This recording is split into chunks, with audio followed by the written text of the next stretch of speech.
Murray, stop struggling and prepare to die. Murray opened his eyes in a daze, staring at the Dominic before him dressed in ancient attire, emitting an almost special effects-like glow, and pointing a sword at him. He was utterly confused. What on earth is this? Host Murray detected. The pickup system is at your service. Murray felt even more bewildered. However, at the same time, he began to vaguely sense something within him. Pain erupted both physically and mentally. As a flood of memories surged into his mind, Murray finally grasped what was happening. He had been transported to another world. The 14 continents teemed with countless beings, all seeking immortality. This was a world brimming with serendipitous adventures and opportunities. The human race, though weak among the myriad races of the 14 continents, had dominated over half the continent under the leadership of numerous formidable warriors. He was now Murray, an outer disciple of Guisu sect, currently at the Qi cultivation stage. The original Murray had died in a secret realm after inadvertently saving a junior sister who was in danger. This action was witnessed by a fellow disciple who harbored feelings for her. This person was named Boone, also an outer disciple of Guisu sect. Compared to Murray, a small disciple who had only reached the first layer of Qi cultivation after 3 years, Boone had already achieved the 7th layer, making him one of the standout young disciples. They were now in the same secret realm. Such realms were inherently perilous, and if one were to perish here, the sect would not make much ado about it. Murray now had suspicions. Glancing at the other glowing orbs on the ground, he rushed forward and touched them haphazardly. More announcements echoed in his ears. Acquired 3 vitality points. Acquired concealed light sword technique. Learning initiated. Acquired 10 energy points. He could feel a surge of power within his body, rejuvenating him. To others, his actions seemed erratic, like he had lost his mind. Ha ha, senior brother Duan, why don't you end his misery? Look at him. He must be delirious. Yeah, look at him. Fortunately, this is our sect's minor secret realm. Otherwise, it would be embarrassing if seen by other sections. Boone laughed loudly, pointing his sword at Murray. I'll cleanse our sect. He strolled leisurely toward Murray. Murray, recalling the newly learned sword technique, suddenly moved. Before Boone could react, Murray grabbed his sword, twisted his wrist, and swung the blade towards Boone's neck. Boone's eyes widened with shock and fear. It was too late.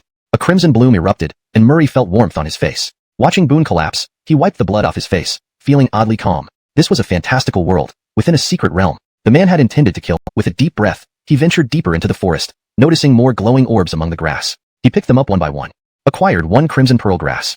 Acquired tortoise technique. Do you wish to learn it automatically? Acquired 1 point of water attribute power. Acquired. His eyes lit up. These small gains collectively boosted him, and he gained a better understanding of the world's powers. Suddenly, a rumbling noise resounded from the left. Boom. Chapter 2. It also takes qualification. Murray raised his head and hesitated for just a moment before heading towards the source of the sound. The origin was quite far, but as he drew nearer, the ground vibrations became more perceptible, along with undulations in the air.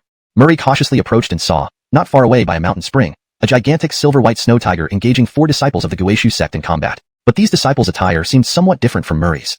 He swiftly delved into the body's memories and found relevant clues. These disciples wore clothing embroidered with golden patterns, marking them as inner sect disciples. Among them was an exceptionally talented and beautiful woman with a cinnabar mole between her brows, none other than the sect leader's daughter, Zoe.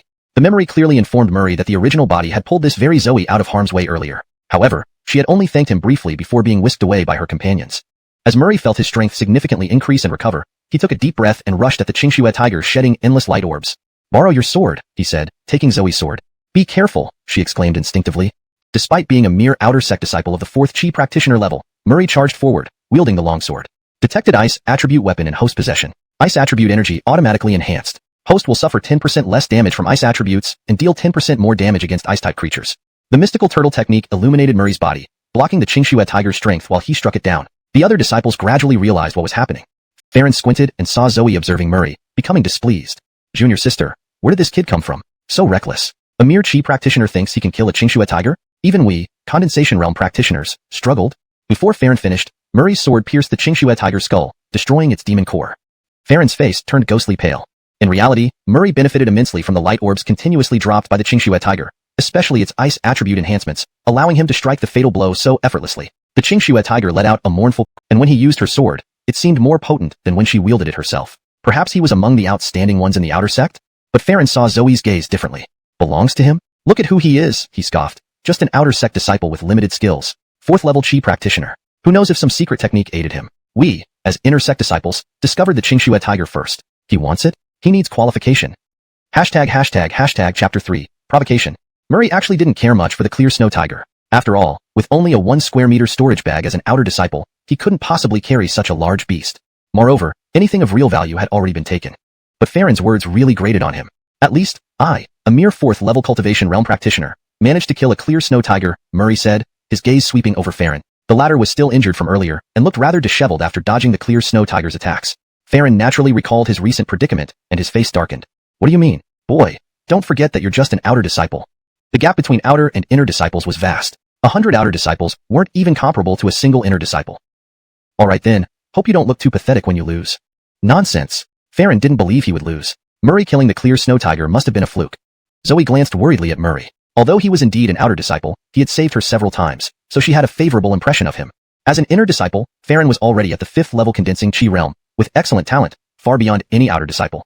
Outer disciples, whether in talent or resources, could never compare to inner disciples. This was normal. But Murray's eyes sparkled with excitement. Combat meant gaining strength, and he welcomed it eagerly.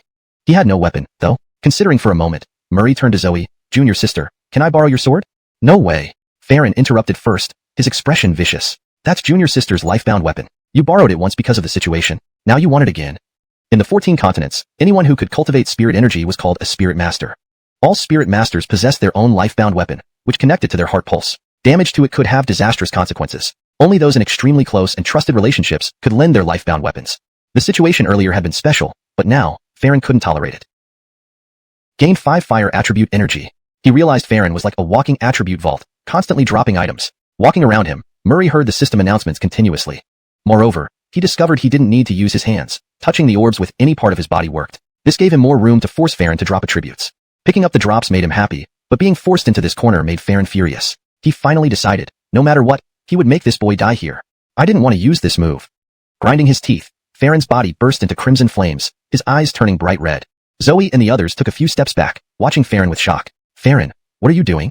Zoe was anxious. This was Farron's last resort move. Using it would cause 3 months of lingering effects. But once used, no 4th level cultivation realm disciple would survive. Zoe still had a good impression of Murray. As the daughter of the Tyson, she often thought of the sect's greater good. With Murray's current strength, he could likely enter the inner sect after the grand competition. He shouldn't be wasted in this secret realm. Chapter 4, Battle.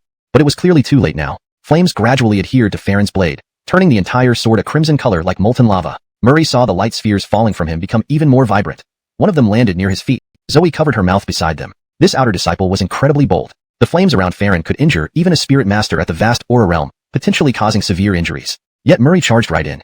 His speed was astonishingly fast, creating afterimages as he appeared right before Farron. Throwing away his sword, Murray punched out without any technique or form, brutally and straightforwardly swinging his fist. After using the power, Farron's mental clarity was already lost. Seeing Murray rush toward him, he roared, holding his knife and bringing up a wave of red flames which met Murray's fist. To Zoe's relief, what she feared did not happen. Murray's fist wasn't burned off directly, although his skin began to char. However, there was also a significant amount of ice energy emanating from him, quickly extinguishing the flames on Farron's body. A dense white mist rapidly filled the space between them, making it impossible to see inside. Zoe's heart sank again. Neither of them could be harmed. Seeing one punch wasn't enough, Murray quickly followed up with another. Without any clear consciousness, Farron couldn't react much. Murray's second punch landed squarely on Farron's body. While Farron's strength had increased, his defense remained unchanged. His bones shattered instantly upon impact. The frost Fujia force also directly extinguished most of the flames on Farron's body, emitting an even thicker white steam that obscured Murray's vision. Note: 附加力量更是直接扑灭了陈轩身上的大部分火焰，更浓的白色蒸汽瞬间散发出来，白昌宗也看不清眼前的情况。Has been translated as the frost Fujia force also directly extinguished most of the flames on Farron's body, emitting an even thicker white steam that obscured Murray's vision. To ensure smoothness and accuracy in English, he instinctively continued throwing punches forward. During this process, he heard the system notifications repeatedly. Acquired 10 points of mutated fire energy. Acquired 3 points of mutated fire energy. Acquired 50 points of mutated fire energy. Reaching 100 points seemed easier than he thought. In moments, with his intentional efforts to pick up glowing properties within the white mist, the count reached 99. White Tiger Bloodline is now on cooldown. Next activation will be possible after 48 hours. The strength within him vanished instantaneously, leaving him trembling and weak, almost retching as he fell to the ground in exhaustion. As the mist gradually cleared, everyone saw Farron's state. He was seriously unconscious, his aura faint, the flames completely extinguished. His body, soaked by the steam, showed signs of being hit hard by Murray's. With Edgar's senior brother in this state, he must take responsibility. They were inner disciples, but inner disciples had their hierarchy. They were merely common elders' disciples, while Farron was the Haddon's grandson. Given Farron's current condition, even if the Haddon said nothing, their own teachers would surely punish them to appease the Haddon. Thus, they harbored resentment towards Murray. You dare, an outer disciple, to openly harm an inner disciple. Are you asking for exile? Already upset for not getting the attribute he wanted, Murray scoffed. He was the one who stole my things and insisted on fighting me, and he lost. Why should I take responsibility? Can inner disciples behave so arrogantly? As he spoke, he stood up from the ground. The two disciples instinctively took a step back, remembering Farron's fate. Realizing this made them appear cowardly, their faces turned awkward. Chapter 5. Risk it all. The two disciples felt that their earlier actions made them appear fearful of Murray, which tarnished their reputation. Thus, they became more aggressive. That's because you didn't know your place, so Alpha had to teach you a lesson, but you retaliated with deadly force against him. How dare you? These two were quite adept at twisting the truth. In their mouths, Farron's actions seemed justified. Murray didn't bother wasting words on them, and took a step forward. Are you going to challenge me too? You. The two disciples were instantly alarmed and angry. They hadn't clearly seen what happened inside, but they knew that if Farron could be reduced to this state, what chance did they stand? Do you even have the courage to fight me? What kind of pride do you intersect disciples have? Murray sneered. What right do you have to speak about us? The two disciples looked extremely displeased. Fear him? We'll take on the challenge. Enough, Zoe interjected, her soft and beautiful face turning cold. Are you not ashamed enough? As intersect disciples, you should be stronger than him, yet you behave like this and still argue here? The two disciples blushed alternately from anger and embarrassment, looking particularly amusing. Seeing their defiance, Zoe firmly stated, this was Farron's fault from the start, yet you wish to further his injustice. Now he's injured. The urgent matter is getting him out of the secret realm. The two disciples fell silent. If the daughter of the sect leader spoke, it wasn't their place to intervene. This way, they wouldn't likely be punished, so arguing further was unnecessary. After all, they lacked confidence. Zoe glanced deeply at Murray, her eyes containing a hint of approval as she nodded to him. I will report this truthfully. Rest assured, it's only due to his inferior skills. Navigate their surroundings. To stay undetected, Murray tried lowering his body temperature and carefully retreated backward. A single flick of this python's tail could crush him easily. No matter how tempting, nothing was more important than his life. Yet the python seemed unusually agitated, possibly due to a bad mood or some other reason.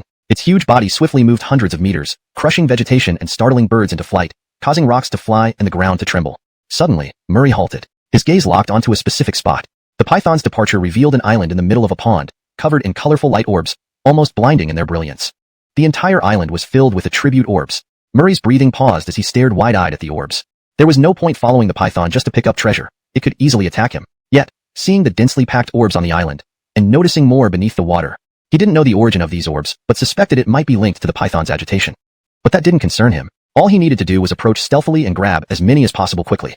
Murray was not foolish. He was aware of the immense gap between inner and outer sect disciples. Given their attitudes, he knew trouble would come once he left the secret realm, especially after injuring Farron and killing someone upon arrival.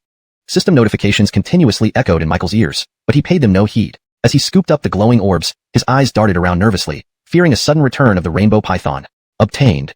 All sounds became insignificant. What is this? Michael's face froze. The glowing orbs had transformed into non-glowing spheres, and they were large, about the size of a beer belly. No, these weren't orbs at all. They were eggs, and they belonged to the rainbow python. Looking around, he realized he was surrounded by walls, indicating that he had picked things right into the creature's den. Boom. The ground began to tremble, and stones fell from the cave ceiling. The rainbow python had initially left to deal with cultivators like Michael, who annoyed it by constantly intruding and trying to steal its core or eggs. After giving birth, it naturally became more irritable. After dealing with those cultivators, upon returning, it detected a faint warmth, signaling someone had invaded its territory. Michael paled as he realized the rainbow python was back. What should I do? He glanced at the egg on the ground, took a deep breath, then swiftly picked it up and ran out of the cave. Given the situation, if he fled alone, there was an 80% chance the rainbow python would catch him. But holding its egg might ensure his survival. The rainbow python could sense temperature changes rapidly and soon located Michael. Its body coiled and uncoiled, and it whipped its tail toward him, intending to crush him into a pulp. Andreas's eyes locked onto the egg in Michael's hands. Although he didn't recognize it as a rainbow python egg, the aura it emitted made it clear this was something valuable. Being only at the second layer of chi condensation himself, without any significant background, taking the egg from Michael would be easy. If not handed over, well, Michael noticed the murderous intent in Andreas's eyes. Seeing an opportunity to shift blame, he quickly offered the egg. If senior brother wants it, please take it. Not expecting such ease, Andreas hesitated. Even a fool would know that egg wasn't ordinary. Accepting the egg, Andreas understood Michael likely realized he couldn't protect the egg and might risk his life. Himph, you have some self-awareness. Senior brother, safe journey, I won't send you off. Michael bowed. Go ahead, when I return to the sect, I'll take care of you. Andreas felt inexplicably elated, missing the true meaning behind Michael's words. Safe journey?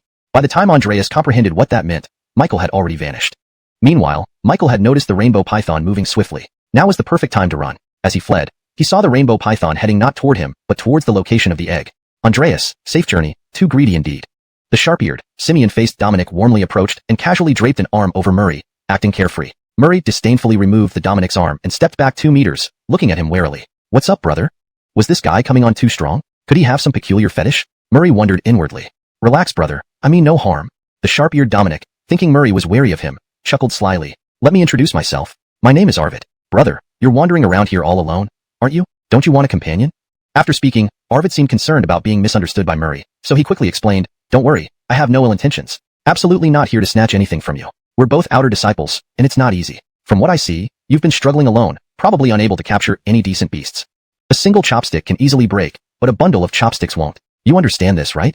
I have an opportunity for wealth here, but we lack manpower. Your luck is pretty good. If you join us, it will be far better than going solo. Arvid spoke confidently. He had revised his pitch countless times. Though just an outer disciple, Arvid had spent many years among them and knew their psychology well. Offering an olive branch now, he believed the kid couldn't resist.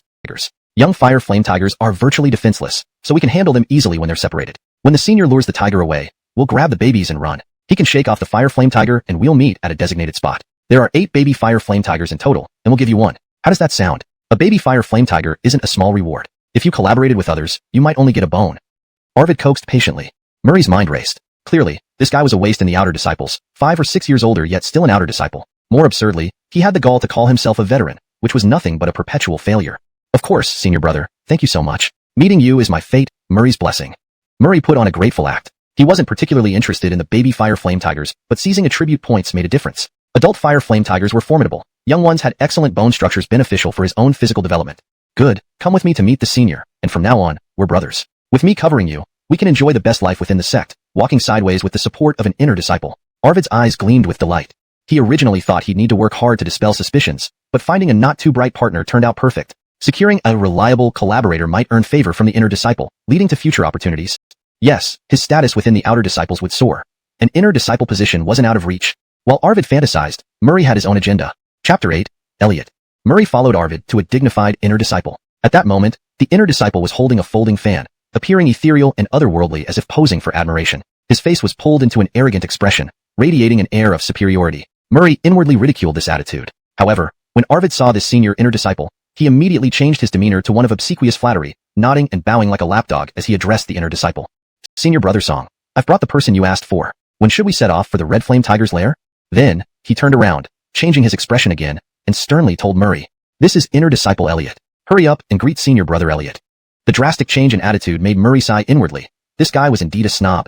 Elliot looked about the same age as him, but had already become an inner disciple. No wonder he was so conceited. Seeing Murray looking blankly at Elliot, Arvid became anxious and quickly explained to Elliot, senior brother, where is the red flame tiger's lair? Let's go now. I'm eager to get started. Murray rubbed his hands and laughed awkwardly, muttering under his breath. Truthfully, the urgent matter was to get the location of the red flame tiger's lair out of this pompous guy, and then leave both these fools behind. If not for the lair, Murray might have slapped him already. Be patient. I'll take you right away. Elliot chuckled, feeling somewhat displeased inside. Did this junior brother seem fake? Was he only now showing his true colors? After all, asking about the red flame tiger's lair immediately raised suspicions. Was he trying to go solo? But Elliot quickly dismissed this thought. The kid clearly wasn't very bright, and only at chi cultivation level 4. Could he really handle the red flame tiger even if told its location? I must be overthinking it. After some formalities, Elliot immediately led Murray and Arvid towards the red flame tiger's lair. Though outwardly calm, Elliot was internally anxious. If someone else found the red flame tiger first, things would not be favorable. Not every inner disciple could face beasts alone like Farron. An adult red flame tiger was formidable. Murray followed Elliot through rocky areas and thickets. Along the way, he kept lamenting silently how Elliot refused to divulge the location until they arrived. Bradford Murray, once we reach the red flame tiger, I will distract it. You and Arvid will ambush from different directions. Since red flame tigers have keen senses, if it detects nearby scents, I'll lead both of you to safety, and the other can gather inside the lair, Elliot explained en route. To Elliot, Murray was simply cannon fodder. Not as sharp as Arvid, there was no reason to bring him along. Too many outer disciples overestimated themselves challenging beasts like the red flame tiger and met their end, which the sect wouldn't trace thoroughly. Even if they did, Arvid could be sacrificed. This plan was foolproof. As they neared the red flame tiger's lair, surrounded by mountains and thickets emitting a pungent smell from the tiger's droppings marking territory, an ominous presence loomed. Senior brother, please watch over us. Our lives depend on you. Arriving near the lair, Arvid appeared nervous, glancing around.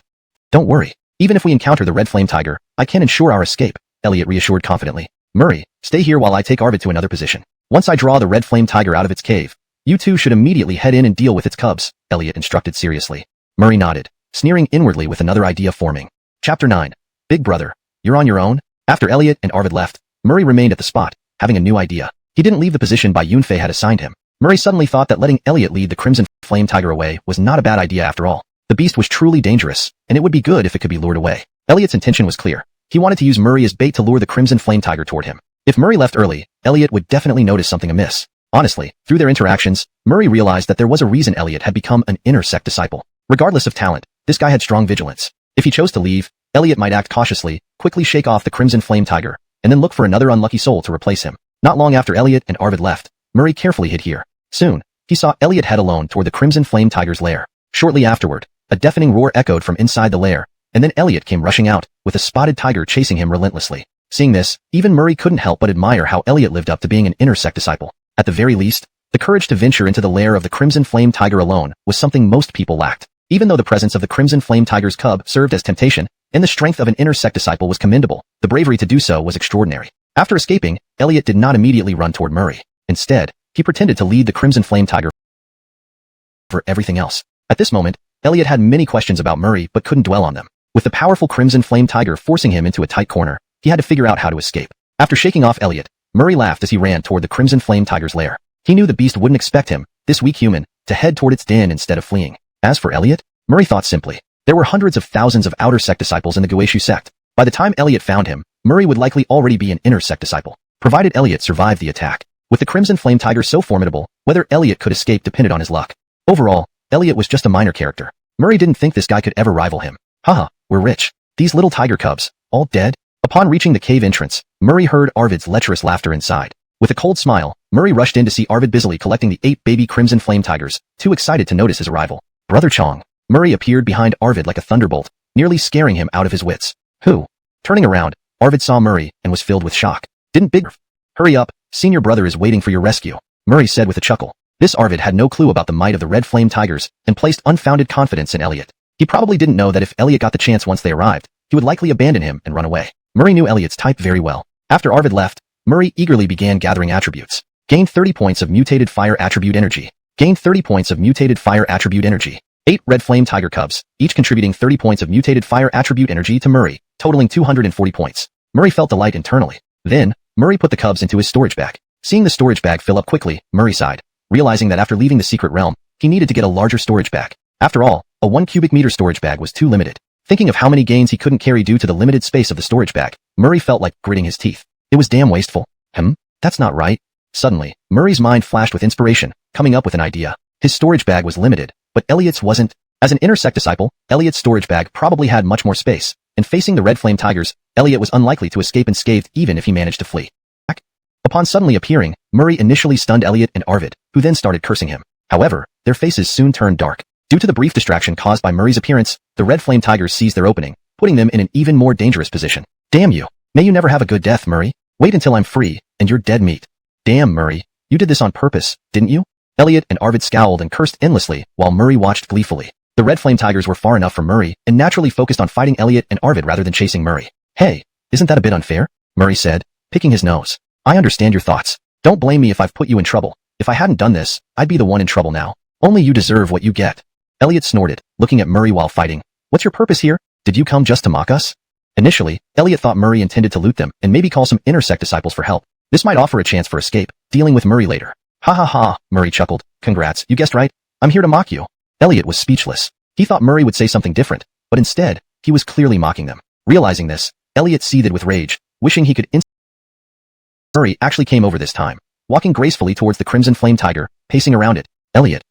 Though puzzled by Murray's audacity to approach the Crimson Flame Tiger, Elliot wasn't going to miss this rare opportunity. He immediately sprinted towards Murray with a look of wild joy on his face. Ha ha ha ha, let me see how you run this time. You scumbag. You've really screwed me over. Elliot sneered, trying to divert the Crimson Flame Tiger's attention onto Murray. Even if Murray and Arvid could only hold its attention briefly, any distraction would allow him a chance to escape. If he could flee, all grievances would be nothing more than clouds in the sky. Of course, he didn't believe Murray would survive the attack of the Crimson Flame Tiger. In response to Elliot's sneer, Murray's lips curled into a sardonic smile. In the next instant, he bent down and quickly took Elliot's storage bag. Meanwhile, Murray scooped up all the items scattered on the ground. Gained 200 points of mutated fire attribute energy. Seeing the system notification, Murray paused for a moment. An adult Crimson Flame Tiger indeed proved much stronger than its young. He gained 200 points just from scavenging. However, now that he possessed Elliot's storage bag, there was no need to stay and play games with him. At this moment, Elliot hadn't yet realized that Murray had taken his storage bag. Enraged, he watched as an outer sect disciple managed to evade his attack and scathe. Arvid instantly understood that Elliot had been outmaneuvered by Murray. At this point, survival was paramount, and he would do anything to stay alive. Ignoring Arvid's pleas, Murray showed no interest in saving this opportunist. As for Arvid's life, the Crimson Flame Tiger would claim it soon enough. Bao Ganon, you can't leave me behind. Take me, I'll be your right-hand man. I'm extremely reliable, all previous misunderstandings aside. Having me will save you so much trouble in the future. Arvid wailed, seeing the Crimson Flame Tiger turn towards him after Elliot's demise. Hearing Arvid's words, Murray paused and abruptly changed direction. Of course, Yosef wouldn't abandon me. Seeing Murray running back, Arvid was moved to tears. Indeed, talent was always appreciated no matter where one went, and Murray must have recognized his worth. Yes, once they exited the secret realm, he'd report everything to the sect. making sure this damned Murray couldn't escape punishment. Slap. Just as Arvid was lost in his hopeful thoughts, Murray approached and slapped him hard across the face. Like a kite with its string cut, Arvid flew sideways and crashed into the ground. Murray, you. Arvid stared wide-eyed, unable to believe Murray's betrayal.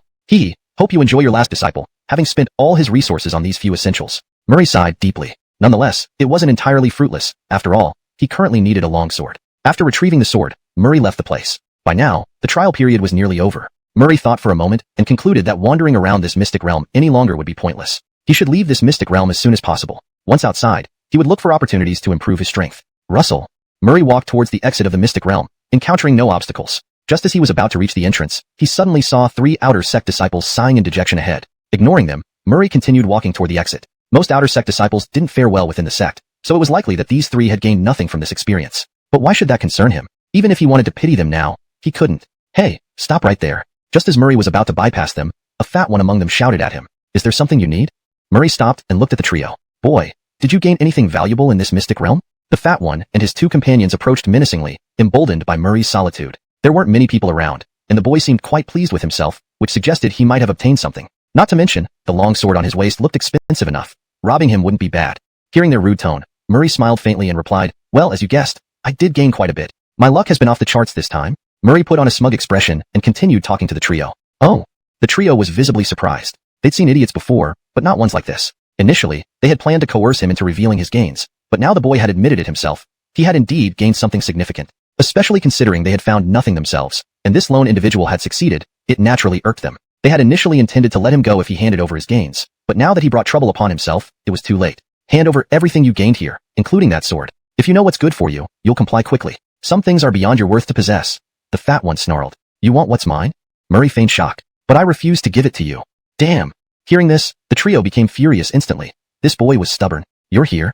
Just as they were about to attack, a melodious voice came from behind Murray. He turned to see Zoe leading several inner sect disciples approaching. Coincidentally, Murray knew most of them. He had met them during his battle with Farron. What a coincidence. Murray greeted them with a silly, almost making people cry. Zoe. She could see through the act. The trio probably hadn't managed to rob him yet. Otherwise, they wouldn't be standing there unharmed. As for the trick about the 30 spirit stones? Outer sect disciples received only 5 spirit stones a month. 30 spirit stones were enough for Murray to save up for 6 months. Moreover, those 5 spirit stones barely sufficed for cultivation. Who would carry so many spirit stones around? Senior sister, these 3 are audacious. You can't ignore this. Not only did they rob me, but they also insulted the sect master. Such crimes can't go unpunished, Murray exclaimed. Shocked, Zoe waved her hand, saying, all right, Bradford, I will ensure justice is served. Thank you, senior sister. Please help me retrieve my 30 spirit stones. You're truly a living bodhisattva? Upon hearing this, the trio was terrified. Did they really have to compensate this boy for the 30 spirit stones? Chapter 13.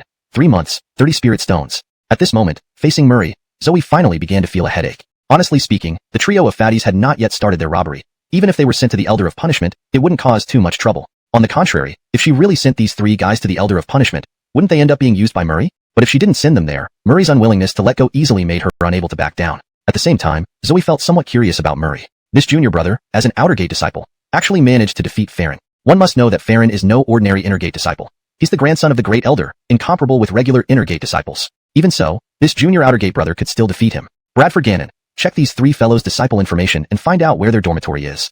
I, senior sister, will take responsibility for this matter on your behalf. Listen up, you 3. You are given 3 months to deliver 30 spirit stones to Bradford Gannon. If you dare not repay him, I will immediately report to my father to expel you. Zoe said coldly. Now, if she did not give Murray an explanation, he would likely continue making a fuss indefinitely. Moreover, Zoe herself was quite impressed with Murray and naturally wouldn't refuse to show him respect at this moment. And she didn't actually say that she would escort these 3 individuals to the Elder. Rather, she ordered them to pay compensation. This way, Murray would be silenced, and she wouldn't lose face either. Upon hearing that the daughter of the Tyson personally asked them to compensate, the 3 fatties froze in shock. However, they also knew that the current situation was beyond their control. They could only accept their misfortune reluctantly. Likely encounter stronger disciples, providing more opportunities to gain better attributes. Returning to his dormitory, Murray went straight to his bed. Unlike Inner Gate disciples who each had private courtyards, Outer Gate disciples had to share large dormitories with dozens of beds. These large dormitories were often chaotic, filled with those who just passed the days aimlessly without hope of advancing to the Inner Gate, creating a poor environment. Murray had no interaction with these disciples, mainly because he was unfamiliar with the old Murray's friends and memories. Murray, let's go. Just as Murray lay in bed thinking, a sleazy fellow suddenly patted him. What? Murray was puzzled. What did he need to go do? Seeing his confused look, the person appeared baffled, then made a lecherous expression as he looked at Murray. Frankly, this guy's gaze made Murray extremely uncomfortable, but he still couldn't figure out the intent. Seeing that Murray pretended not to understand, the man grew impatient. Are you refusing to acknowledge me? If you don't want to go, fine, but don't act pure about it. Next time, I won't bring you along when it's time for my sister to bathe. Saying that, the man stormed off, leaving Murray bewildered. What the heck was this all about? What kind of people did the old Murray associate with? Ganon, what happened? This doesn't seem like you. You've always been very interested in such matters and begged others to take you along. Did you eat the wrong pill today? Seeing Murray remain unmoved, Simeon's companion was surprised. He himself couldn't easily participate in such good things. It was only because the old Murray once gave this person a spirit stone that the latter brought him along each time. Anyone else wouldn't have the chance. I've turned over a new leaf. After some reflection, I think I should focus on cultivating. Murray replied solemnly. Ha ha ha. Hearing this, the dormitory burst into laughter. In this dorm, everyone knew each other well. Even among outer gate disciples, there were social divides. Those who idly passed their days together. The disciples in this dormitory were all aimless troublemakers. Do you seriously expect to reform? Your mother might come back to life from happiness if she hears that. A chubby man pointed at Murray and laughed exaggeratedly. Upon hearing this, Murray frowned. He had seen impolite people before, but not ones this rude. Indeed, outer gate dormitories were filled with disorderly fellows. Murray then stared at the big man and coldly said, "Watch your mouth. Do not insult my mother, or I won't be responsible for what happens next." Who are you threatening? Have you grown arrogant after visiting the secret realm? Hearing this, the man's expression darkened as he coldly snorted and walked towards Murray. Brother Kuin, please calm down. Murray must be in a bad mood. Please don't take it personally. Simeon quickly tried to explain to the big man, while frantically signaling Murray. The big man named Griffin was the absolute tyrant in the dorm, someone few dared to provoke. Compared to Simeon's friend, others reacted differently. The rest of the dorm watched the drama unfold eagerly. Chapter 14, Dormitory Overlord. Get lost. What do you think you are? The brother from Simeon was slapped hard by Griffin across the face and instantly fell to the side. Seeing this, Murray's temper flared up. F***CK. Do you know who I am, Murray? Just because I mention your dead mother out of respect for her memory doesn't mean everyone can address me like that. Boom. Before Griffin could finish his sentence, he felt a gust of wind, and in the next instant, Murray suddenly appeared before him. A punch aimed straight at his face. Even though Murray had been transported into this body and wasn't truly Murray, he would never allow anyone to insult his mother. That was his bottom line. Caught off guard, Griffin stumbled and fell to the ground, staring at Murray with astonishment. He hadn't expected Murray to have the guts to defy him. Good one, Murray. You've got guts, actually daring to lay hands on me. Griffin erupted in rage. As the overlord of this dormitory, he absolutely couldn't tolerate someone challenging his position. In the next moment, Griffin leaped from the ground, launching a powerful punch laced with gale force winds towards Murray. This punch held back nothing. The power of the Chi practitioner's sixth layer radiated instantly, causing everyone in the dormitory to change expression drastically. Everyone knew that Griffin was an absolute tough guy among them. Now that Murray had angered him, he might be in serious trouble. After all, they were outer sect disciples, numerous and often troublesome, lacking ambition. So long as it didn't cause significant disruption, even the elders wouldn't care. Humph! Facing Griffin's punch, Murray showed no fear. Instead, he used the fiery fist technique he obtained through enhancing his attributes and confronted Griffin head-on. Whoosh! As Murray threw his punch, his arm was instantly covered in flames, burning slowly and emitting a terrifying, heart-chilling aura. Like Griffin, Murray also understood the rules among outer sect disciples and knew the elders wouldn't interfere. Besides, he was destined to become a person of extraordinary greatness. How could he be intimidated by a small fry? Boom! Their fists collided, generating a shockwave. Everyone in the dormitory watched in shock. This confrontation was undoubtedly the strongest fight they'd ever seen in their dormitory. They couldn't recall when Murray had become so strong. It seemed he now stood a chance against Griffin. However, the next moment, each face was filled with horror. Because after their fists met, the previously arrogant Griffin's expression twisted, and his fist began to crack inch by inch, blood flowing from his hand. Meanwhile, Murray remained unharmed. Ah! Griffin let out a cry of pain, instantly losing consciousness. While Griffin's fist wasn't completely ruined, it was almost there. He and Murray clearly weren't on the same level. SSS. Shock spread over everyone's faces. No one understood how Murray had become so powerful. But they knew that from today onward, the dormitory overlord had changed. What's going on? Who's fighting inside? Just then, an elderly voice echoed, shocking everyone once again. It was the voice of an elder. Why was an elder here? They knew such a figure wouldn't usually visit their dormitory even once in a lifetime. Why did they suddenly find time to come here? And why at such a coincidental moment when Griffin just lost consciousness? Whoosh! Upon hearing the elder's voice, Murray immediately extinguished the flames on his hand, acting as if it wasn't his business. Murray already had a rough idea of why the elder was here. Report to the elder, Griffin is the tyrant of our dormitory, constantly bullying me. But I've secretly trained for a long time, and now I taught him a lesson. Just as the elder entered, one quick-witted disciple spoke up and glanced at Murray. This guy was a smooth operator. He knew Murray would rise and wanted to curry favor by taking responsibility. His status in the dormitory would soar as a result. Most importantly, while the elder might punish him, it wouldn't be too severe. Still within his capacity, Murray gave this guy a deep look, memorizing him. Admittedly, this kid was clever. Murray liked that. After all, the elder's purpose for visiting was clear. If Murray left a bad impression, it might affect his standing within the inner sect. The elder heard the disciple's report, looked at the scene on the ground, and understood clearly. He came here today to announce Murray's promotion to the inner sect, following orders from higher-ups. The response from the top indicated that Murray was a genius with limitless potential, hence his exceptional promotion to the inner sect. You must be Murray, huh? Yes, indeed. The elder looked at the disciple speaking and realized only Murray could deliver a blow so powerful that it split a fist. Elder, I'm Murray. Murray, embarrassed, had no choice but to step forward. If he didn't, the intersect position would fall to this disciple. You're Murray? The elder paused, momentarily puzzled. Indeed, elder, this is Yosef. Others chimed in. Oh, so you're Murray. Today I'm here to inform you that you can pack up and join the intersect. Now, gather your things and follow me. Though the elder had many questions, his high position prevented him from asking such trivial matters. Moreover, these disciples dared not pretend to be Murray. What? Yosef has been promoted to the intersect? Heaven, what's going on? When the elder announced Murray's promotion to the intersect, everyone was shocked, envious, and resentful. For these outer sect disciples, becoming an inner sect disciple was a lifelong dream. Once an inner sect disciple, one achieved glory. Murray's secret promotion left everyone astonished. Yet, it was undeniably enviable. Chapter 14, Dormitory Tyrant. Get lost, what are you anyway?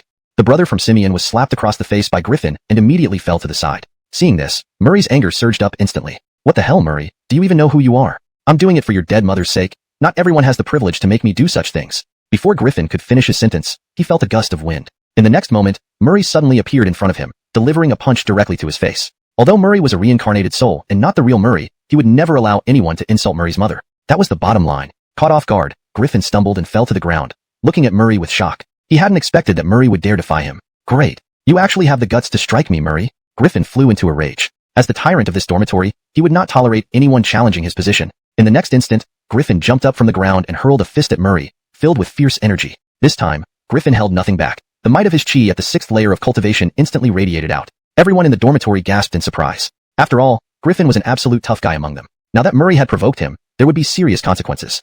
These outer sect disciples were numerous, disorganized, and unmotivated. Unless it reached a critical level, the elders wouldn't care. Humph! Faced with Griffin's punch, Murray showed no fear. He unleashed the blazing fist he had acquired through his special attribute directly. Whoosh! After Murray threw his punch, a layer of flames instantly enveloped his arm, burning fiercely, emitting an intimidating power that was terrifying. Just like Griffin's recklessness, Murray also knew the rules here and was aware that the elders wouldn't intervene. Moreover, he was destined to become an extraordinary great person. How could a minor thug scare him? Boom! Their fists collided, creating a shockwave that left everyone in the dormitory astonished. This battle between them was likely the most intense one ever seen in their dormitory. They couldn't remember when Murray had become so powerful. From the looks of Murray would protect him later, elevating his status in the dormitory. Most importantly, while the elder might punish him, it wouldn't be too severe, something he could handle. Murray gave him a deep look, memorizing him. This guy was clearly a savvy person. He liked that trait. After all, the elder's visit was clear enough. If Murray made a bad impression, it could harm his prospects in the intersect. Upon hearing this, the elder glanced at the scene on the ground, understanding the situation fully. He was here because he was instructed to inform Murray about his promotion to the intersect. Higher-ups deemed Murray a genius with boundless potential, promoting him exceptionally to the intersect. You must be Murray, yes indeed? The elder looked at the disciple, thinking that only Murray could have inflicted such damage in the dormitory. Elder, I am Murray. Embarrassed, Murray stepped forward. He couldn't let this opportunity slip away. You are Murray? Surprised, the elder paused, momentarily confused. Yes, elder, this is Brother Gannon. Others echoed in agreement. Oh, you're Murray. I've come here today to inform you that you can pack up and join the intersect. Now, gather your belongings and follow me. Despite his many questions, the elder maintained his dignity and refrained from questioning the disciple. Besides, these disciples wouldn't dare impersonate Murray or falsely to grow stronger and even become an elder in the future. It was unnecessary to offend him over such trivial matters. Yosef, you're truly amazing. To become an intersect disciple. Don't forget us once you're out there. Come back and visit often. Yosef, did I do well today? Disciples kept coming up to chat with Murray before he left. As an intersect disciple, they could now boast about their connection to him among the outer sect disciples, gaining some respect and ensuring no one would dare easily offend them. Hee brothers, we won't see each other for a long time after I leave. But rest assured, I will come and visit our brotherhood once I am settled in the intersect. By then, no one will dare bully our dormitory.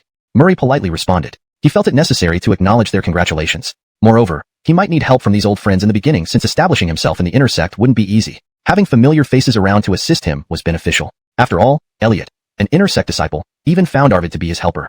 It is normal for intersect disciples to take on many tasks and return less frequently. As long as you remember our bond here in the dormitory, Yosef. Murray nodded and looked at Dermot from Lynching. He was Murray's only true brother in this dormitory, and his name was indeed Dermot. After I leave, please take care of my brother Dermot. And after I'm gone, everyone should respect Dermot as the leader. As for Griffin, if he doesn't agree, let him. Murray engaged in polite exchanges for a while. Someone naturally volunteered to help pack his belongings. Soon, Murray left the dormitory. Now follow me to register and arrange your accommodation. As an intersect disciple, you must focus on cultivation and not live aimlessly like before. Best to sever ties with such acquaintances, as they serve little purpose. Just the lowest rung of the sect. The elder glanced at Murray. Yes, elder. Murray complied obediently and followed the elder towards the intersect living quarters. In a grand hall, he registered and received 50 spirit stones for the month, a storage bag, some cultivation pills, and cultivation techniques. Then, he followed the elder to the inner sect dormitory area, where most residences were secluded courtyards on a tranquil mountain. Upon entering the inner sect, Murray marveled at the dancing cranes and the ethereal aura surrounding the area, making it seem like a paradise. Compared to the outer sect's disorder, the inner sect was meticulously maintained by outer sect disciples, free from hygiene issues. This is your courtyard. Cultivate diligently, and hopefully one day, you will become an elder too. The elder pointed to a courtyard. Yes, thank you, elder. Murray nodded. After bidding farewell to the elder, he entered his new courtyard. Though small, it brought immense joy. Finally, he had a personal room, far superior to his previous conditions. Such a courtyard symbolized not only comfort but also status and prestige. Chapter 16. Perfect timing. Life in the inner sect was rather monotonous. In these past few days since joining the inner sect, Murray had been focused on cultivation, using the spirit stones distributed by the elder. Being new to the inner sect, Murray wasn't very familiar with it yet, and thus avoided causing any trouble. Yes, Murray wanted to be a quiet and handsome cultivator. Bang bang bang. One day, while Murray was quietly cultivating in his courtyard, a knocking sound suddenly came from the door. Is the new junior brother there? A gentle voice called out. Murray felt puzzled, but went over to open the door anyway. He hardly knew anyone in the inner sect, so why would someone visit him? The door opened, revealing a sturdy figure. He looked at Murray and smiled. Hello, Bradford. You must be the new one here? It's not for protection money, right? Murray said speechlessly. Senior brother. Immediately, the senior brother put on a warm smile. Haha, Bradford. You really like making jokes. How could that be? Hearing this, Murray felt somewhat disappointed. These days, what he most hoped for was someone coming to collect protection money, giving him a chance to pick up attributes. After all, within the sect, especially in the unfamiliar inner sect, how could he actively provoke others? If he did that, he might be expelled from the academy soon. But if there were no fights, he couldn't gain those attributes. So senior brother, what brings you here? Murray asked curiously. Well, Bradford, as a newcomer, you might not fully understand life as an inner sect disciple. Once you become an inner sect disciple in our Guesu sect, most join alliances. Among the inner sect disciples, apart from cultivation, conflicts of various sizes often occur. Without an alliance, you'll easily get bullied. But with an alliance, things are different. With an alliance, if someone troubles you, the alliance will handle the problem for you. And I'm an elder of the Flame Alliance. I've come to see if you have any interest in joining. The senior brother explained at length, helping Murray understand more about the inner sect. However, understanding it didn't mean Murray wanted to join. After all, only smaller alliances would bother sending elders to recruit people. Larger alliances wouldn't bother with such trivialities. Murray felt a headache, unsure how to refuse the senior brother politely. Hey, Flame Alliance, you're too much, trying to fool a new junior brother. Everyone knows your Flame Alliance only has 3 people. This Hassan looks destined for great things. Why waste time with your tiny alliance? Why not join our Black Tortoise Alliance instead? At this moment, a chubby figure appeared, walking over boldly and putting an arm around Murray's shoulder. Feared losing the new disciple to others. Seeing this, Murray pushed them aside and closed the door. Let them keep arguing outside. The alliance members felt irked. Normally, new disciples would eagerly seek opportunities, never wanting to miss out. How dare this guy lock the door? Hey, what's your deal, Bradford? Open the door, you're disrespecting us. I count to 3. If you don't open the door by then, don't blame us. Outside, the seniors argued, trying to pressure Murray into joining. For these small alliances, numbers were crucial. To stabilize their positions in the inner sect, they valued each member highly, aiming to recruit as many as possible. Ignoring their threats, Murray doubted they'd dare kick the door down. But then, boom. Just as chaos erupted outside, someone from an alliance kicked Murray's courtyard gate wide open. Damn, we respected you, and you leave us hanging. Instantly, they stormed in, full of menace. Passing disciples shook their heads. New inner sect disciples typically faced harassment from small alliances, rite of passage for all. But what the disciples didn't know was that Murray found this development perfect timing. Chapter 17. Siege. Murray's face darkened as he immediately drew his long sword, his gaze coldly surveying the group before him. To actually dare and come here to create trouble, this was exactly what he wanted. The leading senior brother from the alliance saw Murray's angry expression and sneered inwardly. Most who became inner disciples were top performers among the outer disciples and carried their own sense of pride. However, this pride and sense of superiority only mattered among the outer disciples. Here it was laughable. This junior brother seems quite agitated. An alliance member said coldly, Today, you must choose one of us in the alliance present. Otherwise, don't think about cultivating peacefully today. Don't even think about reporting to the elders. Let me tell you, internal matters of alliances are not something the elders care about here. Besides, laws do not blame a multitude. You're bound to lose today. These people were sure Murray wouldn't dare take action. After all, there were so many of them. More than 10 members from the alliance. Even if he was truly a prodigy, could he be very strong, having just joined the inner disciples? Such a commotion drew all nearby inner disciples. However, most were only interested in watching the show. When they first came to the sect, most had also experienced bullying by these small alliances, and now seeing this happening, they naturally came to watch the spectacle. After all, no one wished for humiliation to happen only to them. These new disciples always believe they're unparalleled geniuses. They will wake up after spending some time in the inner disciples, one remarked. Ah, Flame Alliance taunted. So what now that I've stepped up? You're just a new, unallied inner disciple. What gives you the audacity to be arrogant? Is it your mere 7th stage cultivation? Let me tell you, I'm a powerful 6th rank Aura Realm cultivator. Revenge is impossible for you. Feeling increasingly vexed by Murray, the senior from Flame Alliance grew more arrogant, doubting the Hassan would dare act. Since recruiting failed, humbling him seemed satisfying enough. Himph. Seeing this arrogance, Murray laughed coldly, then rushed towards him with sudden gusts underfoot. His cultivation had already reached the 7th stage due to the properties he collected. Combined with some techniques, a 6th-rank aura realm was no threat. Bradford, just join an alliance and we'll deal with this guy for you. Bradford, don't let anger dictate you. You can't win against him. Bradford, don't lose face. If you lose, even joining another alliance won't help because rules prevent retaliation for pre-alliance grievances. People tried to persuade Murray to join an alliance, but he ignored them and kept charging. Looking for death. The robust senior sneered, brandishing his sword in a blizzard-like flurry encircled by lightning, appearing immensely powerful. Clang. Murray slashed straightforwardly without any technique, relying purely on strength. Having gained plenty of blood chi points in previous battles, he felt no fear. This slash sent the senior stumbling back several steps, while Murray quickly gathered the surrounding attributes. Incredible. Seeing him challenge a 6th-rank aura realm with just 7th stage, many gasped. A genius. Absolutely a world-class genius. Many alliances began devising plans to recruit him, even offering leadership positions. Given such talent, future achievements would be unmatched. Recruiting him meant protection later. Bradford, join our alliance. We promise excellent resources. Bradford, we'll each give you 1 spirit stone monthly from our own stash. Come to us. Bradford, come and be directly promoted to alliance leader. Many alliances' eyes burned hotly, eagerly extending olive branches. Their attitudes completely changed. Everyone wanted Murray in their alliance. Chapter 18. Eagle Alliance. The surrounding disciples were astonished. They had never seen a new intersect disciple receive such treatment, being genuinely recruited by a group of alliance members, even to the point of being fought over. And there was even someone willing to give up the position of alliance leader. As humans, why was there such a big gap between people? Why didn't they receive this kind of treatment when they first joined? Not interested. In response to these recruiters, Murray gave a cold snort and directly rejected them. These fair-weather friends, changing their attitudes as soon as they saw potential in him. What future would such an alliance have? Moreover, what Murray worried about least was offending people. He hoped these people would team up and teach him a lesson, so he could gain some attributes. However, Murray's hopes were dashed. After witnessing his abilities, their attitudes completely changed. They did not get angry at his words. If a weakling said such things, they would undoubtedly sneer or become enraged. But for a strong person, especially a promising genius, even their flatulence would be sweet. The representative from Flame Alliance immediately became uncomfortable upon seeing everyone change their stance towards Murray. These fickle-minded individuals had initially treated Murray one way, but now instantly altered their attitudes. However, this representative clearly wasn't planning on giving up. After all, how many geniuses were there? An unfulfilled talent was not yet a true elite. Then, with a roar, he charged at Murray again. Boom boom boom. Murray moved forward once more to meet the attack. This time, it was like he hit the jackpot. The system kept notifying him. Picked up 3 points of chi and blood energy, automatically used to heal injuries. Picked up 6 points of chi and blood energy, automatically used to heal injuries.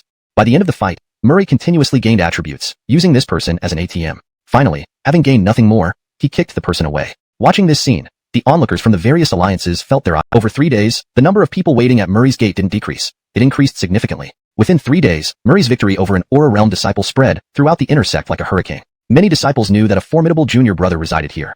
On the 3rd noon, while absorbing spirit stones, Murray suddenly heard commotion outside. He stopped cultivating and saw a coldly beautiful senior sister stride into his courtyard and walk toward him. Senior sister, please leave, otherwise. Murray stood up coldly but was interrupted. I am not part of those insignificant alliances, so don't apply their rules to me.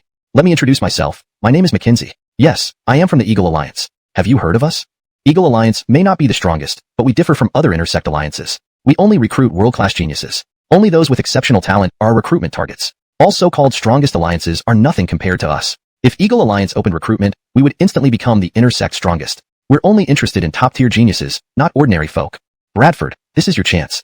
If you seize this opportunity to join the Eagle Alliance, you can walk sideways within this sect. Mackenzie introduced the Eagle Alliance simply and bluntly, then looked at Murray with amusement. She wanted to see if he would remain calm after hearing about the Eagle Alliance's allure. Really, it's the Eagle Alliance. Didn't think Murray caught their attention? It looks like we're out of luck. Who can snatch away a prodigy favored by Eagle Alliance? Ah, such a person is destined not to be ours.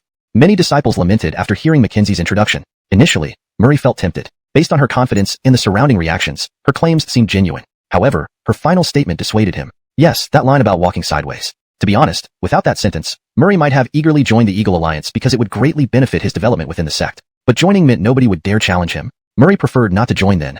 If no one dared to challenge him, who would allow him to pick up attributes? A very practical issue Murray considered carefully.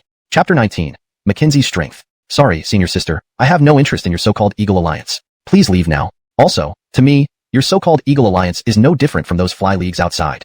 Murray said coolly, with an air of defiance that left no room for retreat. In the face of a challenge, Murray chose to confront it head-on, reveling in provoking people. This was his path to rise. Damn, this new these halos, seemingly animated, raced toward Murray one by one. Today, I will beat you into submission and make you join our Eagle Alliance. Mackenzie vowed adamantly. Faced with Mackenzie's attack, even Murray felt a chill down his spine. To be honest, Mackenzie gave him a different vibe from the previous Yuan and Zoe. Yuan and Zoe were roughly his age, relatively new inner sect disciples who hadn't been around long. But Mackenzie was different. She was truly one of the top talents in Guishu sect, destined to become a core disciple. Humph. Though somewhat flustered, Murray didn't falter in spirit. He began using the black tortoise technique for defense. Whoosh. A resonating hum echoed through the sky. Instantly, a green light enveloped Murray, weaving and forming a protective turtle shell-like barrier before him. It might not look impressive, but the black tortoise technique was purely defensive, the strongest protection Murray could muster. Boom. The halos collided with the black tortoise technique, forcing Murray to take several steps back before stabilizing himself. Indeed, Mackenzie was formidable. Her attack nearly led to his defeat. But the show wasn't over yet. Murray didn't believe he would lose if the fight dragged on. Seeing Murray successfully resist her attack, Mackenzie was taken aback. But the next moment, her eyes lit up, regarding Murray like a rare treasure. Murray was only at the 7th level of the chi condensation stage, so the more powerful he became, the greater the harvest for her. Now, Murray seemed increasingly outstanding, making her even more determined not to let him go. Such talent had to be recruited into the alliance. Tread flying swallow. Murray shouted. Now it was his turn to attack. In an instant, he moved as swiftly as a swallow, reaching Mackenzie in just a few steps. Boom. He unleashed a powerful punch, wanting to gauge just how strong Mackenzie was. Heh, trifles. Mackenzie smiled faintly, easily blocking Murray's attack with one hand, showing nothing but disdain. After all, how strong could Murray be? His cultivation was still limited. Picked up 5 points of chi blood energy, usable for healing injuries. Picked up the profound sword technique. Picked up 10 cultivation points, usable for enhancing one's cultivation. The system kept prompting as Murray clashed intensely with Mackenzie, causing much destruction in the courtyard. Murray himself was covered in wounds, making no secret of the fact that Mackenzie was the strongest opponent he'd faced so far. However, Murray licked his lips, revealing a bloodthirsty grin. Battling Mackenzie was highly beneficial. Due to the accumulated chi blood energy, he could keep fighting continuously. And from Mackenzie, he found plenty of good things. In no time, his cultivation broke through to the 8th level of chi condensation. Murray imagined that if the battle continued, he might even reach the Hao Chi realm today. Seeing Murray still fighting despite being so badly injured, and noticing that his cultivation seemed to grow stronger with prolonged combat, Mackenzie was puzzled. This man was indeed a rare talent. Even within the Eagle Alliance, Mackenzie estimated his potential would place him among the top 5. Such talent, once discovered, couldn't be let go. Most importantly, although the Eagle Alliance was powerful, its numbers weren't great. Compared to other major sects, it relied solely on its high-level combatants. The inner factions of Guishu sect often engaged in fierce competition, and while the Eagle Alliance maintained a superior stance, it wasn't without enemies. If someone like this joined another faction, it wouldn't be good for them. I didn't expect you to have some skills. Nice. You meet our Eagle Alliance's standards. No matter what, you must come with me today. Saying this, Mackenzie drew a small white sword, clearly preparing to use serious force. If she failed to recruit Murray today, word of this confrontation would spread to other large alliances, possibly leading to his capture by others. Proud as Mackenzie was, she would never allow such a thing to happen. Thunderbolt sword technique. As Mackenzie roared and prepared to strike, a figure in white suddenly appeared before her. Chapter 20. Task Hall. Junior sister, stop. A white-robed figure blocked Murray's path, shouting at Mackenzie and deflecting her attack with his own move. Senior brother, move aside. I must take this arrogant fellow with me today. Mackenzie roared, puffing with anger, clearly dissatisfied with Murray. Junior sister, stop. Seeing that Mackenzie wasn't backing down, the Hassan in white sternly shouted once more. This time, Mackenzie's fiery momentum faltered instantly. Facing her senior brother, she had no choice but to calm down. Murray observed all this without saying a word. Frankly speaking, while he felt a bit overmatched against Mackenzie now, he wasn't worried at all. He knew that if the fight dragged on, he would eventually be able to turn the tables unless her cultivation level was far superior to his. The Hassan in white then turned around and gave Murray a gentle smile. Little Bradford, sorry about that. Junior sister Mackenzie just has a hot temper, but she's not a bad person. Our Eagle Alliance is not an unreasonable group. Everything junior sister introduced earlier is true. Our reputation within the Guishu sect is quite significant. If you don't believe it, feel free to inquire. The reason she was so abrupt before was entirely because she recognizes your talent. That's how she operates. I hope little Bradford can understand and not hold it against her. Please think about it carefully. We respect your decision. However, the doors of our Eagle Alliance are always open for you. Despite the Hassan's courteous speech, Murray remained silent. Thank you, senior brother. I will consider what you've said. However, I hope you don't get your hopes up. It's not that the Eagle Alliance is unacceptable, but I genuinely have no intention of joining any alliance right now. I promise, senior brother. If one day I do decide to join an alliance, I will seriously consider the Eagle Alliance, Murray politely replied, giving a fist salute to the Hassan in white. Well, then I apologize for disturbing you, Bradford. The Hassan nodded and added, I'm Denim. If you ever run into trouble, you can come find me at the Eagle Alliance. We value talent and will never stand idly by if you face insurmountable problems.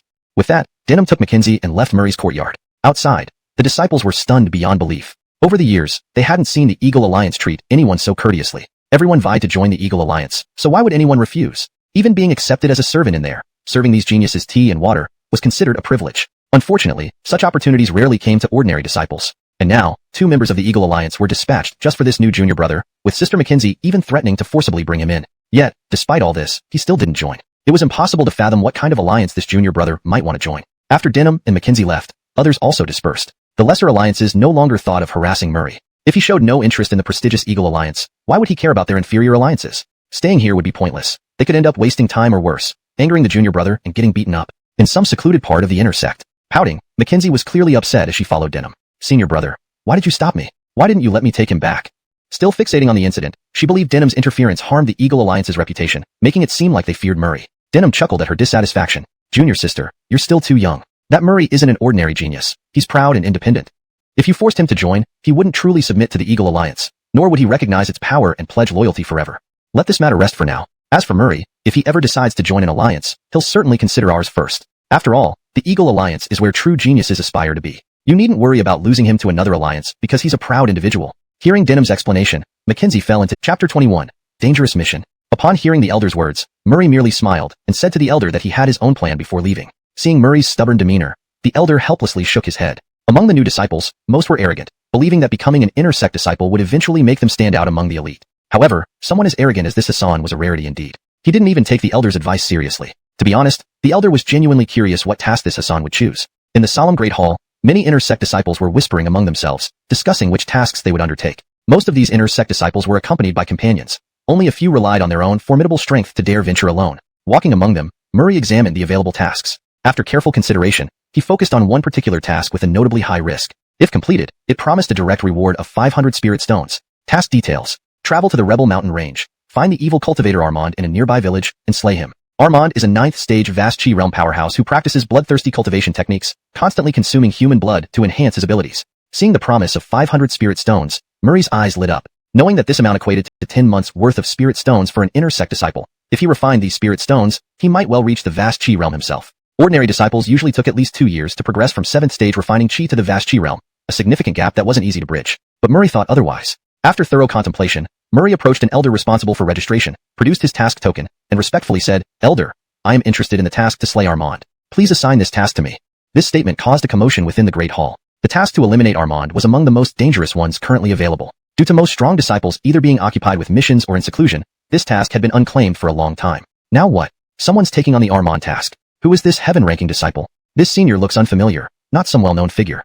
Admit it, just the courage to accept the Armand task earns my respect. All eyes in the Great Hall turned toward Murray. The elder responsible for registration was also startled, as this task had hung around for quite some time without takers. As an elder of the mission hall, this issue gave him a headache. Villages near the Rebel Mountain Range kept urging Gue Susek to send someone to slay Armand, growing increasingly anxious with each passing day due to the prolonged delay. This pressure extended to the elders as well, who feared repercussions from higher-ups if no resolution came soon. "Please show me your task token, disciple," the elder said, visibly agitated. Although finding Murray unfamiliar, the elder didn't think much of it, given the numerous disciples coming daily to accept tasks. Murray politely presented his token. Impressive, but 7th stage refining Chi? The elder's voice faltered upon seeing the details, and his face darkened instantly. A 7th stage refining Chi cultivator wanting to accept the task to slay Armand? What kind of joke was this? The token showed Murray had only recently joined the inner sect. Moreover, could a 7th stage refining Chi cultivator even be serious about this? The elder began viewing Murray negatively, thinking he was either seeking attention or had become overconfident after entering the inner sect. "Disciple, please do not create a spectacle. How can you, a 7th stage refining Chi cultivator, possibly slay Armand? Furthermore, Armand has followers. You won't even stand a chance against them." The elder raised his voice sternly. "What? 7th stage refining Chi? No wonder he isn't on the heaven rankings. These days, anyone can come here for attention. Shouldn't the mission hall handle such behavior? Is he really planning to get himself killed by accepting this task? What an arrogant person. Maybe his brain got fried during cultivation." Many disciples mocked Murray openly, seeing him as nothing more than a show-off, treating him as a laughing stock. More importantly, this incident would likely haunt him within the inner sect. Murray frowned slightly, then relaxed. It was natural for them to react this way. After all, no one would believe a 7th stage refining Chi cultivator could defeat a 9th stage vast Chi powerhouse. However, Murray was too lazy to explain. He simply told the elder, "Elder, assign me the task. I don't want to elaborate further.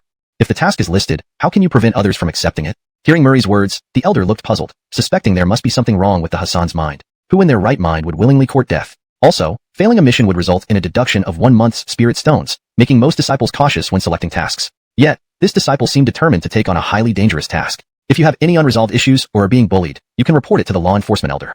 Do not cause a disturbance here, disrupting order. If you continue, I will have you removed. The elder was unyielding and unsparing. People like this, still putting on an act. Is he truly seeking death?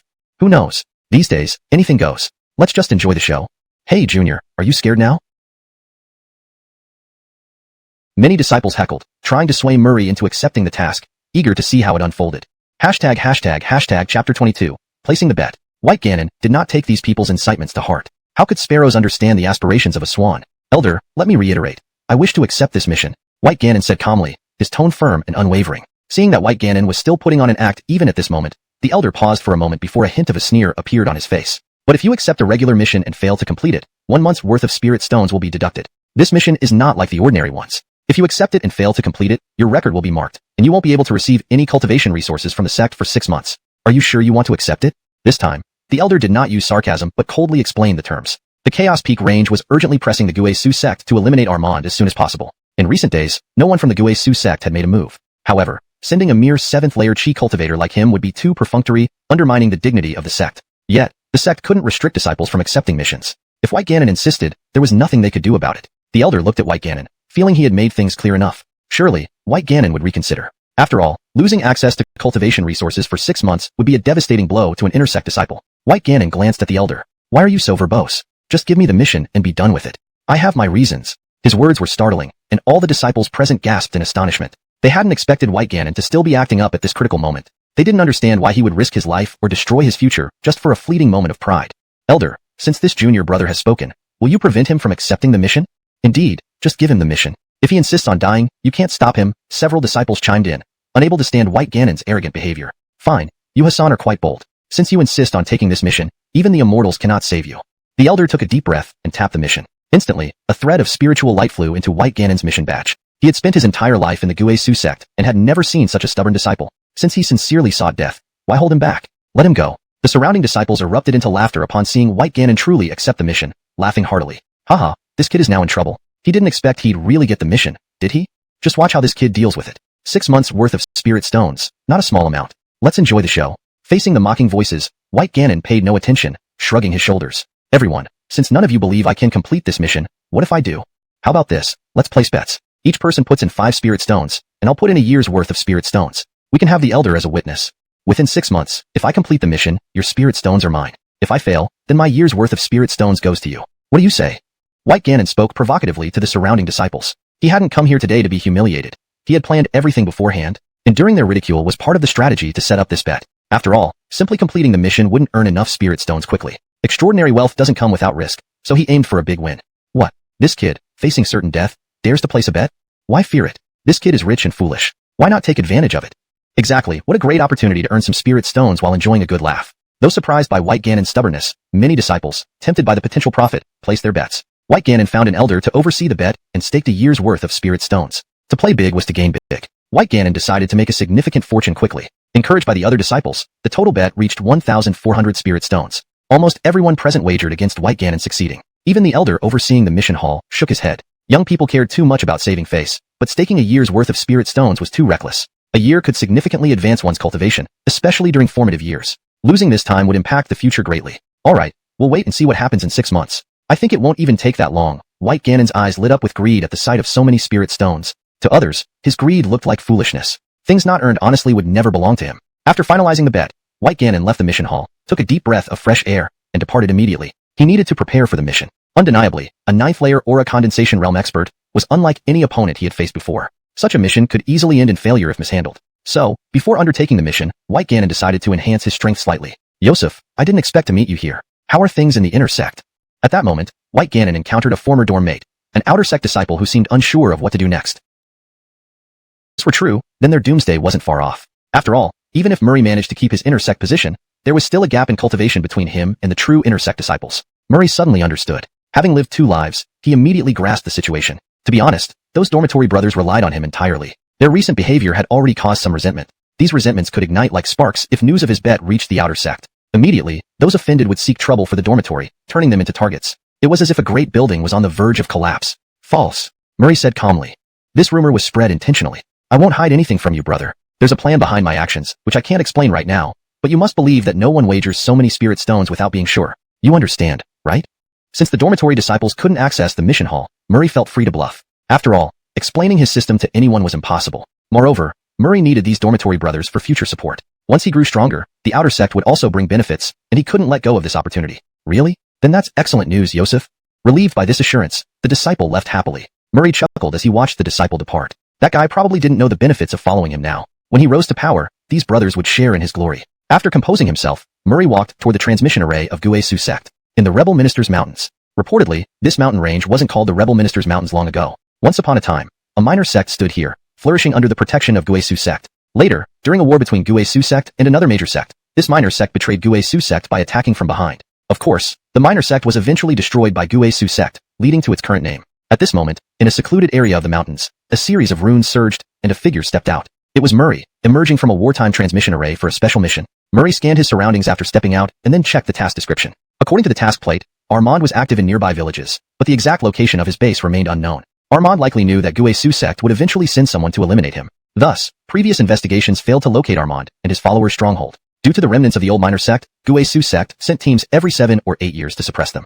Now, while hunting Armand, Murray had to be wary of potential sudden attacks from those remnants, unsure if Armand was involved with them. First, Murray visited a nearby village. This village was small, only about 100 households. Walking through the streets, Murray was puzzled how to find Armand. Honestly, combing through the entire Rebel Ministers Mountains alone was unrealistic. Disciples usually gathered clues and followed leads for such tasks. A stranger suddenly appearing in the village, dressed like a cultivator, drew many curious gazes. Recently, news of Armand had spread widely in the area. Villagers daily hoped for Guisu sect to eliminate him, but their wishes hadn't been fulfilled. "Little brother, are you from Guisu sect?" asked Enric shakily approaching Murray. Murray smiled warmly and nodded, saying, "Sir, I'm sent by Guisu sect to slay Armand. It's rumored he's active here. Do you know his whereabouts?" While speaking, Murray raised his voice to reach more people. He hoped the villagers could provide information on Armand, or at least spread news of his arrival. However, an odd scene unfolded. Upon hearing Murray asking about Armand, chaos erupted on the street. Villagers fled from Murray as if avoiding a plague, hastening away. Confused, Murray thought he had been clear. He was there to eliminate Armand. Logically, shouldn't the villagers welcome him with flowers instead of fleeing like Armand's followers? It made no sense. Rushing forward, Murray grabbed the rick and said, "Old sir, I'm truly from Guisu sect, here to eliminate Armand. If you have any clues, please tell me. Please don't leave." Chapter 24. I saw nothing. Confused by the villagers who avoided him like the plague, Murray couldn't understand why. He then visited another village to inquire about Armand's whereabouts. However, as soon as he mentioned the name of Guisu sect, chaos would erupt, and the villagers would flee from him as if he were Armand himself. Murray was perplexed. As a disciple of a righteous sect, he couldn't resort to coercion or violence to get answers, leaving him bewildered on the streets. Night fell, and Murray lit a bonfire to roast a rabbit by a pile of rocks. He had hunted the rabbit earlier that day. While gnawing on the rabbit, Murray pondered what could have caused the villagers to treat him with such fear. Logically, a savior's arrival should elicit a different reaction, shouldn't it? After much deliberation, Murray concluded that he needed to find someone when fewer people were around and ask them directly. Otherwise, his investigation would be fruitless, and not only would he fail to defeat Armand, but he might also lose all his spirit stones within a year, becoming the biggest joke in the history of Guisu sect. Thinking this over, Murray tossed the remaining rabbit meat aside and hurried toward the nearest village. He stealthily entered, knowing that due to the chaotic nature of the world, villagers rarely ventured out at night, preferring to stay inside their homes. Creeping closer to a house, Murray felt an intense anger surge within him. After searching for so long without any leads, his frustration was reaching its peak. Suddenly, he leapt into the courtyard of a nearby home. Why do these people run away from me? A supposed savior. He decided he needed to confront someone today to find out the real reason. Fueled by anger, Murray barged into the house. The lights were off, but he snapped his fingers, igniting a strand of spiritual energy that illuminated the entire room. The next moment, Murray was speechless. There, on the bed, two people were engaged in a passionate encounter. Startled by the intrusion, the man and woman hastily scrambled to hide. Who the hell is so impolite? We've been robbed? Or worse, being burglarized? Murray stood there, stunned. I saw nothing. Damn, his luck was really bad tonight, stumbling upon such an intense battle between the couple. Immediately covering his eyes, Murray shouted, "Put your clothes on first, then stand still. I am a cultivator, and if you disobey my orders, you will regret it." In exceptional circumstances, exceptional measures were necessary. Although the situation was awkward, Murray knew he couldn't back down. Doing so would harm both his investigation and Guisu sect's reputation. Trembling, the couple quickly dressed themselves and stood aside, shivering. "Immortal sir, don't kill us. We truly know nothing," the man stammered, his voice almost breaking into a falsetto out of fear. A large wet patch appeared beneath his trousers, accompanied by an unpleasant odor. Frowning, Murray lowered his hand and looked at the couple sternly. "I am a disciple of Guisu sect, here to slay Armand. But there is something I don't understand. Why do the villagers refuse to provide information? Why do they avoid me like they avoid Armand upon hearing my identity? Now, tell me immediately." With that, Murray released his spiritual pressure. While cultivation existed in this world, most people were still ordinary. True cultivators were few, and those with power were revered like deities who controlled life and death. Immortal sir, we really don't know anything. We aren't familiar with Armand," the man pleaded. "Please spare us, immortal sir. Go ask someone else. We genuinely know nothing about Armand."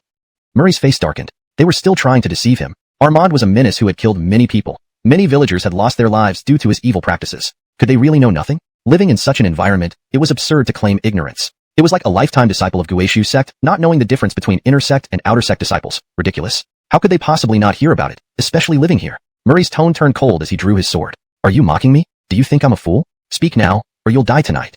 Pretending to be genuinely threatening, Murray hoped to intimidate them. As a disciple of the righteous path, he couldn't bring himself to harm civilians, no matter how necessary it seemed. For the sake of the local safety, however, he had to use special tactics. Otherwise, more people would fall victim to Armand. Immortal sir, please stop forcing us. We truly haven't heard anything. Please don't kill us, the woman cried, kneeling and begging pitifully. We have a 3-year-old child and parents over 80. If you kill us, our families will be destroyed. Murray was silent. Really, could they stretch the lies any further? Upon entering, he had already checked. The house only contained this married couple. Moreover, they looked to be in their mid-20s. Where did these 80-year-old parents come from? His face turned stormy, and the atmosphere grew heavy. These two refused to divulge information about Armand, and as a righteous disciple, he couldn't interrogate them harshly. The situation became a stalemate. Feeling the mounting pressure, Murray sheathed his sword and sighed heavily. The couple exchanged puzzled glances upon hearing his sigh. Get this sight, and hurried to cover her mouth. However, the Reba struggled free and slapped her birdie hard across the face. Slap. You useless coward. Get lost, she screamed hysterically, then rushed towards Murray. Sensing everything, Murray stopped and looked back at the woman with a puzzled expression. I don't care if telling you will cost me my life. I need to tell you today, the woman shouted loudly, her voice resonating throughout the village. Seeing her shout like that, the birdie turned pale and sat down helplessly. This made Murray's confusion deepen. He came to save these people, yet they acted as if they bore him deep enmity. Was Murray previously one of Armand's men? Did his memories get wiped when he crossed over? I never wanted to harm any of you. If there's anything, you can tell me. Murray spoke calmly. Sensing some clues finally emerging, he felt hopeful and refused to leave. Hearing Murray's words, the woman felt reassured and burst into tears. When Murray covered his eyes earlier upon finding them in bed, she had begun to trust him. Later, he hadn't harmed them and even apologized. Now, she couldn't hold back any longer. She needed to come clean or she would feel guilty forever. Immortal, please come inside. We'll tell you everything about Armand. The woman's voice quivered as she stood alone under the night sky, her frail figure seeming sorrowful. Murray hesitated for a moment before following her into the house. Tell me, we from the Guishu sect will certainly stand up for justice on your behalf. Whatever the reason you couldn't speak before, we forgive you. We understand your hardships, Murray said with concern. Seeing that Murray truly meant no harm, the woman wept uncontrollably as she explained. We remained silent because we were afraid to speak. There are spies loyal to Armand within the village, all disguised as villagers, hiding well. We don't know who they are. Moreover, to prevent anyone exposing him, Armand often sends his subordinates, sometimes disguised as disciples of the Guishu sect, to ask if we know anything about Armand. If we spoke, we would be killed immediately. This has happened many times. People value their lives, so the villagers dare not tell you, and regard you as if you were the plague, unsure whether you belong to the Guishu sect or Armand. Wiping her tears, the woman's words clarified Murray's doubts. That was why he couldn't find any information about Armand from the villagers before. It also explained why the couple still remained silent even when faced with a drawn sword. Likely, Armand's men had used far crueler means than Murray had, and revealing anything would mean certain death. Speak. I'm not Armand's man. I truly am from the Guishu sect. If I were one of Armand's, killing Armand would not be an issue. Upon being asked by Murray, the woman shook her head, revealing a touch of melancholy in her eyes. Murray frowned. You still refuse to speak? No, sir. You misunderstood. The woman shook her head like a rattle drum. It's not that we don't want to tell you. It's just that about Armand, we only know this much. As for where his stronghold is located, I doubt anyone other than his disciples knows.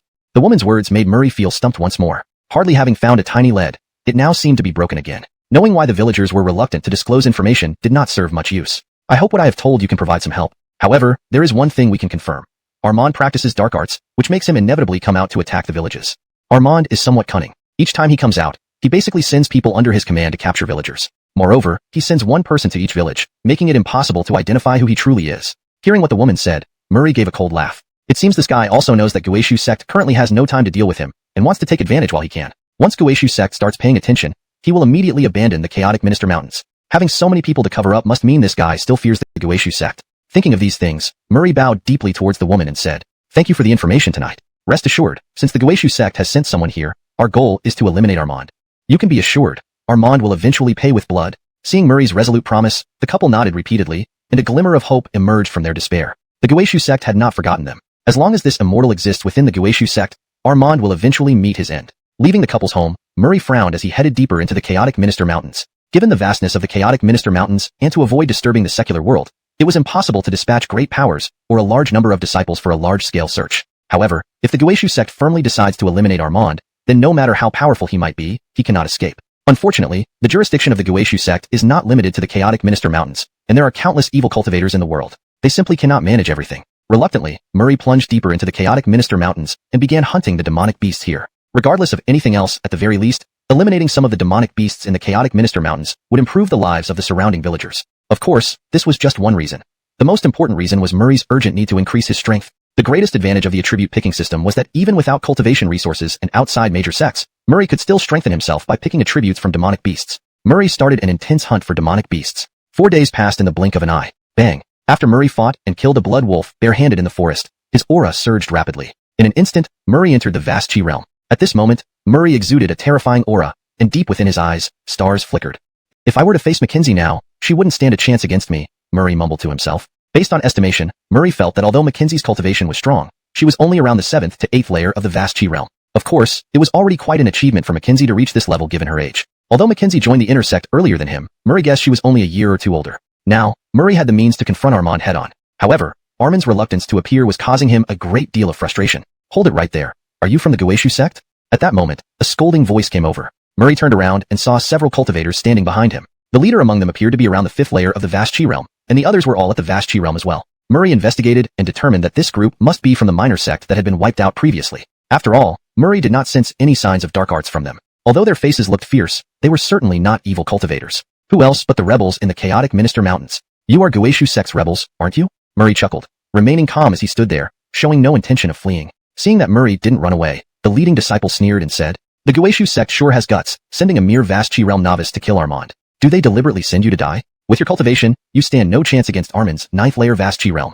Our identity is known, so don't call us rebels all the time. We came here today for another reason. Seeing you're young with good cultivation potential, we invite you to join our sect. Since Guishu's sect can't tolerate you and sent you here to die, why should you sacrifice yourself for them? Just join us. One day, our sect will launch a counterattack against the Guishu sect, and will avenge your grudges. The man spoke eloquently, trying to persuade Murray to join their sect through various appeals. To him, it seemed Murray had no other choice. Apart from joining their sect, there really was no better way out. Join your sect? Counterattack the Guishu retreat. But it was already too late.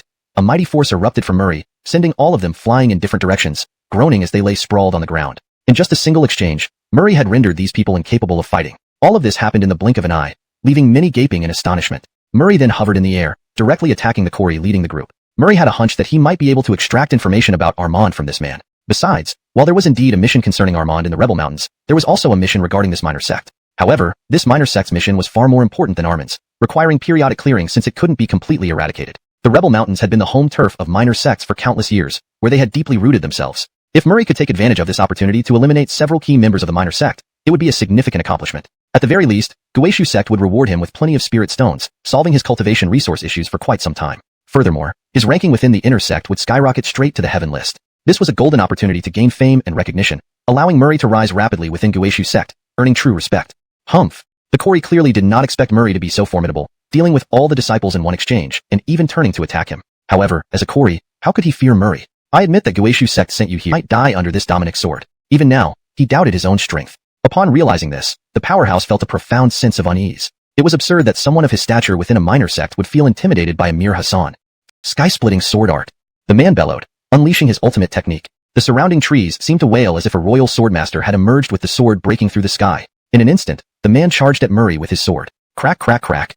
Murray and his opponent continuously battled, the latter's stats dropping all over the ground as Murray picked them up while fighting. Frankly, defeating this man wasn't too challenging for Murray. He didn't need to prolong the fight. However, Murray chose to extend the battle to hone his sword techniques. Although with his current strength, if he unleashed his full power, the man would have already been at a disadvantage, pressed relentlessly by Murray. But that was not what Murray wanted. Moreover, picking up stats was only one part of it. The other part was to instill genuine fear in the man to extract information about the minor sect and Armand's whereabouts. As the battle dragged on, the man's initial horror turned into despair. This Dominic seemed invincible, and no matter what technique he used, he could not break through the Dominic's defenses. It was as though the Dominic was treating him like such an exceptional talent could be recruited into the sect, his status within the sect would skyrocket. Not only would this crisis be turned into safety, but it would also count as a great deed, something that could make one laugh upon waking from sleep just thinking about it. However, the moment he saw the coldness in Murray's eyes, he understood. It was impossible to persuade Murray to abandon the Guishu sect. Do you have any information on Armand?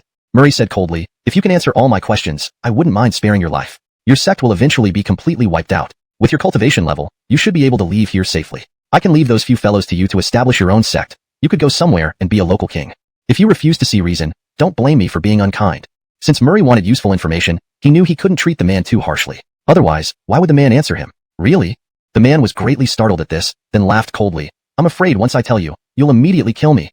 Saying this, the man stiffened his neck, presenting himself like prey awaiting slaughter, seemingly resigned to his fate. Murray smiled faintly at this, sheathed his sword, and then looked at the man, saying, First, I always keep my promises. Secondly, do you have any other choice? These words struck deep into the man's heart. Few elders above the Haoqi realm at the Jiasua realm. You won't get the information you want from them.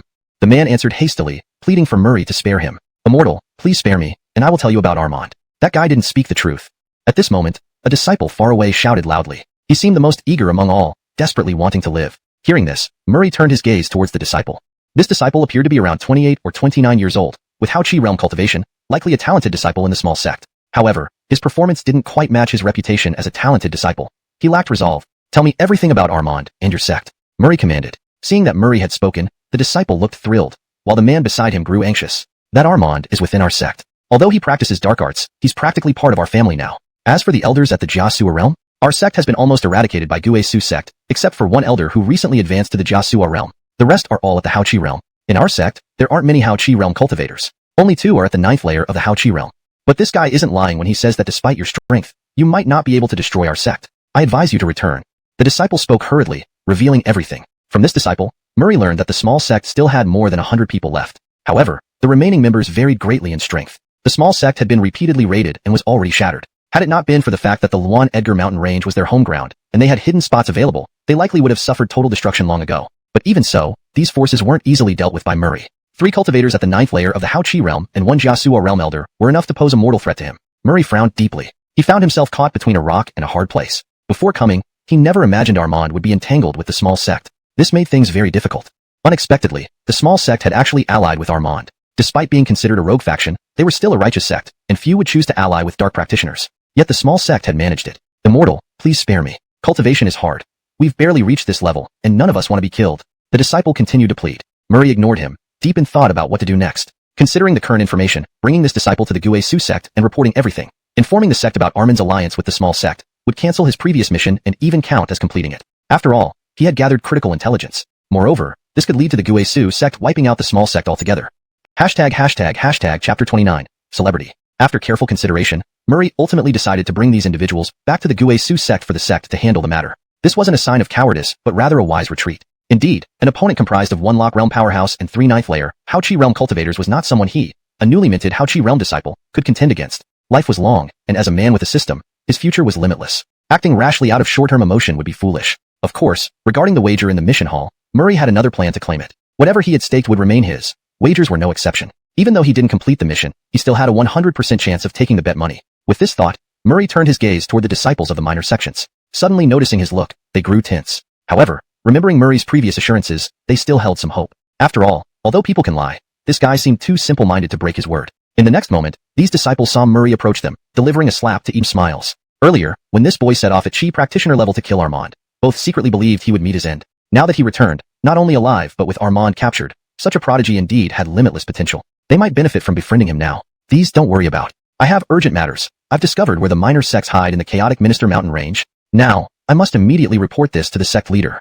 Murray sternly said. He didn't explain further. He disliked being mocked and wanted to first report to the sect leader. Hearing Murray, the elders nodded incessantly but sighed inwardly. His urgency left no time for introductions. Dragging the captives, Murray rapidly headed towards the mission hall. As an inner sect disciple, he didn't know where the sect leader resided, or if he had the authority to report directly. For now, he would inform the mission hall elders to help him relay the information. Walking along the path, dragging several people behind him, he attracted attention. Since many disciples knew Murray due to his fame, from rejecting the Eagle Alliance to risking his Chi practitioner status on a bet to slay Armand, his return naturally caused a stir. Look, isn't that Murray? Did he capture Armand alive? He doesn't seem like it. I remember Armand is a 9th layer Haoqi realm expert, while the strongest here is 5th layer Haoqi realm. Could Murray be so strong that he demoted Armand? Unclear. Let's follow and see. Many inner sect disciples discussed excitedly. Few knew Armand's appearance, not even Murray. Yet, as rumors spread about this character, everyone was shocked by Murray capturing him and allegedly demoting him. Soon, Murray was trailed by a crowd of inner sect disciples, creating a celebrity-like atmosphere. Entering the mission hall, the elders inside already sensed the commotion outside. Seeing Murray enter, they looked puzzled, unsure what this meant. Although they didn't know Armand's appearance, they recognized his cultivation level and the evil aura around him, confirming these captives weren't him. Elders, these are members of the minor sects in the chaotic Minister Mountain range, whom I've captured. Murray kicked the captives forward, waking them. I know what you think, but based on intelligence, Armand hides within this minor sect. The sect houses 1 Lock Realm powerhouse, Armand, and 3 9th layer Haoqi realm experts, far exceeding my mission parameters and capabilities. Please, elders, report this to the sect leader and request reinforcements to wipe out the entire sect. End of chapter.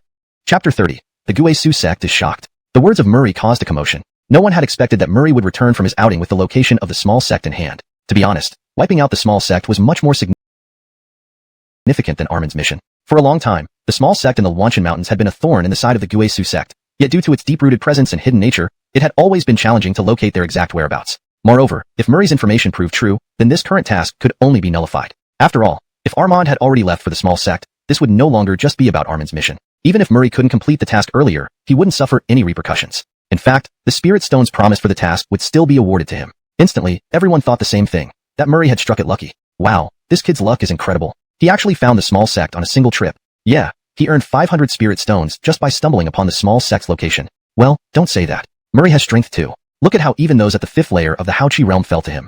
I originally wanted to see him fail, but who knew it would turn out like this? The bet might even be cancelled. Many disciples shook their heads, but no one doubted Murray's words. After all, no one dared lie about such an important matter. Any false information leading to military action would result in immediate execution. Upon hearing Murray's report, the task hall elder trembled slightly and asked for confirmation. Once it was verified that Murray wasn't lying, the elders of the task hall immediately buzzed with activity. All assignments were paused as everyone focused on this development.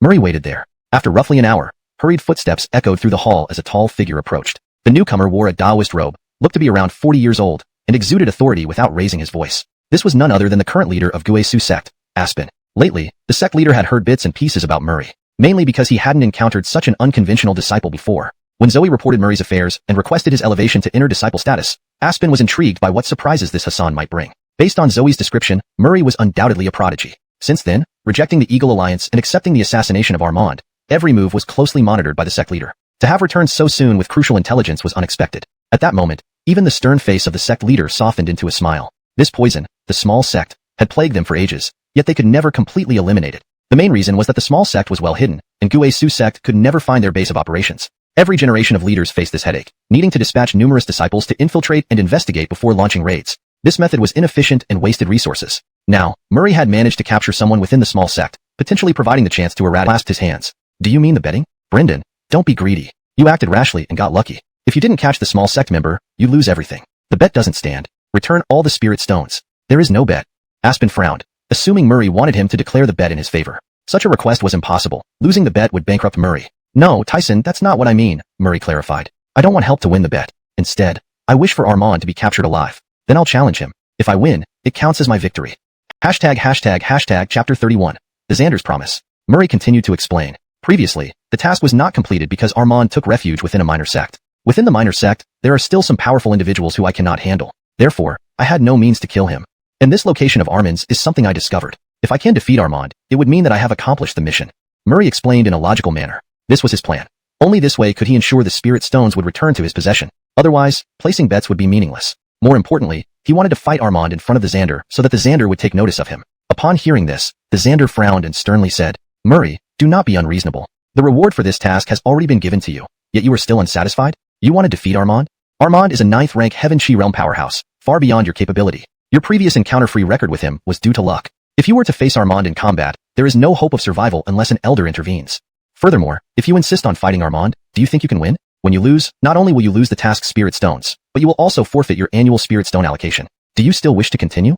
The Xander looked at Murray, his eyes filled with a hint of warning. Indeed, the Xander had never seen such an unreasonable disciple. Besides, as a meritorious contributor to the Guisu sect, how would other uninformed disciples perceive it if Murray fought Armand? Would it seem like they were letting Armand exact revenge? Moreover, losing a year's worth of cultivation resources was no trivial matter. The Xander still held high hopes for Murray, hoping he would advance in cultivation and eventually become a core disciple. However, if he lost these resources, Murray would not make any progress for a year, effectively wasting his talent.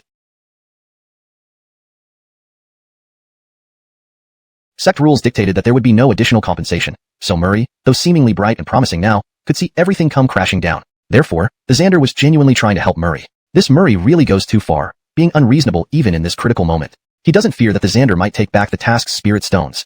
If he really fights Armand and loses, it'll be interesting to see how he salvages the situation. Just having the luck to discover the minor sect's location, and he thinks he's a chosen one now. This guy is overconfident. If not for his earlier luck or not encountering Armand, he would have been in serious trouble. The surrounding inner disciples sneered at Murray's behavior. They thought he was deluded by greed and had lost sight of his position. However, Murray did not care. He bowed deeply and said, Xander, please give me one more chance. Since I have dared to issue the challenge, I am confident. I won't recklessly ruin my future. There is a reason behind all this. Murray spoke seriously, and the Xander was momentarily stunned. After all, Murray did not appear to be foolish at all. Most ordinary disciples would be elated and disoriented after achieving such success, but Murray remained calm and composed as if it were nothing special. Could it be that he truly had a hidden trump card against Armand? Since you are insistent on a match, I will instruct the sect to leave Armand alive. But if you fail, you must accept the consequences. Think carefully about this. The Xander asked again. Disciple understands clearly, Xander. Murray replied. How could he not understand? The total bet amount equaled 3 years' worth of spirit stones for an inner disciple. So many spirit stones could greatly boost his cultivation. How could he not recognize the benefit? Since you've made up your mind, I will not say anything more. I will give the orders. Whether you win or lose depends on your skills. I hope you're not just talking big, the Xander said before leaving the task hall to deal with the extermination of the minor sect. This operation would require mobilizing elders and a large number of disciples to ensure the destruction of the minor sect, boosting the Guisu sect's morale. It was a significant feat that would be remembered in his legacy. After the Xander left, Murray ignored the comments from others and went directly to the elder to claim his spirit stones. Elder, please exchange the spirit stones, Murray said. Hold on. Are you sure you haven't got this wrong? Your spirit stones will be given to you after the sect destroys the minor sect and brings back Armand for you to defeat him. After all, this was your request. If you fail, it won't count as completing the task. The elder in the task hall gave Murray a disdainful look. Murray was silent. Wasn't this elder being too inflexible? Although the Xander said this, he would likely grant some privileges even if Murray lost. Some symbolic spirit stones would still be given, and during the distribution of rewards after destroying the minor sect, he would receive additional compensation. Did they really think he would fall so easily? Still, Murray didn't waste time arguing and left the task hall to return to his courtyard. Soon enough, the dormitory brothers would sense something was off when news spread. Of course, the situation was real, and it would undoubtedly sadden them. Thinking about it, Murray wondered if he should visit senior sister Zoe and borrow some spirit stones from her. After all, he was running out, and there was no one to fight to gain attributes anytime soon. Chapter 31. The Master's Promise. Murray continued to explain. The reason the mission wasn't completed earlier is because Armand hid within a minor sect. Even within minor sects, there are some formidable powers that aren't something I can handle. That's why I couldn't kill him. But I did find out Armand's whereabouts. If I could defeat Armand, it would indicate that I have successfully completed the mission. Murray explained coherently. This was his way out. Only this could get the spirit stones back into his hands. Otherwise, the previous bet would be pointless. More importantly, he could fight Armand in front of the Master, ensuring the Master would pay attention to him. Upon hearing this, the Master frowned and said sternly, Murray, don't overstep your bounds. The reward for this mission has already been given to you. Yet, you're not content and now want to defeat Armand? As a level 9 Haochi realm powerhouse, Armand is far beyond what you can handle. You didn't encounter him before purely by luck. If you were to face off with Armand, you wouldn't stand a chance unless an elder intervened. Moreover, do you think you could win if you insisted on battling Armand? The spirit stones you've earned from these missions will be taken away, and not only that, you'll lose a year's worth of spirit stones. Do you still want to proceed? The Master looked at Murray, clearly signaling it was better to know when to stop. Indeed, the Master had never seen such audacity in a disciple. Murray, as a hero of Guisu sect, if he went up against Armand, how would other uninformed disciples perceive it? Was this the treatment meted out to heroes? Letting Armand take revenge? Furthermore, a year's worth of cultivation resources was no trivial matter. The Master still held hope for Murray to advance and eventually become a core disciple. But if he lost a year's worth of resources, Murray would stagnate. In which case, a promising talent would be wasted. There were sect rules that wouldn't allow extra compensation for Murray. Thus, even though Murray currently seemed to have a bright future, if this happened, it would crumble instantly. Therefore, the Master also did this for Murray's own good. Murray really does. Think carefully.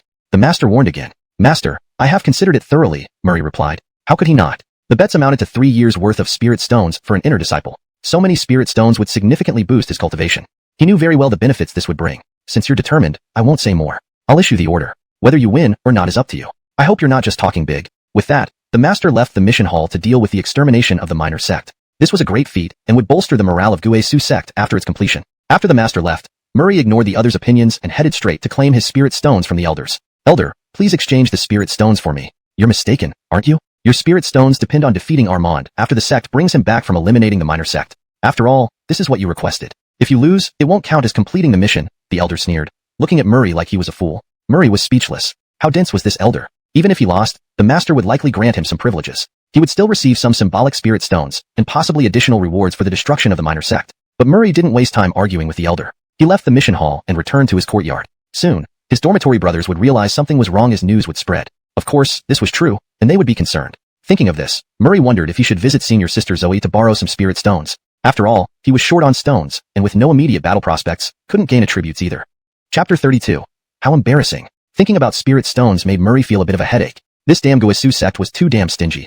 Only 50 spirit stones a month, which was not enough for his cultivation at all. He wondered if Celia would lend him some after he visited her. It had been quite a while since he last saw Celia, and Murray felt it necessary to thank this old friend while subtly feeling out whether she had any spare spirit stones lately. If the disciples within the Guisu sect knew what Murray was thinking now, they would grind their teeth in frustration. Damn, countless outer disciples scrambled to get into the inner sect just for that monthly allowance of 50 spirit stones. Yet this guy dared to find it insufficient. If the outer disciples knew, they'd probably drown him with spit. Murray walked straight towards Celia's residence. Once in the inner sect, finding Celia's home wasn't difficult. After all, This senior sister was not only the daughter of the sect master, but also a gem of the Guesu sect, admired by countless inner disciples. So, finding out the residence of the goddess Celia was very easy. What? Did you ask why other disciples would willingly tell Murray Celia's address? Well, for this, Murray had his unique solution. There was no problem a battle couldn't solve. He didn't believe anyone could keep silent about Celia's address under his martial prowess. With his system, as long as there wasn't an insurmountable gap in realm, no one could match his endurance. In front of Celia's door, Murray composed himself before politely knocking on the door.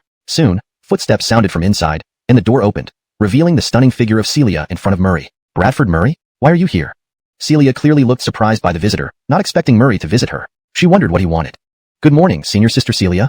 Murray greeted cheerfully. Celia glanced at the bright sun above, puzzled by Murray's greeting. Well, senior sister Celia, thanks to your help, I entered the inner sect. I came specially today to thank you. Murray continued with his cheeky smile. Celia. She couldn't quite grasp his meaning. Who comes to thank someone empty-handed? Although she wasn't short of money, she sensed there was more to his visit than just gratitude. Bradford Murray, you're too kind. You entering the inner sect is entirely due to your own efforts. I didn't contribute much. Celia smiled sweetly, and for a moment, it felt like springtime. Murray chuckled. Mediation, the Haddon remained somewhat displeased. Everyone knew how doting the Haddon was on his only grandson. No, senior sister Celia, I can't leave. This guy doesn't seem trustworthy. I'll stay to protect you. Farron stubbornly refused. But, if I really intended to harm her, could you even protect her? Murray retorted boldly, unafraid in front of the Haddon's grandson. His future wouldn't be comparable to some spoiled brat. Soon enough, even the Haddon wouldn't be anything significant in his eyes. Just an ant, destined to be trampled. Why give him face? What did you say? Hearing Murray's words, Farron erupted with rage, barely holding back his impulse to beat him up. Well, no need to argue. Bradford Gannon, follow me. Seeing potential conflict, Celia sighed and led Murray into her courtyard, not allowing Farron to enter. She had stated clearly that she needed privacy. You, outside, Farron fumed, watching as Murray went inside with his goddess. He could only stand outside, filled with jealousy. Celia's courtyard was not somewhere even he frequently visited. Now, this guy got inside. Humph, little boy, think you can mess with me? I'll show you today that power isn't just determined by cultivation, but also by connections. Originally, I'd ignore you, but you pushed me. Farron's expression turned vicious, and he took out a transmission jade, slipped to contact some of his brothers in the inner sect. Being the Haddon's grandson, he wielded considerable influence. Inside Celia's courtyard, Murray followed her into the house. Bradford Murray, I understand why you're here. Celia looked at Murray directly. Hearing this, Murray was taken aback for a moment, then scratched his head and said, how embarrassing. Chapter 33, perhaps it was too little. Zoe smiled sweetly. Bradford Gannon, don't be shy. I know you've been under a lot of pressure recently with the upcoming duel against Armand. If you weren't confident, you wouldn't have accepted the challenge. I've wanted to repay you for saving my life last time, but never had the chance. Tell me how many spirit stones you need, and I can provide them for you. Besides, Bradford, even if you fail in the battle with Armand, senior sister will ensure that you still receive the annual allowance of spirit stones. Zoe hadn't forgotten that Murray had saved her before. Although recommending him for the inner sect membership seemed like repayment, Zoe knew it wasn't that simple. Murray entering the inner sect was his own accomplishment. He would have succeeded without her help. As the daughter of the sect leader, she had good upbringing and did not believe a mere message relayed could count as repaying a life-saving favor. And while outsiders might think Murray was crazy, daring to challenge Armand after just advancing to the Hao-Chi realm, Zoe didn't see it that way. She'd witnessed him cross realms to defeat Yuan, so she trusted Murray's capabilities. Hearing Zoe's generous offer, even Murray couldn't help but feel moved. Truly the daughter of the sect leader, such generosity wasn't something ordinary disciples could match. Outer sect disciples struggled over spirit stones, yet Zoe could easily obtain vast amounts to lend. Bradford Gannon, speak freely. There's no need to worry about the number of spirit stones. Zoe's words made Murray hesitant. He hesitated, calculating in his head before holding up one finger. The amount is quite large, but I need at least 100 spirit stones for my cultivation. Murray said bashfully, feeling nervous. After all, 100 spirit stones equated to 2 months of inner sect resources. Borrowing this much might leave a bad impression on senior sister. 100 spirit stones? Zoe was surprised. Too much. Sorry, senior sister Zoe. Actually 80 would also work. Murray's face fell, feeling how hard borrowing money could be. No, Bradford Gannon, 100 spirit stones are fine. But, will 100 be enough? Zoe disagreed, questioning whether it would be sufficient. Considering who Murray was facing, Armand, a strong 9th layer Hao-Chi realm practitioner, rapid improvement required substantial resources. Zoe genuinely thought 100 was too little. Murray realized he had asked for too little, but having spoken, changing his request would lose face. In fact, while 100 isn't enough, senior sister, you need them for your own cultivation. Zoe paused, then suggested, let me give you 500. 500 spirit stones should suffice. You're under a lot of pressure now. Maintain a good mindset, and don't let the stress overwhelm you. It wasn't merely gratitude driving her decision. Since their first meeting, Zoe had felt that this Hassan would one day be someone great. Given his ability to cross realms in battle, Gueshu's sect might not hold him long. As the daughter of the sect leader, Zoe wasn't naive. Every expenditure was carefully planned. Associating with such a genius would benefit greatly in the long run. Murray was stunned. He had asked for 100, already feeling it was too much. But Zoe offered 500, not a loan, but a gift. Only a sect leader's daughter could be this generous. Murray resolved to seize this opportunity. With 500 spirit stones, his cultivation would significantly improve. Facing Armand would be easier, showcasing his potential and possibly earning Geshu's sect's focus. If nurtured by a major sect, what achievements awaited? Thank you, senior sister. Your kindness will never be forgotten. Murray bowed sincerely. Zoe smiled warmly, then entered a room briefly. Emerging soon after, she carried a large box. Bradford Gannon, there are definitely more than 500 spirit stones in this box. Take it. I wish you success. Murray thanked her again, taking the box and leaving immediately. With the spirit stones secured, he needed to hurry and refine them. Geshu's sect had dispatched disciples to eliminate smaller sects. Their return could trigger his showdown with Armand. Although Murray was confident in endurance, Armand was formidable. Prolonging the battle too long might alert the elders. Leaving Zoe's courtyard, Murray walked toward his quarters. Unbeknownst to him, Ewan followed behind with several intersect seniors. Senior brother, did you see that kid? That's Murray? The same kid who defeated you? Yes, senior brother, that's him. Humph. Today, I'll see if this kid truly deserves to challenge Armand. In all my years here, I've never seen such arrogance. Chapter 34. Intercepted. Murray walked along the road. It didn't take long before he saw several figures ahead, seemingly waiting to intercept him. Leading them was none other than Farron. Seeing Farron there, Murray immediately understood the situation. These must be the reinforcements Farron had sought. This little brat hadn't given up and still intended to attack him. However, this wasn't a bad thing. As the grandson of the chief elder,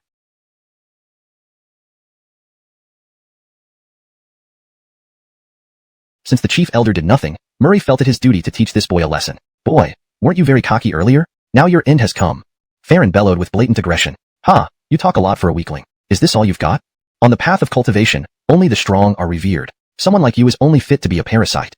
Murray mocked without reserve, his contempt clear on his face. As expected, Murray's words succeeded in igniting Farron's fury. From childhood until now, no one had dared speak to him like this. After all, his grandfather was the chief elder. His identity had always set him apart from others. He had always been the one humiliating others, but today, he had been humiliated. At that moment, Farron's hair seemed to stand on end with anger. He felt that Murray was the greatest enemy he would ever encounter in his life. Insolent fool, HMPF, let's see how tough you really are. Farron said with malice. Ha, Farron, away from your chief elder grandpa, you're nothing but trash. Murray laughed coldly as he placed the box he was holding into his storage ring. At a time like this, if anything happened to the spirit stones, it would be a huge loss. Besides, they were facing someone like Farron. Hand it over. That belongs to junior sister Zoe. Do you have the right to touch it? Farron's eyes blazed when he saw the box. Clearly, it contained a large amount of spirit stones, and even more infuriatingly, these stones were gifts from junior sister Zoe. Zoe had never given him such a gift. Seeing Murray receive so many spirit stones made Farron intensely jealous. Moreover, seeing the abundant spirit stones gave him an idea. If Zoe willingly gave these to Murray, it wouldn't be appropriate to snatch them back and then return them to her. She might scold him. But if he secretly kept them for himself, not only could Murray pay off his debt, but also Farron could fund his underlings. These underlings required a significant amount of spirit stones each year, and they bolstered his status within the sect. Each year, maintaining these underlings put a heavy strain on him. Although his grandfather was the chief elder, he only provided enough spirit stones for Farron's cultivation. Spending extra stones on underlings was something even his grandfather couldn't support. Moreover, if the other elders found out, they might report to the sect leader. Robbing Murray now would solve his problems. So many spirit stones would cover his expenses for a while, and save him the headache of asking his grandfather for more funds next month. With his plan set, Farron's smile widened, and he waved his hand, addressing the senior disciples beside him. Seniors, please attack together. This kid isn't easy. Capture him and beat him severely, avenging me. With Farron's command, the senior disciples around him mobilized their cultivation power and charged at Murray like enraged bulls. These seniors were good friends of Farron and eager to connect with the chief elder. They regarded Murray as merely a joke, never truly believing he could pose a threat. Though Farron spoke, they still acted collectively. Otherwise, any single person taking credit would be troublesome. Hum. In an instant, Murray drew his long sword, which emitted a resonant hum as if a white dragon circled around him. Kill! Murray roared and charged at the intersect seniors. Among them, the highest cultivation was 7th level Hutachi realm, while the rest were 6th level. To be honest, their cultivation wasn't shabby, but to Murray, they were merely practice targets. 7 treasures marvel skill. Aerial desolate. Karura fist. The 3 seniors roared as they launched their techniques at Murray. Though Murray had captured a 5th level Hutachi cultivator earlier, deep down, they didn't believe he could match them.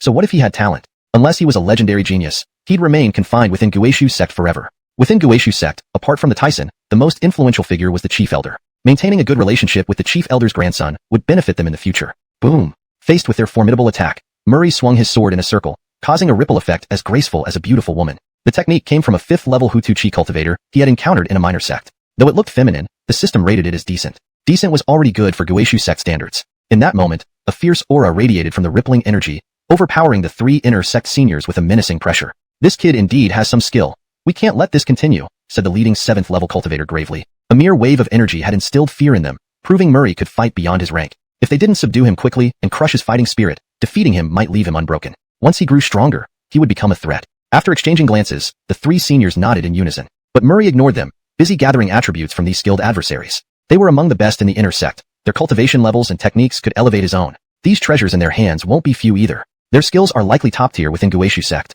You indeed have some ability. However, you've enraged us. Initially, we plan to give you just a taste of pain, but seeing your strength, today will not end easily for you. Chapter 35. Garuda. Stop wasting time with useless talk. If you've got real skills, show them. Don't be like your worthless master who can only bark. Murray took on a provocative stance. Facing these three, Murray felt a hint of strain. Indeed, their cultivation and combat prowess were far superior to that of the minor sect disciple from before. But, this made things more interesting. Murray smiled faintly, staring at the three intersect senior brothers like a hawk eyeing its prey. So what if they were from the intersect? They were merely those who joined earlier than him. Even 10,000 Mays wouldn't fear such people. Didn't you use the Kara fist before?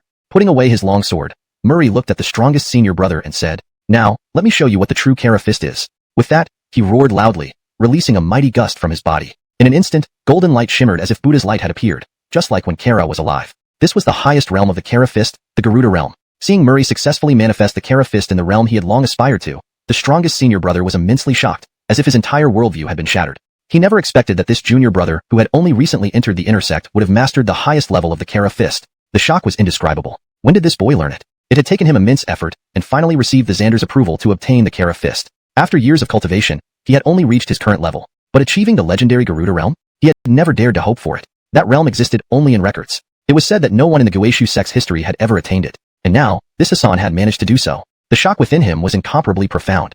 One could imagine what kind of prodigy this was. Thinking of this, the senior brother felt that they couldn't let this boy go today easily. If there was an opportunity, they should make it look like he died during cultivation. This boy's potential was much greater than he imagined. If they really let him go, next time they might not be able to take him down.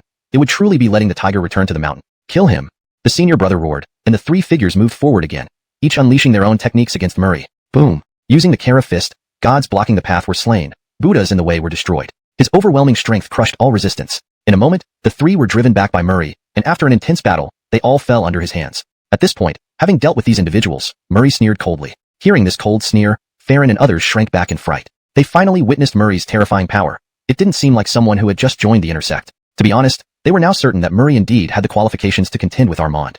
Who would have thought this junior brother would be so formidable? He would likely be this year's biggest dark horse. Farron, I didn't expect you to be such a coward. If you can't fight, it's fine. But why did you bring along such weaklings who can't even match me? Is this the truth that trash hangs out with trash? Murray smirked, looking at Farron. He had no intention of ending the enmity now because he knew if he proposed settling the score, they'd think he was afraid and come to provoke him further, and then get beaten up again. Murray, we admit, you are indeed powerful. But behind us stand not only ourselves but also our alliance. Please let us go, otherwise, the alliance will not let you off easily. The senior brother spoke calmly, full of confidence. After all, Farron held a high position in the alliance, not earned through strength, but because he was the grandson of the Haddon. If Murray dared to mistreat them, the alliance would inevitably seek retribution next time. Yes, let us go, or else... Ow. Or else what? At this time, you dare to shout at me. Murray kicked Farron down to the ground, then coldly said, "Today, you started by robbing me. Now, hand over anything valuable you have on you. Don't force my hand. This place is secluded, no disciples pass by here. If I lose control and kill you all, with my talent, which sect wouldn't welcome me? Which sect wouldn't protect me with all their resources?" The last sentence was the real threat, and instantly Farron and others felt death looming close. This Hassan was too terrifying. Going against him was undoubtedly foolish. Brother Farron, quickly give him the money. Brother Gannon, we acted rashly today, and from now on, we won't trouble you anymore, not even our alliance. I am truly sorry about today. The strongest senior brother's expression changed suddenly as he hurriedly pleaded. Senior brother, what are you doing? I don't believe he dares to kill the Haddon's grandson. Farron muttered unhappily, wondering why his senior brother was undermining him. Lord Edgar, at this point, can't you see the situation clearly? If you keep being stubborn, do you really think you'll survive? What Murray said is true. If he secretly kills us and escapes, it will take some time for the sect to discover us and find the culprit. By then, Murray would have already fled to another sect. With Murray's talent, any sect would cultivate him with all their efforts. We would die in vain. Some people can be intimidated by the alliance, but some prodigies can't be suppressed. We can only beg for mercy. The senior brother gave Farron a look of exasperation, somewhat regretting helping him. Upon hearing this explanation, Farron paled and reluctantly handed over his storage bag. Murray unceremoniously snatched it and began searching it thoroughly. Anything useful, spirit stones or cultivation resources, or any techniques, was plundered by the third level of Aura Realm. Such speed was astonishingly fast, perhaps breaking the historical record of Guishu sect. Guishu sect returned victorious from their campaign against the small sect. Soon, the whole sect was buzzing with excitement. All disciples were talking about it. After all, everyone had heard about the small sect, and many Guishu sect disciples hated them deeply. There were constant reports of disciples falling victim to ambushes by the small sect while on missions. Now, news spread that the small sect was completely annihilated, and Armand was captured alive without serious injury. The biggest event in Guishu sect now was Murray's challenge to Armand. News of Murray had spread widely, and virtually every disciple in Gue Su sect had heard about it. Many were curious. Could Murray truly defeat Armand?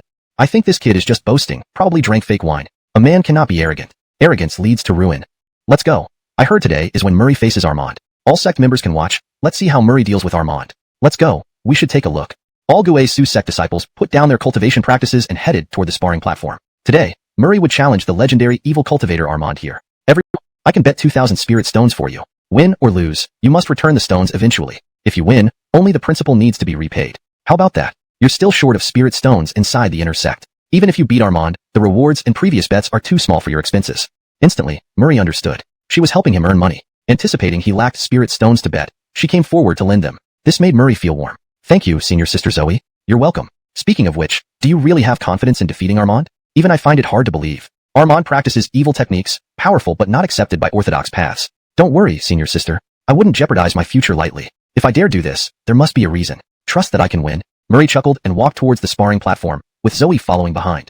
Chapter 37. Facing Armand. The arena was packed with spectators. As Murray stepped onto the stage, the entire crowd erupted into a frenzy. Unlike previously renowned disciples, Murray was relatively new to the inner sect and hadn't been there for very long. Yet, among all of Gue Su sect's disciples, he had become the most famous. And he was likely to be a hot topic for a long time. After this event, if they invited Murray for endorsements alone, he was calm and revealing nothing.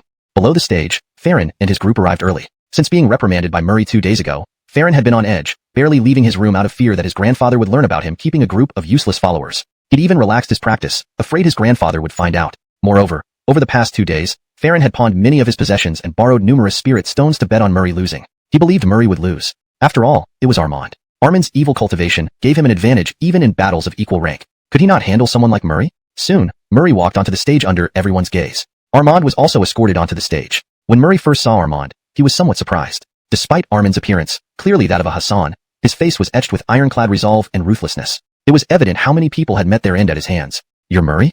And you're Armand? They asked simultaneously, and Armand sneered. I heard it was you who found my location, leading to my current predicament. I heard you wanted to challenge me to prove yourself and become a prodigious disciple in Gue Su sect? Armand asked coldly, his disdain clear. What gives you the confidence? Is it your third layer aura realm cultivation? Huh.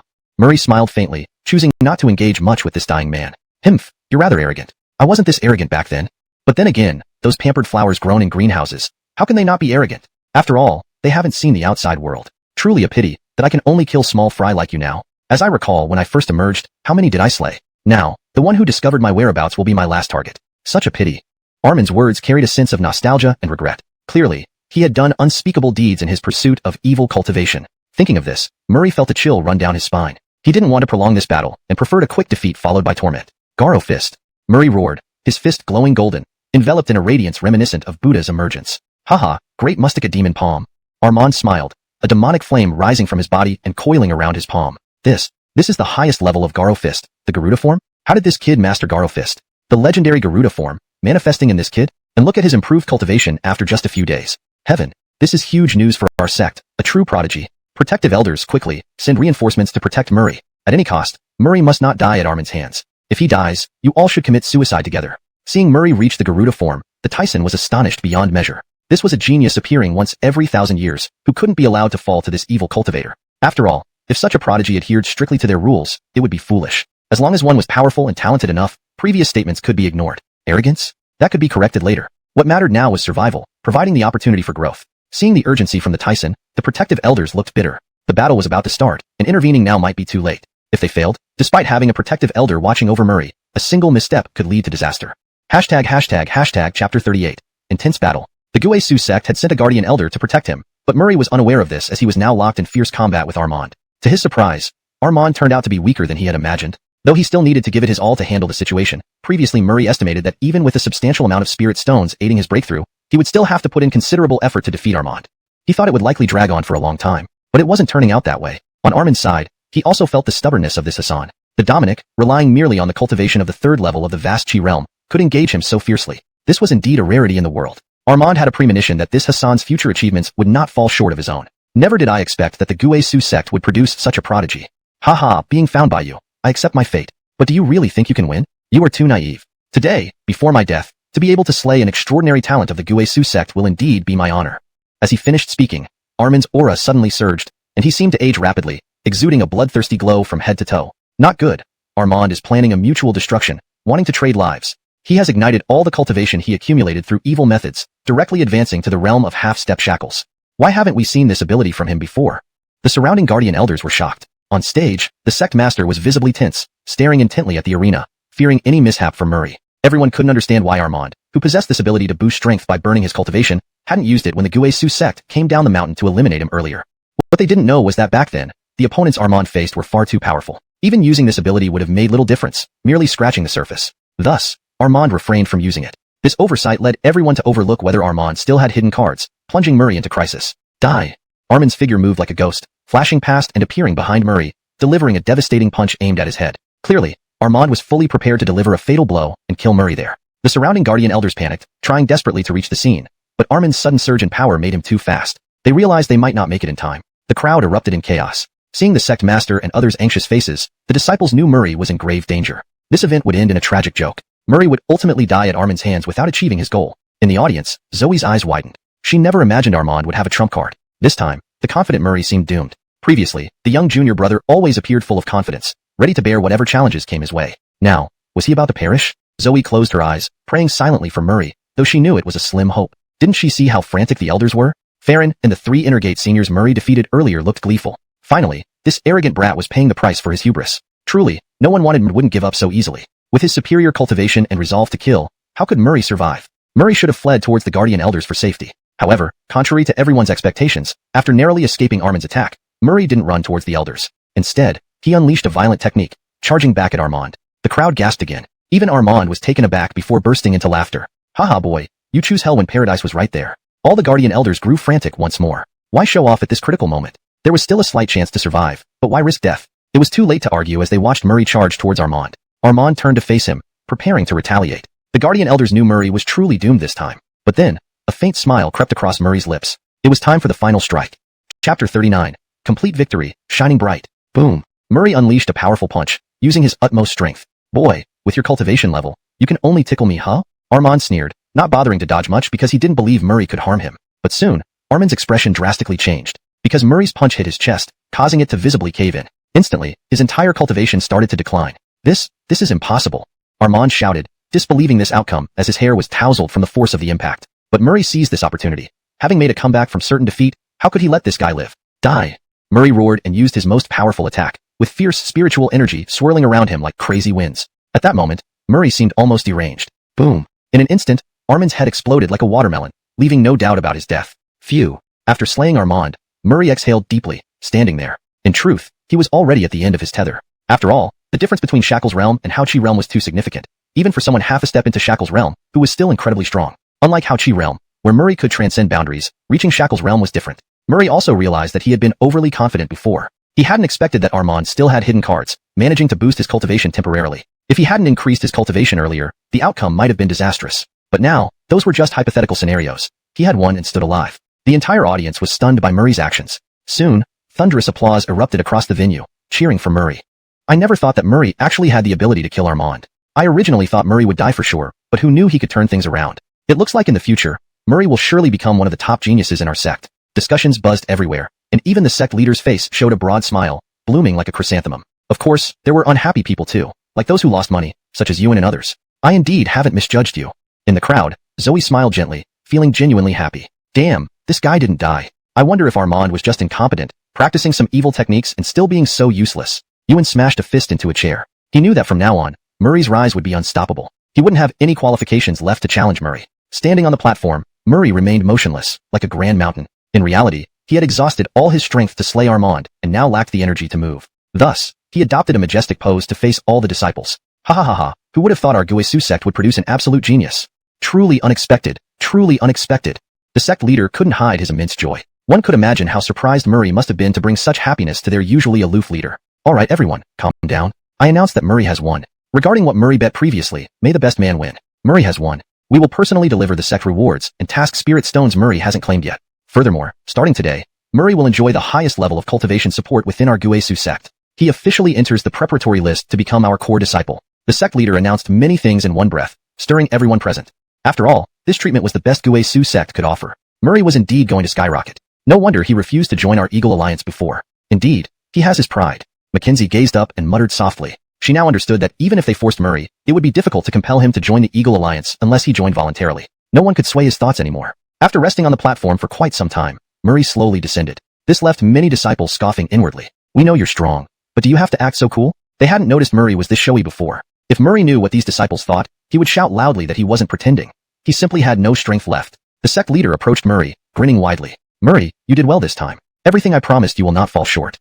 I'll have the elders deliver your spirit stones to your courtyard personally. Now follow me. I need to take you to choose some rewards. How Murray learned Garuda Fist in the past wasn't important anymore. All Guesu sect's techniques would be freely accessible to Murray in the future, so there was no point in dwelling on small matters. Moreover, Murray likely obtained Garuda Fist through unconventional means, probably purchasing it from unofficial channels, paying a hefty price. But in the future, this disciple could freely choose any technique without such issues. Thank you, Tyson. Murray managed a pale smile. The system was frantically repairing his body, using the blood essence points he had accumulated previously. To be honest, without the system, Murray would have fallen in the battle. The system kept repairing and supplying him with blood essence points, allowing him to survive. Soon, he'd recover fully and return to his usual self. Following the sect leader into the sect, Murray received a new disciple token, a dark green one, symbolizing status and rank unattainable by ordinary disciples. The sect leader led Murray into a grand hall. Golden and opulent, the hall contained only them. Murray, here are all the techniques. You can choose one. Also, weapons are over there. Pick two that you like. Chapter 40, The War God's Spear. Hearing the sect master's words, Murray respectfully expressed his gratitude and then proceeded inside. He intended to personally select some martial techniques, rather than just picking up what others had left behind. Remember, don't be greedy. Master one that suits you. Eat bit by bit. A person can't eat enough to become fat in one bite. With those words, the sect master rose and left, not wanting to disturb Murray any further. Murray wandered alone inside the hall, surrounded by an overwhelming variety of martial techniques. Even he couldn't help but feel a sense of awe at this moment. It was like being a country bumpkin entering the Grandview Garden, overwhelmed by the abundance on display. There were so many options, and choosing among them wasn't easy. He diligently selected, and truly, who wouldn't be tempted by such a wealth of choices? Every single one of these martial techniques would cause a frenzy if they appeared outside the sect. Let's start with selecting a suitable weapon before I choose the technique, he murmured to himself and headed towards the weapons section. After all, selecting martial techniques should be paired with a weapon one was proficient in. Although the long sword was valuable for outer sect disciples, it was somewhat ordinary within the inner sect. Moreover, items previously used or obtained from Elliot could be rewarded to his dorm mates. Now is the time to find something more suited for him. Murray entered the weapon repository. Here, an array of weapons, from long swords and large knives to spears and axes, was displayed. The profound heritage of the Guesu sect was fully revealed. As he surveyed the area, returning to the martial technique section, Murray chose a gun method called Fei Hong Gun Ju. Despite owning several sword techniques, he had few gun methods. A good gun technique was necessary to enhance his strength. After selecting both a weapon and technique, Murray exited the hall, heading back to his courtyard. Along the way, he had become a star in the Guesu sect, drawing envious gazes from fellow disciples. Back at his courtyard, the scene was even more intense. Enthusiastic fans surrounded the place, including powerful senior brothers who came to make his acquaintance. Brother Ganon is back. Congratulations, Brother Ganon. Your success is truly enviable. Brother Ganon, remember me? So many people greeted him with warmth and enthusiasm, making Murray somewhat embarrassed yet unable to ignore their fervor. He politely conversed with everyone until midnight, realizing how extraordinarily enthusiastic they were, possibly even more so than toward their own families. Finally, everyone's gone. Murray sighed, dragging his tired body back into his courtyard. Back in his room, he closed the door and began studying Fei Hong Gun Ju. Despite his exhaustion, Murray remained diligent, unwilling to slack off. Being blessed with a golden finger, creating a legendary story was only right. After reading for a while, he practiced with the War God Spear, following the moves recorded in Fei Hong Gun Ju. The technique had only 21 moves, but it covered most spear combat actions comprehensively. Murray felt he'd made a great choice. However, using the War God Spear felt surprisingly ordinary, sometimes even inferior to other weapons. He was a little disappointed but sensed a mysterious feeling when using it, confirming its uniqueness. What secrets does this War God Spear hold? He wondered, gazing at the spear. The next morning, while still in bed, Murray heard a knock on the door. Puzzled, he didn't expect anyone to visit at this hour, especially since Zoe had already delivered the winnings from bets. Currently, he had no shortage of spirit stones. Opening the door, he found a former dorm mate standing outside, rubbing his hands and smiling nervously, waiting for him to open. Chapter 41. Brothers struck it rich? What do you want from me? Murray was somewhat puzzled. After all, the brothers in the dormitory wouldn't come to him without a reason. A sudden visit must mean something. It's like this, Brother Chong. We've caused a big problem. One of the brothers said awkwardly. We heard a lot of rumors about you outside the intersect. After you defeated Armand, we couldn't hold back and took action. As a result, we injured quite a few people, some of whom were protected by intersect disciples. Not only that, but to support you. On the day of your battle with Armand, we all invested spirit stones and ended up making a lot of money. Some intersect disciples who had grievances against you, and those who lost money started causing trouble for us. This incident even alarmed the elders, leading to many of our dormitory brothers being arrested and locked in the brig. They were sure you wouldn't care about us, which is why they dared to act so recklessly. The brother looked troubled, adding, Sorry, Yosef, we just keep getting into trouble for you. Stop. Murray waved his hand, feeling a warm glow inside. Don't worry, I'll go with you now to resolve this. Also, from today onward, no one will be able to bully you anymore. In the outer sect, I want you to walk with your heads held high. As he spoke, Murray's tone grew serious, even slightly ominous. While these cheap brothers might not achieve much, they were still his people. He could understand the situation.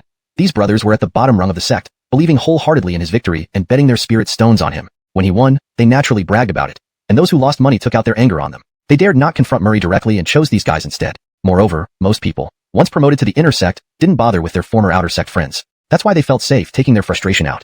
Otherwise, it would have been impossible for the elders to get involved over such minor issues. Behind this incident, there were likely several inner sect disciples pulling strings. Even though these brothers probably wouldn't amount to much and were already on different levels, Murray couldn't stand seeing them bullied. They supported him wholeheartedly. While walking with the dormitory brother, Murray suddenly remembered something and asked Ye, "Hey, Ye, how much did you?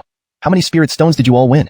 Murray suspected that his brothers had struck it rich, perhaps turning into nouveau riche overnight. After all, too few had bet on him, while the opposing bets were astronomical. Given the odds, even small investments could yield significant profits. Ye looked sheepish as he replied, "Yosef, it wasn't that much. On average, each brother made about 1,200 spirit stones." Murray was stunned. Good grief. He knew the gamble could make a decent profit, but he never imagined they'd earn so much. With so many brothers in the dormitory, the total sum was undoubtedly substantial. So, how much did you initially invest? Logically, you shouldn't have had that much capital. Murray hesitated, sensing an impending issue. Yosef, you don't know, do you? Since we became connected to you, things have improved greatly. Some inner sect disciples used to collect protection fees from us. But as your people, how could we not think of you? Not only did we collect the protection fees around us, but we also borrowed money, using the right to collect protection fees in the dormitory area as collateral from other inner sect members. So, we put all the borrowed money into the bets and made a lot of money. Ye grinned nervously, but rest assured, Yosef, we know this money isn't solely ours. Previously, you were too busy, and we didn't have time to disturb you. We were planning to find an opportunity to give you part of the money we won, along with the protection fees. Murray nodded, still amazed. This gambling win was truly a bonanza. This was partly why Murray hadn't abandoned these outer sect disciples when he ascended to the inner sect. Why else would inner sect disciples recruit followers? It wasn't just for show. There was plenty of profit to be made. The Guisu sect had only a few thousand inner sect disciples but hundreds of thousands, almost a million, outer sect disciples. These outer sect disciples handled all the menial tasks essential for the sect's operation. Without resources, the sect would lose its continuity. However, most outer sect disciples were freeloaders, eating and drinking without contributing. With the sect doling out so many spirit stones annually, it pained them to let inner sect disciples profit from the outer sect. Yet, they often turned a blind eye, understanding the need for inner sect disciples to have income. Not every inner sect disciple had permission to reap profits, typically only those acting on behalf of higher-ups. Most were just figureheads. Given the vastness of the outer sect, there were places even inner sect disciples couldn't reach. While the sect tolerated exploitation, occasional punishments were necessary to prevent complete dominance and ensure fairness. In their dormitory area, no one had collected protection fees for a long time since the last inner sect disciple fell from power. Chapter 42. Face. Originally, Murray thought that these brothers had no hope of being promoted to the inner sect for the rest of their lives. But now, it seems their chances of entering the inner sect have become too great. After all, with an unexpected windfall, each one possessing 1,200 spirit stones, they could match what an outer sect member might accumulate in 20 years. Giving such a large amount of spirit stones to these brothers all at once would likely force them into the inner sect. Reflecting on this, even Murray envied these brothers. Their luck was simply too good, all because they followed him, handsome and suave as he was. They used to be just a group of delinquents, aimlessly spending their lives until they grew old enough to retire in Guishu sect and wait for death. But now, due to their bet on him, their fates were dramatically reversed. Could this not make other outer sect disciples envious? The inner sect members must be eyeing them with greed, especially with these suddenly wealthy brothers likely becoming arrogant, strutting around the outer sect. Hence, it's only natural for others to target them. Soon, Murray brought Ye back to the outer sect, going straight to the law enforcement elder's office. According to what Ye and the others said, in order to ensure Ye's release, these brothers managed to collect 50 spirit stones to present to the law enforcement elder. Thus, one person was released. Of course, these brothers had considered using money to get out. However, the law enforcement hall is responsible for maintaining the order within the sect. Suddenly capturing and then releasing so many people wouldn't sit well with the higher-ups, so they didn't dare accept more payment. Murray walked directly into the law enforcement elder's hall with Ye. Inside, the elder was busy dealing with some matters and greeted them indifferently. "Write down your request. We will investigate when time permits." This was how the outer sect's law enforcement elders usually handled things. "It's me." Murray introduced himself immediately. "I wonder if any of you elders recognize me. I'm Murray, the one who defeated Armand and has recently entered the inner sect." Murray? Upon hearing Murray's name, all the law enforcement elders looked up. Recognizing his face, smiles spread across their old faces. Of course, they knew Murray. The life of a law enforcement elder was quite monotonous, so when Murray fought Armand, all the elders from the law enforcement hall skipped work to watch the duel. Now, with the real person before them, recognition was immediate. "Ah, young friend Murray. You've certainly been shining brightly lately, making us old fellows look rather embarrassed. From the moment you stepped onto the arena, I knew you were someone extraordinary. Armand stood no chance against you." An elder chuckled, praising him effusively. Most of these elders were just entering the Hao-Chi realm, with few reaching above the 5th layer. These were former inner sect disciples who, having achieved little throughout their lives, stayed within the sect after growing old. This was the common path for retired inner sect disciples. Some became lecturers at smaller sects, others turned into wandering cultivators, fighting in the world beyond or returning to their hometowns to live like petty lords. Despite this, most treated outer sect elders better than the outer sect members themselves, who either did menial tasks or served as guards outside the sect. Yes, elder, Murray replied with a smile. My dormitory brothers got into some trouble, resulting in our collective detention here. I wonder if the elders can do me a favor and introduce me to the elder managing this matter? I wish to secure the release of my brothers. Times are tough, and they've all led difficult lives. Although his prospects were bright and the elders were eagerly flattering him, it was a significant matter to free so many people at once. It was challenging, but his status as an inner sect disciple gave him leverage. Other inner sect disciples might not have managed such feats. Furthermore, many inner sect disciples had vested interests in this matter, possibly influencing the law enforcement elders' actions. Upon hearing Murray's words, the law enforcement elders were shocked. This was the first time they saw an inner sect disciple, especially one rising rapidly, pleading for outer sect members, especially hopeless ones. Recognizing the seriousness, the elders immediately reported the situation to their superiors. Though Murray's favor mattered, this was far from trivial. Additionally, many factions within the inner sect were involved, making cautious handling crucial to avoid potential issues. Soon, after the report, a hurried figure approached. A middle-aged man in his 50s, exuding authority, with a rugged appearance and a stern expression, rushed over. He recognized Murray instantly upon arrival, as he had led the absenteeism during the duel. The law enforcement elder's expression wasn't particularly pleasant. He had placed bets on the duel, losing all his spirit stones when Murray won. However, none of this was public knowledge, and Murray could guarantee this elder wouldn't mention it, let alone act unfavorably towards him. Bringing up such grievances could result in Murray leaving and refusing to help, potentially holding a grudge. The elder, coming from a family entrenched in the sect, wanted his descendants to thrive without offending a promising star like Murray. So it's brother bye. Your recent successes have been truly remarkable, making even us old fellows feel ashamed. We feel like we've wasted our lives. ####Chapter 43. Outer sect arrangements. The law enforcement elder, as usual, was full of courtesy and flattery towards Murray. This elder who had climbed his way up to the head of this district's punishment hall wasn't just powerful but also astute. He knew that if he could curry favor with this Hassan before him, it might benefit his descendants. Compared to these petty alliances behind the scenes, they were simply insignificant. The larger alliances wouldn't stoop to such deeds. Primarily, there had been too few who bet on Murray that day. There simply wasn't enough meat to share. Haha, I'm truly sorry to have disturbed you, elder. There's just a small matter that requires your assistance. Murray bowed respectfully to the elder, which made the elder feel very honored. Murray, my young friend, you need not explain further. I'm already aware of what you need. Rest assured, your dorm mates can return without any punishment. I give you my word. Young Murray shows such loyalty at such a young age. Truly admirable, the elder remarked. Facing significant benefits, the law enforcement elder remained clear-headed. He knew Murray was important at this moment, and that currying favor with him was paramount. Thank you so much, elder. Murray smiled. For the first time in his life, he felt his reputation was worth something. Not at all, the law enforcement, recalling that while the outer sect had many disciples, including quite a few attractive females, some particularly ambitious ones pursued advancement through unconventional means, to achieve their personal goals and realize their life's value. Before, he had never entered these places due to financial constraints, and didn't spend his monthly 5 spirit stones on such matters. Now, if not for the brothers bringing it up, he might have forgotten about them. However, Murray refused, scolding them. What are you all thinking? With hard-earned money, prioritize improving your cultivation. Strength draws followers and protection. Hard-earned spirit stones should not be squandered. Life is precious. Focus on more important things. Think about your future. Murray's stern lecture left an impression. If he hadn't intervened, these suddenly wealthy brothers might have wasted much of their resources. In this world, strength mattered most, not money. Strength drew followers. Without it, wealth wouldn't save you when you faced hardship. The brothers reluctantly nodded, remembering Murray's words. After all, they had acted recklessly for days, and none dared reprimand them. Yosef's words resonated deeply. As long as you remember this, don't embarrass yourselves. With these spirit stones, prioritize enhancing your strength. Even without other reason. ###Chapter 44. Cooperation with the Eagle Alliance. Murray's decision to distance himself was well thought out. After all, given his reputation, it wouldn't be long before these people expanded their influence to an enormous area. When that happened, the anger from the outer sect disciples would undoubtedly be substantial, and within the inner sect, he had quite a few enemies who might seize this opportunity to find fault with him. That could be extremely detrimental for him. In this world, the people here weren't as smart as those from the previous Earth.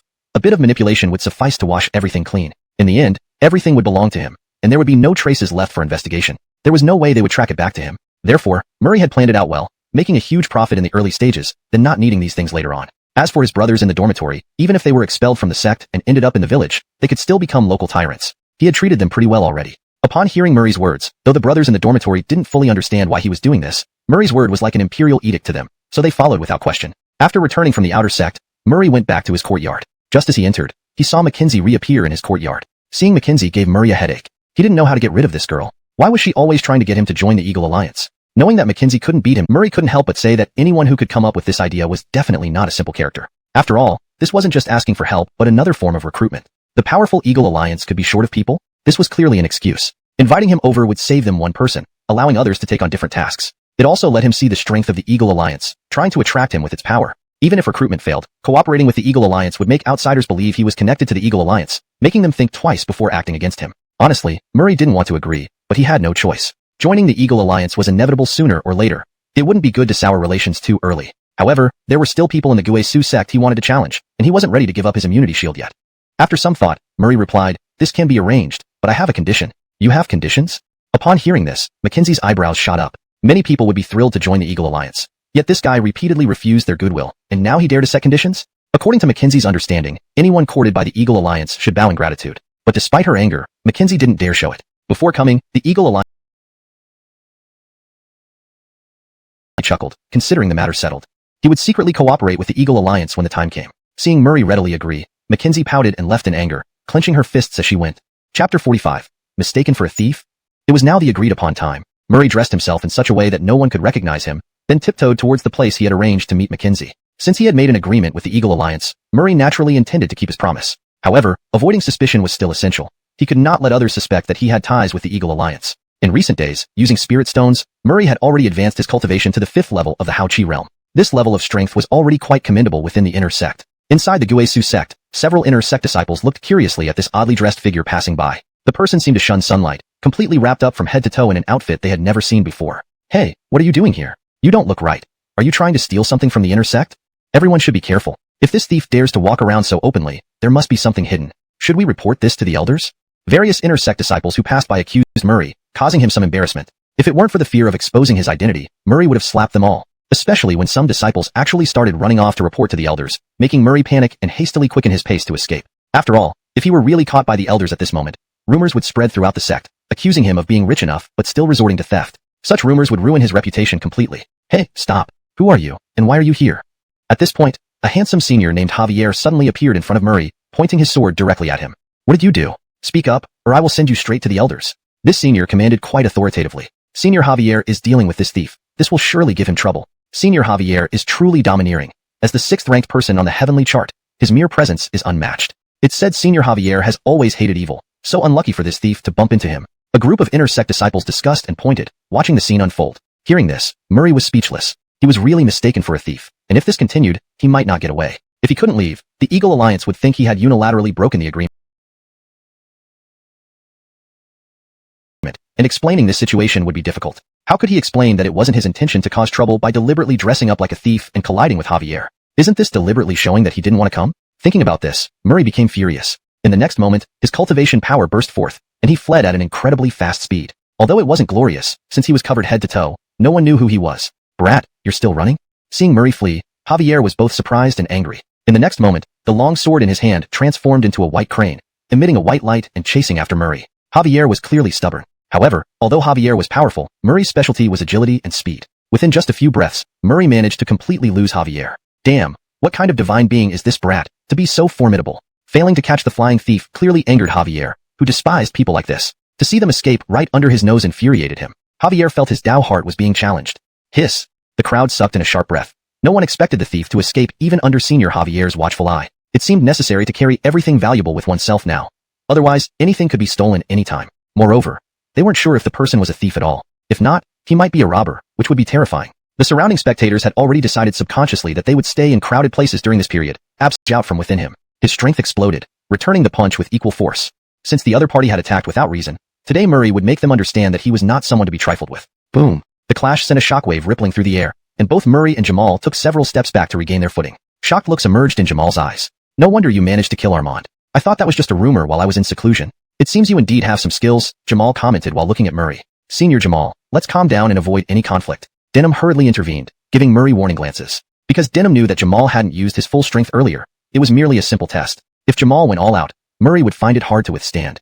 Chapter 46. Jamal. Jamal watched Murray with interest, refraining from attacking again. His initial attack was partly to express his dissatisfaction with the constant rejections of the Eagle Alliance, and partly to gauge whether this person was truly formidable. During the day Murray fought Armand, he had been in seclusion and hadn't witnessed it. He thought that if this guy wasn't as strong as rumored, he could possibly force him to join the Eagle Alliance through sheer strength. But now, Jamal had to abandon this notion. While he was confident he could defeat Murray, using force would only backfire given the other's potential. Unable to help showing off a bit, Jamal stood there as the remaining Eagle Alliance members around him exchanged glances, dismissing the previous confrontation. They were all top geniuses of their sect and wouldn't be rattled by such matters. "Do you greet guests like this? I came here to help, and without even doing anything, You attack me directly, Murray said coldly. If I don't get an explanation for this, I will leave immediately, and I will never join the Eagle Alliance.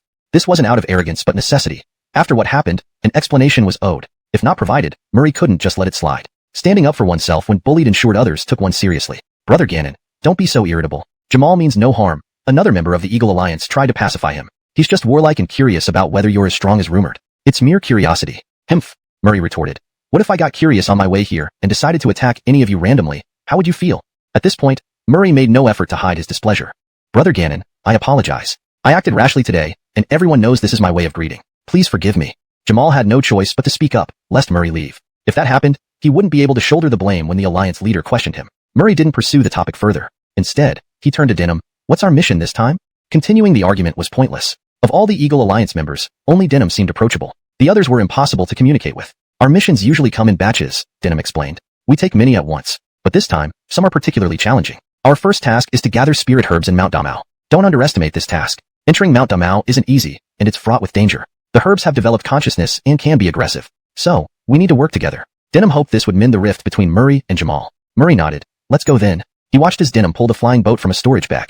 It wasn't too large, suitable for long journeys, driven by the most powerful among them. Everyone had different cultivation levels, hence varying speeds. On this trip to Mount Damao, we're not alone. Jingguang sect's elite disciples will also be there. We'll gather herbs but must stay wary of them, given the long-standing tensions between their sect and ours, Jamal explained, extending an olive branch. Murray nodded, reflecting on his past as an outer sect disciple with limited exposure. He knew little about rival sects like Jingguang, but appreciated the competitive environment it created. Competitors were necessary for growth. After more explanations from the land, due to its advantageous geographical position, countless spiritual herbs grow here, and even obtaining a single one would be incredibly valuable. However, because of Great Spike Mountain's unique terrain, not many can successfully harvest them. The area is jointly dominated by the Guisu sect and the Jingguang sect. Every year, disciples and elders are stationed here to prevent people from stealing the herbs. Despite this, each year numerous people still risk their lives to come and collect the herbs they desire from Great Spike Mountain. It is also known as Demon Mountain due to the constant raging thunder that fills the mountain, which can reduce one to ashes with the slightest misstep. The flying boat carrying Murray and the others quickly arrived at Great Spike Mountain, after which Jamal steered the boat towards Guisu sect's encampment.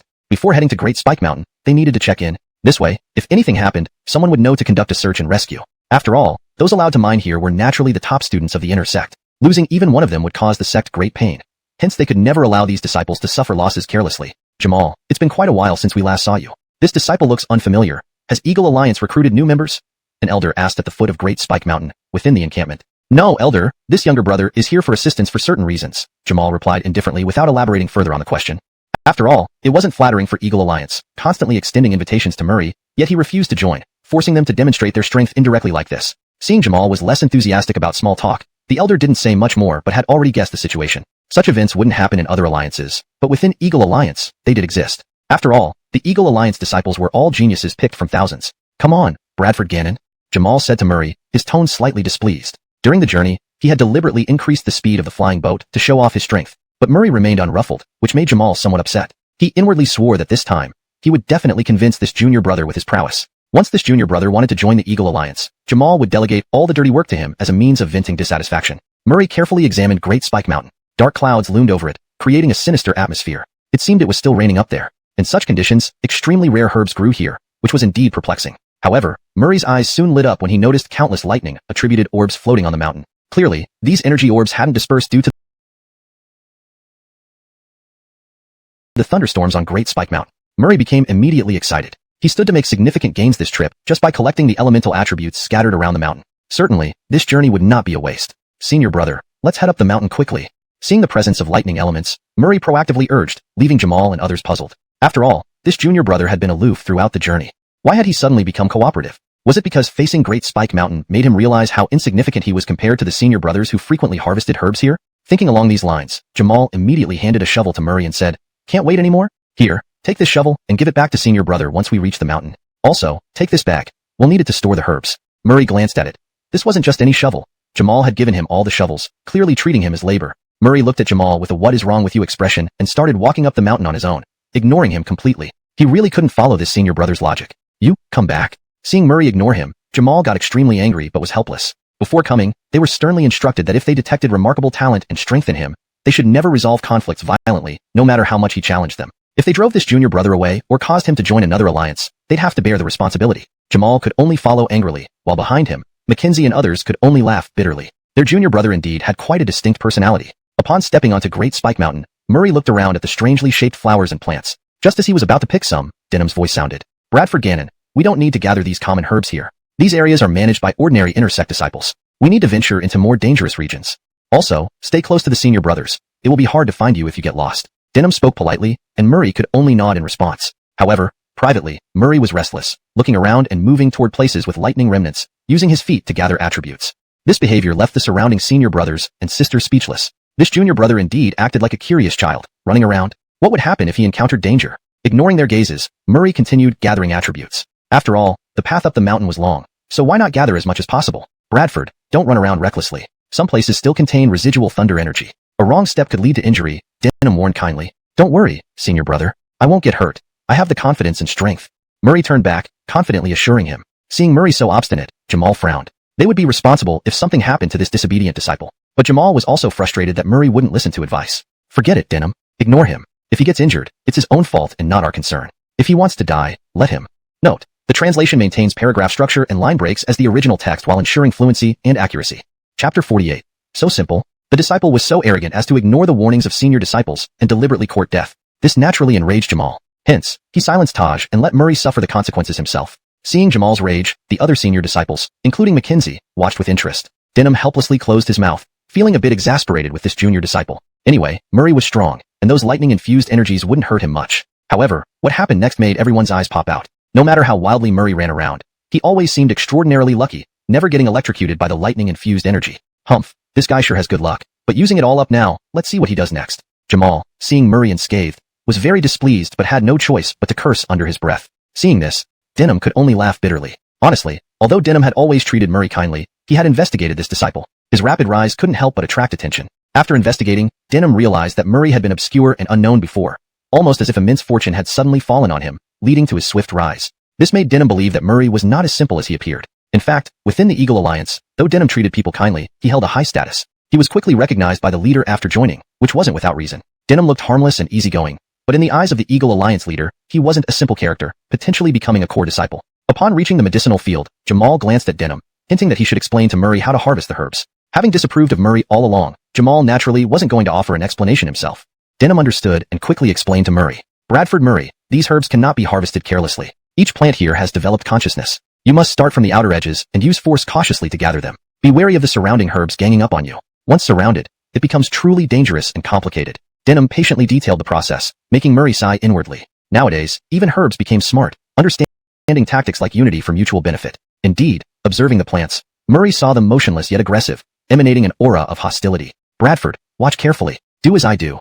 Denham demonstrated, kneeling a safe distance from the herbs, gently shoveling towards one with caution. The herb immediately writhed, but unable to flee with roots anchored underground, could only watch helplessly as Denham dug it out. Nearby herbs clung desperately to the uprooted one, unwilling to let go. Denham switched to the hooked end of the shovel to retrieve the plant. Murray frowned at this scene. Harvesting one herb seemed too troublesome. No wonder disciples in Gue Su sect struggle to advance. Their resources are scarce because these herbs have become overindulged. Bradford Gannon, try it. It's simple, Denham said, but before finishing, he was left speechless. Murray walked directly to the herbs, knelt down, and slapped a writhing plant, causing it to wilt instantly, as if acknowledging defeat. Murray then pulled it up and placed it in his bag. The surrounding herbs lost their aggressive stance, drooping in fear, trying not to catch Murray's attention. Jamal and others were also dumbfounded. Were these the challenging herbs? Why did they behave like obedient children before Murray? Mackenzie, driven by curiosity, tried mimicking Murray, only to be swiftly entangled by the herbs. Their tendrils wrapped around her arm, leaving blood marks.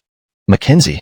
Seeing her predicament, everyone panicked, abandoning their work to rescue her. They had to forcibly remove the surrounding herbs, despite risking damage, or Mackenzie's arm would be crippled. Though herbs were crucial, Mackenzie's safety mattered more. You step back, watch me. Denham intervened. The previous herbs feared him because he absorbed their attributes with one slap, signaling a lethal threat. Ordinary humans didn't evoke such fear. Why are you fooling around? Now is not the time for nonsense. If you can't save Mackenzie, her arm will be in danger. Jamal scolded, but immediately stopped speaking. When Murray approached, the herbs holding Mackenzie retracted their tendrils instantly, acting obediently, reducing their presence drastically compared to earlier. This left Jamal and others questioning reality.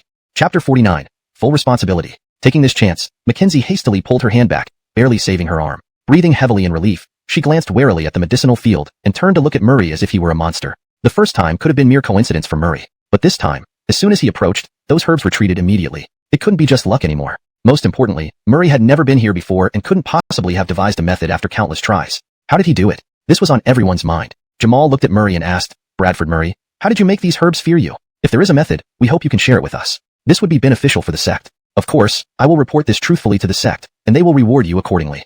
Jamal did not threaten Murray, but chose to address him respectfully. On matters concerning the sect, Jamal was very open-minded and wouldn't let personal grudges cloud his judgment. Murray smiled wryly and said, "If I told you I don't know, would you believe me?" The issue was that even if he knew, he couldn't tell them. Otherwise, he'd expose the system. Jamal and the others were momentarily stunned, but quickly understood. After all, Murray had never visited this medicinal field before. There must be some reason behind it. However, their attempt to intimidate Murray through the medicinal field failed this time. Since that's the case, Bradford Gannon, you've worked tirelessly. You dug up herbs faster alone than all of us combined, another member of the Eagle Alliance remarked. Murray nodded. At this point, such a good opportunity, he wouldn't let it slip away. With so many herbs, harvesting them one by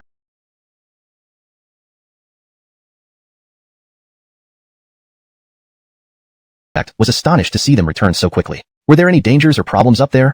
The elder asked anxiously. The herbs here were crucial for the sect's prosperity. If there was trouble that even Eagle Alliance members couldn't handle, the sect would have to send additional elders, causing short-term shortages in elixir supplies. No, elder. We finished the task quickly. There were some special circumstances this time, which sped things up, Jamal replied, glancing at Murray. He did not reveal Murray's special ability. Otherwise, Murray might not be allowed to leave as the elders might request him to stay and help daily with harvesting. Oh, I see. Thanks for your hard work, the elder nodded, showing little interest in the details. The elder assumed Jamal and the others encountered minor issues that were solvable but troublesome enough to cause them to come down for reinforcements or supplies out of concern for appearances. They had no idea that someone could indeed create miracles. Jamal led Murray and others back onto the flying boat. On the boat, Denham examined a scroll and announced, "The next mission is to investigate the recently buzzed about Toba ruins. The Toba ruins are an ancient relic that recently surfaced. It's filled with perilous challenges, and many sects have sent people to explore it.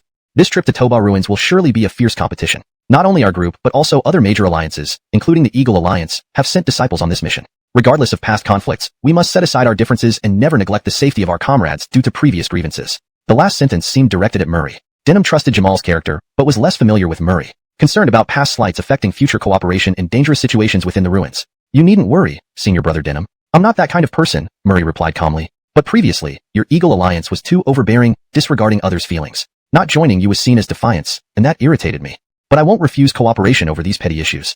Denham smiled awkwardly, surprised by Murray's straightforwardness. Such directness highlighted strength and maturity but made him slightly embarrassed. Laughing nervously, Denham returned to his seat, pretending to sleep to avoid Murray's gaze.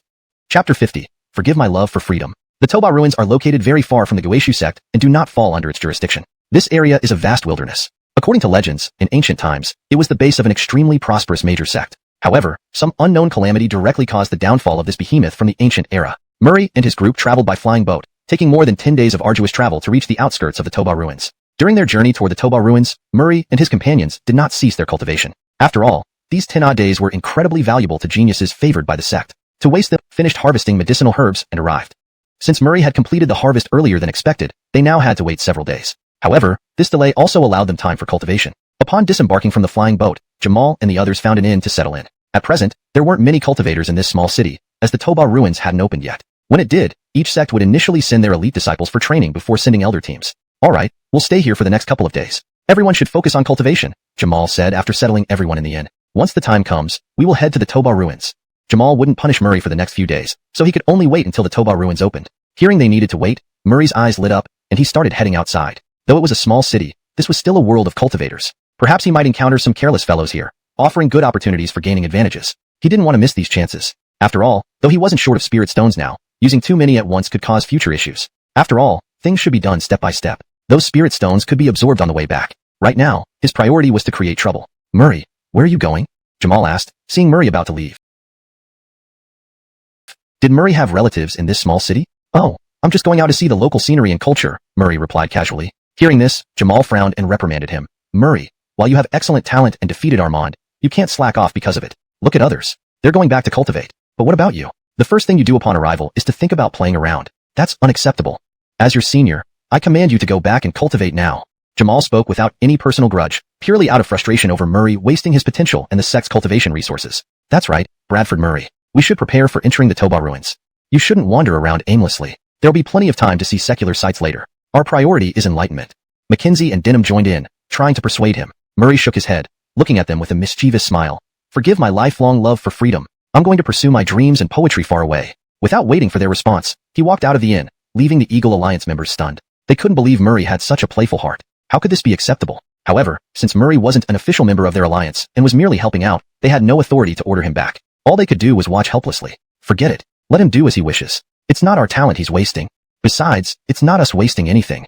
While Jamal said this aloud, he thought about suggesting to the sect master upon return that Murray join the Eagle Alliance. Otherwise, this boy's playfulness was too extreme without proper supervision. Upon leaving the inn, Murray headed straight for the most bustling street. He wasn't seeking company. He was creating opportunities, staging encounters. He feared no one would pick a fight with him. Such behavior would have marked him as a definite fighter in his past life. However, in this world, no one seemed to share this interest, so Murray wasn't worried about anyone thinking him odd. Even strong individuals cherish their reputations. In any world, reputation was crucial for one's standing. Walking down the street, Murray acted arrogantly, never yielding to passers-by. But the people here were simple and kind, stepping aside without complaint. This made Murray rather frustrated. Street vendors hawked their goods, selling everything from trinkets and daily necessities to cultivation resources and weapons. However, the quality wasn't impressive, and someone of Murray's status in the Guishu sect wouldn't consider buying anything here. Murray's goal remained to provoke someone influential and powerful. Chapter 51. Unreasonable accusations. The harder one searches for something, the more elusive it becomes. Things that aren't needed every day tend to bump into you constantly. Murray wandered around the market for a long time, but found no so-called wealthy playboy. Just as Murray was about to give up, a commotion erupted through the crowd. Move aside. Move aside. Instantly, everyone made way for a horse carriage that sped by. However, the carriage wasn't carrying any playboy. It was a prisoner transport holding an offender. Who's this? What did he do? Murray asked the surrounding residents. That man is Jameson, once the little tyrant from the Shao family. This guy killed many people and oppressed women over the years. He's utterly despicable, a bystander replied. Only after the new Geo enforced stricter laws did these aristocratic heirs finally get their comeuppance. The security in the city has greatly improved. Our Geo is truly a good person, Enric remarked. Upon hearing this, Murray understood the situation immediately. No wonder he hadn't found any playboys. This city had a competent governor. Though it hindered his mission of gathering attributes, Murray agreed with the Wayne's policies. Under his governance, the happiness of the citizens indeed improved. With these thoughts, Murray decided to return to the inn. After all, with this Wayne here, he would have to wait for the Toba ruins to open to gather attributes. Hold it right there. Who are you, and what are you doing so suspiciously? Just as Murray was about to leave, the prisoner transport halted abruptly, and a Fenian confronted him aggressively. Murray frowned but chose to be polite, considering the man might be jumpy. Reporting to you, sir, I am a disciple of Guishu sect. We're awaiting the opening of a nearby ruin. We're here waiting for the ruin's opening and preparing to explore inside, he explained. Though the Fenian's tone was harsh, Murray respected his duty to prevent potential criminals from entering. Unexpectedly, upon hearing Toba ruins, the Fenian scowled, then glared at Murray. You lie. You act so suspiciously, clearly with an ulterior motive. The Toba ruins won't open for several days, and major sects haven't arrived yet. Your early presence suggests otherwise. Besides, instead of training, you just wander the streets aimlessly, possibly planning theft. Bring this guy to jail and interrogate him thoroughly, he ordered. Instantly, multiple Fenians surrounded Murray. Frowning, Murray wondered what was going on. He was merely exploring local customs when suddenly accused. The civilians, hearing the Fenian, distanced themselves from Murray and stared at him with disdain. Wait, what's your problem? I'm just shopping for gifts for my junior sister. How am I being suspicious? Murray defended. Never having encountered such irrationality, Murray was flabbergasted. This was not how things should be. But the Fenian barked, still trying to twist facts. Seize him now. Realizing the man knew he wasn't a criminal, but chose to detain him anyway, Murray's temper flared as his cultivation level spiked. I advise you not to rashly move. I have no other intentions. Why arrest someone who has acted openly since arriving? Murray's cold voice aimed to alert the Fenians to reconsider. However, they only sneered, ignoring his words. Instantly, Murray grasped the situation. The Wayne had indeed improved security, supported by powerful families who dared not rebel. His intent was likely to enhance the city's well-being. But the underlings, emboldened by power, misused it for personal gain and recognition. Under the protection of the Wayne, they could act without consequence, leading to misuse of power and exploitation. The citizens' support for the Geo was evident, but this misuse of power risked damaging the Zhou's reputation for personal benefit. These officials would ruin the Zhou's reputation and become more oppressive than the former aristocrats if left unchecked. If you won't listen to reason, then let me take you to meet the Geo. Today's actions will not go unpunished, Murray roared, ready to act. The Fenians, mere practitioners of chi cultivation, were no match for Murray and fell one by one. Meanwhile, the prisoner in the cart looked hopeful. Brother, did my father send you to save me? Quickly untie me. These fellows tied me too tightly. And hurry, kill these guys. Oh, how is my father? That damn Geo is terrible. Does my father have a plan to deal with him? He naively asked, assuming Murray was sent by his father. Amused, Murray walked over and slapped him. Translation completed while maintaining the original style and paragraph structure. Names like Murray and Jameson are transliterated using pinyin to ensure correctness. ***. Chapter 52. We are overflowing with wealth? The spoiled Hassan was stunned when he received a slap across his face. In the next moment, he understood what had happened. At that moment, the spoiled Hassan put on a mournful face and pleaded to Murray. Sir, you can't just stand by and watch me die. These guys are absolutely terrible. How about this? Whatever money you want, I'll give it to you, as long as you let me go. Clearly terrified, the Hassan had lived through experiences akin to the end of the world recently, which was practically everything he had gone through in his life up to that point. After waiting so desperately for hope, Murray told him it was all in vain, that he wasn't there to help him. How could anyone accept that? Ignoring the pleas of the spoiled Hassan, Murray felt speaking to someone like him would only lower his own dignity. Then, Murray loaded each constable into prison wagons. He led the wagons directly toward the Zhou's mansion. Though the surrounding spectators didn't understand exactly what was going on, they'd overheard enough of the earlier conversation between the constables to grasp the situation. Therefore, they did not obstruct Murray. As for whether others who hadn't heard the constable's words would block Murray once he moved beyond this area, honestly, Murray had been initially worried about this. After all, with such trust in the Zhou, if residents saw him taking action against the constables, wouldn't they insist he release them? He might not be able to explain clearly to everyone. Soon, however, Murray realized he had overworried. As he took the prison wagons towards the Zhou's mansion, the residents who saw the wagons cheered loudly. Looks like our venerable Zhou is quite powerful. He's not only cleansed the noble families, but also purged the internal ranks of the constabulary. He's acting in our best interests. Though these constables have achieved many feats lately, the Zhou must have found it hard to deal with them. But the Zhou still did it. We've got a great Zhou. Many residents praised Murray, causing him to smile. It seemed he had indeed overworried. The constables, upon hearing the citizens' comments, turned deathly pale. They knew their doom was truly upon them. The Zhou would not easily forgive them once they reached his mansion. This world isn't short of people, and the small town was no exception. If corruption within the constables were discovered, the enraged Zhou might thoroughly investigate all the constables in the city. In that case, new constables would be selected from among the residents. With the resources at the Zhou's disposal, many people could become qualified constables. They were not irreplaceable. Brother, let's talk. We will give you all our wealth, okay? Yes, please spare us our lives. For years we've accumulated immense wealth. Combined, we're quite rich. All we ask is to buy our lives. Desperate for survival, these constables even boasted about being excessively wealthy. Little did they know, Murray was not only uninterested in their wealth, but also flew into a rage after hearing it. These fellows really knew no shame to dare speak such words. In truth, the constables had no other choice. If they couldn't arouse Murray's greed, they'd be executed immediately. Furthermore, their properties would be confiscated. In comparison, losing property was better since they would retain status and could potentially regain power later. Murray slapped each of them before driving the wagon straight to the Zhou's mansion. Stop right there. Who are you? How dare you imprison our constables? Seeing a stranger capture the constables, the guards at the Zhou's mansion gate became furious, thinking Murray was challenging the mansion. I need to see the Wayne. I have important news to report, Murray said to the guards. Is the Zhou someone you can just see anytime? By kidnapping our people, you think you have the right now? Tell you this, the Zhou will never bow down. The guards shouted loudly, and several more rushed out from inside the mansion in response. Murray was silent for a moment. I'm not here to challenge. Instead, I caught these constables abusing their power. I mean no harm. I simply want to inform the Zhou of this matter. Murray explained patiently. Hearing Murray's explanation, the guards grew suspicious. Soon one guard ran inside to inform the Zhou. Before long, the Zhou hurried out of his mansion. Seeing Murray, he asked, I heard you caught some constables abusing their power. Is this true? The Zhou appeared to know nothing about it. Murray nodded and continued. On my way here, I learned you've accomplished much since you came into office, and the residents fully support you. But while aimlessly wandering the market, those guys falsely accused me and tried to arrest me. This is sheer misconduct. If you don't believe me, send someone to the market to inquire about it. They can verify my claims. I think, a great Zhou like you would find it regrettable if a few bad elements spoil everything. City Lord, please have mercy. It was just a momentary lapse in judgment. Upon hearing Murray's request to investigate at the market, the constables panicked. Because one can't hide a fire under ashes. The Zhou had high esteem in the city. If investigators were sent, the residents would undoubtedly expose the truth. Possibly, driven by their hatred of evil, the residents might even embellish the facts. That would be their ultimate misfortune. Seeing the constables beg for mercy, the Zhou immediately realized Murray spoke the truth.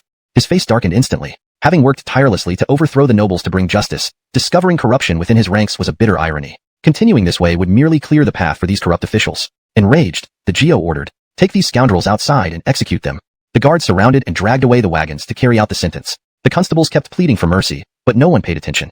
##### Chapter 53, The Graham. This brave warrior, thank you so much for your help. I've been focusing all my energy on those noble families' children and have overlooked matters within my own domain. After the prisoner's carriage was taken away, the Wayne bowed deeply to Murray to express his gratitude. Graham, it's really no big deal. I just happened to be passing by and stood up for justice. Murray chuckled. Deep down, Murray was rather displeased with how the Wayne addressed him as a brave warrior. Damn, I'm still young and inexperienced. What do you mean by calling me a warrior? However, the Wayne didn't notice Murray's dissatisfaction. Instead, he made a gesture inviting curiously. Nodding, the Wayne began. Legend has it that during ancient times, the Toba ruins were called Toba City, flourishing to the point of being renowned across the world. But why it fell is unknown. One thing you might not know is that the original inhabitants of Toba City weren't human. Not human? Murray was taken aback. So it was a city built by beast races? In this world, though humans were relatively weak, other races also held significant power. Especially some strong beast races, which had intelligence not much different from humans, making it possible for them to build cities. The Wayne shook his head. I'm not entirely sure. But according to what the elders passed down orally, they weren't beasts but another kind of human, a subspecies of humanity. These people were pitch black-skinned, brutal, and seemed to have angered the heavens or offended a great enemy, leading to their downfall. However, the Toba ruins contain many treasures. Be cautious when you go there. The natives specialized in arrays, and traps abound. You must be vigilant. Murray's expression turned grim upon hearing this. If there were lingering energies, he wouldn't be too afraid, thanks to his attribute-gathering ability. But arrays were different. A single misstep could mean life or death. Considering so many would enter the ruins, there would inevitably be casualties. Furthermore, with so many sects competing, it would be even more dangerous. However, the Wayne suddenly became mysterious and said to Murray, "There is a solution. Long ago, one of our ancestors obtained a compass. It said this compass will keep you safe around the Toba ruins, and seems to point to a specific direction. Who knows what awaits there? If you want it, we can make an agreement. Since your sect is the first to arrive, you must protect us until the Toba ruins event ends. If anyone from your sect starts causing trouble, you must help us defend our people. When the Toba ruins open, I'll give you this compass." Looking at Murray, the Wayne waited for a response. Murray remained speechless. So that's why the old man was describing how dangerous the ruins were. Laying the groundwork for asking for protection. It wasn't a bad deal. Most sect disciples wouldn't bully people. Even if they did, mediating would earn goodwill. Fewer enemies in the Toba ruins meant a higher chance of survival. Thinking of this, Murray replied, "May I see the compass first? Such an item needs testing to see if it's worth it. Don't worry. Even if the compass isn't special, I'll still help as much as I can. I'm a very helpful person." Murray thought about the opportunity. If anyone caused trouble in the city, it would be a perfect chance to display his righteousness and gather attributes while gaining a good reputation. This was almost too convenient. Even without the compass as bait, Murray would seek out trouble to demonstrate his virtue. Seeing Murray's assurance and recalling his previous actions, the Wayne trusted him completely. He confided in Murray solely because of his upright demeanor in helping apprehend the corrupt guards. Otherwise, the Wayne would never reveal such secrets. He then went into a room to retrieve the compass. Chapter 54. Promise. Murray waited silently. Soon, the Wayne took out an ancient compass. Murray accepted it and examined it closely, finding that this compass seemed quite ordinary. Apart from its peculiar and somewhat aged appearance, it didn't seem different from other compasses. Just as Murray was about to frown, the Wayne chuckled and said, "Brendan, I know what you're thinking. Don't underestimate this compass. This compass was painstakingly brought out of the Toba ruins by our ancestors. You just don't know how to use it. To control this compass, a specific incantation is required, but I haven't told you that yet." Murray looked at the Wayne quietly and asked, "Do I need to agree to the previous condition first?" No. The Wayne shook his head and said, "If you agreed to the condition, there's nothing I could do if you changed your mind after receiving the compass. After all, if I acted against you, your sect would definitely come after me. I just want to show you that this item exists. Whether you have the right opportunity or not depends on you. You only need to protect our city before the Toba ruins open, and when they do, I will naturally give you this compass. It's a promise." Murray looked at the Wayne and said, "You're a good Geo and a good person. I trust you. Even if you don't give it to me in the end, I'll still continue protecting until we all leave." Murray understood very well what the Wayne meant. It depended on his willingness. In other words, whether he was willing to protect the people in the city for the sake of this compass. This was a gamble. If the compass turned out to be ordinary, Murray would have wasted his time. The Guishu sect wouldn't intervene in such personal matters, especially since they were a righteous sect and wouldn't kill the Wayne or destroy the city. After returning the compass to the Wayne, Murray took out his transmission jade slip and let the Wayne imprint his aura into it. "Well, if anything happens, contact me via the jade slip. I'm leaving now. Once something occurs, I'll go there immediately to support you."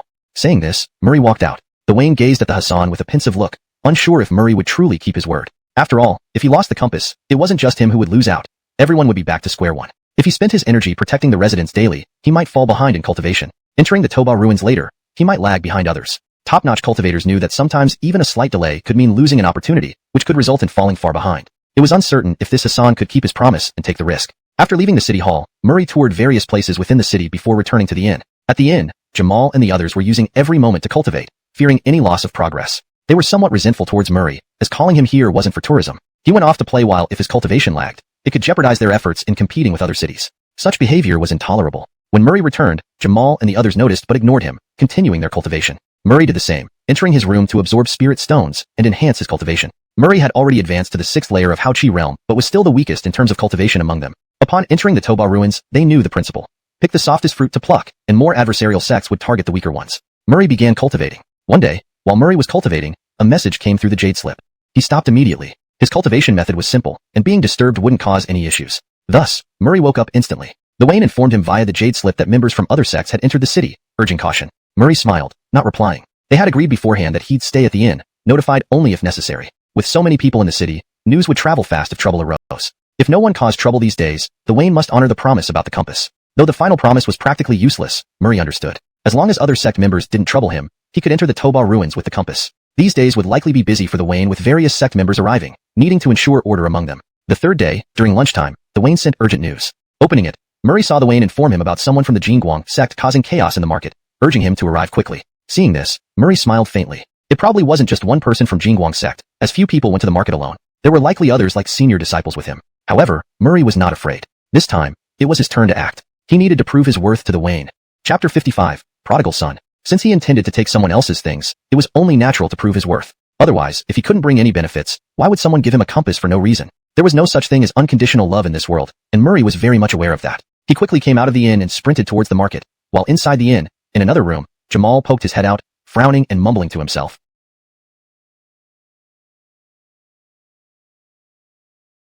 This kid, after just a few days of calmness, can't hold back again? Really wonder whether it's worth for the sect to spend so much on this kid. Though annoyed, ultimately this was Murray's freedom, and Jamal couldn't meddle too much. At the marketplace, a disciple of Golden Light sect was grabbing a small vendor's clothes and yelling profanities. Around them, several vendors lay on the ground, shouting incessantly. Two other disciples from the Golden Light sect stood nearby, looking helpless. At this moment, a group of guards rushed over, encircling the three disciples of the Golden Light sect, with the Wayne following closely behind, striding briskly towards them. Why, young hero, do you have the audacity to assault my city's people? As cultivators, aren't you lacking in ethics to attack ordinary people who have no cultivation? What did your elders teach you?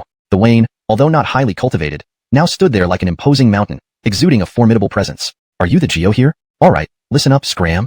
What nonsense about ethics? We are the powerful ones. What's wrong with bullying you weaklings? If you don't like it, fight me and my two senior brothers first before settling scores. Just letting you know, my father is an elder of the Golden Light sect. My life is more valuable than yours. The corpulent disciple who had been beating people said arrogantly. The other two disciples, despite their initial helplessness and smiles, became protective like mother hens when they saw the Wayne approaching, ensuring the Arnie's safety. After all, this was the son of an elder, and they must protect him at all costs, not letting a single hair be harmed. As disciples under the elder, their future would be affected if they failed to protect him properly. Moreover, though the Arnie's words were somewhat excessive, his point was correct. Ordinary people indeed could not compare to the precious young master. The Wayne frowned, understanding that while a prodigal son was bad enough, it was worse when backed by significant power. Especially considering this one had the support of a senior elder from a cultivation sect. In his younger days, he had stayed within cultivation sects and knew how troublesome these prodigal sons could be. May I ask, Hassan, how have our citizens offended you? Taking a deep breath, the Wayne inquired carefully. The situation was serious, and he had to handle it delicately, as angering them might result in more innocent deaths. He couldn't stop them alone, and even reporting to higher authorities would only lead to some disciplinary action against the elder, while the dead wouldn't come back. Hemph, little lord, I fancied this girl, and wanted to show her the great outside world. But that guy refused. I'm offering her the chance of a lifetime, and he still disagreed. And those around didn't understand my distinguished status and actually joined hands to defend him. So naturally, I taught them a lesson. The Arnie smirked arrogantly, challenging the Wayne. The Wayne took a deep breath and sternly said, Young master, let's end this here. Your sect isn't the only one in this city. Others are also present. These other sects follow righteousness. If you insist on harming our civilians, we will report this to their disciples. Their cultivations are not weaker than yours, and among them are many who despise injustice. If you insist on tormenting our civilians, today I won't let you off easily. As he spoke, the Wayne immediately released his 8th stage aura realm pressure, attempting to intimidate the arrogant Hassan. The two disciples of Golden Light sect immediately stepped forward, releasing their own pressures to shield the Arnie. One was at 9th stage aura realm, the other at 8th stage, both well cultivated. Old Geo, I advise you not to act rashly or endanger your own life. All this ends if our young master leaves with the girl. If you insist on being stubborn, don't blame us for being unfriendly. The Emilio sternly warned. This Arnie had been sent by his father for fun, so his combat ability was subpar. If the Wayne launched a surprise attack, the Arnie might die instantly. The elder doted on his son immensely, almost complying with everything. If they angered him, he might speak ill of them to his father, leading to trouble for them. The Wayne seethed, his beard flying from rage. Never before had he encountered someone like this, treating him so disrespectfully, yet unable to do anything about it. He wondered if the Dominic who promised him last time would keep his word. I refuse this demand. With so many civilians watching, if you dare to attack, they will report to other sects. The Wayne stood firm. Haha, what's going on here? Such arrogance from the Golden Light sect, even using force against the weak. A white-clad Dominic walked into the crowd, surveying the scene before turning to the two disciples of Golden Light sect. You two really lack integrity, living like dogs under someone's shadow. Is it truly so satisfying? You're asking for death. Hearing Murray's insults, the two Christo flew into a rage. Even serving as dogs to the elder required effort and sacrifice. This Dominic from who knows which sect dared to speak so boldly. At that moment, the two disciples of the Golden Light sect were ready to strike, but restrained themselves. Chapter 56, Disabled Directly. They were uncertain whether Murray had other senior fellow disciples backing him. Otherwise, if they were to take action, and the opposing senior brother intervened along with this Wayne, it really would result in an unfavorable outcome for them. Do you think I'm asking for death? What I said isn't true. And that fat guy, let me ask you something. What's the difference between you and a pig? At least pigs contribute their meat for people to eat, benefiting humanity. As for you, your excess fat, what use does it have? You're a waste of resources alive. The son of an elder actually still needs protection from others. How unaccomplished. Isn't having an elder as a father supposed to mean you're powerful? I don't believe that in Jianguang's sect, all other elders' sons are so worthless, being looked down upon by children of other elders, regarded as trash. It must not feel good, right? So you can only find authority among ordinary people, right? Murray's vicious words left the honest feeling humiliated. And Murray was indeed right. Inside Jianguang's sect, he was truly looked down upon by many offspring of elders. However, when disciples under his father saw him, they still bowed and scraped. This gave him some sense of self-existence. He also knew well that without his father, he was nothing. But he simply didn't want to endure the hardships of cultivation. The honest snarled, "What kind of person are you? Do you dare give your sex name? In every sect, I know a few people. Do you dare give your sex name?" Murray sneered, saying, "Gui Su sect, Murray. I don't need it now. Aren't you very influential? I want to see how much power an elder's son can wield. Now, immediately apologize to these merchants, and pay them compensation." Taken aback, the honest hadn't expected this guy to actually dare intervene. Then he laughed coldly. "What if I refuse? Are you truly declaring war on our sect on their behalf?" The honest spoke confidently. To him, Murray, though young, could be strong, but just how strong? That girl today, he had to take her. Otherwise, he'd lose too much face. "Sorry, dealing with you doesn't require mobilizing my entire sect because you're not qualified," Murray said coldly. The next moment, like a swift dragon, he appeared before the honest and kicked towards his crotch. "Since you won't apologize then, to prevent future harm to others, I will disable you." With one kick, the honest's crotch burst open, blood spilling out onto the ground. The surrounding women screamed. Nearby, 2 disciples of Jingguang's sect were dumbfounded. They hadn't anticipated that Murray would actually make a move. Previously, due to Murray's unusual speed and unpredictability, they failed to foresee he would actually act, leading to the honest being directly disabled. Now, they couldn't report back to the elder. Thinking about the consequences, the faces of the 2 Hassans turned pale. They foresaw a bleak future. In the next moment, both looked at Murray with malice. This man had destroyed their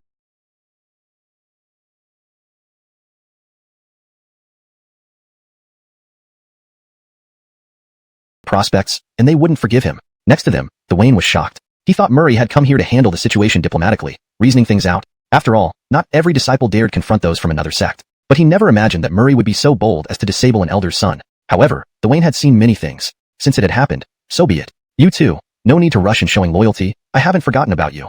Murray looked at the 2 Hassans and chuckled. "Their young master harms others, and you neither stopped him nor tried to aid, yet you even helped him. Even though cultivation is difficult, losing moral boundaries as humans, you both cannot leave today either."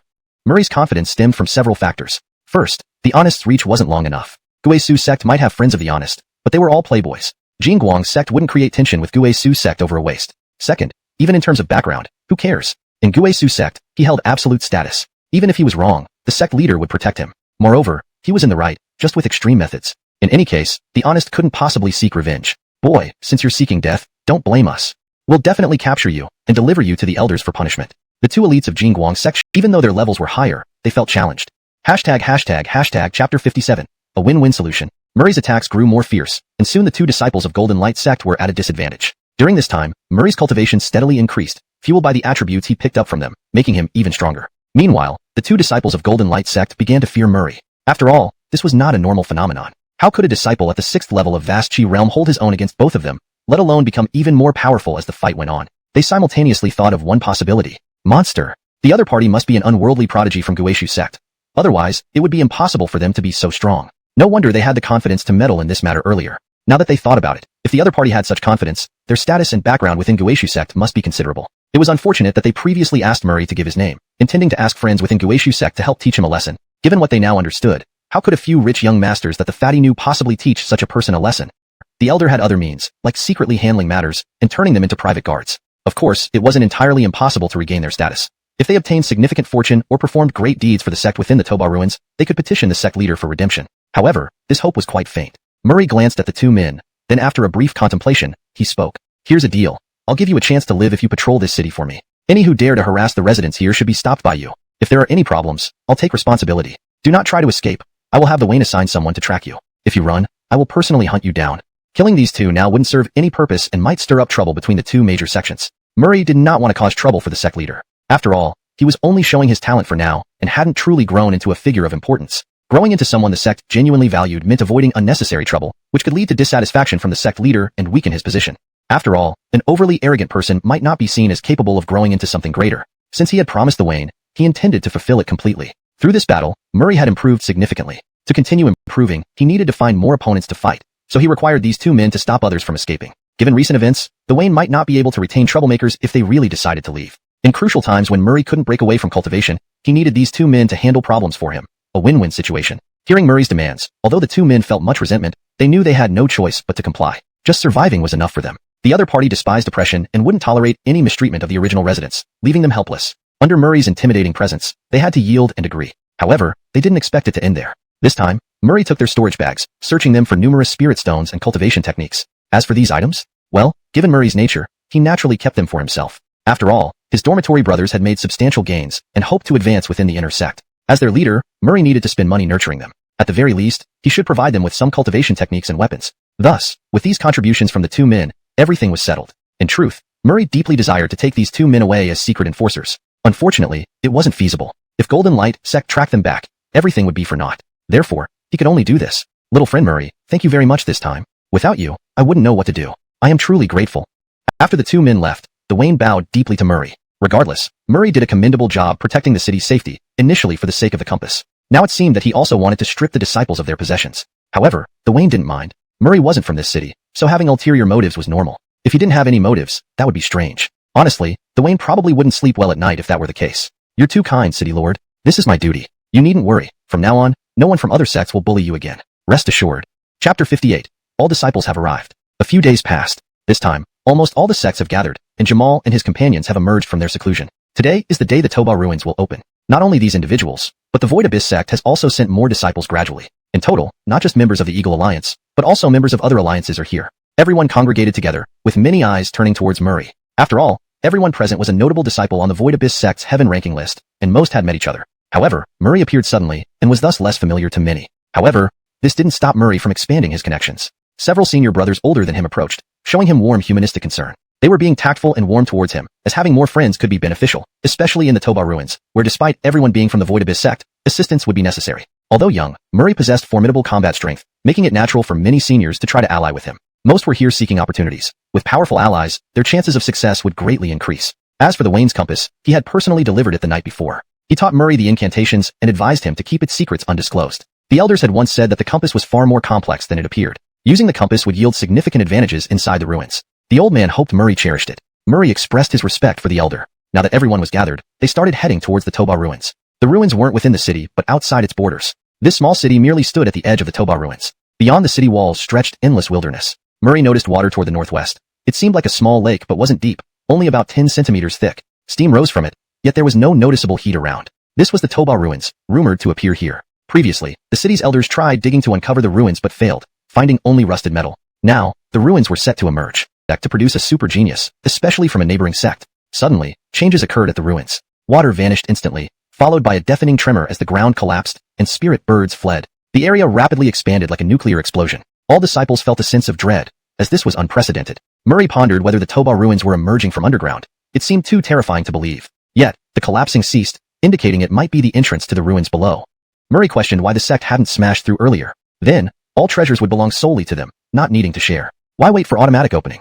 Chapter 59. The Toba ruins open. As Murray was deep in thought, a sudden commotion erupted among the crowd. In the next moment, Murray saw dense throngs of people starting to stir. The Toba ruins had fully formed, and everyone began rushing into it swiftly. Instantly, everyone went berserk, rushing madly into the Toba ruins. First come, first served.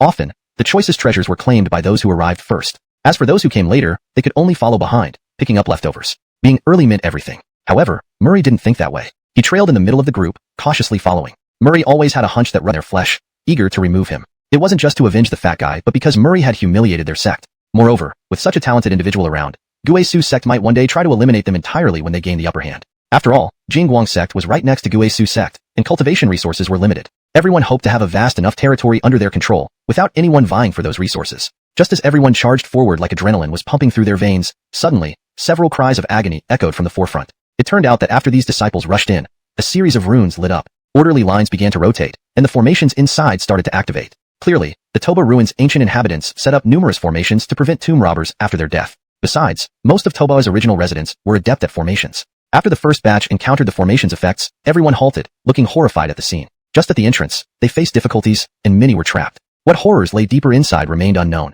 Considering this, many began to hesitate, fearing unexpected events might occur if they ventured further. Cultivation wasn't easy, and most valued their lives. At this moment, Murray recalled the compass given by the old mayor. Since the old mayor gave it to him, saying it would be useful, it might indeed play a role. Thinking this, Murray immediately took out the compass, opened it, and recited a chant. Next, the needle on the compass began spinning, pointing towards a secluded direction.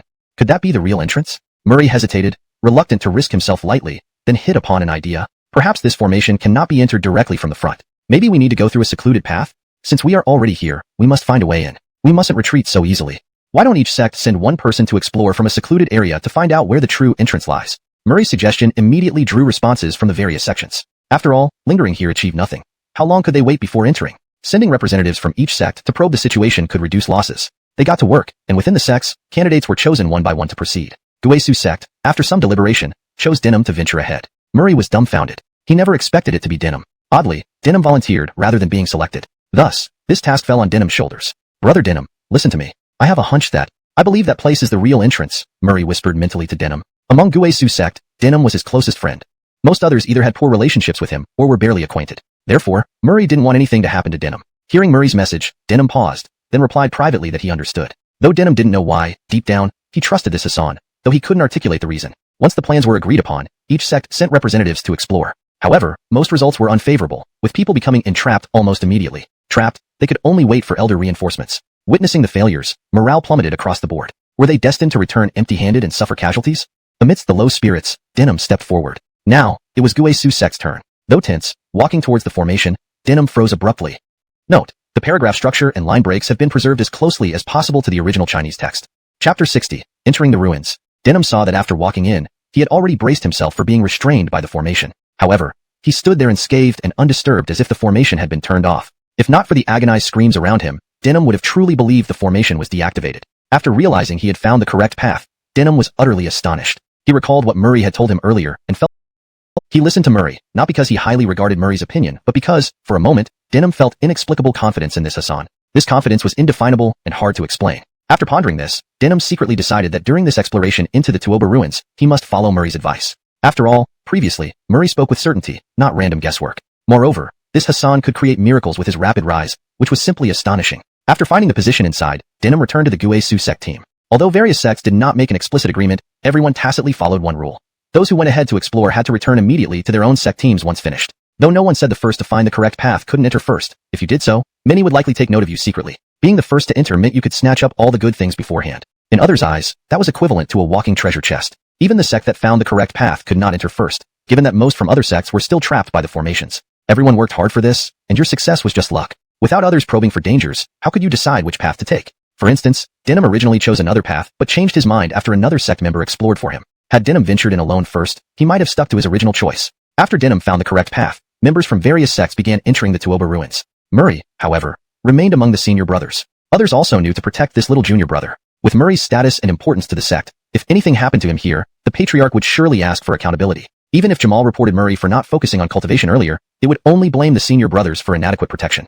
All sect members quickly rushed into the Tuoba ruins as soon as they entered. Despite the unknown dangers inside, it was filled with opportunities. In this world, opportunity equaled cultivation. With cultivation, you could obtain everything: power, wealth, and beauty. Therefore, this is why everyone was so eager. Murray and the others proceeded along the passage downward. The Tuoba ruins apparently lay underground rather than on the surface, according to rumors. The massive war back then caused the entire ruins to sink underground. It was unclear when anyone would come out after entering. After accelerating for a long time, Murray and his group finally arrived at the legendary Tuoba ruins. Underground, it seemed like entering another world. Blue skies, white clouds, full of light. Ahead stood a desolate city, with a flag barely hanging, symbolizing the past glory of this race. Murray and the others were stunned by the scene before them. No one understood why it was like this. What kind of power could transform the entire Tuoba ruins into such a state, reducing this enormous city to ruins?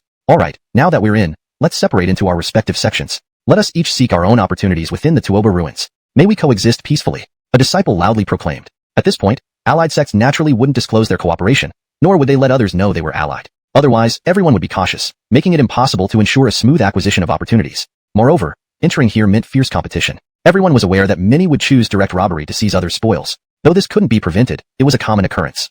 Chapter 61. We cannot be greenhouse flowers. After the people from various sects split up, the group from Guesu sect collectively walked in one direction. Along the way, everyone remained vigilant, fearing any dangers that might arise. Murray followed within the crowd inside at the current situation. By the looks of it, he would have no chance to act independently. The compass in his hand could sense danger, which would allow him to avoid hazards during treasure hunting and thereby obtain treasures. However, if the sect found out, other disciples would immediately demand that he contribute his findings. In this way, the entire Guesu sect would benefit greatly, and he would receive credit for it. But did Murray care about being credited? After all, most of the spoils would be taken away, leaving only a small portion as a reward for him, whereas originally, these spoils would have all been his own. Senior brother, at this rate, when will we find the opportunities within the Tuoba ruins? Why don't we split up? Let everyone go and seize their own chances. Murray timidly reminded the group, when he saw they had no intention of dispersing. He couldn't let this bunch of burdens prevent him from returning empty-handed. With the compass in hand, but unable to use it effectively, what was the point of having it? What was the point of painstakingly protecting the city's residents? Thinking about this, Murray felt irritable. Upon hearing his suggestion, the senior brothers looked at Murray with displeased expressions, and one brother remarked, "Bradford, You're too greedy. Greed leads to danger. This Toba ruins is very peculiar. Hope you'll consider your own life and not run around recklessly. Follow us, senior brothers. After all, the sect has spent enormous resources on you. If anything happened to you, it wouldn't just affect you. It would also make us feel terrible towards the sect.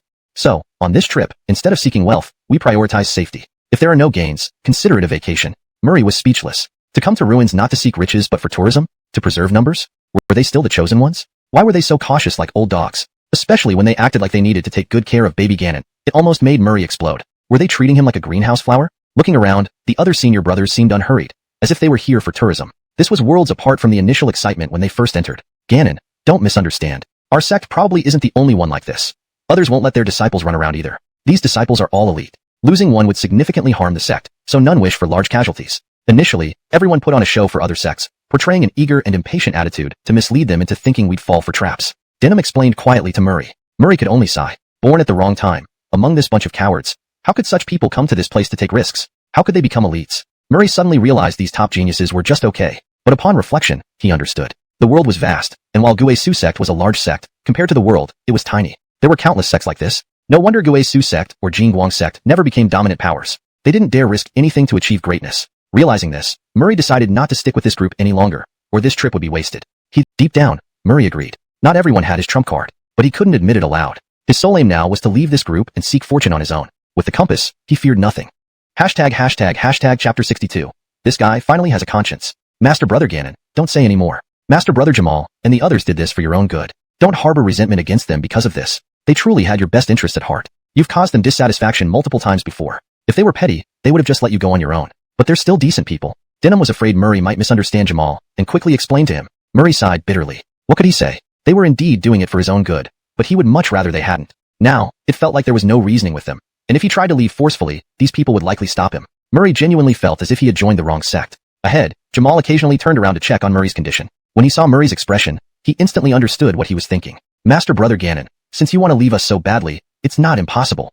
Turning his head, Jamal looked at Murray and said, just wait a moment. Once we've decided on the area we're going to be in, we can split up. At that time, you can choose to leave on your own or join others. No matter what, we must first investigate all the formations within our activity area to ensure everyone's safety. This was one of the rare moments when Jamal patiently explained things to Murray. Hearing about the possibility of getting rid of these burdens, Murray suddenly perked up, feeling as though the weather had brightened. The Tobu ruins were vast. Judging by the size of the entire ruined city, it would take months, if not longer, to fully explore the ruins. Of course, the sect wouldn't let so many disciples stay here to investigate for that long. Truly clearing out the Tobu ruins wasn't something that could be done overnight. After all, no sect had the resources to send tens of thousands of elites here for an adventure.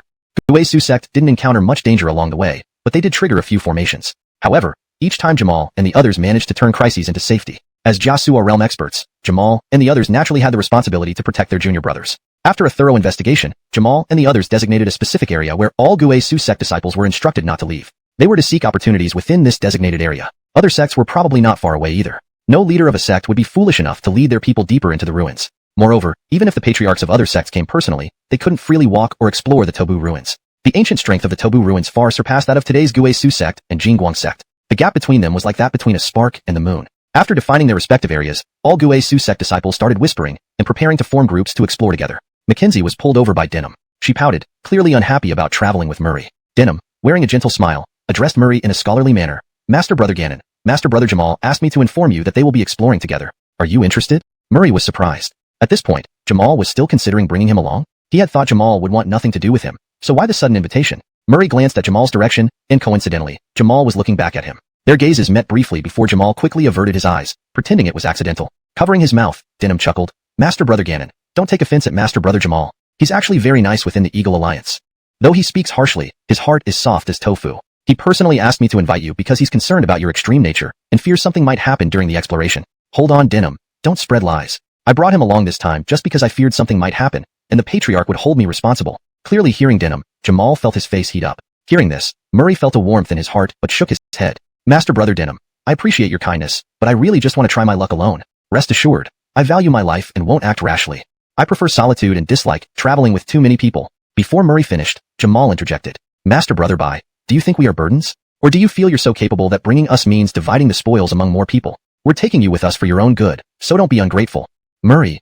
Indeed, over these days, Murray had come to understand Jamal a little. He knew Jamal wanted him to join the Eagle Alliance and had high hopes for him, but his constant refusal made Jamal somewhat helpless, leading to his hostility. Master Brother Jamal, I appreciate your kindness and know you've been worried about me these past days. But my personality is what it is. I'm truly sorry. As for joining the Eagle Alliance, I'll consider it seriously, but even if I join, it won't be now. With that, Murray swiftly left, trying to escape. If he didn't hurry, Jamal's relentless invitations would become unbearable. While their intentions were good, continually refusing them was embarrassing for both parties. Moreover, if Jamal knew he had a compass, he would definitely insist Murray hand it over, a result Murray did not want.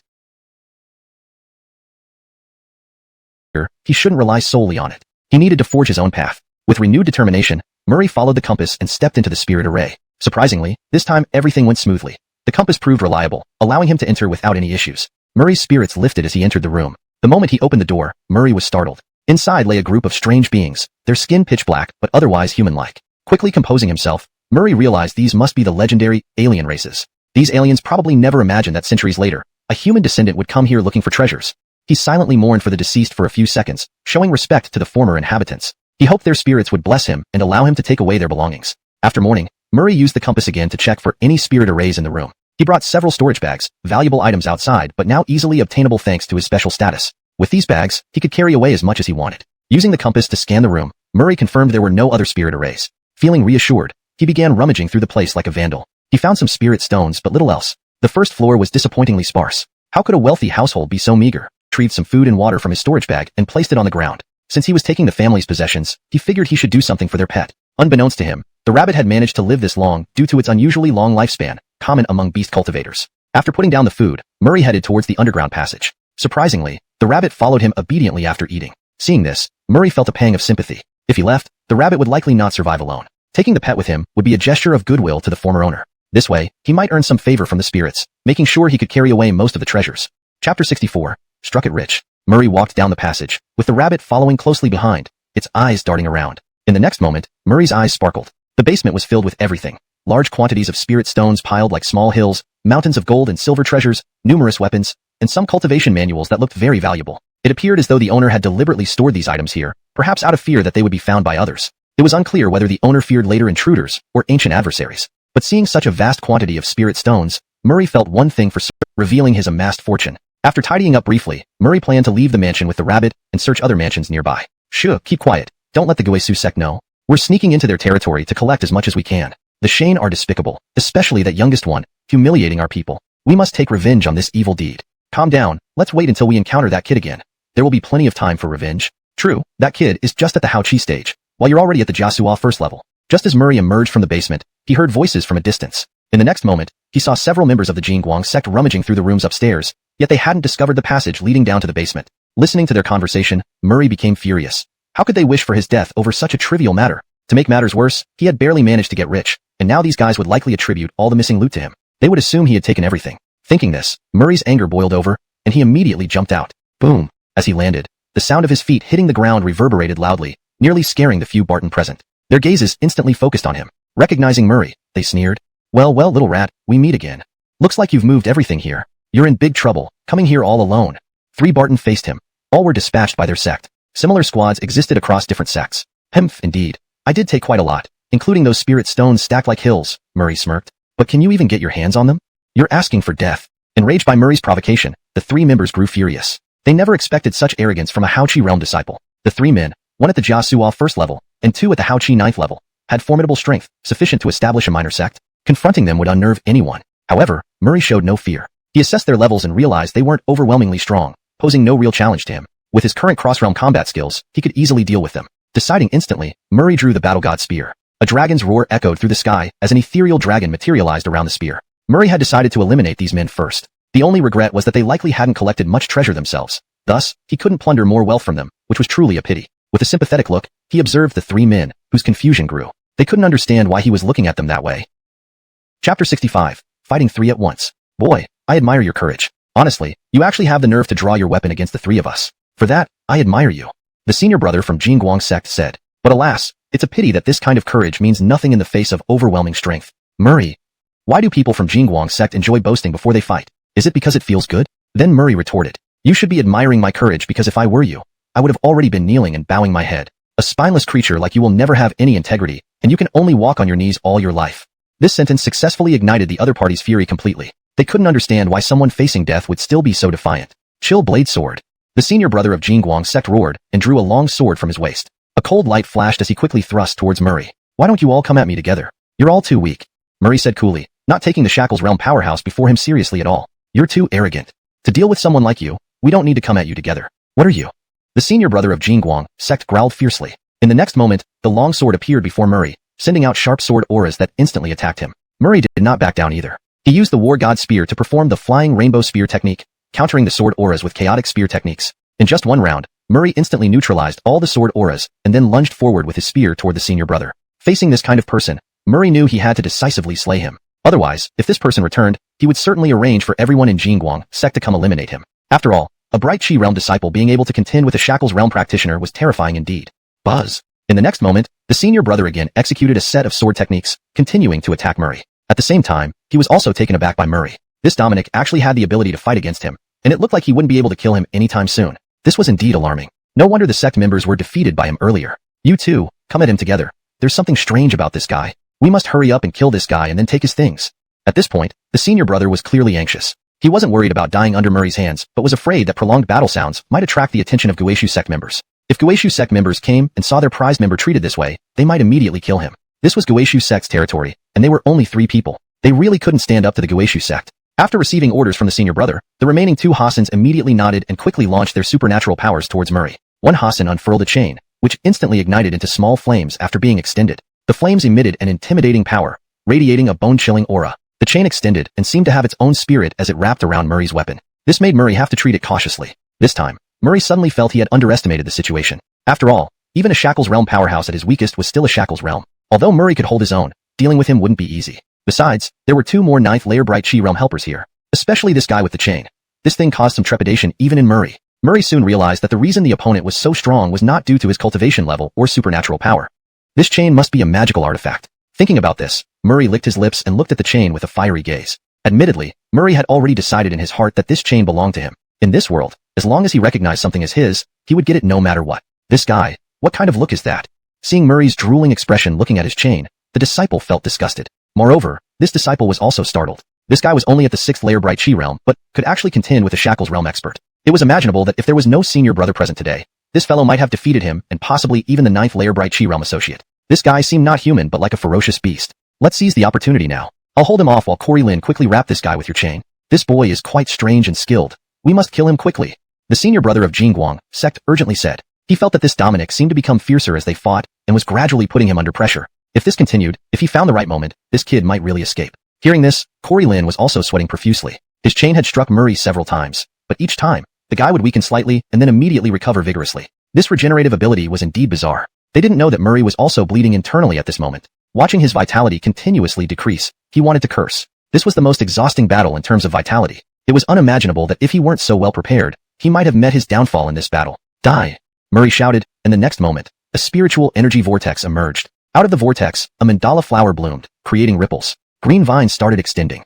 These vines began wrapping around the 3 of them. Murray knew he had to bring out his full strength, because before this, he had almost been pushed to his limits. With these guys attacking from all sides, he barely had time to gather any stats. If he couldn't gather stats, what would be the consequence? The consequence was that he would be worn out by these guys. Though his system contained much energy, it was ultimately limited. Even if other Guishu sect disciples came to help, if they found out he had stripped this place bare, they would report it to the sect, costing him a large sum of spirit stones. Those were spirit stones. Chapter 66. Fierce Battle. Kill. Murray roared, wielding the God of War spear and leaping into the air. He unleashed his fierce cultivation, sweeping it directly toward the 3 individuals. In just a moment, under Murray's roar, one of the vast Chi 9th layer disciples, entangled by the mandala flower, was instantly reduced to powder, dissipating into the air. The remaining Darren and the other person saw this, their eyes flashing with intense fear. Indeed, they had never expected that Murray could be so powerful. Even in their combined efforts, he managed to turn the tide. Bradford, at this point, we must do everything in our power to slay this beast. Otherwise, this time next year will be the end for both of us. Seeing the situation had reached this point, Darren's expression turned ruthless as he turned to his Bradford. At this moment, the Bradford's face was extremely grave, clearly understanding the meaning behind his senior brother's words. If they didn't unite against this man, they would truly find themselves in dire straits today. Who would have thought that an ant in their eyes could be so strong? Even the combination of Lock Realm and Vast Chi Realm couldn't suppress him. Initially, they had heard that the son of an elder had been killed by 2 disciples, one of Vast Chi 8th layer and the other of Vast Chi 9th layer, and both lost together. They simply assumed these 2 were trying to take revenge on the elder's son, pretending to lose to avoid trouble. Now it appeared that Murray's strength far exceeded what they could handle. Fine, senior brother, let's use our strongest attacks. I don't believe this guy can really defy heaven. The Golden Light sect Bradford roared, and in the next moment, an ancient aura erupted from his entire body, releasing a 7-colored phoenix. The 7-colored phoenix basked in divine light. With each flap of its wings, everything around it turned to dust. In an instant, the 7-colored phoenix charged towards Murray. Hemph, boy, this 7-colored phoenix is my ultimate divine skill. What are you doing, senior brother? The Golden Light sect Bradford was about to make a grand declaration when suddenly his eyes nearly bulged out of his head, because after summoning a rare within each sect, and killing one could earn significant rewards upon return to the sect. Although the opponent had escaped, Murray didn't mind other disciples witnessing his pursuit on the street. No one knew what he had gained. If Jamal and others saw that he possessed the strength to kill Lock Realm cultivators, they certainly wouldn't dare forcibly search his storage bag. Only then would everything be safe. Otherwise, if this guy were to escape, he would surely bear a grudge. Even if the Christo couldn't track him down, this guy might maliciously report his considerable gains to the Guesu sect, causing issues despite Jamal not searching him. Where do you think you're going? Murray roared, his speed increasing significantly as he spotted the figure of the Golden Light sect Darren. Up ahead, the Golden Light sect Darren, who had just narrowly survived, felt his soul almost depart as he saw Murray rapidly catching up. The hell? Why is this kid so damn weird? The Golden Light sect Darren cursed inwardly, feeling close to despair. All he wanted now was to quickly flee to the Golden Light sect area, join forces with the remaining Lock Realm disciples, and together eliminate Murray. Too damn terrifying. Provoking such an existence made him realize this individual could become a formidable enemy someday, potentially even destroying the Golden Light sect. He didn't want to spin the red blame me for being ruthless. Die.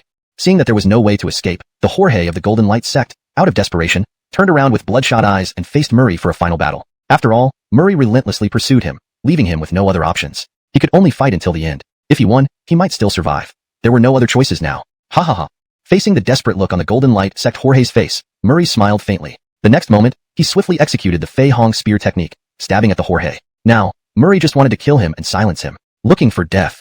The Golden Light sect Jorge erupted in fury and immediately clashed with Murray. However, it didn't take long before the Jorge was at a disadvantage. Soon, Murray finished him off with a single spear thrust. In his dying moments, the Golden Light sect Jorge's eyes widened, bewildered by how he could die at the hands of a disciple in the Haochi realm. After all, he was a Lock Realm powerhouse. But regardless of his reluctance, it was too late. This life was destined to be Murray's stepping stone.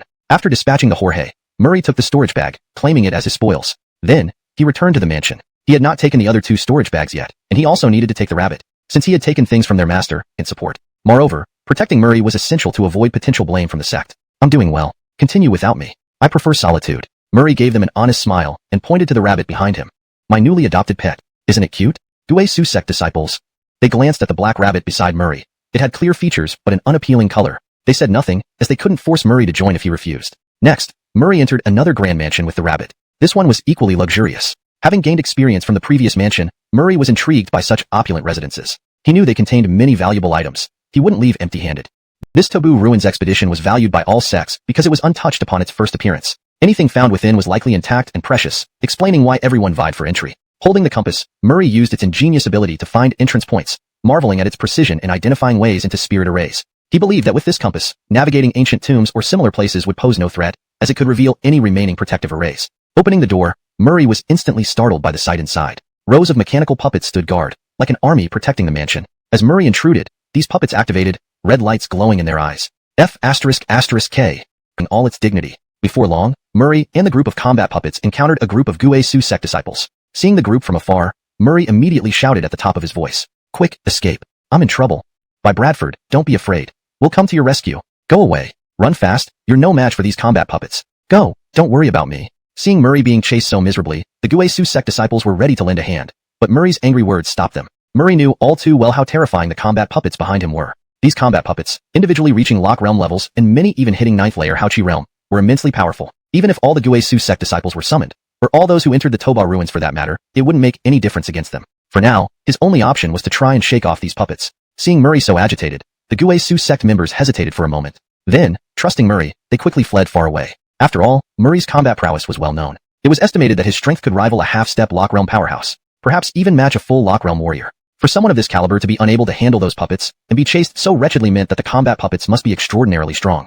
They had no choice but to leave and immediately use a transmission jade slip to inform the sect, hoping reinforcements would arrive soon. They also needed to contact other Guesu sect disciples to work together to save Bradford by. While fleeing, Murray noticed that these combat puppets couldn't catch up to him. He simply needed time to put some distance between them. At this thought, he suddenly grinned wickedly. He had a good idea. Since there were not only Guesu sect disciples in the Toba ruins, why not divert these combat puppets towards another sect's territory? Yes, transferring the disaster elsewhere might even earn him a reward in spirit stones when the sect master found out. With this plan in mind, Murray immediately led the combat puppets towards the adjacent territory of Jingguang sect. If these guys wanted to kill him, he might as well drag the puppets into enemy territory. Anyway, Jingguang sect didn't have many lock realm experts, making them unable to resist these combat puppets. Based on Murray's estimation, Jingguang sect likely lacked the strength to counteract the combat puppets. The entire sect might have to undergo a thrilling evacuation. The weaker disciples would probably need lock realm experts to protect them from being killed by the puppets. Meanwhile, on Jingguang sect's territory, a team was exploring nearby residences. They had previously suffered greatly from a spirit array in one residence. Escaped the combat puppets. However, they soon realized in despair that the puppets were catching up. Almost side by side with the puppets, they couldn't outrun them. Moreover, Murray, carrying his rabbit, had already reached ahead of them. This guy was both cunning and hateful. Quick, run. Let's divert this disaster back to Guesu sect. No way. Returning means meeting these combat puppets head on. What then? Shall we lead them to another sect's territory? Good idea. Everyone present didn't know the Toba Ruins map well enough to avoid the puppets and lead them back to Guesu sect's territory. Despite feeling bitter, they could only temporarily involve another sect to share the burden. As for that despicable Murray, they'd deal with him later. First, they had to resolve the current situation. Wah! Murray shouted loudly, fleeing chaotically, looking even more miserable than the pursuing Hassans. As he ran, an idea struck him. The next moment, he screamed, I'm Murray. I've come to your Jingguang sect's territory to challenge your disciples. This single sentence fanned the flames further among the Hassans. Chapter 69. Yes, I am from the Guesu sect. The reason Murray loudly challenged the Jingguang sect was to attract the remaining members of the Jingguang sect. He firmly believed that anyone who heard his brazen call would immediately rush over without delay. Every single one. Of course, those who couldn't hear were exceptions. At that time, he planned to lead these people away, with the spirit puppets army trailing behind them. Murray did not worry about the resentment from the group of your brother irritably.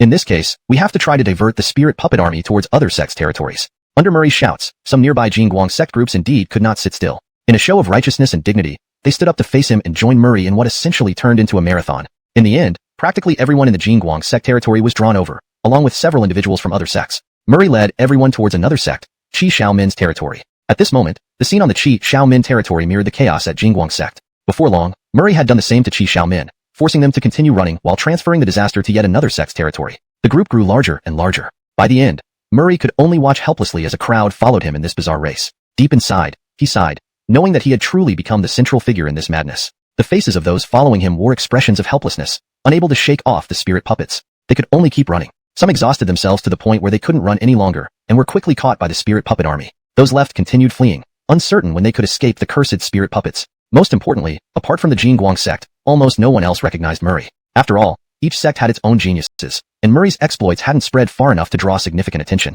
Thus, these uninformed individuals directed their anger towards the Jingguang sect, mistakenly believing the Jingguang sect caused all this turmoil, attracting the disaster to their lands and hindering their ability to function properly. During the escape, whenever other sects found a chance, they attacked the Barton, attempting to trip them up or hinder them from escaping, leaving them vulnerable to attacks by the spirit puppet army. I think we have too many people. There's no need to be afraid of these spirit puppets. Why don't we all work together to eliminate these puppets? On the road, someone proposed this idea amidst heavy breathing, but was quickly rejected by the more powerful members of their sect. They understood that each spirit puppet was formidable in both cultivation and combat skills, and the combined strength of these puppets may very well be insurmountable. Even if they managed to defeat the puppets, they'd inevitably lose many disciples in the process, possibly leaving only one or a few survivors from each sect, a devastating outcome. How could they explain this to the heads of their respective sects? Contrarily, if they fled directly with these people, they could still save most of the lives. They could only wait for the elder members of their sects to rescue them. Jingguang sect, I hate you. You damn bastards, during the sect competition, you have the guts not to show up, but if you do, we'll kill every one of you. That's right, Jingguang sect is so evil. We need to form a disciple alliance to specifically target Barton. On the road, a group of beleaguered disciples shouted insults at the Barton, panting heavily. Seeing this, the senior brothers of Jingguang sect couldn't sit still. They refused to take the blame. Brother, you misunderstood. This disaster wasn't brought by us. It's from the Guesu sect. That guy at the front is from the Guesu sect, not us. It's he who has led the disaster here. Don't lie to me. There's no familiar face from the Guesu sect here, and he alone couldn't have lured so many spirit puppets. Look, I'm not lying to you. If you don't believe me, ask him yourself, see if he's from the Guesu sect. A senior brother of the Jingguang sect, seeing his sect being doubted and Murray mistaken for one of theirs, panicked, temporarily not thinking clearly, he blurted this out.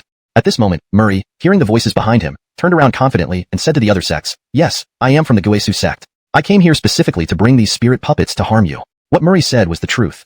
But when the words reached the ears of other sects, it became something else. The members of the other sects looked angrily at the Barton, feeling insulted. Clearly, this was blaming the Guesu sect as a scapegoat. Who would admit they're from the Guesu sect? Seeing this boy readily admitting it, he was obviously from Jingguang sect, trying to shift the blame elsewhere. Chapter 70. Shocked Senior Brothers. The members of Golden Light sect were almost driven mad. They had never collectively hated a single person so much. Now, Murray's presence had become the thorn in their side they wished to eliminate as soon as possible. However, this boy Murray was incredibly fast, and they couldn't catch up with him for the time being. Murray led this group to ransack several neighboring sects amidst the chaos. Once the spirit puppet's attention was no longer on him, he turned around and hid in an alleyway, successfully shaking off those spirit puppets. As for the rest of them, well, let them handle their own problems for now. Since they weren't from Void Ruin Sect, Murray felt no need to involve himself. How other sects would settle accounts with Golden Light Sect after this incident was none of his concern. Afterward, Murray put down the rabbit and began to explore the area. This place appeared to be an ancient military camp where ethnic soldiers were once trained. Murray meticulously examined the place with a compass, but found no spiritual array inside. After thoroughly searching the camp, not only were there no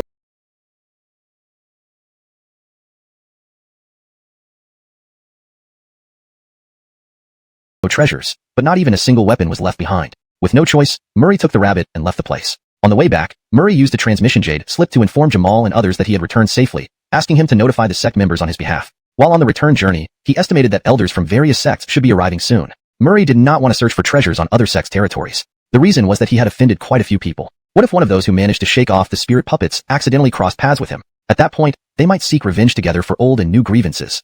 Soon, Murray retraced his steps and arrived back at Void Ruin Sect's territory. He then saw Jamal and others. At that moment, disciples of Void Ruin Sect were gathered in front of a palace. Upon seeing Murray alive and well, everyone was excited. Bradford Bai, you finally returned. You can't imagine how worried we were about you.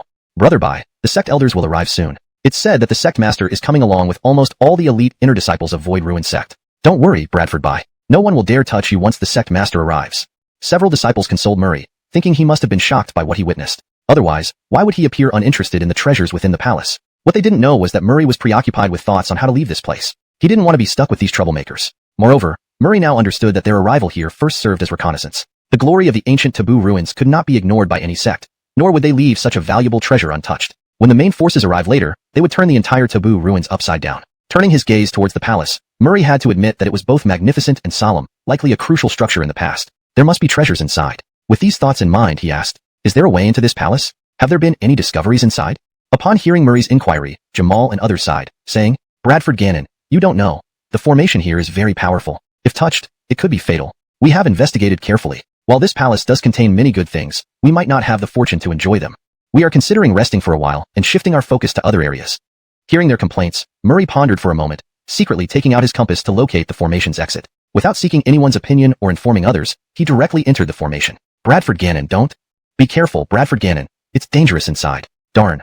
Why does this kid always cause trouble? Many senior brothers of Void Ruin Sect were anxious, fearing something would happen to Murray. After all, as fellow sect members, they didn't want anything bad to happen to him. However, their jaws dropped when they saw Murray enter the seemingly impossible to navigate formation without a scratch. This meant that Murray had indeed found the correct entrance. For a moment, everyone was at a loss. Earlier, the senior brothers had already checked and found it nearly impossible to breach this formidable formation. Anyone rashly entering would risk their life. Now, Murray had found the correct entrance for them. Meanwhile, Denham was stunned by Murray's actions, recalling the messages Murray sent him when the Taboo ruins opened. Reflecting on Murray's unusual behavior over the days, Denham suddenly realized that his junior brother must have found an opportunity but chose not to share it or was unable to do so, leading to his desire to separate from the group. Although Murray hadn't revealed anything, he had contributed by finding the entrance. Suddenly, Denham felt the need to keep Murray's secret. After all, this junior brother would undoubtedly achieve great things. If Murray didn't want others to discover his secret, revealing it could make him resentful. Losing a chance to cling to someone powerful wouldn't be wise. Thinking this, Denham smiled and followed Murray inside. The disciples of Void Ruin Sect burst into activity, although they still didn't know how Murray found the correct entrance. But that wasn't important. What mattered were the treasures inside the palace. Everyone, be careful. There might be other formations inside. And remember, Bradford Gannon previously faced attacks from more puppets. If there are any dangers inside, we must maintain order and retreat orderly. Jamal shouted to everyone. Subsequently, the disciples of Void Ruin Sect began to enter the formation one by one. Chapter 71. Struggling fiercely. Under Murray's lead, the disciples of Gueshu Sect arrived at the palace gates. Then, Jamal and his fellow senior brothers kicked the massive doors into pieces and entered the grand hall. Upon stepping into the hall, everyone was astounded by what they saw. The interior was opulent, with walls adorned in gold, shimmering under the light. Even the well-traveled disciples of Gueshu Sect were left in awe. This place must have been unimaginably wealthy to achieve such extravagance. Clack, clack, clack. Suddenly, a commotion echoed from above. Murray and his companions quickly turned their attention upward. In the next moment, they saw more than 10 battle puppets converging on them from various directions. Although the number of these puppets wasn't significant, their power was formidable. The weakest was at the 9th level of the Huachi realm, while some had reached the Shackles realm. Collectively, over a dozen puppets exerted considerable pressure on the group. Junior brothers, don't panic.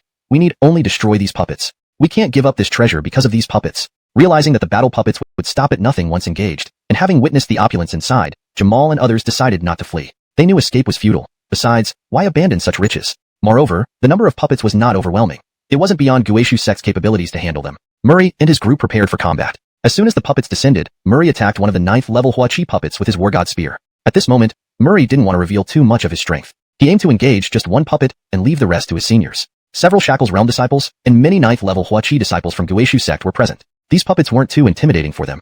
With a bang, Murray thrust his war god spear towards the puppet. However, the hardness of the puppet exceeded his expectations. A single strike left no damage. Worse still, the puppet raised its hand and struck back at the spear, shaking Murray's insides. Despite not being able to use mystical abilities, these puppets possessed alarming brute force and defenses. While Murray could easily overpower a human at the 9th level Huaqi realm, facing these puppets felt different, almost exhausting. Even worse, although numerous Guishu sect disciples were present, only about 20 had the strength to engage the puppets. Quickly, they found themselves retreating under the relentless assault of the puppets. Those without sufficient power could only contribute via sporadic ambushes. Everyone now realized the terrifying nature of these puppets, far stronger than humans of the same rank. F***CK. These machines are indestructible.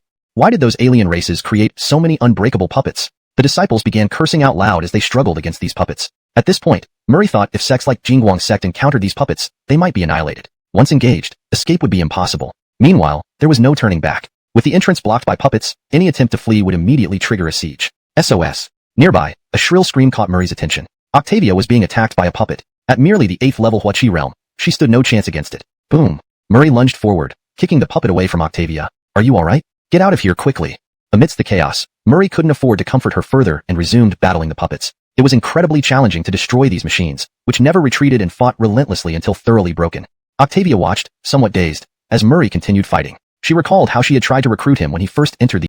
Although the puppets possessed some intelligence, they were far from humans and couldn't discern human tactics. Under the relentless attacks by Jamal and others, the Huaqi realm battle puppets began to fall one by one, leaving only the Jialua realm battle puppets. While there is still time, others block the remaining puppets and let some people break through one by one. Murray shouted again. As a disciple in the Huaqi realm, he had to remain hidden and let Jamal and others handle it. Sure. Jamal and others clearly felt excited. They could see that Murray's strategy was indeed effective. Next, they only needed to take them down one by one to truly defeat these puppets. At this moment, even Jamal had a genuine admiration for Murray. Although he had always wanted to embarrass this junior brother, Murray continually proved him wrong. This junior brother definitely had some true abilities. Otherwise, he wouldn't have thought of such brilliant tactics in such a dire situation. Finally, after intense fighting, Jamal and others completely destroyed the battle puppets. The initial difficulty of this allocation turned out to save much effort later on. As the number of puppets decreased, they had more manpower available. Phew, that was close. All the disciples of Guishu sect sat down, breathing heavily, almost numb from exhaustion. Despite no casualties, many had suffered injuries. At this point, they certainly needed rest. Many recalled the previous battle with trepidation. If it weren't for Murray's leadership, they really would have been wiped out. By Bradford, you've done great for our sect this time. A senior named Thatcher came up, patting Murray on the shoulder. If it weren't for you, we brothers would be on our way to the underworld. Thatcher was a very strong senior listed on the sect's chart, not a member of the Eagle Alliance. At this moment, Murray nodded with a smile. If we want to be safe in this palace, or if we encounter strong enemies or battle puppets again, we can hide here. Others don't know how to enter through the formation, so once we hide here, everything will be fine, Murray said. Upon hearing this, everyone frowned. Honestly, hiding like a coward wasn't something they, as elite students, like to do. But upon reflection, they found Murray's idea quite reasonable. After a short rest, Murray and others started getting up and began moving things inside the palace. The harvest was significant. This palace contained many valuable resources. Essentially, all Guishu sect disciples became rich. Let's go out and meet the Xander. They just sent word saying they've arrived at the Toba ruins. Senior Thatcher looked at the transmission jade slip and told the others. Upon hearing this, everyone exited the palace and walked through the streets. Soon, they rejoined the Xander and others. This time, Murray saw the Xander, the Great Elder, and other elders. Truly, when the Great Elder saw Murray, his expression remained calm, but Murray couldn't guess what was on his mind. Xander, during our visit to the Toba ruins, Thatcher stepped forward and detailed everything that happened inside the ruins. He highlighted Murray's contributions while concealing his insistence on acting independently earlier. The Xander smiled and looked at Murray. Well done, Hassan. I haven't misjudged you. This time, you've accomplished a great deed. Murray responded with a slight smile. Now, all of you will serve as guides and lead the other disciples through the ruins. We must do our utmost to bring back as much from the Toba ruins as possible for our Guishu sect, the Xander ordered. Murray and the other disciples then dispersed into various groups, leading the newly arrived disciples in searching the ruins. This time, Murray did not overly rely on the compass. The Toba ruins couldn't be explored fully within this short period. Many areas were forbidden and inaccessible. Murray decided to preserve the compass for future use, when his cultivation reached a higher level, allowing for further exploration. After the arrival of Guishu sect, members from other sects also came. Of course, seeing their own members being chased by battle puppets made their mood sour. As for who was responsible, after returning to the sect, Murray was pleasantly surprised to find that his dorm mates, thanks to his advice and their newly acquired wealth, had all successfully ascended to the inner sect. Upon hearing that Murray had returned, they specially came to pay respects. Yosef, we have successfully entered the inner sect thanks to you. These past few days in the inner sect have opened our eyes to how insignificant we once were. Thank you for your help, Yosef. We know our own capabilities and are aware we won't achieve great things, but going forward, we will do our best to assist you. His dorm mates gazed affectionately at Murray. Without him, they would still be aimlessly wandering in the outer sect, lacking cultivation resources and status. Since entering the inner sect, former acquaintances began flattering them. Even though they achieved this through resources rather than genuine talent, some people still courted their favor. Yes, it's good you understand. Murray nodded, then took out some martial techniques and weapons from his storage bag, distributing them among his dorm mates. These are for you. I picked them up in the Toba ruins. I hope you can put in more effort. Murray blushed slightly, almost revealing that these items were plundered goods. Great, thank you, Yosef. Life within the sect was incredibly boring for Murray. The Eagle Alliance no longer pressured him to join. Now, he found himself somewhat worried as life had become too peaceful. Hey, did you hear? There's a very promising female disciple in the outer sect. I heard about it. Her name is Tosha. She's only 14 years old and has already reached the second layer of the Hao Qi realm, directly advancing to the inner sect. Geniuses appear every year, but this year seems especially abundant. First, there was Murray, and now we have Tosha. Passers-by chatted about this topic. Murray didn't pay much attention. The emergence of a young and talented girl wasn't unusual. White Ganon, come out and face me. Suddenly, a loud voice boomed from outside the door. Murray was momentarily taken aback. Who dared to challenge him within the sect? This was quite rare. Nowadays, Murray's fame had spread among inner sect disciples. Under normal circumstances, no one would dare challenge him blindly. Even the Haddon's grandson avoided him. Stepping out of the courtyard, Murray saw a refined-looking disciple standing there, wielding a long spear. He shouted, Murray, today I, young master, challenge you. Murray wondered if this guy's brain had fried. Hey, did I offend you? Murray stared blankly at the irate figure. Despite his elegant appearance, why was he acting so rash? Moreover, he hadn't provoked this person before. The man coldly introduced himself. My name is Alec, ranked 32nd on the Heavenly Scroll. Ranking, Lock Realm. Recently, I've heard many disciples talking about you. They say among the Lock Realm disciples on the Heavenly Scroll, I rank the lowest, while you remain unassuming. However, if ranking competition starts, you could easily knock me off my position. I refuse to accept this. Today, I challenge you to prove who's stronger. Murray sighed. Did this guy lose his mind? Was such a minor issue unbearable? Waving his hand, Murray replied, I don't want to compete with you. You're strong. Okay? Can you let me go?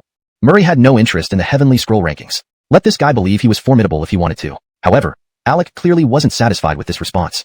He raised his spear and demanded, Do you look down on me? I'm telling you, whether you like it or not, you will accept this challenge today. We must decide who's stronger. Murray. He realized that if he didn't defeat this guy outright, the harassment would never end. Alec was determined and prepared. Constantly retreating might provoke further actions from Alec. Besides, Murray had kept a low profile for too long. It was time to change. All right, since you insist on challenging me, I'll give you a chance, Murray said, taking a deep breath. He drew the war god's time. After all, Alec is a Lock Realm powerhouse. Didn't I hear that Murray has the strength comparable to the Lock Realm? Well, comparable doesn't mean they're equal. Do you think Lock Realm can be the same as Radiant Chi Realm? At Radiant Chi Realm, Murray can fight beyond his level, but at Lock Realm, Murray simply can't. Many onlookers were discussing fervently while following the duo to see what would happen. After all, in these past few days, much discussion revolved around whether Murray possessed Lock Realm combat power. Naturally, this comparison involved Alec. Although Alec was the weakest in the Lock Realm, he was relatively young. Achieving Lock Realm at his age certainly gave him a reason to be proud. Since he and Murray were nearly the same age, hearing people continuously discuss who was stronger made Alec quite angry inside. Now, he finally had an opportunity to vent. At the arena, due to Murray and Alec being celebrity disciples within Guesu sect, there were numerous spectators present. Many inner sect disciples rushed over, seizing the chance both to satisfy their curiosity and observe the battle for any insights.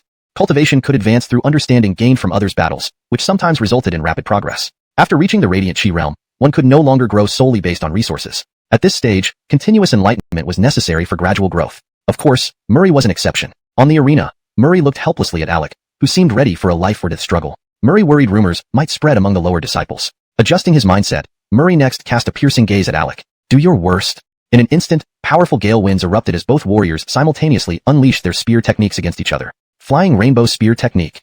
Murray roared, his spear technique like a rainbow, fast and spirited, giving him the upper hand instantly. However, Alec was no pushover. Reaching Lock Realm at this age required some talent. Chaos Heaven Spear Technique. Alec attacked like an ancient savage beast resurrected. His spear technique was wildly ferocious, akin to a devil disrupting the world. They clashed intensely. Within a short span, Murray and Alec exchanged dozens of moves. During this time, Murray absorbed various properties from Alec, gradually becoming more potent. Meanwhile, Alec's frown deepened. It appeared Murray was indeed as tenacious as rumored, but Alec wasn't out of options yet. Since he dared to challenge, he had his own confidence. Extinguish Yang.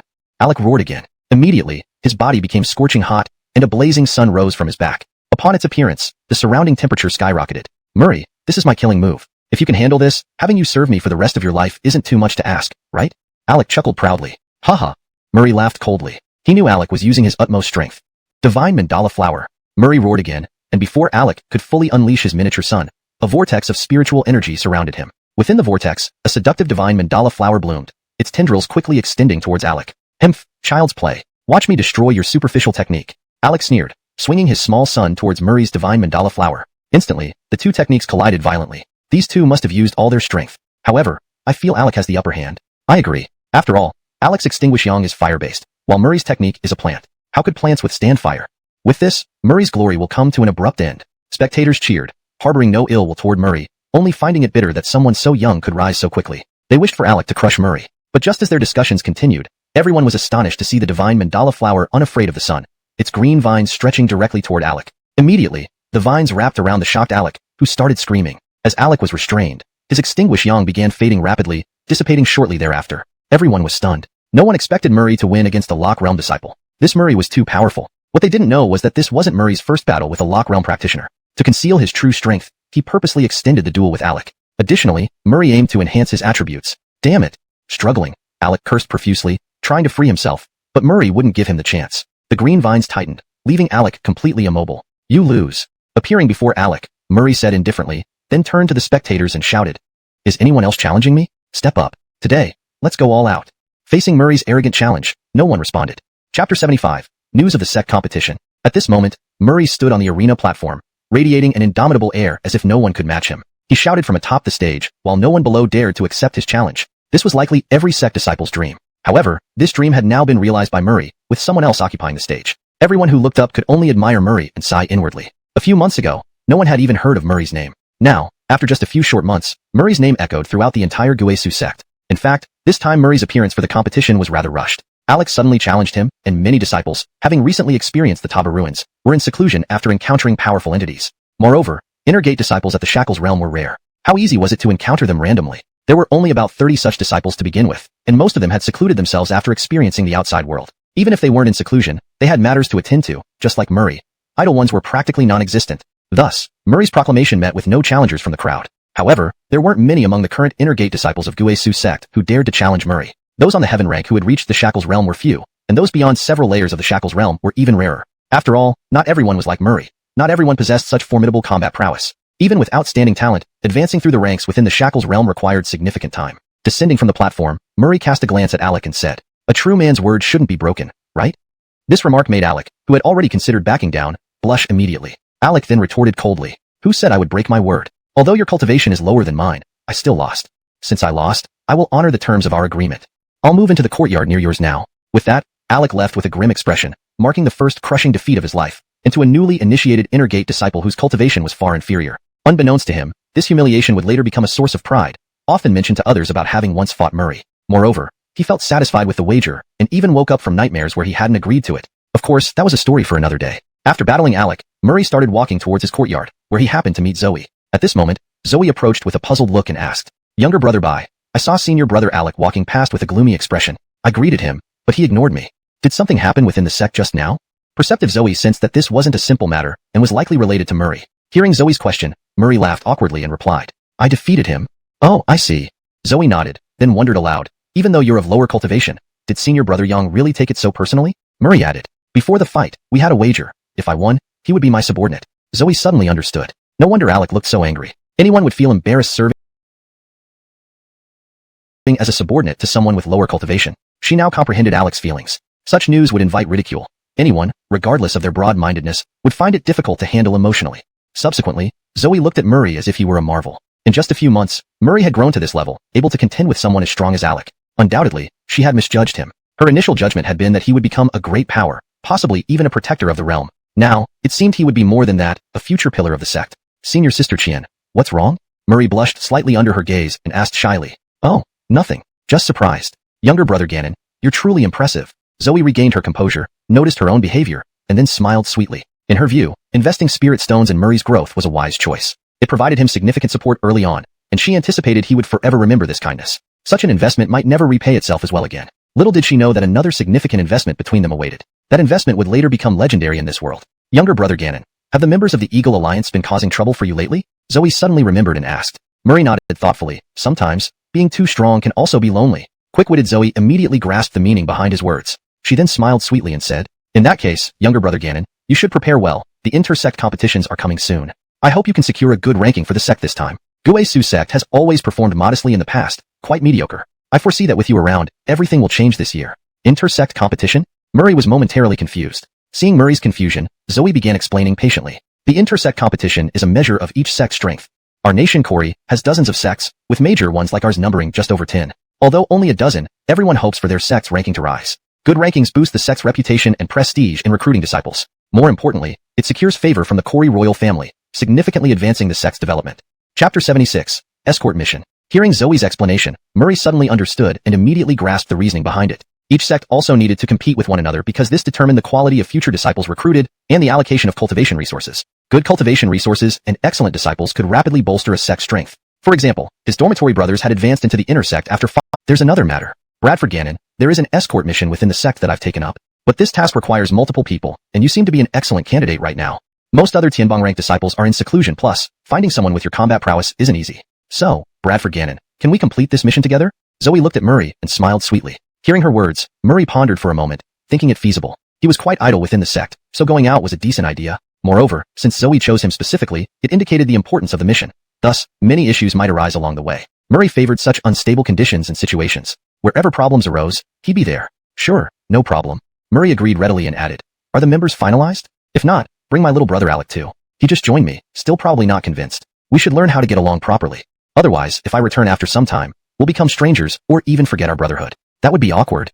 Murray thought through this thoroughly. To ensure nothing went wrong, he included Alec. Given the mission's significance and his experience battling the war puppet in the Tobu ruins, Murray realized that if many enemies attacked, although he could win, he couldn't cover everything. If others got hurt or something went wrong with the mission, while Zoe, as the patriarch's daughter, wouldn't be blamed, he might have to compensate. Losing money after barely accumulating wealth pained him deeply. Senior brother Alec? Murray nodded, and she left. Back in his courtyard, Murray saw his neighbor moving out while Alec moved things in, looking rather sullen. Upon seeing Murray, Alec's expression darkened further. The two Tianbong rank strongmen came here, both Murray and Alec. Did Alec take the wrong medicine? Why move? What happened? I heard they just finished fighting? What's this? Did Alec fall in love with Murray after the fight? Translation completed as per provided text structure and context. Chapter 77. Yielding and Rising Alec. Hearing the murmurs around him, Alec, who was already in a bad mood, felt his expression turn even more grim. He had always disliked Murray, and now, with these people spreading their opinions, he wished he could find a crack to crawl into. Murray also heard the whispers. In the next moment, he looked at Alec and smiled. A true man's word is worth 1,000 pieces of gold. One who can yield and rise is the one who accomplishes great things. A great man does not worry about trifles and faces myriad difficulties without fear. After saying this, Murray returned directly to the courtyard, leaving Alec standing there in a daze. Alec was somewhat stunned by Murray's words. This wasn't Earth from his previous life where such famous sayings were common. In this world, these phrases were unheard of. Alec was thoroughly shocked by Murray's remarks. He suddenly realized that there was indeed reason why Murray could rise so quickly and defeat him. Words of such depth weren't something an ordinary person could come up with. Clearly, Murray was telling him that if he wanted to be a strong person, he must face trials and tribulations head-on. A great man knows how to bend and stretch. If he could endure, then the future would be wide open. If he couldn't, he would become a failure. Wasn't Murray talking about his current predicament? Alec hated him with a vengeance, unable to tolerate others' comments, wanting to retreat. But it seemed he shouldn't retreat, but instead face everything bravely. After all, a great man doesn't dwell on trifles. Murray had no idea that his casual remark had such a profound effect, leading Alec to ponder deeply. Originally, Murray just wanted to spur him on, making him understand that breaking a promise meant losing one's manhood. It was merely a simple provocation, yet Alec took it as a guiding principle for life and began to face it bravely. The next morning, Murray woke up early, drew water from the well, and after washing up simply, stood at the door, looking like a transcendent being. Soon, Zoe appeared before Murray. Junior sister Zoe, you have arrived? Murray greeted her with a refined demeanor. Zoe nodded and replied, Bradford Gannon, please go and call senior brother Alec. He might be waiting impatiently. Thinking about the impromptu nature of the situation, Zoe suddenly remembered that Murray. In reality, Alec spent the entire night reflecting on Murray's words. He realized Murray's words carried deep wisdom, awakening him. Confronting Murray head-on would be foolish. As a true man, one could yield and rise. Losing temporarily didn't matter. Becoming his subordinate was nothing. Eventually surpassing him and using his arrogance against him, that would turn the tables entirely. Enduring for now opened up possibilities. Alec understood this clearly, knowing what he must do. Guided by this understanding, he joined Murray and Zoe as they approached the mission hall. 3 carriages were already prepared outside. One carriage was for transporting the object they needed to protect, a spirit artifact destined for a smaller sect under the Guishu sect's protection. Another carriage held daily necessities and fodder for the horses. The last carriage was for their personal use. Everything was arranged by the Guishu sect. They just needed to bring the map and proceed to the small sect. Murray picked up the map and noticed another slender Dominic approaching them. Allow me to introduce Gerald. He's a disciple on the heavenly rank, cultivating at the 9th level of the Hao Qi realm. This time, the 4 of you will escort the spirit artifact. Ensure its safe delivery to the small sect without any mistakes. Any error means the artifact is crucial to the sect, and you'll be penalized with deducting spirit stones and punished by the sect. However, if you succeed, each of you will receive 2,500 spirit stones out of the total reward of 10,000. Chapter 78, in. The reward was indeed generous. 2,500 spirit stones for an inner disciple escorting a spiritual artifact. Ordinary disciples would be overjoyed by such a sum. But Murray's expression barely changed upon hearing it. Spirit stones. He had more than enough of them now. He had made a significant profit from the Tobo Ruins expedition. There were rooms filled with spirit stones there. Murray was only concerned about the difficulty of this mission. According to Boss Bai's philosophy, challenges that offered no challenge were not worth striving for. Let's go. I hope we can cooperate smoothly this time, Zoe said as she led the way and climbed into the carriage. Murray and the other two followed suit. Here, there was no need for passengers in each carriage because the 3 carriages were connected front to back. Only the leading carriage needed to be driven properly. Nathaniel volunteered to drive the carriage after seating himself. Senior sister Zoe, senior brother Alec, and Bradford Murray, I feel extremely honored to be able to work with you on this mission. I've heard about your reputations within the sect long ago, but never had the chance to collaborate until now.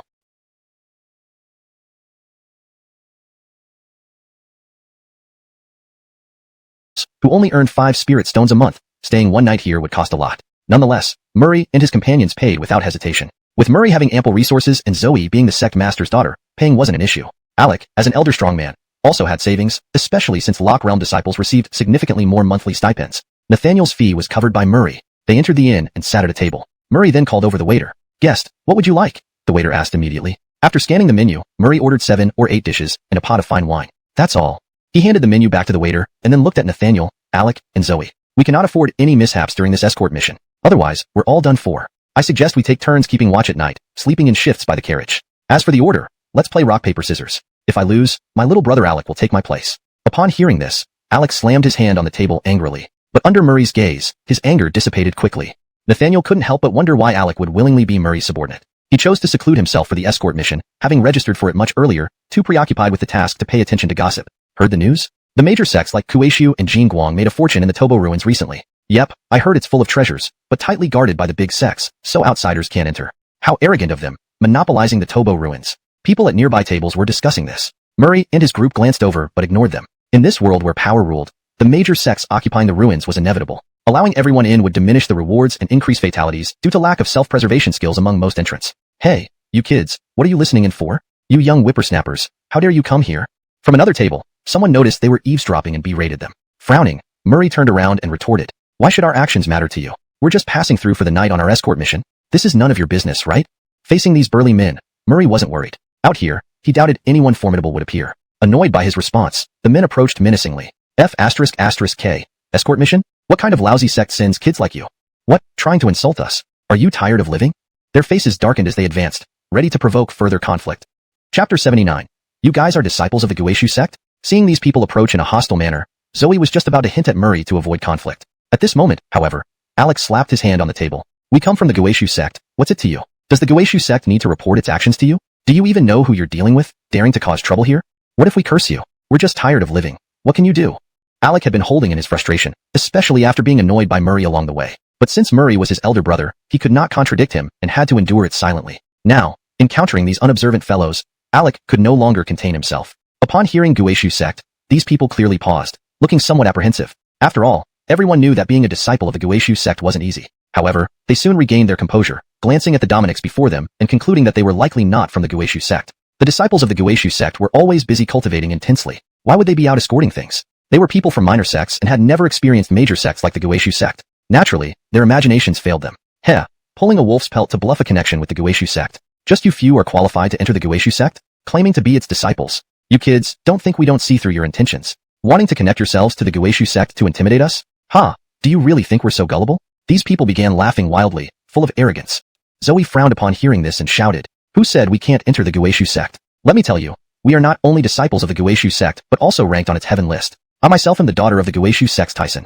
Hurry up and leave, or my anger will get the better of you, and you'll regret it." Although she did not wish to create trouble, these men had already confronted them directly. No matter how mild-mannered Zoe might be, she could not let this slide. Besides, having been pampered since childhood, who dared speak to her like that? Hearing Zoe's words, these large men burst into laughter, mocking her. "You? The Tyson's daughter? Where did you come from, hussy?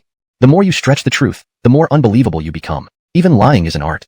Initially, these men had some doubts, worried that the others might indeed be disciples of the Kueishu sect. After all, having disciples punished by making them escort items and endure hardships on the road was possible. Hearing Zoe's claim, however, they found it increasingly hard to believe. A Tyson's daughter escorting goods? It sounded entirely implausible. "Gentlemen, calm down. Don't stoop to the level of children." At this moment, the innkeeper approached with a smile, though there was a trace of confusion in his eyes, unnoticed by anyone else. Out. Charging so much and still interfering with our business? Have you had enough of life? One of the big men pushed the innkeeper aside, then laughed as he looked at Zoe. Tyson's daughter? Heh, very funny. Why don't you say you're the princess of Cory too? Seeing their blatant disrespect, Murray glanced at Alec and waved his hand. Instantly, Alec understood that this guy was trying to shirk the work and wanted him to deal with the situation. Despite inwardly hesitating, considering it was for junior sister Zoe, Alec gritted his teeth and complied. Out. Instantly, a gust of wind erupted from Alec, revealing his shackles realm cultivation. In an instant, the faces of those causing trouble changed drastically. Some couldn't withstand Alec's pressure and stumbled back several steps. Shackles realm? They all gasped simultaneously. They knew well what a shackles realm meant. All of them were in the Radiance realm, most newly entering it, and none could match up to a shackles realm expert. Their faces turned pale as they realized the power they had provoked. These young ones were likely genuine members of the Guishu sect. Even if the girl wasn't the Tyson's daughter, their mistake was grave. I'm sorry, we were wrong. Our blindness has caused offense. We apologize deeply. Pardon us. Please, forgive us, great sirs. Great men overlook small transgressions. Immediately, these men knelt and bowed repeatedly, begging for forgiveness. It was terrifying to casually, which would waste time. End of chapter 79. Translation notes asterisk. Names are transliterated using pinyin. The tone and style of the original Chinese text are preserved. Paragraph structures and line breaks are maintained. The translation ensures natural fluency and coherence with previous content. Grammar and context accuracy are prioritized to ensure logical consistency and readability. Chapter 80. The Hidden Threat. Seeing that Murray was not interested in making acquaintance, the innkeeper tactfully nodded. After having lunch, Murray and his party returned to their guest rooms to rest. They had deliberately chosen rooms close to where their carriage was parked, ensuring they could monitor it through the windows. This precaution was meant to prevent any theft from the carriage. After all, the Guishu sect had dispatched 4 disciples specifically for this mission, which emphasized its importance. Naturally, Alec was designated to watch over the carriage this time. Despite Murray proposing a game of rock, paper, scissors, he lost, and thus, Alec took the duty. Everyone was quite exhausted after several days of travel, so they deserved a good rest. Although Alec felt somewhat aggrieved, he still kept his promise to Murray. At 2 in the afternoon, Murray, Nathaniel, and Zoe were sound asleep in their respective rooms. The recent heat wave had made everyone drowsy during the day. Of course, Alec was no exception, but the carriage was in the stable, and there was a place to rest inside it, making his watch more bearable. Around noon, Murray suddenly woke up with a foreboding feeling. For some reason, he got out of bed and quietly listened at the door for any suspicious sounds. As he approached the door and listened closely, he did indeed hear something. Although the voices were very faint, Murray managed to pick up on some crucial information. These disciples belong to the Guishu sect. They are here to escort something. What? Something important enough to send 4 disciples, one of whom is a shackles realm cultivator? Who knows? But if we pull this off, we won't have to run this in anymore. We'll be set for life. The Guishu sect has plenty of wealth. Their disciples must carry valuable items too. Yes, let's do it. We've been waiting here for years, hoping for a big catch. I was about to give up, but this big fish walked right into our trap. Murray was alarmed. Luckily, he woke up and sensed something amiss. Otherwise, these guys might have killed them in their sleep. Knowing the attackers were aware of a shackles realm cultivator among them, yet still dared to act, suggested they likely had a shackles realm cultivator as well, possibly more than one. He quickly opened the door, intending to head to Zoe's room, but as he stepped out, he saw the innkeeper and a few assistants grinning menacingly as they ascended the stairs. Clearly, they were surprised to find him awake. Everyone expected most people would be napping, never imagining he'd wake up at this time. Kill. The innkeeper barked an order, and they charged. Murray kicked open Nathaniel's door and rushed into Zoe's room. Senior sister Zoe, wake up. We're in serious trouble. Zoe immediately sprang awake, and Nathaniel came running from his room. You bastards, how did you find out? The innkeeper shouted in anger, realizing their plan had been exposed. They originally intended to silently eliminate the 3 upstairs, who didn't seem like shackles realm experts, then kill the person guarding the carriage below. Even if that person escaped, it wouldn't be long before they fled far away with all the loot. Everything unraveled because Murray woke up early, introducing uncertainty into what should have been a certain victory. Damn you, I'll kill you, roared the innkeeper, unleashing his shackles realm power and charging at Murray. Heh, you dare to rob the Guishu sect. Zoe snapped and called down to Alec. Senior brother Alec, something unexpected happened. Someone is trying to... At that moment, the innkeeper lunged toward Zoe and Murray with a clawed hand aimed at their throats. Bang! Murray punched back, surprised to see the innkeeper revealed as a level 1 shackles realm cultivator. How could such a powerful figure be running a humble inn? Before Murray could dwell on it, the other staff members rushed forward. All of them showing substantial powers, some even reaching level 9 of the Bright Chi realm. Hee hee, you can't escape today, sneered an assistant. We brothers offended the Cory royal family and hid in this deep forest, waiting for a big catch like you. Now that we've found you, we won't let you go. Surrender, and we'll give you a quick death. Hearing this, Murray understood why they chose to operate an inn despite their strength. Well, you need the capability to take it from us, he snarled, releasing his full power in a furious punch toward the innkeeper. The innkeeper was clearly the strongest, and Murray knew he had to defeat him first to break their resolve. Bang bang. Murray fought fiercely with the innkeeper, while Zoe and Nathaniel held off the others. However, being a shackles realm expert, the innkeeper wasn't easily defeated. Suddenly, Murray felt uneasy. Where was senior brother Alec? Chapter 81.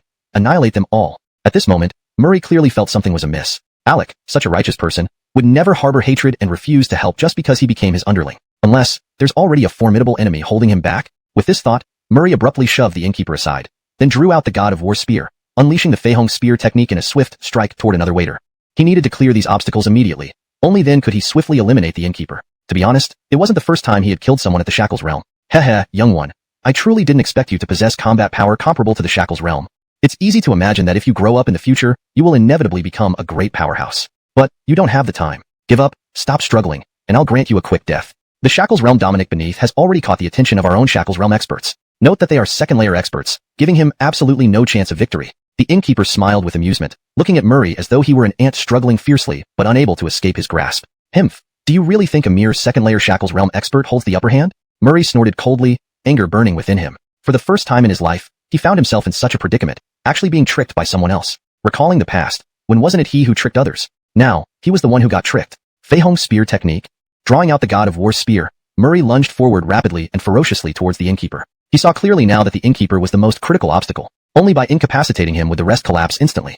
Then, he would find the time to deal with that second-layer Shackles realm individual. To be frank, the formation described by the innkeeper was far from intimidating enough for Murray. Zoe, Nathaniel, you two hold the others off. This guy is mine. Was greatly shocked, his face pale with horror. Senior brother Alec, how did you finish the battle so quickly? Zoe asked, astounded. After all, Alec's opponent was a second-layer Shackles realm expert, while Alec himself was merely a first-layer expert. How could he have finished so quickly?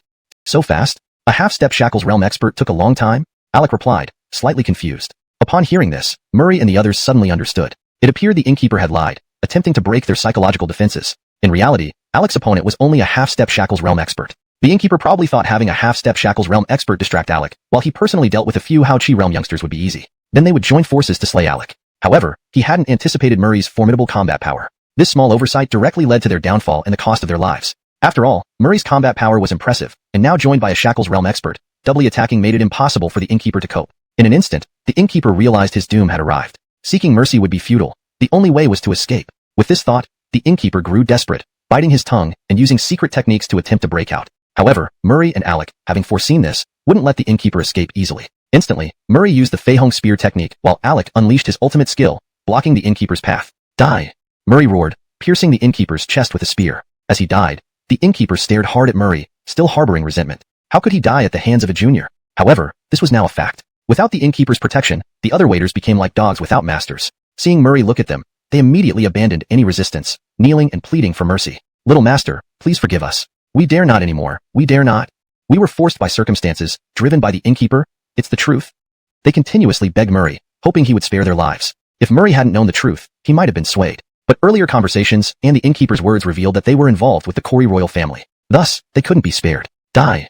Murray speared them one by one, the waiters collapsing sequentially. Before dying, they seemed resentful yet helpless. Alec was pleased, feeling satisfied with killing so many people this time. But Murray's next words froze his smile.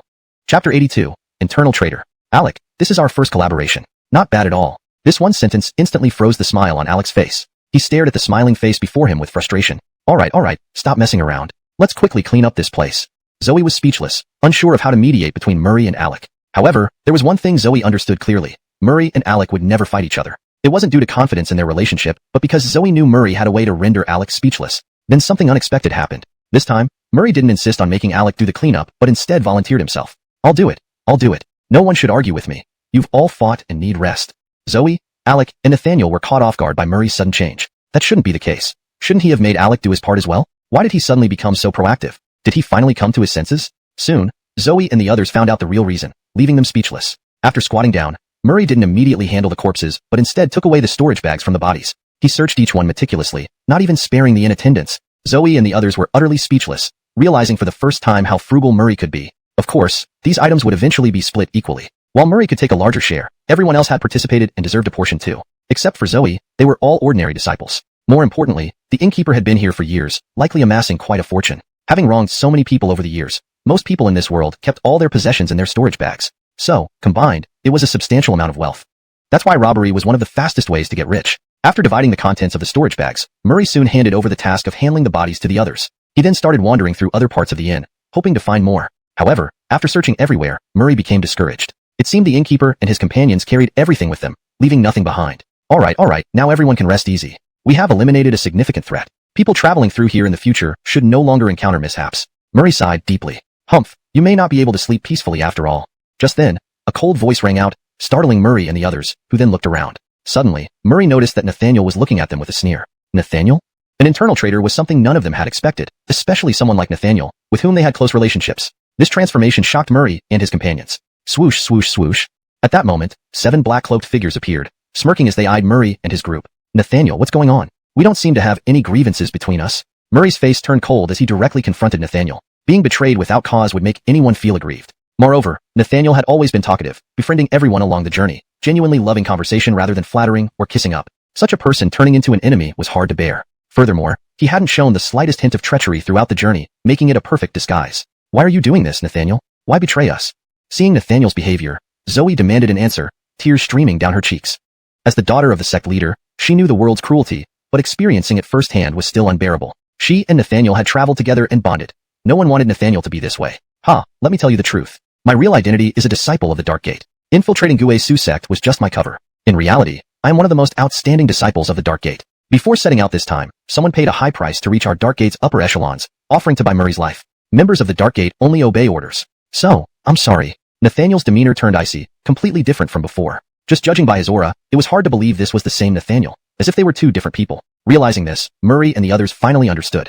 He had been pretending the entire time, never intending to become friends with them. Since that's the case, and you've been faking it all along, deceiving us, I'm afraid. Today, I cannot let your plan succeed, Murray said coldly, glancing at the black-cloaked figures as he drew his war god spear and prepared for battle. Humph, Murray, do you really think you can defy fate? Let me tell you, this time, we've mobilized 7 Lock Realm experts from the Dark Gate, plus myself, making 8 of us. 8 people. No matter how powerful you are, do you think you can escape from under our noses? Neither Zoe nor Alec can protect you. From what I know, Alec only broke through to the Lock Realm 6 months ago. Do you think he can compare to seasoned Lock Realm experts in just half a year? I advise you not to resist futilely. Surrendering gracefully might make it easier on you. Otherwise, Nathaniel began. But before he could finish, Murray smirked coldly and replied, do you really think they can harm me? Let me tell you, anyone who says such things ends up dead. You will be no exception. One day, when I truly grow stronger, I will annihilate your Dark Gate entirely, leaving no trace of your assassin organization in this world.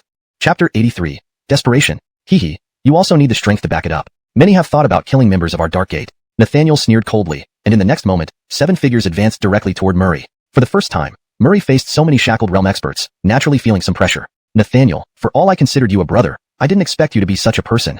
Alex spat forcefully, and then stood on Murray's side. Today, I will stand by Murray. Let me tell you, throughout history, evil has never prevailed over righteousness. Murray is someone with great fortune and destiny. He won't be touched by scum like you.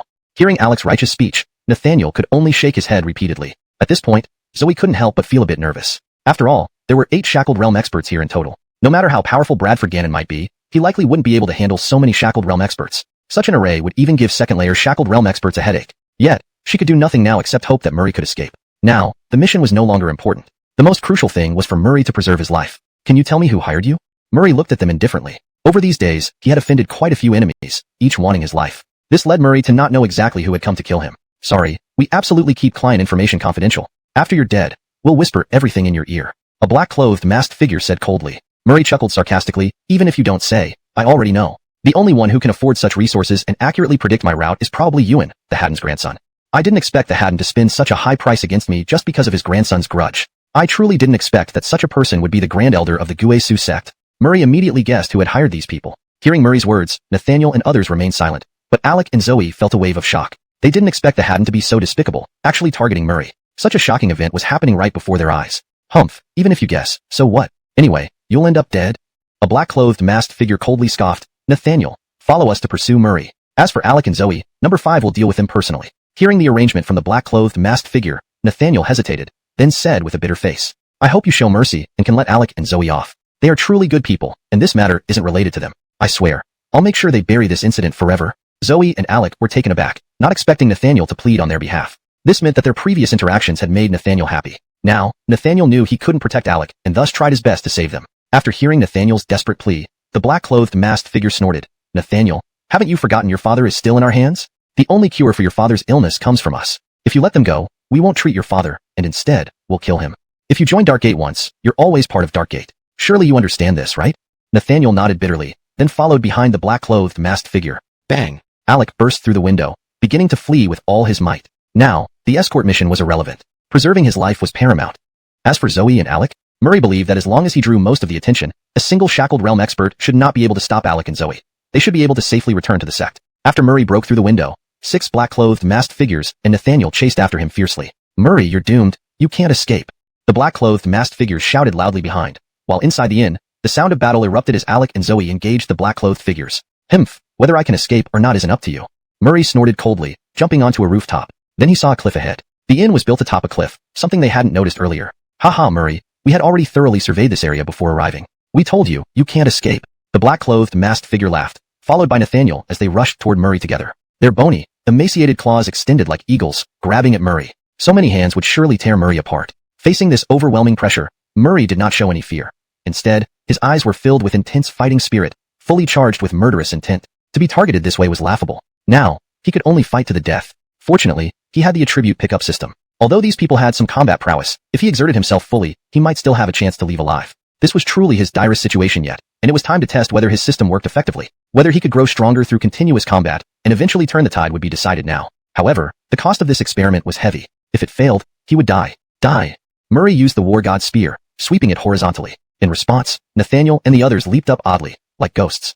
Perhaps this was the unique skill of the Dark Gate. Reflecting on it, it made sense. The Dark Gate, being a famous assassination organization, must possess unique skills and genuine abilities to develop so extensively. His father was under their control, and he needed to ensure the mission succeeded at all costs. This matter was entirely under Nathaniel's responsibility. Meanwhile, the Haddon remained bewildered by the sudden price hike. If he didn't pay, the assassination plan would be revealed to the Guesu sect and Murray, leaving him no choice but to begrudgingly accept it. Nathaniel also had to continue hiding within the Guesu sect as a mole for them, a position too valuable to sacrifice. Now, Murray had reached 7th level Radiant Chi Realm. Combining his cultivation with combat ability, he could easily hold his own against these opponents.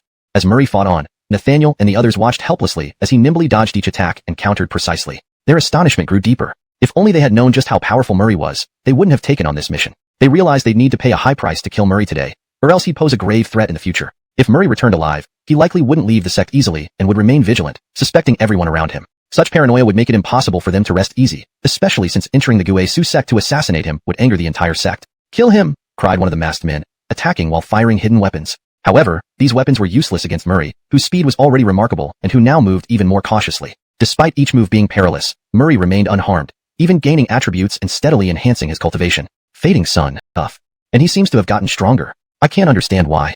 The black-clothed assailants cursed vehemently. Indeed, after countless battles, Murray's cultivation climbed steadily. When facing Alec, he had concealed some of his true strength. Now, he was even stronger, leading Nathaniel to misjudge him, resulting in their current dilemma. "Nathaniel, your information is incorrect," one of the masked men shouted, almost wishing to kill Nathaniel. "I don't know why he's so strong, but my intel was limited, and I couldn't expose my lock realm level nor engage in battle with him," Nathaniel defended, feeling wronged and frustrated. If circumstances allowed, he didn't truly wish for Murray's death. Once in the Dark Gate, one had no choice but to follow orders. "Humph, Nathaniel, we will settle this when we return," the masked man coldly remarked. Hearing this, Nathaniel panicked. If they settled accounts, could his father still be cured? Desperately, he shouted, "No way. The Tyson won't treat me like this. I've done my best. Murray's growth is unprecedented." "Unprecedented? Have you ever seen anyone grow this fast in such a short time? You must be hiding something to get back at the Dark Gate," the masked man retorted harshly, already doubting Nathaniel's loyalty. "Once we return, I want to see the Tyson. This isn't my fault. I've done everything I can." Chapter 85. The Truth. Nathaniel shouted in great indignation. The injustice within him laid bare. This time, it was definitely not his fault. He had done everything he could. All he hoped for was to prolong his father's life. Roar. At this moment, Murray controlled the mandala divine flower, and the system inside him frantically supplied him with spiritual energy and replenished his vitality, restoring him to his peak condition. This also made Murray certain that he would not die this time. Damn it, this boy is so strong. All of us combined can't kill him. The faces of the black-robed figures changed dramatically. If this mission failed, they knew too well what awaited them upon returning to the Dark Gate. The Dark Gate did not tolerate failures. Thinking of this, many of them shivered with fear. In the next moment, these people secretly communicated among themselves. "You listen to me, it's really not my fault, really not mine." Nathaniel was now in a state of madness. He was almost on the verge of losing his mind, his hair disheveled. "Shut up, you're driving me crazy. Do you really think your dead father is still alive? Do you really think there are medicinal herbs in the Dark Gate that can cure your father? If there were such herbs, why did the sect leader only agree to extend his life a little each time? Why did he keep breaking promises? Why haven't you been allowed to visit your father for the past 2 years? Let me tell you the truth. Your dead father died 2 years ago. There has never been such a spirit medicine in the sect. Do you think if there were such herbs, the sect would reward your dead father? It's simply impossible. That kind of spirit medicine is only for high-ranking officials. That spirit medicine is used by important figures to prolong their lives. You do not deserve it. You are slaves of the sect, slaves for life." The black-robed figure sneered. "This time, I finally understand. Maybe on your way here, your conscience got the better of you or you developed resentment towards the Dark Gate. Then you notified the people of the Guisu sect to mislead us, trying to buy time while waiting for their arrival. Those famous righteous sects have always wanted to eliminate us. Probably this time, the Guisu sect promised you considerable benefits, right? This time, you wanted to capture all of us and interrogate the whereabouts of the sect, didn't you? I'm sorry, but your conspiracy did not succeed, and your dead father cannot be saved either. Now, since we can't kill Murray, we will naturally return to report. We're telling you this not out of kindness, but to pin the blame on you. Once told, you won't be able to go back to the Dark Gate, let alone face the sect leader. You will only want to kill the sect leader. But don't worry, with you taking responsibility, our punishment will be about it. What I said must resonate with you, right? Farewell, the next time we meet, I will surely claim your name. The black-robed masked men laughed collectively and began retreating. I'll kill you all. Nathaniel stared at the black-robed masked men, instantly going mad, expending all his strength to chase after them, determined to catch and kill them one by one. Unfortunately, he lacked the ability. These black-robed masked men moved swiftly, clearly prepared for this escape. In no time, all of them withdrew and disappeared. Nathaniel stood there, dazed, repeatedly pounding his own head. Murray, what happened? Why did those people suddenly retreat? At that moment, Zoe and Alec ran out of the inn and asked Murray. They had been fighting. Alec was nearly about to defeat the black-robed masked man when suddenly 6 black-robed masked men returned en masse. Initially, Alec and Zoe had despaired, believing Murray would be overwhelmed and killed. They could only watch helplessly as these people came back and prepared to kill them. However, to their astonishment, the intruders did not attack them. Instead, they took the black-robed masked man and fled. And they escaped quickly. Alec and Zoe were baffled and thus approached Murray, only to see him standing there alive. Damn, you little devil, you're still here. Watch me not kill you today.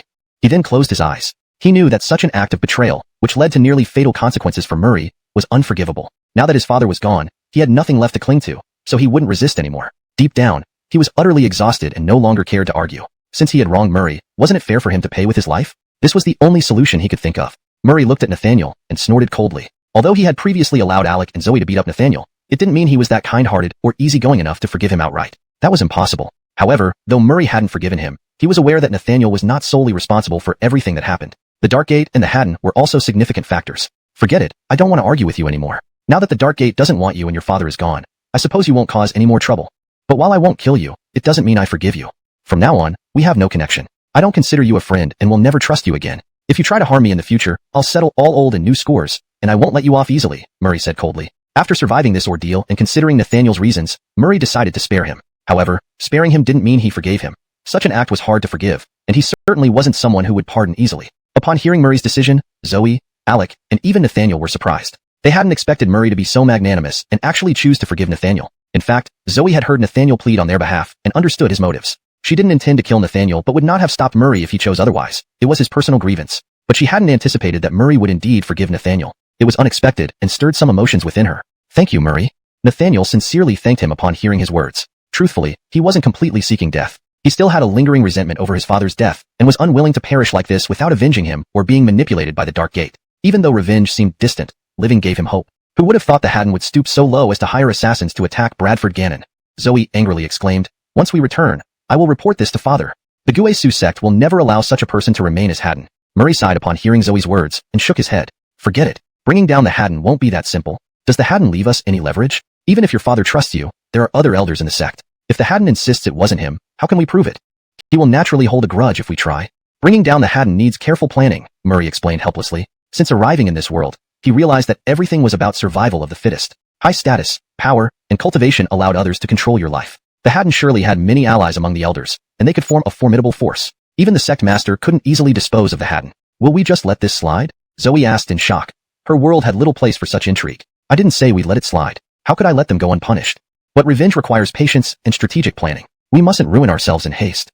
If the Haddon panics, with his resources and connections, eliminating us would be effortless. We must bide our time and act as if the Dark Society deceived them. Alec quietly advised Zoe to drop the subject, reminding her that Nathaniel's life was still under Murray's control. If Murray felt insulted and forced Nathaniel to testify, the outcome for Nathaniel would be certain death, and even bringing down the Haddon might not be guaranteed. Moreover, even if they discovered the Dark Gate's location through Nathaniel, eradicating it wouldn't be easy. The Dark Gate was the top assassin organization in the entire Kori Kingdom, and its elimination would require a large-scale war, which the sect master wouldn't undertake lightly due to its far-reaching consequences. Seeing Alec's message, Zoe chose to relent, though a complex feeling lingered within her. This series of events had left a bitter taste, eccentrics. Soon, a large crowd from Glen's sect came rushing over. For young friends, you've all worked hard on this journey, said the sect master of Glen's sect, leading the way and looking at Murray and the others with a smile. We must thank you for ensuring the safe delivery of the spirit tools. The sect master is too kind, Zoe responded, stepping forward with a smile. At this point, members of Glen's sect approached to inspect the spirit tools on the carriages before taking over the task. Murray observed that the strongest cultivator here, the sect master, seemed to be at around the first or second level of the Shackles realm. There were only 2 or 3 other Shackles realm cultivators, while most disciples were at the Qi condensation realm. A disciple at the bright Qi realm would likely become the foremost senior disciple or a core disciple here, showing just how insignificant Glen sect was compared to Guesu sect. Come.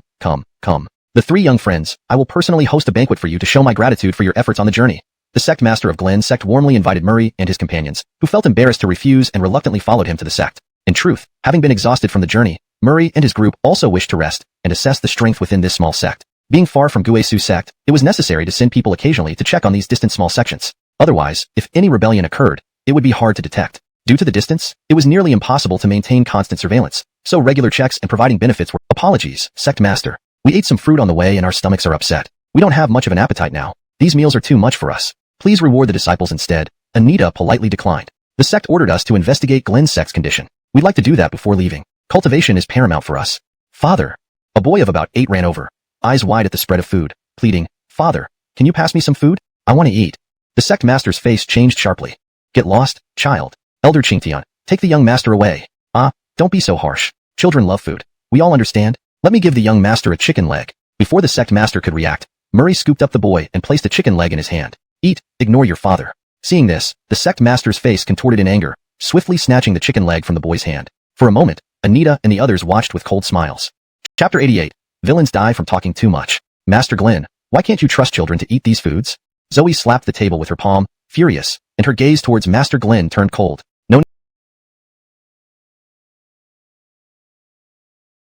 Moreover, Glen sect had mobilized almost all of its elite and core disciples. Suddenly, a formidable force faced off against Murray and company. Murray glanced around. Everyone within Glen sect who was at the aura manifestation stage had gathered, about 100 people. With such a large number, if not prepared, they would have indeed fallen here. Frankly speaking, from the moment you set foot in Glen City, this fate was sealed. You can't blame anyone else. Even if you hadn't come to investigate, we would have forcibly detained you. So, young geniuses, there's no way out for you today. Master Glen sneered. Hearing this, Murray smiled mockingly and said, Do you really think this force can detain us? Why not? Master Glen laughed wildly. Do you think you can turn things around in this dire situation?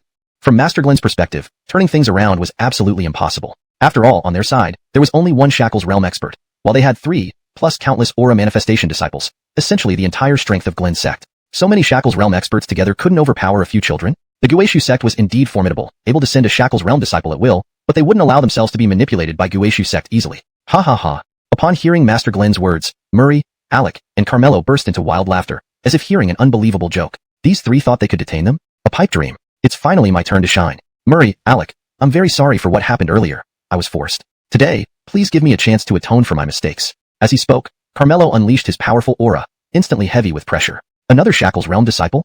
Master Glen's face fell. 2 Shackles realm disciples. Guesu sect was truly generous. In his sect, the strongest was only at the Shackles realm. Yet, Guesu sect could dispatch 2 Shackles realm disciples just to escort a spirit tool. An incredible show of strength not many sects could match.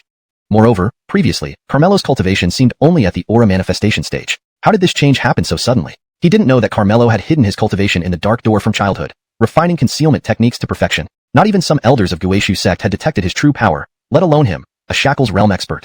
Hemph. Even with 2 Shackles realm disciples, it's troublesome, but you still can't be confident of victory. We have 3 Shackles realm experts, countless aura manifestation disciples, and our protective formation is active. No matter how capable you are, you won't break out. I advise you to stop resisting. If you surrender peacefully, we won't cripple your cultivation. Otherwise, just as Master Glen was going to continue, Murray, losing patience, interrupted him. Haven't you heard, villains die from talking too much? At a time like this, you're still blabbering on. Aren't you afraid of ruining your own plan? Murray looked at Master Glen with amusement, as if watching a farce. Seeing this, Glen sect's disciples became enraged. Disciples who grew to this point were undoubtedly elites, pampered with resources and loyal to their sect. Now, just as their plans were nearing success, this guy started taunting them. How could they not be furious? Master Glen, the dogs you raised are quite loyal. Seems you've done a thorough screening, Murray shouted, then looked down at the disciples like a dragon surveying prey. But do you think following Master Glen means you chose the right path? Little did you know, he has personally pushed you into despair. With your talents, you had a chance to enter Guesu sect someday. Now, you chose wrongly, blocking your future path yourselves. Hearing this, the disciples could no longer contain their anger and rushed at Murray en masse. Chapter 89. The Battle at Cloud Ridge Sect. Another Haddon also rushed out, his target clearly being Murray's life. The Xander of the Cloud Ridge Sect and another Haddon directly sealed off Nathaniel and Alec, obviously trying to block their by the aftermath of his battle, either dying or getting injured. The Haddon was taken aback for a moment, clearly not expecting that this seemingly weak Hassan actually possessed combat strength comparable to a Shackles realm powerhouse. Such combat power was undoubtedly far from weak. However, this did not alarm the Haddon. Himph, mere trifles. You are only putting up a facade. I don't believe you can really contend with the Shackles realm powerhouse. With that, the Haddon unleashed a mysterious boxing technique mixed with hurricane force winds, charging towards Murray. In his eyes, Murray must have used some secret art to boost his combat power temporarily, but it wouldn't last long. Ha! Like a frog at the bottom of a well, your ignorance makes you arrogant. Murray sneered coldly, and his cultivation burst forth explosively. In an instant, the combat aura he emitted became much stronger than before, his momentum becoming extraordinarily sharp. Within a few rounds, Murray drove the Haddon back step by step. On the other side, after restraining the Xander of the Cloud Ridge sect and the other Haddon, Nathaniel and Alec gradually gained the upper hand. Though they had recently broken through to the Shackles realm and lacked the accumulation of time compared to these old monsters, they were still outstanding talents, naturally unmatched by ordinary cultivators. Moreover, their techniques and spells were undoubtedly much stronger than these two old monsters. Therefore, gaining the upper hand was expected. The situation tilted drastically in one direction. Though Zoe's combat power and cultivation weren't as strong as Murray's, she, being the sect leader's daughter and a 9th layer Haochi realm powerhouse, combined with the treasures given to her by the sect leader, could still burst forth with near Shackles realm strength. Ordinary disciples couldn't touch her. What's happening? Hurry up and finish that boy off, then come help us. Seeing this, even the usually calm Xander of the Cloud Ridge sect began to panic. He knew that if things continued like this, their Cloud Ridge sect would only end up fleeing in disarray. At that time, these disciples would have to be dispersed. So many people couldn't escape together, as they'd be too conspicuous and easily pursued by the Abyss sect. Losing these disciples, along with the foundation of their sect, meant the Scarlet Heaven Gate would absolutely not give them any further support. When that happened, everything they had accumulated over the years would be destroyed. However, though the words were spoken, the pressure Murray exerted on that Haddon was much greater than what the Xander and company faced. How could Murray's combat strength be compared to Alec and the rest? Under Murray's relentless attack, the Haddon kept retreating until he spat out a mouthful of blood, collapsing onto the ground with his cultivation severely weakened. He had been gravely injured by Murray. It's your turn. Having freed himself, Murray immediately targeted the Xander of the Cloud Ridge sect. This guy incited the betrayal of the sect, and such a person was the most despicable. Murray wouldn't let him off easily. Furthermore, quelling a rebellious sect and removing potential threats would earn great rewards upon return. This trip was less about delivering treasure and more about striking gold. Bang bang bang. Under the fierce attacks of Murray and Nathaniel, the Xander of the Cloud Ridge sect started becoming unstable. At this point, he finally understood why that Haddon had such difficulty dealing with this Hassan. This wasn't the weakest. It was clearly the strongest among the four. This Hassan, despite being young and having low cultivation, had such monstrous combat power. Could it be that the Abyss sect recruited a peerless genius? Thinking this, cold sweat poured down the Xander's face. However, there was no escape route left for him. Murray and Nathaniel blocked him, making escape impossible. Young friend, please let us go. We will contribute all our resources. Our sect is willing to become your subordinate force and can provide you with numerous hidden benefits, as long as you keep this matter hidden. The Xander grew increasingly flustered and, in a rush, even began stuttering. Moreover, he forgot that Zoe, the sect leader's daughter, was still nearby. Otherwise, he would never have uttered those words, losing dignity and disappointing his disciples while inviting contempt from Murray and the rest. Ha! Explain these matters to our sect leader. A true man dares to do and admit it. Since you've acted, why not own up to it? Your actions only make you more contemptible. Murray looked at the Xander of the Cloud Ridge sect coldly. At this moment, the Xander of the Cloud Ridge sect finally came to his senses. His face turned ashen, and he bellowed. Don't think you've got everything under control. This old man has never intended to use that method before, but if you force me, I'll die with you. Chapter 90. Blood Sacrifice Array. The Andonis was yelling frantically, seeming to drag Murray and others along with him. In response, Murray and the others did not reply, only answering with cold stares towards the Andonis. On the other side, Nathaniel's opponent, under his fierce assault, had completely fallen into a disadvantageous position. Defeat was only a matter of time. So be it. So be it. Since you all force me, I have no choice but to go down together. Kiki, little ones, your aptitudes are quite excellent. But alas, you meddled in what's not your business. Now, I will make you all perish for my Cloud Ridge sect. As he spoke, the Andonis chanted an unusual incantation, and in an instant, the surroundings trembled violently. On the other side, one of the Grand Elders of the Cloud Ridge sect who was fighting Nathaniel saw this and turned pale, immediately shouting, Sect Master, are you mad? Doing this will destroy all our efforts. I can't care about that anymore. Everyone will die if this continues. The Andonis screamed hysterically. In the next moment, Murray and the others saw the entire defense array of the returning ruin sect begin to rumble. In an instant, the light canopy in the sky turned blood red, and all the disciples abandoned their resistance, holding their heads and screaming. Sect Master, no, Sect Master. Sect Master, you cannot do this. We've followed you for so long. Sect Master, can you truly let go of everything? Many disciples, while screaming, had their flesh peeling off their bones, finally collapsing on the ground and unable to rise again. Murray and Zoe watched in horror. What was happening? They saw that the energies of the collapsed disciples were instantly drained by the array, then gathered together and surged toward the sect master. Ha ha ha ha, little ones, this time, you're definitely going to die. The Andonis laughed maniacally. Nearby, two Shackles realm elders instantly turned to dust, their energies completely absorbed by the Andonis. In an instant, the Andonis' aura rose dramatically, quickly breaking through to the second level of the Shackles realm, and his cultivation continued to climb. Damn it, this guy is devouring other people's lives and cultivation to boost himself. Note, Gonding, is a term that doesn't have a direct English equivalent. For better understanding, it might be better to use ceremony or explain it briefly depending on context. If it's important to keep the original term for cultural authenticity, consider adding a brief explanation. Final recommended version. If you hadn't disrupted my Gunding ceremony earlier, I would have certainly advanced to the third level of the Shackles realm. If Gunding needs to be retained without explanation, then if you hadn't disrupted my Gunding earlier, I would have certainly advanced to the third level of the Shackles realm. But never mind. After killing you all and using your energies, perhaps I can still break through. Losing the Cloud Ridge sect might not be bad. At least I won't have to worry about it anymore. With the strength of the third level of the Shackles realm, using the resources of the Cloud Ridge sect, whether I re-establish the sect or join another major sect, countless paths will open up for me. Fortunately, I anticipated such a day and prepared well ahead of time. Otherwise, I might really have been beaten by you few youngsters. Little things, you enjoyed your fight earlier, right? Now, it's my turn. Hehe, the daughter of the returning Ruined Sect master. Someone like me probably couldn't even meet her before. Now, I will play with her and keep her as my exclusive possession forever. With that, the Andonis moved instantly, launching a punch directly at Murray and the other to defeat him swiftly. Beware. Seeing the Andonis charge at Alec, Murray instantly understood the plan. He and Nathaniel rushed over to save Alec as quickly as possible, but they were still too late. With the second level Shackles realm speed, they were simply too slow. The Andonis descended from the air, punching Alec directly. In an instant, Alec's expression changed, unable to defend himself, falling heavily to the ground, severely injured. He basically lost his fighting capability. Just as the Andonis was about to attack Alec again, Murray and Nathaniel arrived. Chapter 90. Blood Sacrifice Formation. The Andonis shouted madly, seeming intent on taking everyone including the Murray and company down with him. To this, Murray and company did not respond, only replying with cold indifference. On the other side, Carmelo's opponent, under his fierce assault, was already completely at a disadvantage. Defeat was now just a matter of time. So be it. Since you forced me into this corner, then I will leave nothing left to lose. Hehe, young ones, your talents are quite outstanding, but alas, you chose to meddle in things not your own. Now, I shall make you all sacrifice yourselves for my Cloud Ridge sect. With that said, the Andonis recited a strange incantation. Instantly, commotion arose around them. Elsewhere, one of the Andonis rose rapidly. Soon he broke through to the second level of the Lock realm. His cultivation continued to ascend. Damn it, this guy is consuming others' lives and cultivation to elevate himself. How could the Andonis possess such wicked methods? Zoe seemed to recall something. Her face changed dramatically. Stop him. Murray, Carmelo, and Alec rushed over instantly, intending to interrupt the breakthrough of the Andonis with sheer might. However, all struggles proved futile. Andonis was already shielded by a layer of energy. The relentless attacks from Murray and the two others could not break through this protective shell within a short time. They could only watch helplessly as the Andonis' strength inside continued to grow. In an instant, Murray and others understood. This time, the Andonis intended to use extreme measures. At this point, the Andonis completed his breakthrough, stepping into the second layer of the Lock realm, just one step away from reaching the third layer. Unfortunately, the energy here was not sufficient to support him breaking through to the third layer of the Lock realm. If you hadn't destroyed my empowerment ceremony earlier, I would have definitely broken through to the third layer of the Lock realm. But it's alright, after killing you all and using your energies, maybe I can still break through.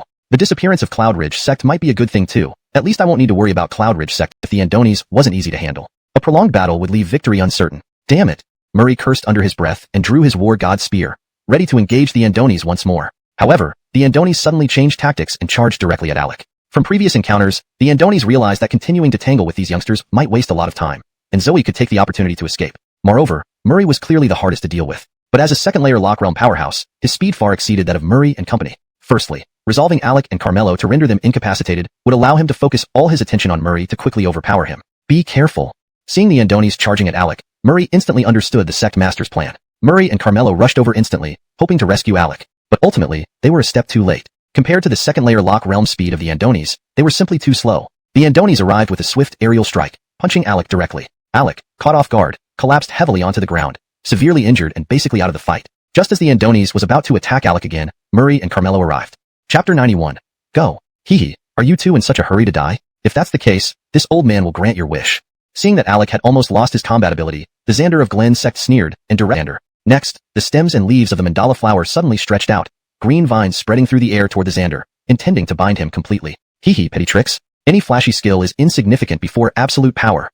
The Glen sect Xander coldly laughed, stepping forward and striking out with a palm filled with ferocious might toward the mandala flower's vines. He was confident that the mandala flower was no match for him. After grabbing the mandala flower's vine, thorns viciously pierced into his palm, while the vines quickly wrapped around his arm. Seeing this, Murray's face lit up. This was the mandala divine flower's killing move. Once the opponent underestimated it and touched the vines with their body, they would instantly be bound by the flower. Once bound, the mandala flower would move closer and begin torturing its opponent. This was considered the mandala flower's strongest technique. Initially, he believed that this Glen sect Xander wouldn't be easy to deal with, but now, it seemed the Xander was too arrogant and would pay for his overconfidence. After being entangled by the vines, the Glen sect Xander frowned deeply, then coldly huffed and started pulling on the mandala flower's vines. Instantly, the flower was uprooted, withering rapidly. The spell's caster, Murray, spat out a mouthful of blood, his momentum also plummeting. At this point, like a moth to a flame, Zoe hurriedly shouted, feeling anxious yet slightly touched. She knew that Murray couldn't possibly defeat the Xander. The gap between them was too great, leaving no possibility of victory. If Murray escaped now, he might have a chance of survival. With his strength, if he fled hastily and the Xander paid no heed to him, there was a real chance he'd escape alive. But if Murray tried to save her, there was only one path, a dead end. At this moment, Zoe forgot about her own danger and desperately urged Murray to flee. Now, Murray was acting madly, lunging forward with the spear of war god, stabbing violently at the Xander. Despite the Xander's formidable cultivation, he was forced to turn and deal with Murray, frowning deeply. Indeed, Murray's combat prowess was too formidable. He could not ignore this unremarkably cultivated Dominic, who attacked suicidally, making him shudder inwardly. Humph, are you insane? The Xander coldly huffed and slapped Murray, causing him to stagger, nearly falling. Go Murray, quickly go. Don't worry about me. Zoe screamed in horror, trembling as she watched the lanky, stumbling Hassan, finding him incredibly brave at this moment. Humph, I, Murray, have never abandoned a woman to fend for herself. Murray coldly laughed, bathed in blood, his eyes fierce and wild. Seeing Murray so injured, Zoe burst into tears. Ha ha, Hassan, do you care so much for this girl because you love her? The Xander laughed coldly, looking at Murray. Chapter 92. A tear-jerking love. Douglas was stunned. He had never thought about this question before. Since coming to this world, he had only found Zoe to be a true friend in the genuine sense. Only Zoe treated him well, and never looked down on him. Others, like Nathaniel initially, had drifted away after his assassination attempt. Alec, who came under compulsion, kept some distance as they weren't truly friends. The brothers in the dorm were merely hanging around due to his strength. If he wasn't so powerful anymore, those brothers would probably turn against him instantly. Seeing Douglas not responding, the master of Glen's sect chuckled coldly as if he saw through everything. Heh, Hassan, you're truly touching, risking yourself to save your beloved. Though somewhat foolish, it's admirable nonetheless. Unfortunately, in the face of absolute power, any love is nothing but fleeting clouds. Boy, now I'll make you watch while I take your beloved daughter captive in Shansha. The master of Glen's sect revealed a cruel smile. This guy, Douglas, gave him a headache before, but now, he finally found a way to torment him. This method was incredibly cruel, more so than flaying or breaking bones. It inflicted psychological harm, trampling dignity, which brought ultimate satisfaction. Hearing this, Zoe froze. She didn't expect that Douglas actually liked her. Yet, seeing him risk everything for her, Zoe instantly understood what Glen's sect master meant. At this moment, a wave of regret surged in her heart. She cursed herself for not noticing earlier. Had she discovered his feelings sooner, Douglas would have been much happier. Now, he was about to die for her, while she had done nothing to make him truly happy. In that instant, a flood of girlish thoughts clouded her mind. Unbeknownst to Douglas, Zoe's imagination ran wild. Douglas's hesitation stemmed from being completely caught off guard by Glen's sect master's question. He had never considered these emotions. Little did he know, this moment sparked a grand drama in Zoe's heart. Humph, don't waste time with useless talk. If you want to hurt my senior sister, step over my dead body first. Feeling his thoughts getting messy, Douglas shouted to cut off Glen's sect master's words. This was no time for trivial questions. Besides, if Glen's sect master kept talking, Douglas would start feeling embarrassed. Things that didn't exist sounded real when said by him. Hearing the word, senior sister, Zoe felt thunder strike her mind, and tears began streaming down her cheeks. Instantly, everything made sense. She knew something about Douglas's background. He was an orphan raised within Guishu sect, nurtured by them. Her sudden entry into his life, giving him cultivation resources, supporting him unconditionally, must have profoundly impacted this younger brother. Inside, he likely saw protecting his senior sister as a sacred duty. An orphan growing up alone in a sect without family or parents, suffering countless slights, must have yearned for warmth. Then, an elder sister appeared, like a spring breeze, offering unwavering support, melting his icy heart. Gradually, this younger brother must have silently fallen in love with his senior sister but kept it buried due to their social gap, choosing instead to quietly protect her. Finally, in times of peril, he stood up without regard for himself to safeguard her forever. Thinking this, Zoe wept uncontrollably, feeling pity for this young disciple. Meanwhile, Douglas fiercely battled Glen's sect master. Suddenly, he noticed Zoe's tears and was shocked. Why would such a strong senior sister cry suddenly? Must be fear from Glen's sect master? Indeed, it must be fear. Otherwise, why cry? Worried, Douglas intensified his battle, using every skill he could muster, becoming like a prehistoric beast. Unaware, his actions deeply moved Zoe. Seeing Douglas fighting recklessly for her, she felt intense pain. Despite the danger, he cared about her tears, even risking his life to protect her. No, Douglas, stop resisting and run away. You're no match for him. Zoe cried out to Douglas. Hearing this, Douglas clenched his teeth, saying, Senior sister, I will never abandon you and flee. Roaring energy surged through his system, restoring his injuries and fueling his continued fight. During this struggle, his cultivation neared Hua Qi 9th level. Yet, Glen's sect master's strength surpassed his expectations, leaving him unable to triumph. Douglas, let us help you. At that moment, Alec and Nathaniel rose shakily, urging their strength to aid Douglas. Though knowing their chances were minuscule, they joined in hopes of survival and Douglas's victory. Hee hee, such touching brotherhood. I thought disciples of major sects were all selfish, but there are still friendships like yours. Too bad your friendship ends here. Chapter 93. Brotherly affection. Hee hee, Only someone like you would casually dispose of the disciples you've raised and your own flesh and blood with such cruelty. You, a person like you, will never have true friends in your entire life. Murray sneered coldly, glancing at the remains of Glenn Sex Xander's children scattered on the ground. Though he was battered and bruised, his aura remained undiminished, like a fierce tiger. Around them, Alec and Nathaniel were deeply moved by Murray's words. Especially Nathaniel, who felt an infinite sense of regret when he heard that Murray did not speak just for brother Alec, but included him as well. Even though there was no choice at the time, if given the chance, Nathaniel would have cherished this brother. Glenn Sex Xander's face turned grim at these remarks. He wasn't heartless enough to kill his own children casually. Otherwise, he wouldn't have prevented his son from eating the chicken leg earlier. However, without other choices, once he embarked on this path and was discovered, he could only use this method to enhance his cultivation. If not, both he and his children would die today. What Glenn Sex Xander didn't know was that if he had surrendered obediently, Murray and others wouldn't have spared him, but they would certainly have let his children live. The current situation was entirely created by Glenn Sex Xander. Humph, what good is all this talk? Today, I'll make you all pay with your lives for my son's death. As he spoke, Glenn Sex Xander's aura surged, and he lunged at Murray once more. To be honest, what was the greatest variable today? Save themselves, the rest wouldn't be a problem. Hee, are you scared now? Now, begging for mercy shows your lack of confidence. You destroyed everything I had. How could I possibly let you go easily? Glenn Sex Xander laughed coldly, showing no interest in Murray's words. He never intended to let Murray and the others leave alive. After killing these young men, he could break through to the third or even fourth layer of the Joshua realm using a grand array. By then, he would be a powerhouse capable of dominating one area, gaining better treatment wherever he went. So, he couldn't let these young men leave. Only by killing Guishu Sect's master's daughter and these three prodigy disciples did he have the capital to approach Qishao Gate and earn genuine respect and protection. Otherwise, Qishao Gate might not wage war on Guishu Sect for a mere second-layer, Joshua realm powerhouse like him. Who would dare take him in then? Without Guishu Sect's resources, he would spend the rest of his life hiding like a stray dog, friendless and destitute. We're going to join in too. Just as Alec and Nathaniel were about to ignore their injuries and help, Murray roared. Don't come in, you two, you're no match for him. Now, I have enough strength to hold him off. You two, quickly take Zoe and escape. Hurry. Alec and Nathaniel froze at Murray's words, feeling an inexplicable. They genuinely wanted to die alongside him. He couldn't lash out at them. Murray could only shout again. Stop being foolish. I might not die, and you guys can't help here anyway. Why stay? If you truly consider me a friend, then leave now. Don't waste the time I'm buying for you. Why would you choose to die with me when you can survive? Is this respect for friendship? Aren't you being foolish? As he spoke, his thoughts were distracted, allowing the head of Glenn's sect to find an opening. Murray stumbled, nearly falling down. However, he steadied himself just in time. Witnessing this, Alec, Nathaniel, and Zoe became even more worried. Look at how great young Master Bai is. Clearly on his last legs, he still insisted on staying behind to buy time for his teammates to survive. It's truly touching. At this moment, Nathaniel stepped forward, emotionally saying, Murray, let me take your place this time. I've wronged you before, but today, I'll repay my debt to you. To be honest, as a killer from the Dark Gate, I do have some trump cards for a final stand. At the very least, I can briefly incapacitate him so he can't catch up to you.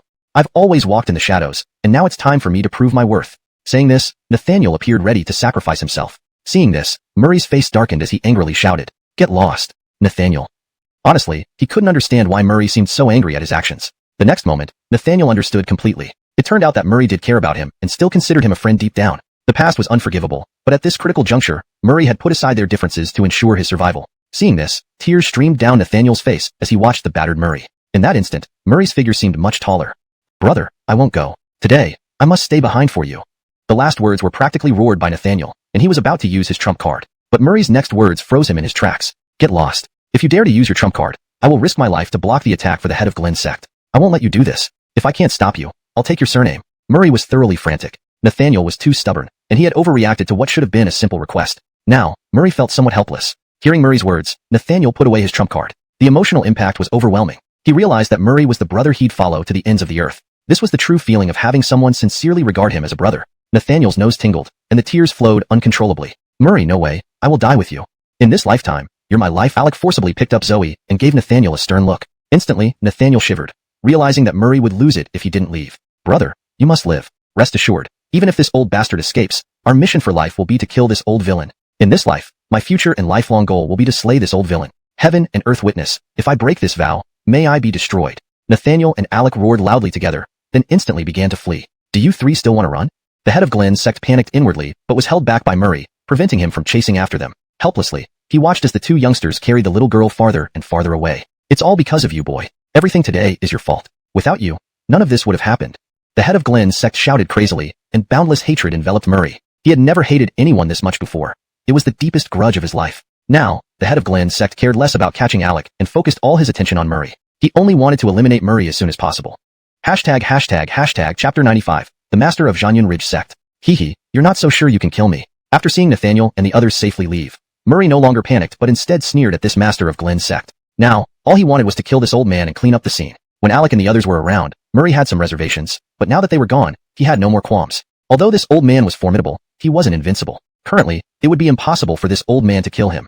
Their combat strengths were almost equal. However, Murray clearly felt that he was about to break through soon. Huff. In an instant, Murray's aura surged, directly advancing to the 9th level of Hao-Chi realm. Upon witnessing this, the master of Glen's sect was inwardly alarmed. What's going on with this guy? He can still break through in battle? Was he pushed to his limits before? Even at Hao-Chi 8th level, he was already hard to deal with. Now, he's directly broken through to the 9th level, making him even more difficult to handle. But then, thinking about Murray's combat prowess, the master of Glen's sect instantly realized what was most important: escape. This kid was already tough at Hao-Chi 8th level. With this breakthrough, wouldn't he be even harder to handle? It didn't matter now. He must survive above all else. With that thought, the master of Glen's sect began to unleash his full power, trying to flee. However, how could Murray give him such an opportunity? The old man had to die.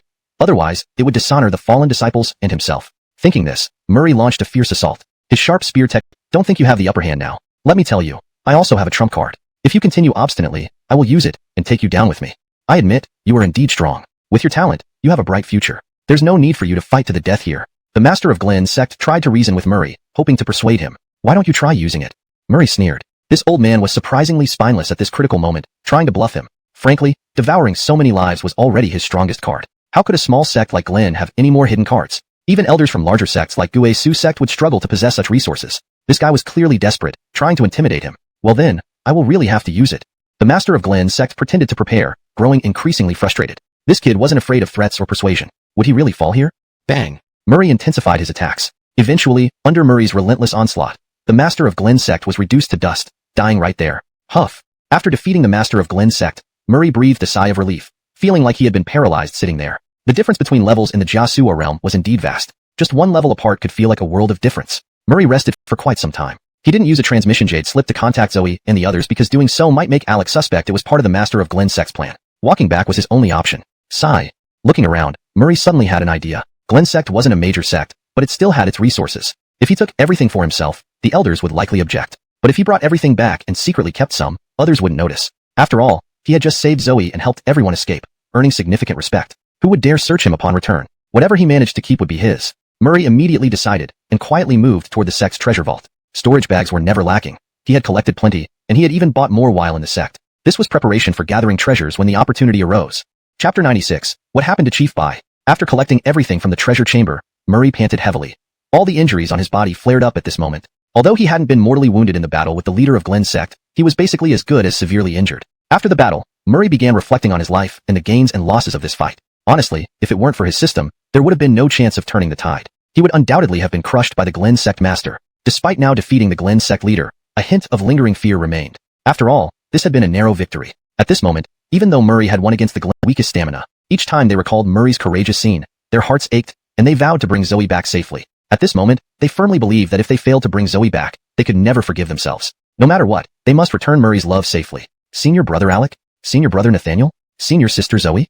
Just after stepping into the inner sect, Alec and the others saw several disciples watching them curiously. These disciples were not strangers, but were Murray's brothers from his dormitory. Most of these brothers, having ascended to the inner sect, had reached the peak of their cultivation and thus had a lot of free time. However, they patiently followed Murray's words, no longer acting recklessly as before, but contributing genuinely to the sect, lending a hand wherever needed without expecting rewards. This allowed them to find real value in being inner sect disciples. Thus, these brothers maintained good relationships within the inner sect. Being previously ruffians with quick minds, they now earnestly desired to contribute, which garnered them respect from those who initially resented their rapid rise. So, upon seeing Alec, Nathaniel, and Zoe, they immediately rushed over to help. These few were all famous names on the heavenly rank list. Everyone knew Zoe for her rumored connection to Murray, and they had heard about Alec, who was recently admitted under Murray. Nathaniel, while less known, was still a formidable presence on the list. How could they not recognize him? Seeing their friends injured, the dormitory brothers immediately rushed over, offering support and asking, "Senior brother Alec, I heard that our Chief Bai went out with you on a mission.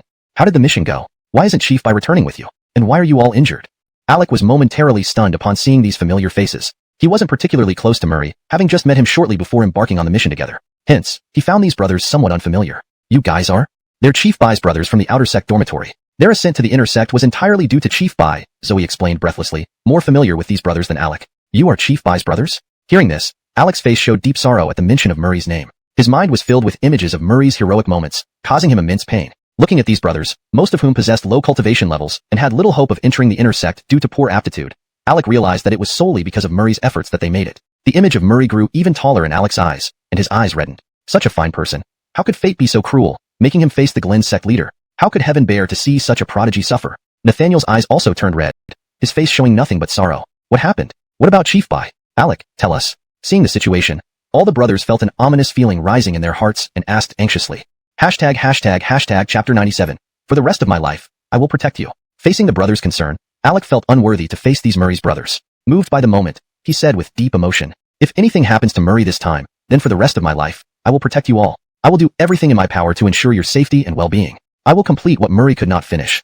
Hearing Alec speak like this, all the brothers instantly understood that Murray was likely in grave danger. At that moment, the group of brothers became anxious and immediately shook Alec, urging him. What happened to our leader Bai? Tell us. Stop pressuring him for now. Reporting to the sect is urgent. If we report to the sect in advance, perhaps there's still a chance for Murray to survive.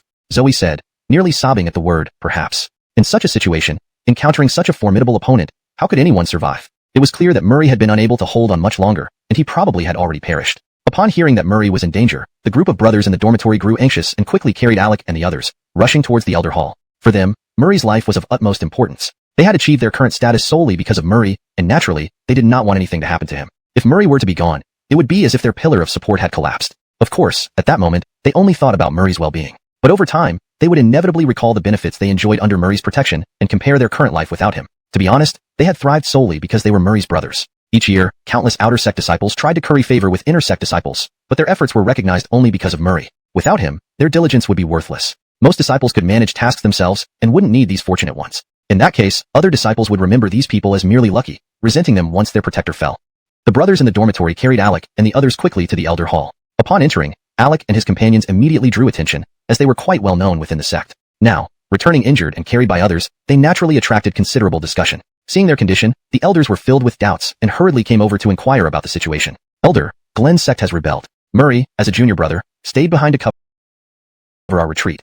Facing the head of Glen's sect alone, sustaining severe injuries. Please send help immediately to save Brother Murray. Alec quickly summarized the situation in concise words. Upon hearing about the rebellion of Glen's sect, the elders collectively sucked in a breath of cold air, deeply shocked. A rebellion by a small sect was rare, but when it did happen, it was a major event. Such a situation must be reported to the sect master immediately, followed by dispatching strong forces to suppress it. You rest here. I will immediately report this matter to the sect master and wait for his orders, an elder said, reaching for a communication jade slip. Slap. At that moment, Zoe struck the jade slip out of the elder's hand and roared. Brother Murray is running out of time. You have time to report? Send someone to save him now. Our father often remains in seclusion. When you contact him, he might not even be there. Save Brother Ganon now, and I will take full responsibility. Seeing Zoe's reaction, the elder was taken aback, as he had never heard such a request. However, being the daughter of the sect master, she could not be ignored. If a regular disciple dared to act like this, the consequences would be severe. Brother Ganon is a hero. He faced the Glen sect master alone to save us. Please do not hesitate any further. The daughter of the sect master will back us up. Issue the order immediately for all disciples second layer lock realm and above to go and rescue him, Alec explained.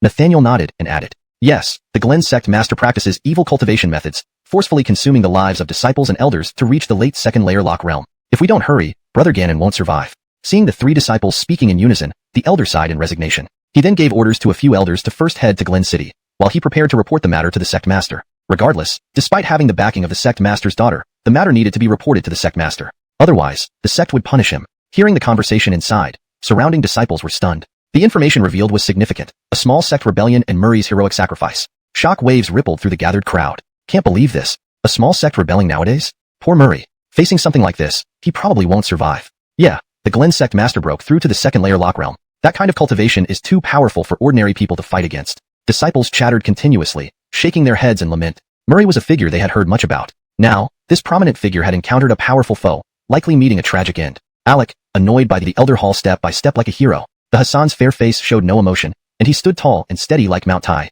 Reaching the center of the elder hall, everyone stared at Murray, their minds struggling to process the scene. Weren't they just saying Murray was dead? How could he now be standing before them alive? Murray spoke each word clearly to the elders. The Glen sect was involved in a rebellion. The sect leader of Glen used a blood sacrifice formation to consume the lives of all disciples within the sect to forcibly break through to the second level of the shackled realm. Now, the Glen sect leader has been slain by me. This is the Glen sect leader's battle robe. As he said this, Murray grabbed the pieces of the Glen sect leader's robe that he had collected from the ground. Then, he let go, and the fragments drifted down like fallen petals. The atmosphere in the elder hall became heavy. At that moment, even the sound of a needle dropping could be clearly heard. All the disciples breathed heavily, unable to believe their eyes. A disciple at the Radiant Chi realm killed a second-level shackled realm powerhouse? This sounded almost unbelievable, but under these circumstances, no one doubted Murray's words. After all, considering the intensity they witnessed earlier, such an achievement didn't seem fake. Thus, there was only one possibility. Murray had truly done it. He had defeated a second-level Shackled Realm powerhouse. Heaven! How did Murray do it? To fight a second-level Shackled Realm powerhouse at the Radiant Chi Realm and win? My god, am I dreaming? Is this real? Why can Murray be so outstanding? I feel everything before my eyes seems too unreal. Everyone looked at Murray as if he were a monster. At this moment, the happiest ones were Nathaniel, Alec, and Zoe. Seeing Murray return safely, they felt immense relief, having no time to wonder how he managed to defeat the Glen sect leader. As long as Murray was safe, nothing else mattered. Is what you say true, Murray? Did you really defeat the Glen sect leader? How did you manage it? From what I understand, you should have been nearly exhausted when fighting the Glen sect leader, asked an elder, somewhat uncertain. However, seeing Murray standing there, it proved something. After all, the Glen sect leader breaking through to the second level of the Shackled Realm seemed genuine, or others wouldn't have reported it falsely. But why would the Glen sect leader let Murray go in that situation? And with Murray's strength, how did he defeat the Glen sect leader? This was another mystery. Facing the elder's question, Murray calmly replied, "In the previous battle, I was at my wit's end with no way out except to fight to the death. Since there was no choice, dying any other way would still mean death. I decided to risk a breakthrough on the battlefield.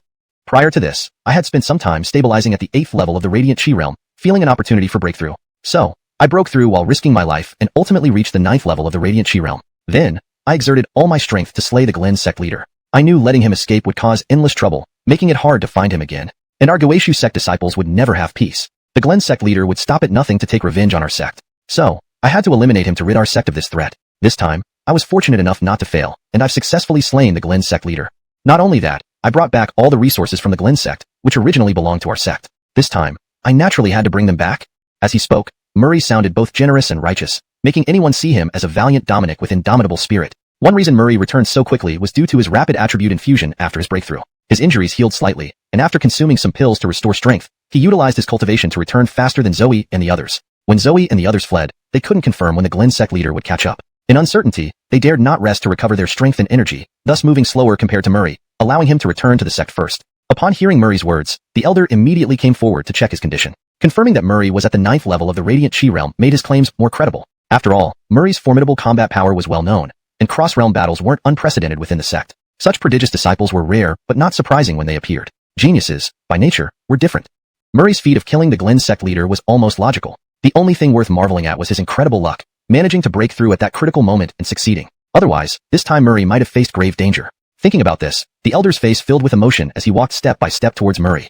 ##### Chapter 99. An envy-inducing reward. You did an excellent job. The elder looked at Murray, thousands of words condensed into just this one sentence. Indeed, this disciple was simply too outstanding. So much so that there were no appropriate words to describe his excellence. At that moment, in the Great Hall, all the onlooking disciples were expressions of admiration as they watched Murray. Everyone knew that from this day forward, Murray officially entered the ranks of Guishu sect's top prodigies. Prodigies within this echelon would enjoy the sect's utmost cultivation resources. Even if the sect faced calamity, these elite prodigies would be prioritized for protection. This treatment was undoubtedly enviable, but considering it had been earned with his life, almost losing it to his opponent, the others felt less jealous. Previously, they had believed Murray merely had better luck. Now, they realized they were wrong. Alexer, Carmelo, and Zoe stood inside the hall, their faces lighting up with joy upon seeing Murray alive. They were almost too excited, feeling such intense emotions for the first time. Just then, the Tyson hurried into the hall and immediately locked eyes with Murray. His eyes nearly bulged out of their sockets. He questioned whether his vision was playing tricks on him. Earlier, the elders had urgently reported that a small sect had rebelled. He had been meditating when he received the news involving Murray's life, forcing him to break his seclusion to handle the situation. But now, seeing Murray standing there alive, the Tyson genuinely wondered if he was hallucinating. Reporting to Tyson, "Your disciple has not failed you. After a full effort, I finally slew the leader of Glen sect." Murray greeted the Tyson respectfully. The Tyson was not only Zoe's father, but also someone who had greatly nurtured Murray. Hence, Murray held deep respect for him, acknowledging that his success owed partly to the Tyson's support. "What did you say? You slew the leader of Glen sect?" Upon hearing Murray's report, the Tyson sucked in a cold breath, finding it hard to believe. However, upon seeing the fragments of clothing on the ground, he immediately, "All cultivation resources except spirit stones and items below 9th level of Hao Chi will be yours. This is originally your spoils of war. Given your status, you lack nothing. Therefore, the sect has decided to record your deed and announce it to all members, forever inscribed in the history of Guishu sect's prodigies." Hearing this, several elders sucked in cold breaths, shocked beyond measure. Such a reward was indeed at the highest level. Being recorded in the history of prodigies meant that future generations of inner disciples would always read about it. Not any prodigy could achieve this. Only those far surpassing others, like Alexer, qualified for such recognition. It demonstrated the Tyson's immense trust and support for Murray. Moreover, all Glen sect's cultivation resources, including spirit stones, were now Murray's. This reward was staggering, especially given that although Glen sect was small, its cultivation resources were substantial. Now, these resources belonged solely to Murray, with everything above 9th level of Hao Chi reserved for him. Such rewards truly stirred envy. Murray bowed deeply, expressing his gratitude. He understood the importance of this honor, particularly being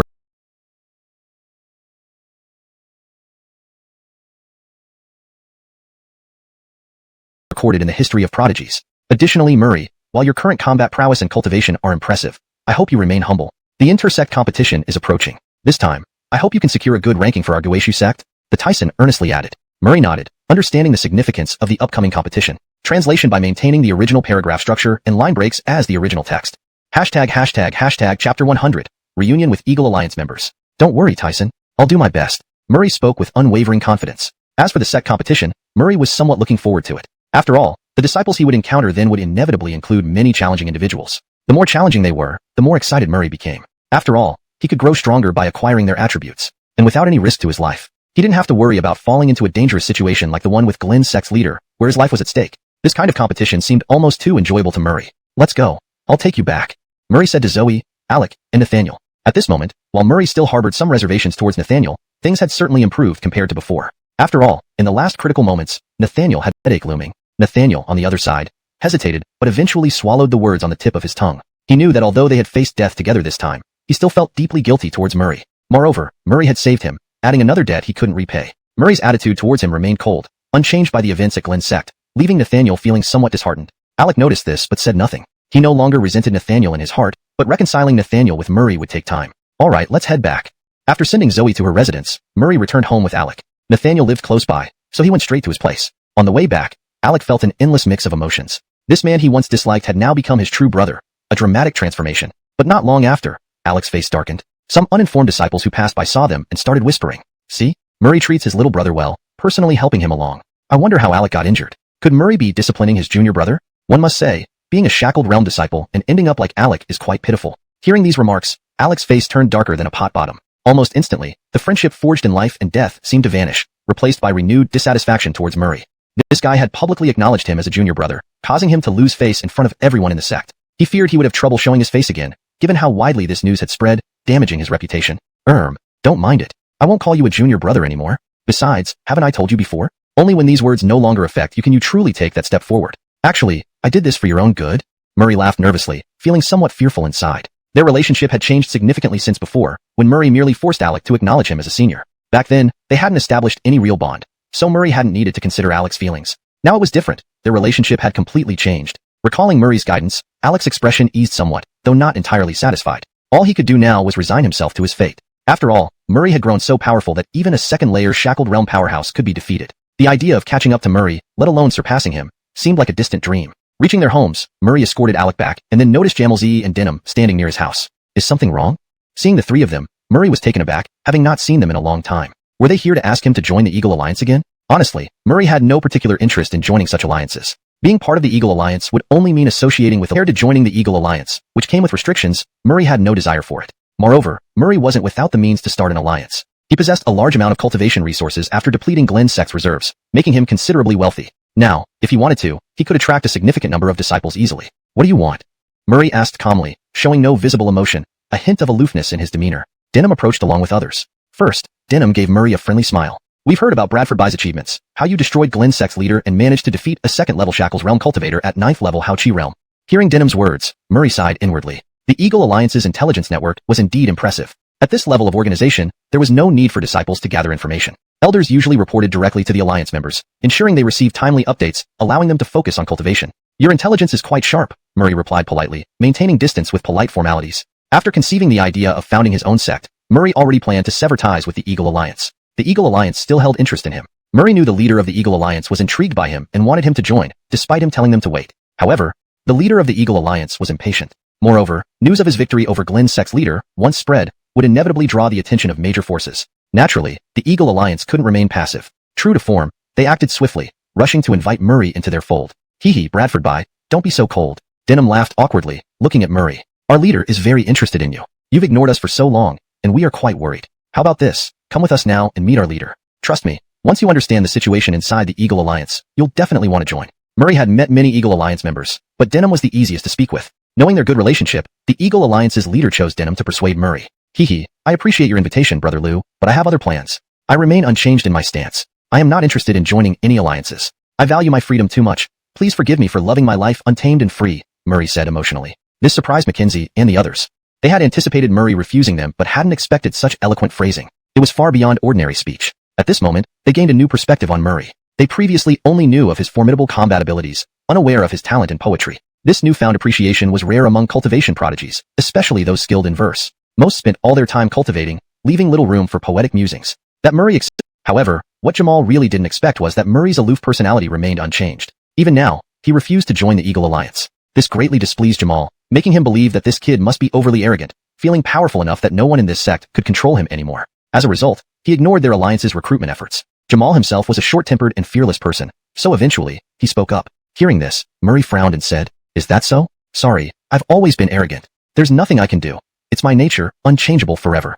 I can't help it. No one can tame my arrogance, which is why my character has never changed," Murray added with a provoking look toward Jamal. He knew that an alliance like the Eagle Alliance needed to maintain its reputation. Regardless of circumstances, if he didn't enter their territory, they wouldn't dare force him. After all, if it became known that the entire Eagle Alliance mobilized to recruit one prodigy, it would lose face. Other disciples would mock it, questioning how a league of supreme prodigies would resort to such desperate measures. Where was the pride and aloofness they once displayed? Moreover, Murray's reputation was already huge, so he wasn't worried about any powerful members of the alliance truly moving against him. Hearing this, Jamal was genuinely enraged, dragging Jamal and Mackenzie away. There was no point in continuing the conversation. Denham valued those he admired, giving them respect. But if someone disgusted him, he wanted nothing to do with them and certainly not in the same alliance. Clearly, Murray disappointed him. Hemph. If this kid weren't so formidable, capable of defeating chain realm practitioners, I'd definitely teach him a lesson, Jamal muttered, expressing his discontent. Murray laughed heartily, stopping Denham and company in their tracks. Denham, your thoughts are too superficial. Even if someone covets power, so what? Those without talent will never see the world beyond, while those with true talent will rise despite their flaws. They will still stand out, leaving those who oppose them helpless. In this world, might makes right. Your idealism seems too naive. I hope one day you witness true power. Then you'll realize there are far fewer heroes than you imagine. The world is inherently filthy.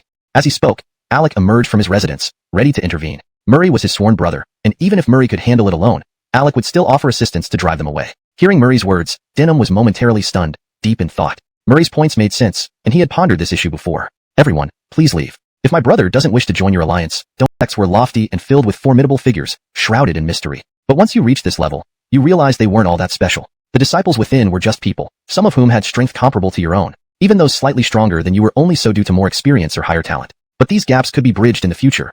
There was no need to treat them like grand figures. In the end, they were still just a group of disciples. Huh. Jamal responded with a cold laugh to Alec's words, then turned and left. He had faced enough humiliation for today, and couldn't bear to stay any longer. After Jamal and company left, Murray and Alec returned to their residences. Back in his room, Murray lay down, contemplating matters concerning the Haddon. The Haddon hiring assassins to kill him. If he told Zoe and the others about it calmly before, it didn't mean Murray intended to let the matter slide. A deep-seated hatred for the Haddon had taken root in his heart. How dare he hire assassins to kill him? This matter was destined not to end peacefully. Moreover, Murray knew that the faster he grew, the more anxious the Haddon became. It was likely the Haddon would resort to every means possible to eliminate him in the future. Hiring assassins was relatively easy to trace. Just think about who harbored such deep animosity towards him and could afford to hire an assassination team. The Haddon was probably already living in constant fear. In the future, the Haddon definitely wouldn't make a move personally because if he did, he would become an outcast among the elders and ultimately lose his position. However, some disciples close to the Haddon might act on his behalf.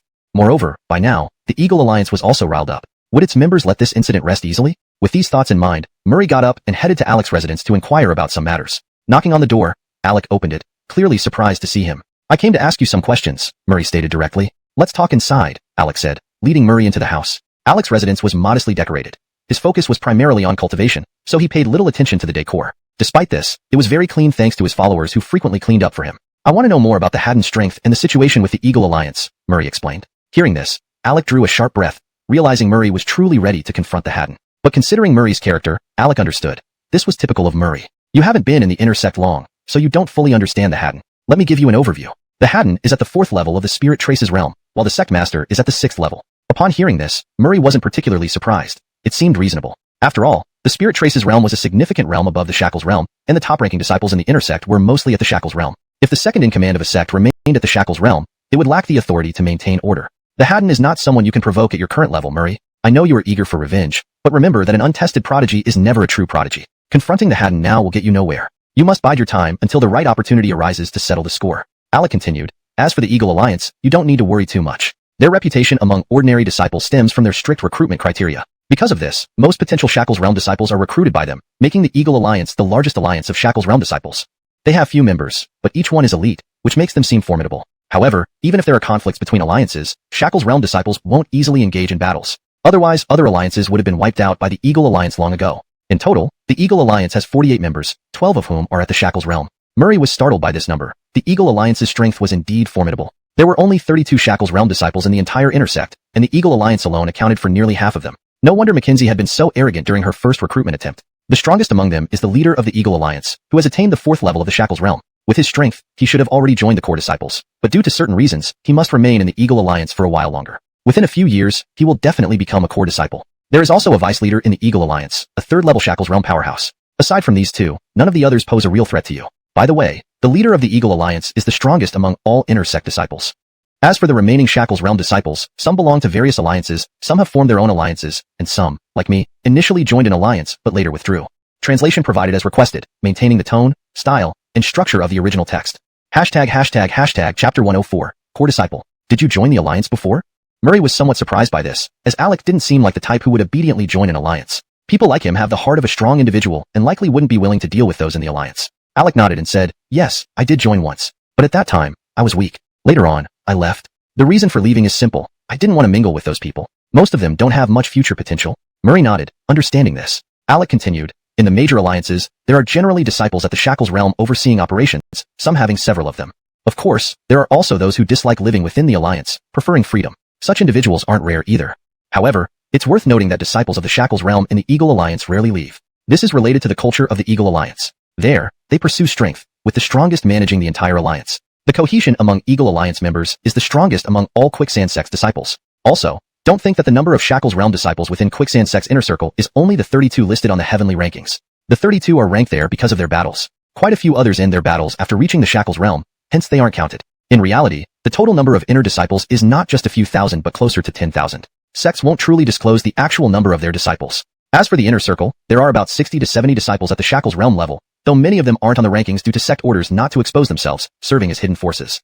Murray understood and nodded. He hadn't been in the inner circle long and wasn't very familiar with these details. Thankfully, Alec explained things to him now. What about core disciples? Murray asked again, truly unaware of how the Quicksand sect worked. Core disciples? Alec began. As the name suggests, they are the core disciples of the sect, the true foundation of the sect. To my knowledge, the senior brothers among the core disciples have trained longer than us. Also, when there's an important elder position open, candidates come from the core disciples first. Core disciples can stay in the sect for life, contributing endlessly. After 10 years as a core disciple, one can choose to leave if they wish to venture out on their own.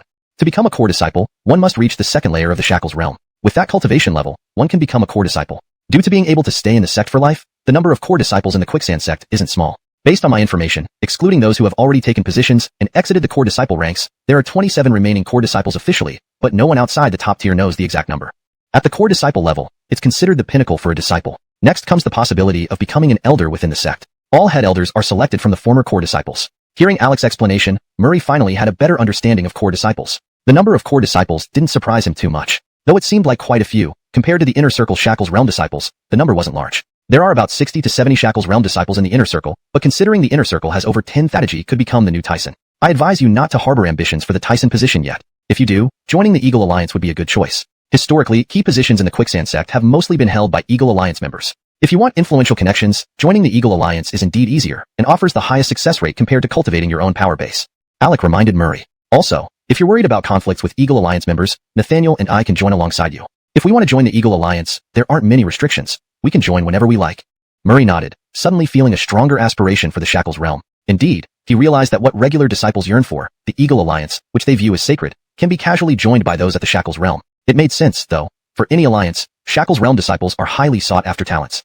Chapter 105.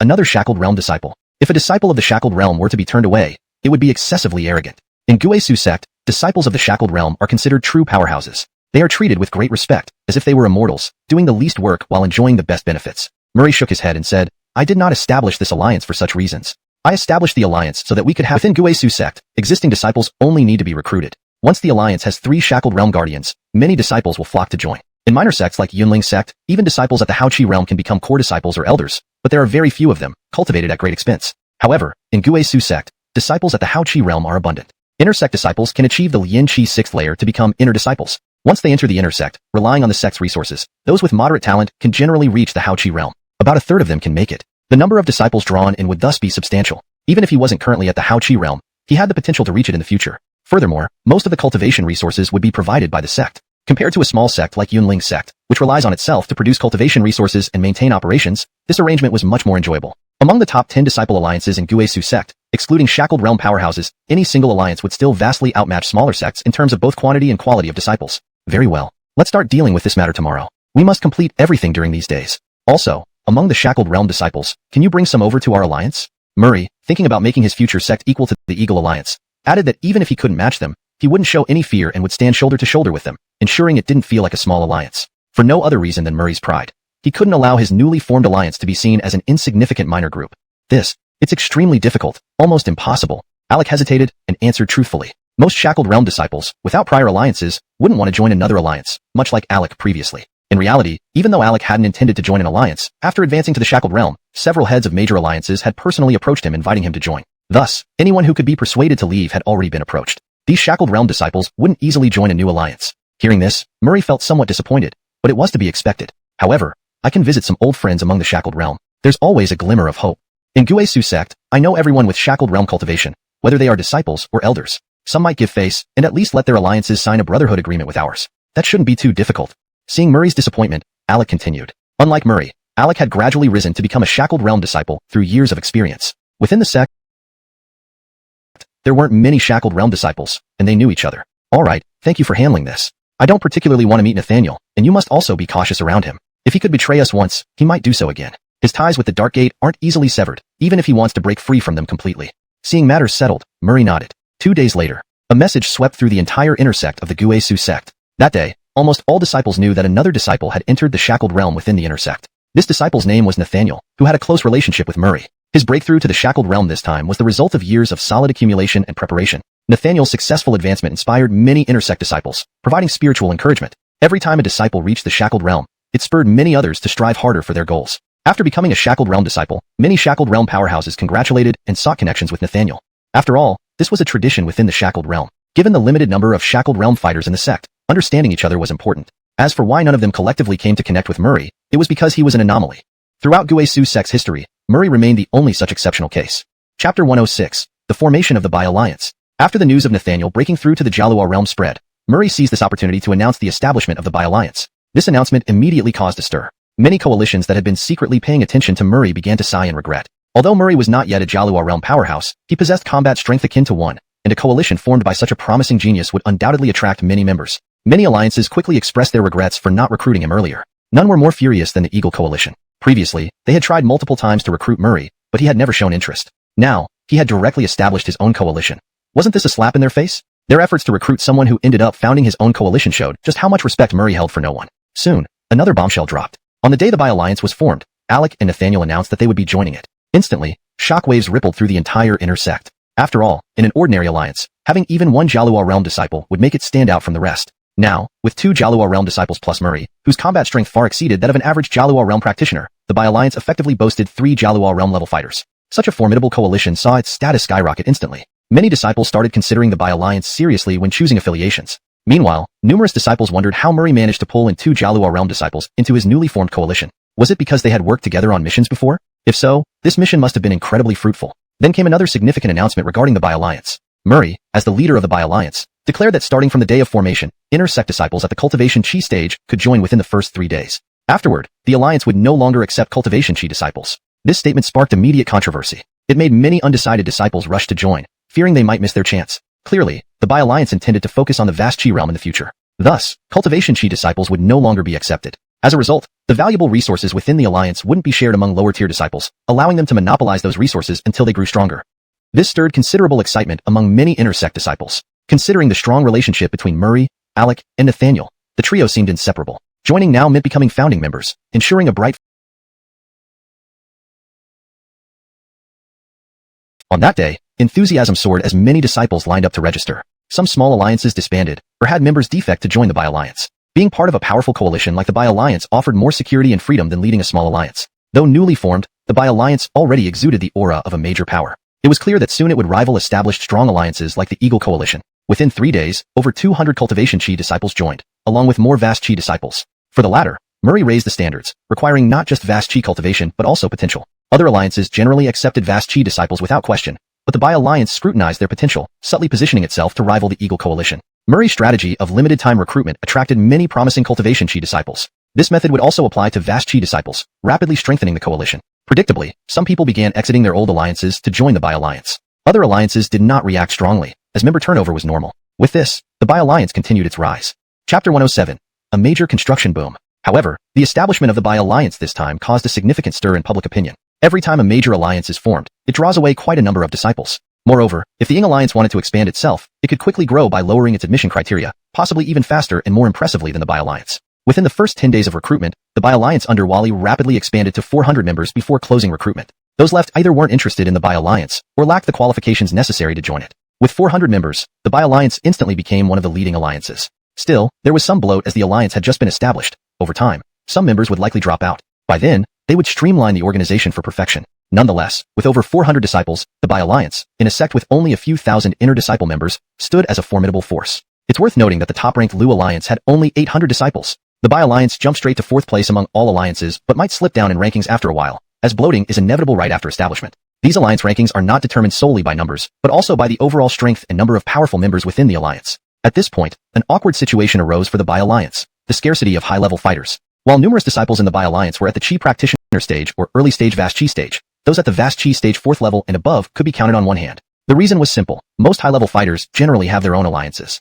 Without compelling reasons, they wouldn't hastily leave their existing alliances. Having just been established, the Bai alliance naturally hadn't cultivated its own high-level fighters, nor attracted many from outside, which inevitably led to a shortage. Wally, however, wasn't particularly concerned about this. Seeing the alliance set up, his mood was excellent. He began taking members of the alliance to select a base. Each alliance has its own base as headquarters, and most disciples live nearby. To firmly establish an alliance, having a base is essential. Wally had long planned the allocation of personnel within the Bai alliance. Alec and Nathaniel would serve as left and right protectors, overseeing the entire alliance. Zoe, lacking sufficient cultivation, would manage internal affairs and act as the Bai alliance's chief manager. The brothers from the dormitory, limited by their talent, had little chance of advancing further. Wally directly assigned them various roles within the Bai alliance, such as transportation assistance and record keeping. Most tasks were handed over to these brothers to learn management. Of course, matters like protection fees in the outer sect were still managed by them. While the outer sect's business may not interest major sects, it did interest Wally. The wealthier one becomes, the more they cherish money and never miss opportunities to earn. Something very true for Boss Bai. Meanwhile, Wally and company strolled around the sect.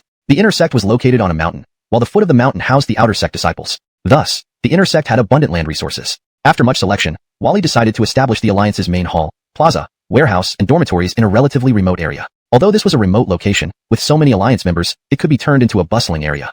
What Wally considered was avoiding disputes with others and maintaining harmonious relations. Subsequently, the group of brothers from the dormitory began descending the mountain to recruit outer sect disciples to help construct the base. Funds for building the base would come from the sect, as it supports disciple alliances. This is because alliances make it easier for the sect to manage disciples. After all, if elders were responsible for managing tens of thousands of disciples, how many elders would be required? Managing endless conflicts among disciples would overwhelm any elder. Hence, the sect delegated authority to these alliances for management, while maintaining control over cultivation resources, preventing any feudal division. Additionally, competition among sects has benefits, as growth through competition ensures survival. Without growth, the sect would face imminent destruction. Soon, the dormitory brothers brought in many outer sect disciples. Among the Guishu sect, outer sect disciples are plentiful, responsible for all dirty and tiring tasks. There were hundreds of thousands of outer sect disciples. While outer sect disciples are part of the sect and thus highly valued, after all, most people in this world are ordinary and not extraordinary talents. The sect functions as a society with a collective living community, though different from secular kingdoms. Amidst the bustling construction of the base, several alliance members arrived at the Bai alliance construction site. 7 alliance members arrived, including Taji, Jamal, and 4 others Wally didn't recognize, all being shackled realm cultivators. Wally and Alec were supervising the construction when informed of the Eng alliance's arrival. Immediately, Wally and Alec went outside. So, it's you guys. I hear your Eng alliance mobilized half of its shackled realm disciples for my sake. A bit excessive, don't you think? Moreover, did you come to cause trouble, or have something important? Alec knew these people and, seeing so many strong members arrive, remained unperturbed, calmly addressing the Eng alliance members. Nathaniel stood beside Wally, ignoring the Eng alliance members. Wally maintained his usual indifferent demeanor, as if the arrival of the Eng alliance was no different from that of ordinary disciples. Wally already guessed why the Eng alliance came. They probably aimed to show off their strength to intimidate him into joining the Eng alliance rather than setting up a new one. Chapter 108. Provocation at the door. Ha, Murray, I never thought you would eventually establish your own alliance. Before, I couldn't imagine that you're someone who's obsessed with power. Jamal looked around at the bustling construction site with a disdainful tone. As for this, it's none of your concern. Everyone has their own pursuits. Murray replied coolly. If there's nothing else, please return and don't disturb our work. Is this how you treat guests, Murray? Jamal continued to speak. If they were somewhat familiar with Murray before, this time, Jamal and his group genuinely looked down on Murray from the bottom of their hearts, but still harbored a faint hope, not wanting such talent to fall. You know my answer very well. Why go through all this? Murray sighed. We can still be friends in the future. What right do you have to dictate my life? This statement came from the depths of Murray's heart. These people from the Eagle Alliance seemed to be overly concerned about him. Frankly speaking, if not for his good temper, he might have been unable to endure their constant harassment long ago. It seemed like these people had nothing better to do than figuring out ways to get him into the Eagle Alliance. No matter how many times we are rejected, it's no use, Jamal added. Murray, we invite you again. Please accompany us to the Eagle Alliance. Alliance and Eagle Alliance will become enemies, and will never interact. Even clay Buddhas have their limits. Besides, Murray had been continuously harassed by these self-righteous people. Did they really think he wouldn't retaliate? Jamal, Denham, and others exchanged glances and finally nodded. Then, they approached Murray. Since they couldn't persuade him, they would take him by force to the Eagle Alliance base. At that point, no matter what means were used, they would make him join the Eagle Alliance. Haha, did you ask for our opinion before trying to take our leader? Alec and Nathaniel stepped forward, smiling as they faced the intimidating Eagle Alliance members. If it came to a fight, Alec and his allies weren't afraid. Although White Alliance only had 2 Lock Realm disciples, they had built some relationships within the sect over the years. Furthermore, this was to protect Murray. Word had already spread within the sect about Murray's second-level Lock Realm combat ability, having killed a second-level Lock Realm expert. Who wouldn't want to help such a powerful figure? At that moment, if they united the Lock Realm disciples, the Eagle Alliance would find it difficult to deal with them. You two are really going all out for Murray. But even if you block us, this is between us and Murray. Jamal said coldly. Haha, does your Eagle Alliance really believe you're invincible and no one can defy you? After all these years in the sect, who doesn't have a few connections? Alec was about to take out a communication jade token to contact old friends when Murray stopped him, shaking his head, signaling it wasn't necessary yet. You two, help me deal with 2 first-level Lock Realm experts. The rest, I can handle. Murray confidently said. You? Haha, dreaming. You should know we have 2 second-level Lock Realm experts this time. Do you really think you can turn things around? Impossible. Hearing Murray's words, Mackenzie sneered sarcastically, her anger towards him growing. This kid had made the Eagle Alliance suffer humiliation time and again, and she longed to beat him up. White Alliance disciples nearby saw the situation turning grim and started murmuring. Why did our alliance attract the Eagle Alliance so soon after formation? With their fierce attitude, our leader might suffer this time. Heaven, joining this White Alliance isn't a good idea. Some disciples, upon seeing this scene, immediately left the White Alliance. Anyone knew the consequences of provoking the Eagle Alliance and didn't want to stay in an alliance with no future. See that, Murray? You've attracted nothing but weaklings. Mackenzie gloated, unaware that such scenarios were commonplace in alliances. Just shut up. Our alliance's affairs are none of your concern. A group of White Alliance members arrived, and a thin Adrian confronted Mackenzie directly. Though small and frail-looking, her combat ability and cultivation were on par with Mackenzie. This girl was highly regarded by White Alliance, being one of the few high-level fighters who joined. Chapter 109, 2 Shackles Realm Layer 2. Seeing that this insignificant White Alliance dared to challenge her, Mackenzie erupted in fury and immediately launched an attack. In her mind, apart from the Eagle Alliance, all other returning Abyss sect alliances were mere chickens and dogs. The fact that someone from such a minor alliance dared to provoke her was absolutely outrageous. Soon after, the two engaged in fierce combat. Seeing Mackenzie start fighting, Alec and Nathaniel also faced off against a Shackles Realm disciple each. The remaining 4 Eagle Alliance members were dealt with by Murray. At this point, the surrounding White Alliance members couldn't help but worry about Murray. Indeed, there was a significant disparity in strength between the two sides. Although Murray was rumored to be extremely powerful, he was still only at the 9th level of the vast Chi realm. Without seeing it for themselves, they remained somewhat anxious. More importantly, his opponents included 2 first-layer and 2 second-layer Shackles Realm disciples, especially those 2 second-layer Shackles Realm disciples, who could potentially bring catastrophic damage to the entire White Alliance. Sir Leader, should we assist you? At this moment, another highly capable White Alliance disciple stepped forward, eyeing these Shackles Realm opponents with hostility. This disciple was at the 8th level of the vast Chi realm, one of the few high-tier combatants within the White Alliance. However, he did not show any fear against these Shackles Realm experts. Though the White Alliance had few top fighters, together, they could still delay a first-layer Shackles Realm disciple. With one less opponent, this would significantly ease pressure on their leader. Heh, no need, just 2 second-layer Shackles Realm, it's not worth taking seriously. Murray laughed lightly, showing no sign of concern for these Shackles Realm Eagle Alliance members. Looking for death. Upon hearing Murray's words, the 4 Eagle Alliance Shackles Realm members immediately flew into a rage and attacked him simultaneously. As top talents of the Eagle Alliance, when had they ever been disrespected like this? This situation was unprecedented, and they decided to give Murray a severe lesson this time, to let everyone know that the Eagle Alliance was not to be provoked. Haha. Murray laughed wildly, and then punched Jamal, who was rushing toward him. This time, Jamal came along with Denham to join the 2 second-layer Shackles Realm disciples to teach Murray a lesson. Murray seized the opportunity, wanting to quickly deal with these 2 first. He knew these 2 harbored resentment. Such combat power might be rare even within the entire returning Abyss sect. I didn't expect you to be as bizarre as rumors say. Seeing Murray easily defeat 2 of their Shackles Realm experts, shaming the Eagle Alliance, the 2 second-layer Shackles Realm experts became furious. No matter what, they had to restore the honor of the Eagle Alliance. It was too embarrassing to have been bested so quickly. The 2 attacked Murray simultaneously, showcasing the true power of second-layer Shackles Realm experts. Alec and Nathaniel felt an immense pressure, which frightened them slightly. After all, the devastating blow from Glenn's sect Xander was still fresh in their minds, making them apprehensive. But while they were concerned for Murray, they saw him charge forward fearlessly. Boom! The intense collision generated a shockwave, sending all three retreating momentarily. After regaining his footing, Murray saw the disheveled appearance of his two opponents and laughed out loud. Ha ha ha, this is your famous second layer Shackles realm? Nothing more than this. Don't be arrogant, boy. We merely held back to avoid injuring you. Don't think we can't handle you. The two men's faces darkened, feeling humiliated and ridiculed by Murray. This encounter revealed Murray's formidable nature. If they didn't employ some tactics, they might deadlock with Murray today, utterly disgracing the Eagle Alliance. Stop. What are you doing? Is the sect the place for brawls? At this moment, 5 elders rushed over, reprimanding Murray and the others. These elders had been constantly understood what had happened. Murray was rising rapidly, and it was understandable that the Hawk Alliance did not want him to wander outside. However, this was not something the elders needed to handle. They only knew one thing. Under no circumstances could anything happen to Murray. They couldn't allow him to get hurt because of the Hawk Alliance's willful intentions. Alright, you few, get out of here. If you dare cause any more disturbances, we'll put you under close confinement. You are not allowed to provoke other alliances privately anymore. We know your Hawk Alliance is formidable, but within the sect of Return, you can't act recklessly as you wish. An elder rebuked Jamal and the others. These elders were here to ensure fairness, yet they had to consider the bigger picture. After all, the Hawk Alliance was the most powerful alliance within the sect, filled with outstanding disciples. In the future, Murray would likely collaborate with them on various sect missions. Therefore, conflicts between them must be avoided. Additionally, many of the elders themselves originated from the Hawk Alliance, forming a considerable force. Hence, they did not penalize the Hawk Alliance members. Otherwise, this issue wouldn't have been so easily overlooked. Both parties involved were exceptional disciples representing the future of the sect of Return, different from ordinary disciples, thus their handling should not be the same. Seeing that the elder spoke like this, although Jamal and his group were reluctant, they had no choice. Once an elder gave orders, failure to comply would result in severe punishment. This time, despite coming in numbers, the Hawk Alliance didn't gain any advantage over Murray, leaving Jamal and company feeling extremely frustrated. To make matters worse, Ye Leng and Jamal were injured. Such an outcome was humiliating, an unprecedented disgrace in the history of the Hawk Alliance. Murray, just wait. Sooner or later, we will meet again, said a level 2 Lock Realm powerhouse, transmitting a menacing message before leaving. Their dissatisfaction with Murray reached its peak, yet they couldn't do anything about it, which was the most infuriating part. More importantly, Murray managed to fight 2 level 2 Lock Realm powerhouses alone without falling into a disadvantage. This left them uncomfortable. Honestly, if it were one-on-one, they would not stand a chance against Murray. Earlier, there were rumors that he possessed the strength to slay a level 2 Lock Realm expert. Now, it seemed those rumors were true. If they wanted to take down Murray, they would either need to gather multiple level 2 Lock Realm experts from the Hawk Alliance, or have the leader or vice leader step in. Otherwise, they truly couldn't do anything about this kid. Haha.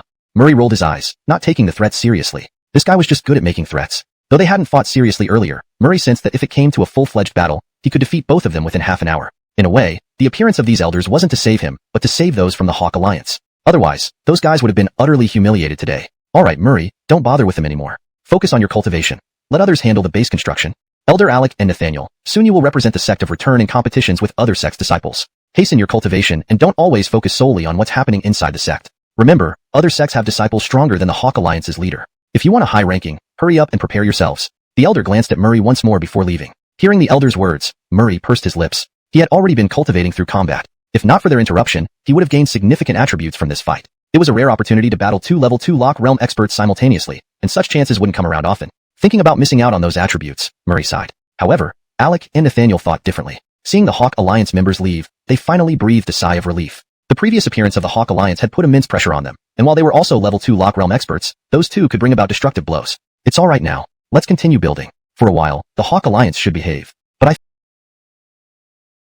for the sect competition. However, shortly after the founding of the Alliance, its members noticed something unusual. Their alliance leader, Murray, was exceptionally diligent, not only in his own cultivation but also in using his spare time to guide other disciples in their practice. Indeed, he frequently engaged in combat with various disciples. Through these battles, the members of the Alliance could observe and gain insights, thereby enhancing their own strength. This made the members of the Alliance deeply moved and grateful. Such a good deed had never been seen before. Other alliance leaders were always unreachable, preferring to remain distant and lofty. Murray's dedication and kindness to them every day, fighting with over 10 disciples daily, was considered a great boon to them. However, this matter, while beneficial to the Alliance members, was viewed differently by others. The sect leader had already received numerous reports stating that Murray wasn't diligently cultivating himself, but rather focused on guiding disciples within the alliance. Though the sect leader did not understand why Murray acted this way, he was not particularly upset by Murray's defiance. An elder pleaded with the sect leader, saying, "Leader, will you just watch as Murray willingly assumes the role of an elder, wasting his potential and the resources our sect has provided? Appeal to leader, let Murray strictly cultivate. Without supervision, he might become heir. Furthermore, even if Murray could remain strong temporarily, eventually the gap would widen. No matter how gifted one was, if unused, those gifts would be meaningless. Do not concern yourselves with him. We won't invite him into the Eagle Alliance anymore. Unless he personally requests it, we will never invite him. This person may still make a splash during the sect competition, but he will inevitably lag behind afterward. A man like this has no future.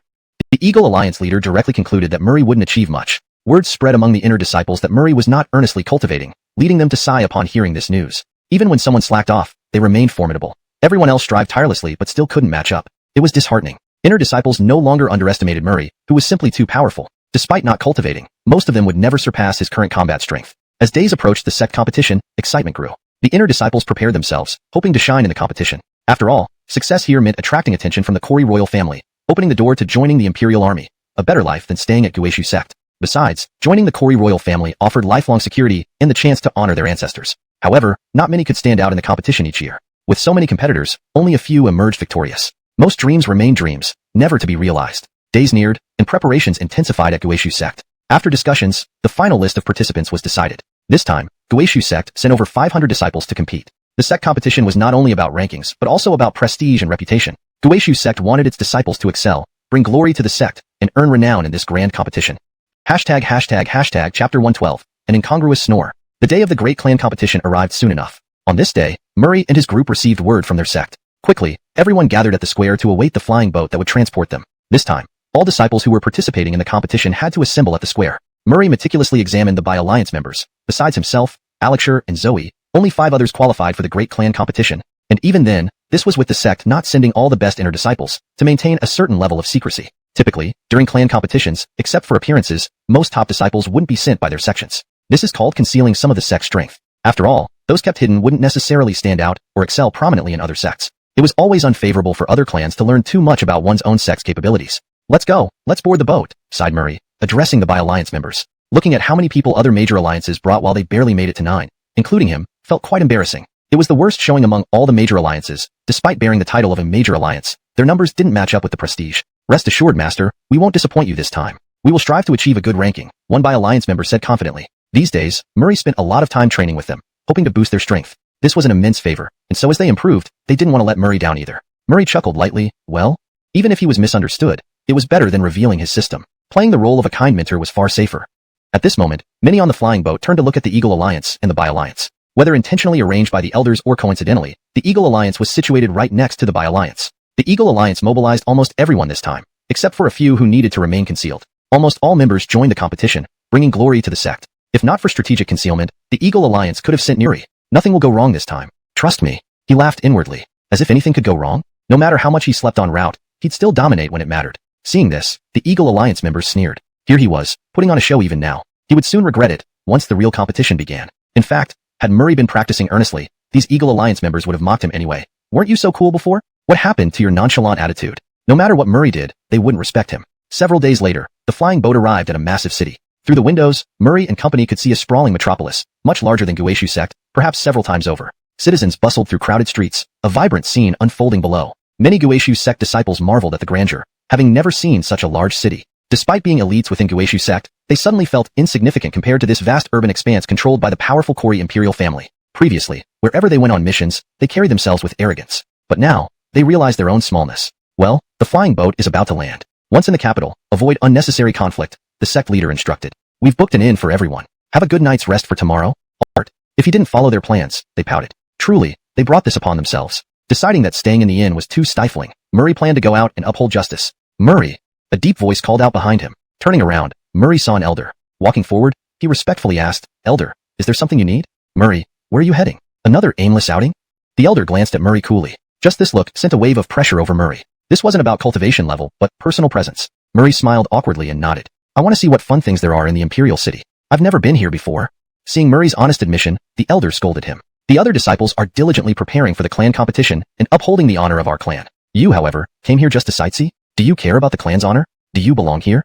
The elder's words irked Murray, but opposing an elder would be a serious matter within the Guishu clan. So, no matter how dissatisfied he felt, he still smiled apologetically at the elder. Meanwhile, a few members of the Eagle Alliance snickered inwardly. See, this guy got reprimanded by the elder. He can't get away with idleness forever. They'll rein him in eventually. Now it's too late to prepare. This time, he'll have to watch others take the glory. The competition, realizing the vast gap between himself and others truly wouldn't be easy, because Murray was exceptionally outstanding. This situation troubled the elder deeply. Ordinary disciples wouldn't bother him so much, but Murray was different. The elder found it difficult to discourage such an outstanding individual. Feeling helpless, the elder sighed inwardly as Murray left the inn and wandered around. Indeed, the Imperial City was incredibly prosperous, bustling to the point of nearly getting Murray lost. Security here was excellent, far better than small towns. Even wealthy heirs couldn't act arrogantly here, given the numerous influential figures in the city. Master, welcome back to our imperial city. Your years of training at Qixia sect have been tough, said a dapper Hassan holding a folding fan. An elderly servant nearby greeted him happily. Yes, after years of hard training at Qixia sect, I'm finally back. I wonder how Louise has been these past years. We barely celebrated our marriage before I left for the sect, and it's been so long. The Hassan gazed at the imperial city, lost in thought. Chapter 114, Conscienceless. Seeing this Hassan, Murray sighed deeply, his heart filled with emotion. Looking at this Dominic, it seemed he left his Reba at home to pursue cultivation and advancement. Finally coming alone must have been very early, making this teenager significantly younger. When he departed, this Dominic was likely still a child. How could he have interacted with a child? How did Simone end up in your residence? Murray asked coldly, his disdain for this person reaching its peak. In his previous life, what Murray detested most were these rich scoundrels who took other people's wives and daughters, then discarded them when they were tired. Simone committed suicide because of him, yet he showed no remorse, quite the opposite. He seemed to blame her for not knowing her place. Seeing this attitude, Murray felt disgusted. The Hassan instantly understood Murray's question and responded with an amused smile. If I'm not mistaken, you must be Simone's younger brother. Quite a fine-looking Hassan indeed. It's been years since we last met. I didn't expect someone from your family to actually become a cultivator and attend the sect competition. Really didn't expect it. But it's no harm telling you. After all, many in your village know about it. Simone was seen by me during a mountain expedition, and I took her by force as my reward.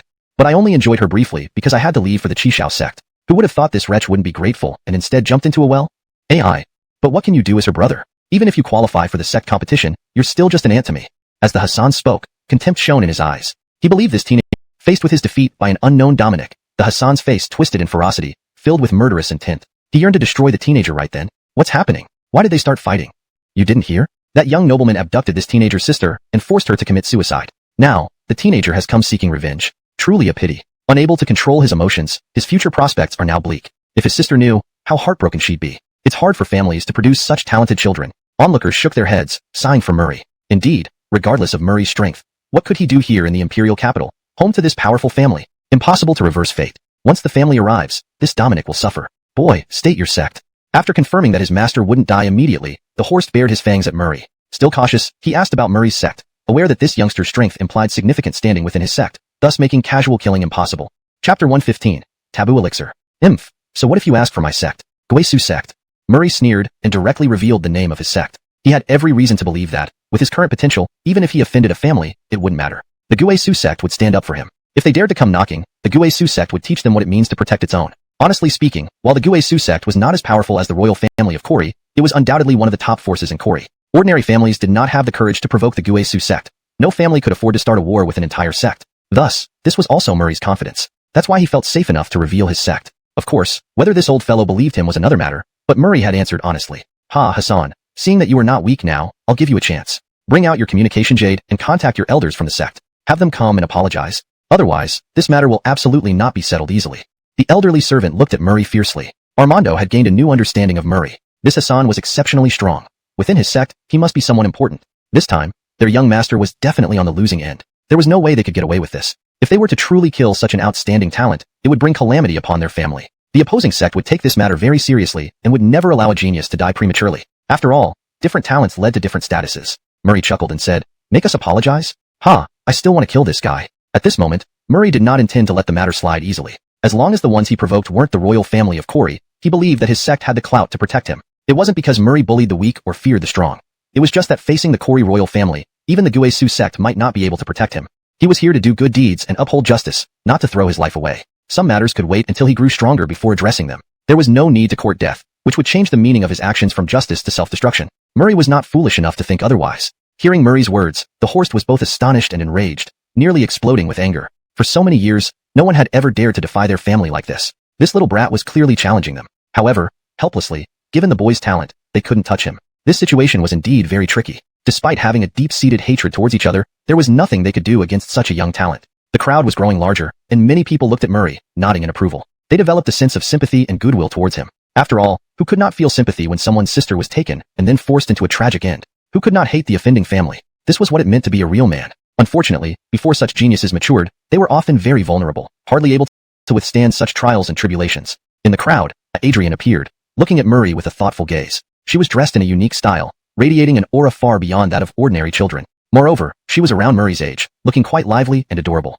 At that moment, she was stroking her chin, observing Murray, curious about what he would do next. Boy, since you don't know when to stop, don't blame me for being rude. Seeing that Murray did not accept the olive branch extended to him, the elder was left with no choice but to reach out and grab him. He needed to control this youngster first, and then deal with the rest later.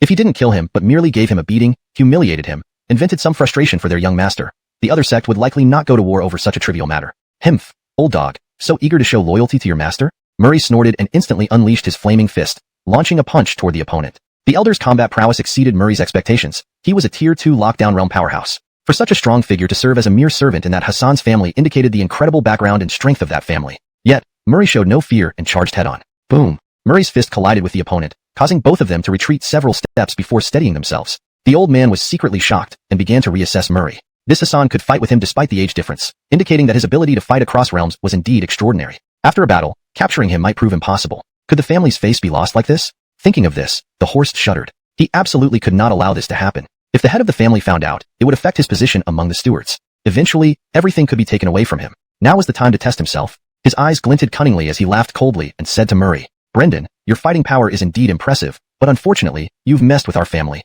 Our family absolutely won't tolerate challenges. Now, you'll pay for your arrogance.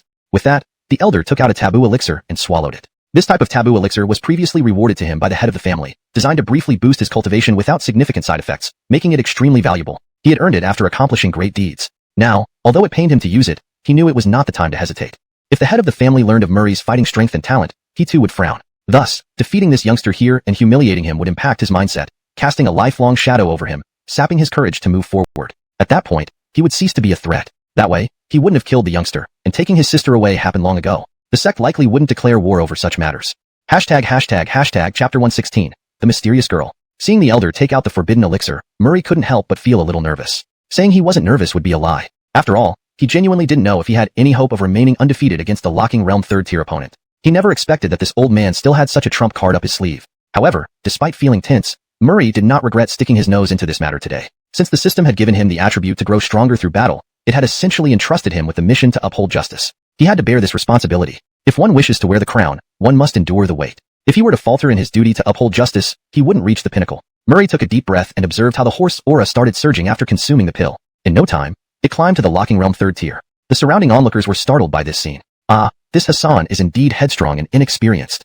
Well, now that the other side has been pushed to their limits, what can we do? I really don't want to see this happen, but ordinary people ultimately have no chance of defying fate. The crowd sighed, for none of them wished for anything bad to happen to Murray. They knew from previous exchanges that Murray had chosen to challenge the other party to avenge his sister. It was truly a pity. This prodigy, who had shown incredible potential and strength, was destined for greatness but met an untimely end here. Hee boy, you cannot escape today, cackled the horse. Now, old man, I'll make you kneel before our young master, he bellowed, laughing like a devil. His aura was brutal, though tinged with frailty, an inevitable consequence of the forbidden elixir. While the elixir forced his cultivation to temporarily break through to locking realm third tier, it came at the cost of excessive strain on his body. He couldn't maintain this state for long. Himph. So what if you're at locking realm third tier? Murray drew a deep breath, exuding immense confidence. Today, I will see just how strong the supposed locking realm third tier really is. In the next moment, he let out a powerful shout, blood tear rain. Instantly, blood and tears mixed together as rain, forming a dark cloud that slowly drifted towards the elder. This was a supernatural power that Murray had acquired previously, deemed exceptionally powerful by the system. Therefore, he had dedicated himself to mastering it. Now, it finally came in handy. Today, Murray intended to test the limits of his combat prowess. Whoosh! As soon as the dark cloud reached above the horse, torrential rain began pouring down. The rain made of blood and tears fell in torrents, emitting a foul odor and possessing a strong corrosive property, drenching the horse. This boy isn't without his tricks, the horse muttered, narrowing his eyes. Even after his enhanced power, he could still discern the formidable nature of Murray's supernatural technique. This skills might even require a locking realm third tier practitioner like himself to evade its peak force. This Hassan's potential was indeed frightening. Spirit nullification.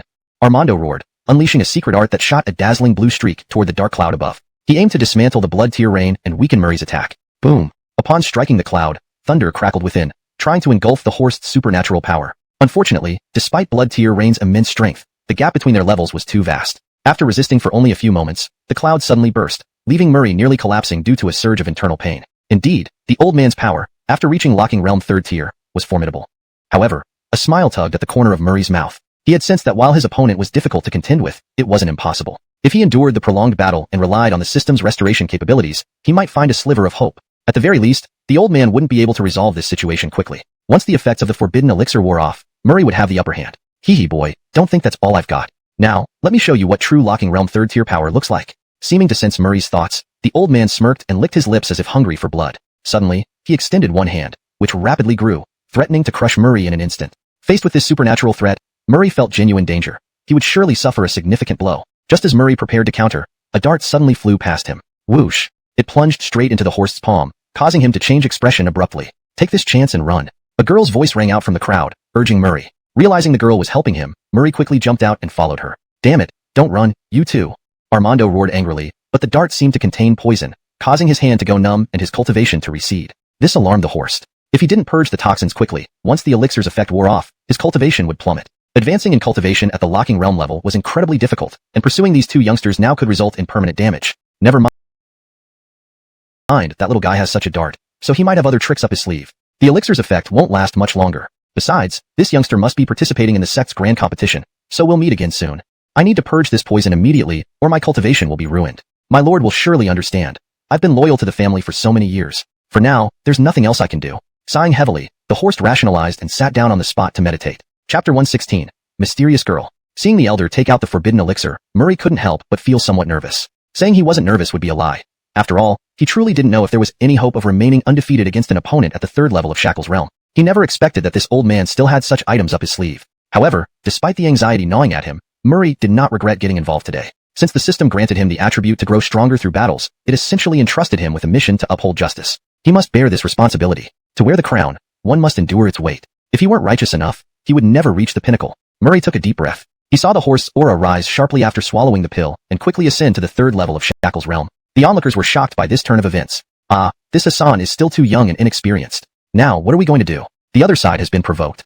Truly, we don't want this to happen, but commoners have no chance to change their fate. Everyone sighed, as none of them wanted anything to happen to Murray. After learning that Murray sought revenge for his sister, people understood why he chose to confront the enemy. Alas, though he was a natural talent with formidable cultivation and combat strength, his future as a dragon soaring in the heavens would end here prematurely. Heh boy, today you can't escape, the horse sneered.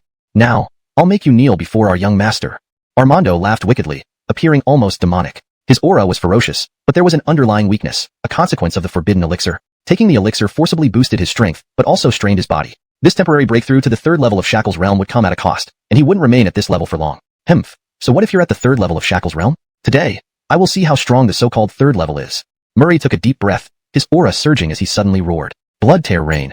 Immediately, blood and tears mixed into rain clouds, forming a dark cloud that slowly drifted toward the elder. This was a skill Murray acquired, judged to be powerful by the system. He had trained diligently in it. Now, it finally came into use. Today, Murray would test the limits of his fighting prowess. Whoosh! As the dark cloud reached above the horse, torrential rain poured down. Blood and tears combined, emitting a foul smell and corrosive power, rushing towards the horse. This boy still has some tricks up his sleeve, the horse remarked, squinting his eyes. Despite his enhanced strength, he could see the power of Murray's skill. The impact was something even a third-level Shackle's realm expert had to beware of. This boy's potential was terrifying indeed. Spirit Sever.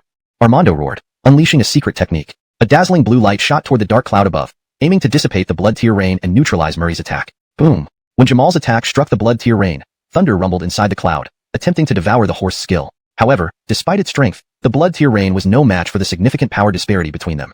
After resisting for just a few moments, the dark cloud exploded, and Murray nearly collapsed, his throat tightening from exhaustion. Armando's strength after advancing to the third level of Shackle's realm was indeed formidable. Yet, Murray smiled faintly. He noticed that while his opponent was difficult to counter, it wasn't impossible. With prolonged combat and support from the system, there was still hope. At least for now, the old man wouldn't easily defeat him. If he could survive until the effects of the forbidden elixir wore off, it would be Murray's turn. Hee boy, you don't think old man only has these tricks, do you? Now, I'll show you the true might of the third level of Shackle's realm. Seemingly sensing Murray's thoughts, the old man licked his lips viciously and extended a hand. It rapidly grew larger, intending to crush Murray like a vice. Faced with this attack, Murray felt a genuine threat. This hand was too powerful. He would suffer greatly if he tried to resist it. Just as Murray prepared to counter, a dart flew out abruptly. ZZZT. The dart pierced the horse's hand, causing him to change expression. Take this opportunity and run. A girl shouted from the crowd. Realizing she had come to his aid, Murray immediately complied, following her lead. Don't run, you too. Armando roared furiously from behind, but the dart seemed poisonous. His hand went numb, and his strength started waning. This worried the horse. If he didn't expel the toxins soon, he would fall back in strength once the elixir's effect wore off. Reaching the next level in Shackle's realm was extremely difficult, so chasing the two youngsters now could mean losing his current strength. Forget it. That boy has such darts. He may have other means. The elixir's effect is wearing off soon, and since he's likely participating in the sect competition, I'll meet him there. I need to expel this poison immediately or risk ruin. Master surely won't blame me. I've served loyally for years and am at a loss right now. Armando sighed, rationalizing to himself, then sat down to meditate and rid his body of the poison. Note asterisk in translating names like Bai Changzong to Murray. I used pinyin accurately. Chapter 117. Having it both ways. After running for quite some time with the Adrian, Murray finally collapsed and panted beside her. Murray gasped for breath, while casting a grateful glance at the Adrian. If not for her righteous assistance, he might not have escaped successfully. Fighting that horse under those conditions would not be cost-effective. Of course, Murray wasn't worried about being pursued. He was confident that in that state, the horse wouldn't come after him. The imperial city was too large. Even the royal family of Corey couldn't search it thoroughly. Moreover, they were free to go wherever they wanted, so there was no chance of being found. Thank you, Mississippi. If it weren't for you, I might be in serious trouble today. Murray expressed his gratitude. After all, she had saved his life, which deserved thanks. If not for her helping hand, today's matter probably wouldn't have ended so quickly. Haha, don't blame me. It's about justice and righteousness, isn't it? Weren't you also upholding justice? The Adrian chuckled heartily, then glanced at Murray oddly and asked, why did you pretend to be Louise's younger brother? Murray, they misinterpreted on their own. I didn't say I was his brother. The girl laughed and said, I like your personality. I love fighting for justice, and seeing you today feels very right. Murray smiled awkwardly but remained silent, thinking that this incident mustn't reach Zoe's ears. Otherwise, misunderstandings would arise. A woman's heart is like a needle in the ocean bed, impossible to explain clearly. Zoe might think he came out just to meet this girl. Which sect do you belong to? The Adrian stood up, dusted off her seat, and inquired. Murray answered honestly, Guesu sect. What about you? Guesu sect? Are you really from Guesu sect? Hearing this, the Adrian looked peculiar because this guy had previously claimed to be from Guesu sect, which the horse doubted. It turned out he was genuinely from Guesu sect. This kid was audacious enough to announce it. The Adrian didn't believe Murray would lie to her since he had nothing to gain by lying. After all, she just saved his life. I'm not from any sect. I am Emeth of the Corey royal family. This princess loves upholding justice the most. 4. Certainly not beyond bending over backwards for financial gains. Yes, that's the right attitude, Emeth said with interest, looking at Murray. Previously, when she made similar offers to other justice-driven individuals, they often refused in a righteous manner, which irritated her. This boy's immediate acceptance intrigued her greatly. Since we're here, let's explore elsewhere and see if there's any injustice to address. The girl appeared determined, deciding to team up with Murray. Feeling awkward, Murray scratched his nose and laughed sheepishly. Maybe not. I have a partner. If she sees us wandering together doing justice, it might lead to some unexplainable situations. Whoa. Emetha's eyes lit up upon hearing this, exclaiming excitedly, you're such a sweetheart. Her loud voice drew everyone's attention, making Murray uneasy under numerous stares. Emeth, my name is Murray, from Guesu sect. I should return now. Murray hurried to leave, as he felt uncomfortable around the bold princess. He needed to escape quickly. However, Emeth seemed unwilling to let him go. Before he could leave, she grabbed his hand and said, don't leave. Why be afraid? We haven't done anything wrong. Instantly overwhelmed, Murray wondered why she wouldn't let him go. Did she plan to wander with him and uphold justice together? Although frustrated, considering her status and promised rewards, Murray dared not offend her and could only comply with a forced smile. As he left, Murray's dejected look annoyed the surrounding men, who gnashed their teeth in envy. This guy was simply unbearable, having it both ways. Hashtag chapter 118, too weak indeed. Prince Ganon was dragged along by the Allison like a dead dog. As they moved forward, Murray glanced around and noticed that almost no one was causing trouble on the way, fearing that this little princess's wish might be unfulfilled. Seeing this scene, Murray finally heaved a sigh of relief. He never imagined that there would come a day when he'd hope for peace and fewer disputes. After a long time of wandering around, the Allison clearly grew irritated, but ultimately let go of Murray. Since everything is fine now, you may return. Rest assured, I will honor my promise to you. However, I hope you can achieve some decent results in the clan competition. After all, for your age, this level of cultivation is really too weak. Murray felt somewhat embarrassed upon hearing this. Was his current strength and cultivation considered weak? Honestly, to have reached the 9th level of the Hao Qi realm at his age was already quite impressive. Look at Armand before. Hadn't he chosen to practice dark arts just to gain more power? In the end, his cultivation was only at the 9th level of the Hao Qi realm as well. Now, he was being looked down upon. In the entire Guesu sect, hardly anyone dared to say that Murray's cultivation was weak. Only this Allison of the Corey royal family had the audacity to do so. Still, the Allison had never ventured out into the world, assuming everyone lived as pampered as she did. Perhaps one day she would grow up, but not today. Murray left and returned to the inn, where the sect members were still diligently practicing. No exceptions. Upon returning, he immediately lay down on the bed and fell fast asleep. After a good nap, Murray stretched lazily, got up from bed, and decided to go out for a stroll again. Indeed, not meddling in any minor matters for a day made him feel antsy. After all, this was how he improved his cultivation. Buzz. Suddenly, his transmission jade slip rang. Checking it, Murray's face turned grim. The message came from the Allison. In the transmission, the Allison told him she found a fun place to hunt beast monsters and asked him to come over quickly to help her. Additionally, some of her friends would join them this time. Murray pondered for a moment. Refusing the Allison wasn't an option, so he headed to the designated place as instructed. Upon leaving the inn, Murray noticed several elders looking at him strangely. Ah, this boy doesn't practice and just wants to play again. Forget it. Leave him be. There are plenty of disciples in Guesu sect. He'll suffer later. If he wants to play now, let him. Murray wanted to shout that he was preparing for the clan competition, but no one would believe such a claim. If he told the elders that going out to fight was for enhancing his strength, he'd likely get beaten up immediately. Arriving at the appointed place outside the imperial city, it was at the back of a mountain used exclusively for hunting by the Kori royal family. Unauthorized individuals were not allowed to enter. The Allison was already waiting when Murray arrived. She stood with a few people, anticipating his arrival. "Hey Murray, why did it take you so long? We've been waiting here for a while," the Allison said, slightly disgruntled. Murray chuckled awkwardly. "It's hard to find this place, and as someone from the sect, I have a longer journey compared to you royals." Upon his arrival, the Allison's friends sized up Murray curiously. Being close friends with the Allison was rare, and being invited by her was even rarer. "Allison, is this your friend?" "Doesn't seem like much," Hassan said, smiling at the Allison with obvious affection. "Haha, he's pretty good, considering he comes from the sect. Achieving this much within the sect is already impressive. If he were part of the royal family, his cultivation would be even higher," she added. Hearing this, Murray smiled faintly but felt slightly repelled. These children of nobles spoke so disrespectfully. What it doesn't seem like much mean. True, the Hassan possessed Shackle's realm strength, but Murray, though only at the 9th level of the Hao-Chi realm, had running. After all, she was a superior presence, and they didn't want to offend her. "Let's go. We'll head into the mountains and hunt those beast creatures," the Allison said, and walked off without worrying about whether the others would follow. Born into the imperial family, she knew no one could defy her wishes. No one at all. The Allison had a fiery temperament, loving acts of chivalry or hunting beasts in the mountains as a way to vent excess energy. Seeing this, Murray could only bitterly follow along, feeling very reluctant to serve this little princess. Honestly, if given a choice, Murray would definitely choose to meet this young princess. Otherwise, how could the reward for the sect competition possibly double? Reaching a small wooden hut, several royal servants emerged, giving each of them a bow and arrows, which were for hunting. Murray's eyes lit up upon seeing this. In his previous life, he had learned archery, though his skill was abysmal. Now, Murray was confident that during this hunt, he would disappoint the Allison enough to divert her attention away from him. As the royal Allison, she would still honor her word. It would just mean less interaction with him. Alicia, standing nearby, instantly understood when she saw Murray so delighted. She believed he was trying to show off his archery skills. Thinking this, Alicia felt unhappy and followed closely behind, wanting Murray to embarrass himself this time. After all, he's just from a minor sect. How skilled can he be? Don't overestimate yourself. Do you really think someone like the Allison should associate with you? Alicia muttered under her breath. Walking through the forest, the Allison felt exceptionally cheerful, now keenly observing the surrounding wildlife. The others accompanying the Allison realized immediately that she was taking this seriously. They began focusing as well, knowing that ensuring the Allison's happiness was their top priority. Maintaining good relations within the court would ensure their family's advancement. Ahead, a deer appeared. Upon sighting it, the Allison's eyes lit up. Recalling something, she turned to Murray. "Murray, I haven't seen you shoot an arrow yet. Show me your skills now, let's see what you can do." Murray nodded, drew an arrow, and aimed it at the fleeing deer. Although the deer wasn't aggressive, it was extremely agile, making it hard to hit. Murray did not expect to hit the deer this time. He merely hoped to disappoint the Allison.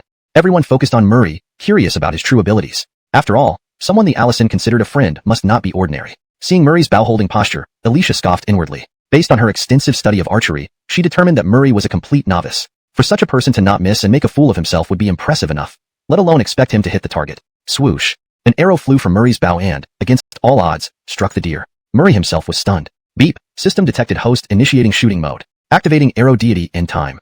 Murray froze, surprised by this unexpected feature. But then, he grimaced realizing he couldn't turn it off. Meanwhile, the Allison and others were visibly astonished. Even the experienced Allison had trouble consistently hitting targets, especially when Murray's arrow struck the deer's head directly. It was simply incredible. Beside them, Elisha's face turned green with anger. Damn it.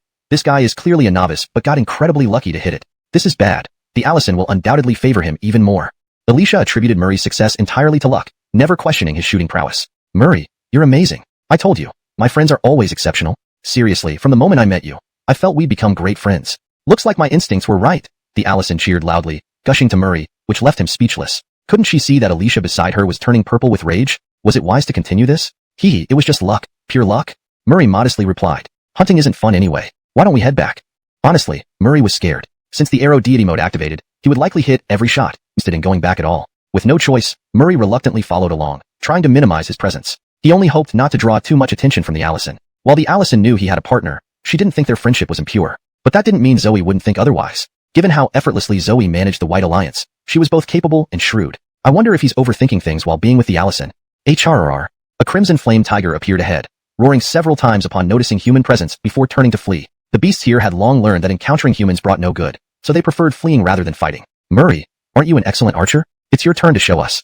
Just as Murray tried to lower his profile, Alicia sarcastically urged him. The meaning was clear. He was nothing more than an amateur who didn't know the first thing about archery. After making a scene earlier, now was the time to embarrass him in front of the Allison. Beside them, the Allison's eyes lit up as she watched Murray. His archery skills were remarkable, almost godlike. The early exposure had made the crimson flame tiger start to flee, which would have made it hard even for her to hit it. Could Murray still make the shot? With no other choice, Murray took aim and fired. Swoosh. Instantly, the crimson flame tiger collapsed, The Allison asked suspiciously. Are you sure you can do it? I remember, in the past, your accuracy never exceeded 10%. That was in the past.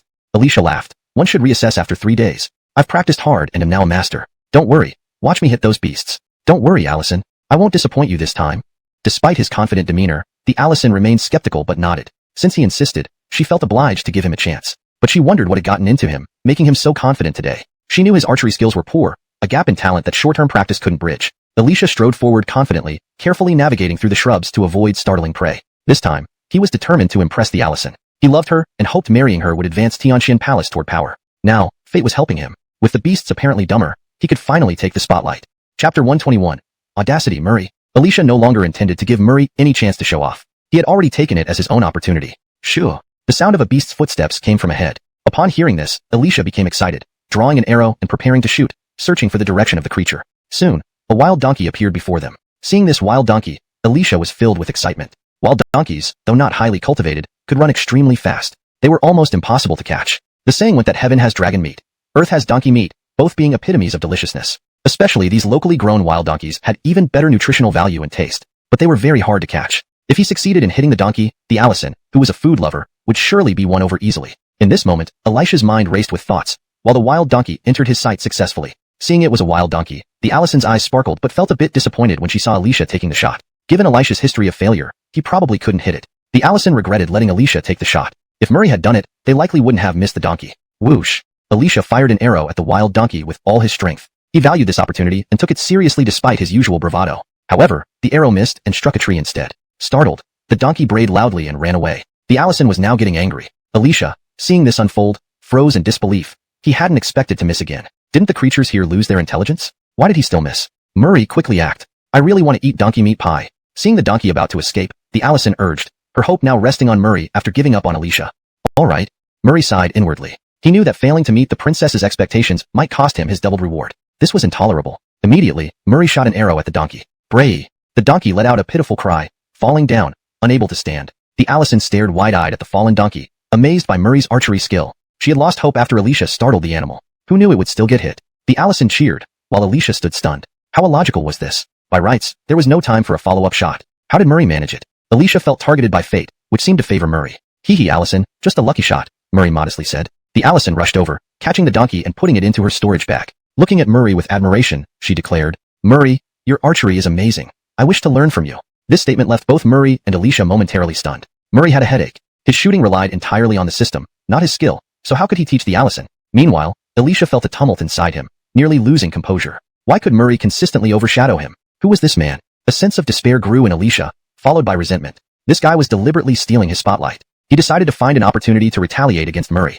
Hee Allison, if I say it was a fluke, would you believe me? Murray replied awkwardly. Teaching you archery might not be realistic. You know my situation, and after the trial ends, I need to return to the sect. Hearing Murray reject the Allison, Alicia felt like he'd caught him in a misstep, so he snapped at Murray. Audacity Murray, teaching the Allison is an honor. How dare you refuse? Do you know how to spell die?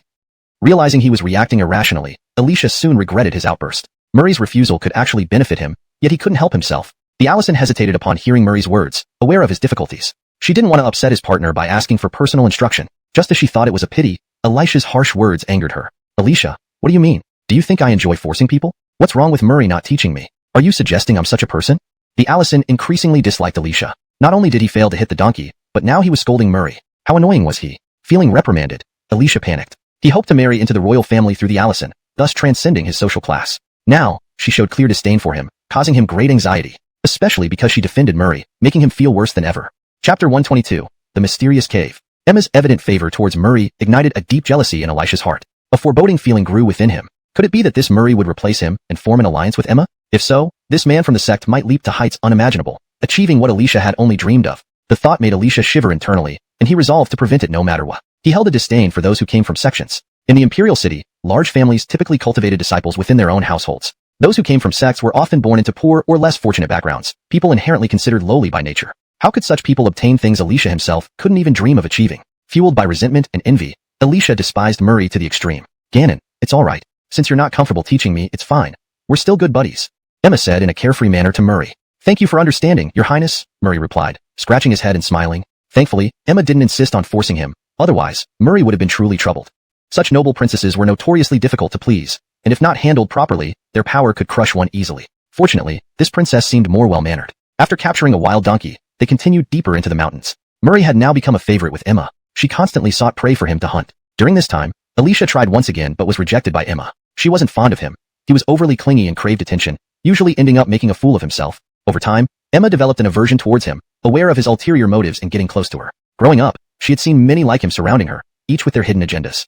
Now, suddenly appearing was Murray, someone uninterested in her beauty and genuinely treating her as a friend without fawning over her special status. His respectful yet humble attitude won her admiration. Her only regret was that Murray already had a partner. While she didn't possess everything she admired, being friends with him was quite satisfying. They continued their journey into the mountains. Ahead loomed a sinister mountain with a cave at its base. The area around the cave was desolate, with no vegetation and devoid of any spiritual birds. It looked like the entrance to hell itself. Murray instantly realized something formidable must reside inside the cave, explaining the barren environment. We must be cautious moving forward. There is definitely a powerful beast inside that cave. Murray warned Emma and the others. A formidable beast?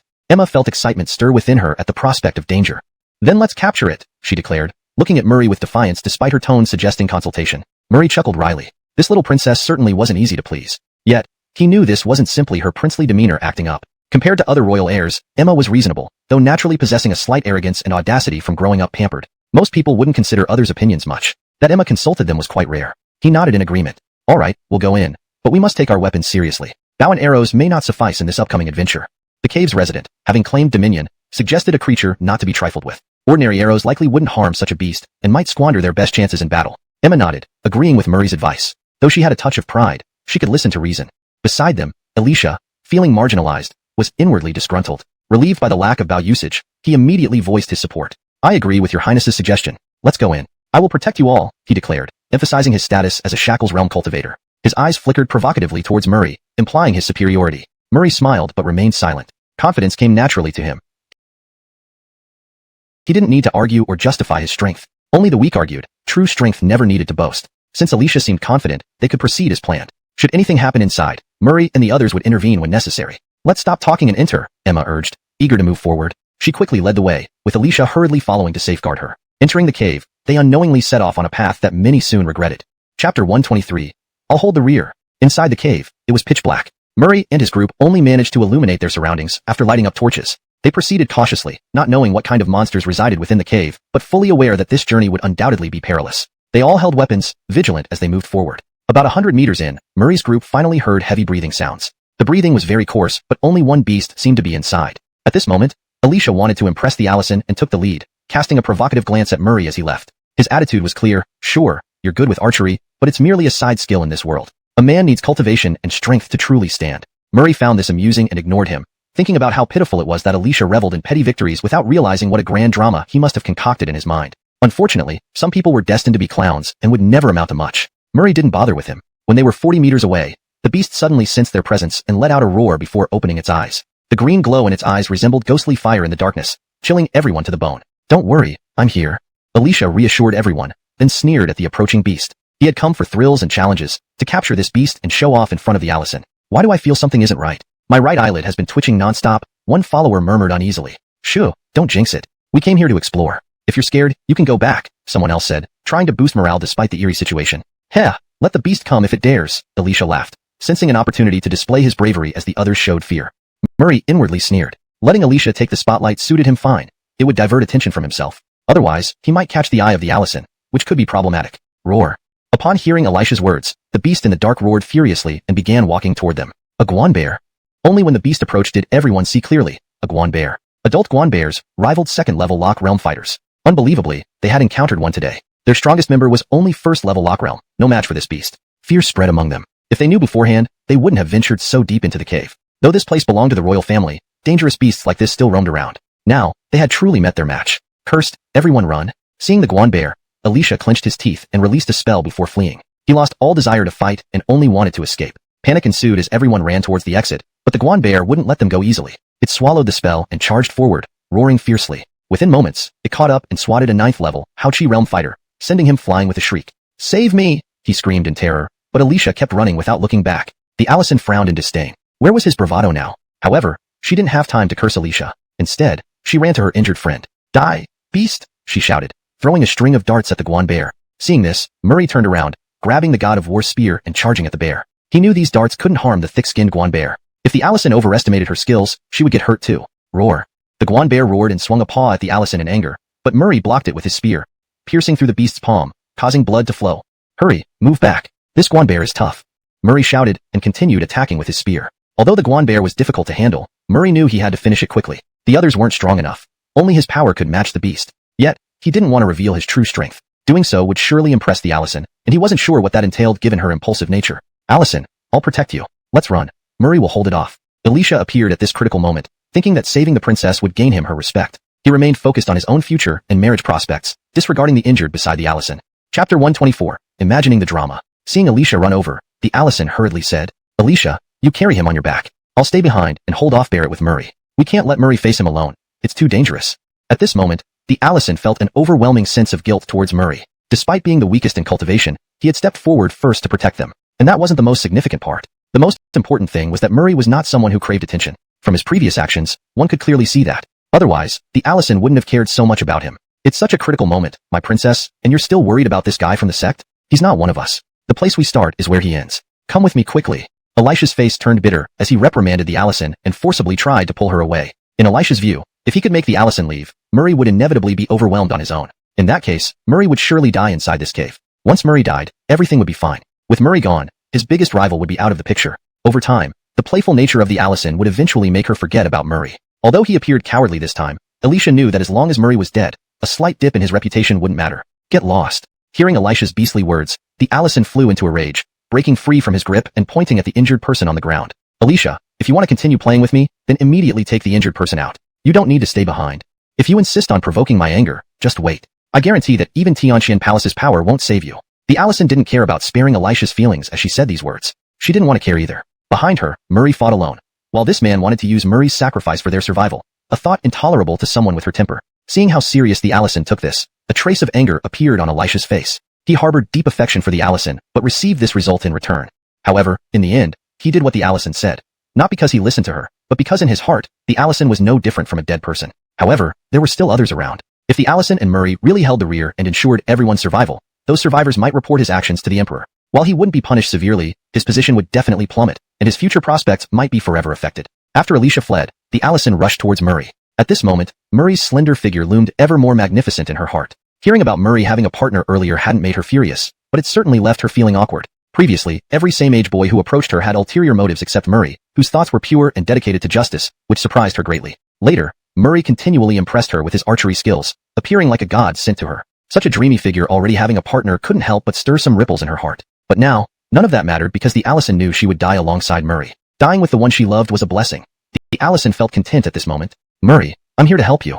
The Allison roared, instantly emitting flames from her body. Next, she suddenly threw a Vajra bracelet. Immediately, the bracelet emitted intense heat, enveloping Barrett. Instantly, the bracelet grew larger, binding Barrett. Murray, this Vajra bracelet won't last long. Seize this moment and attack Barrett's eyes, the Allison shouted loudly. Only by blinding Barrett could they stand a chance against him. Otherwise, given his strength, they weren't a match. Allison, step back.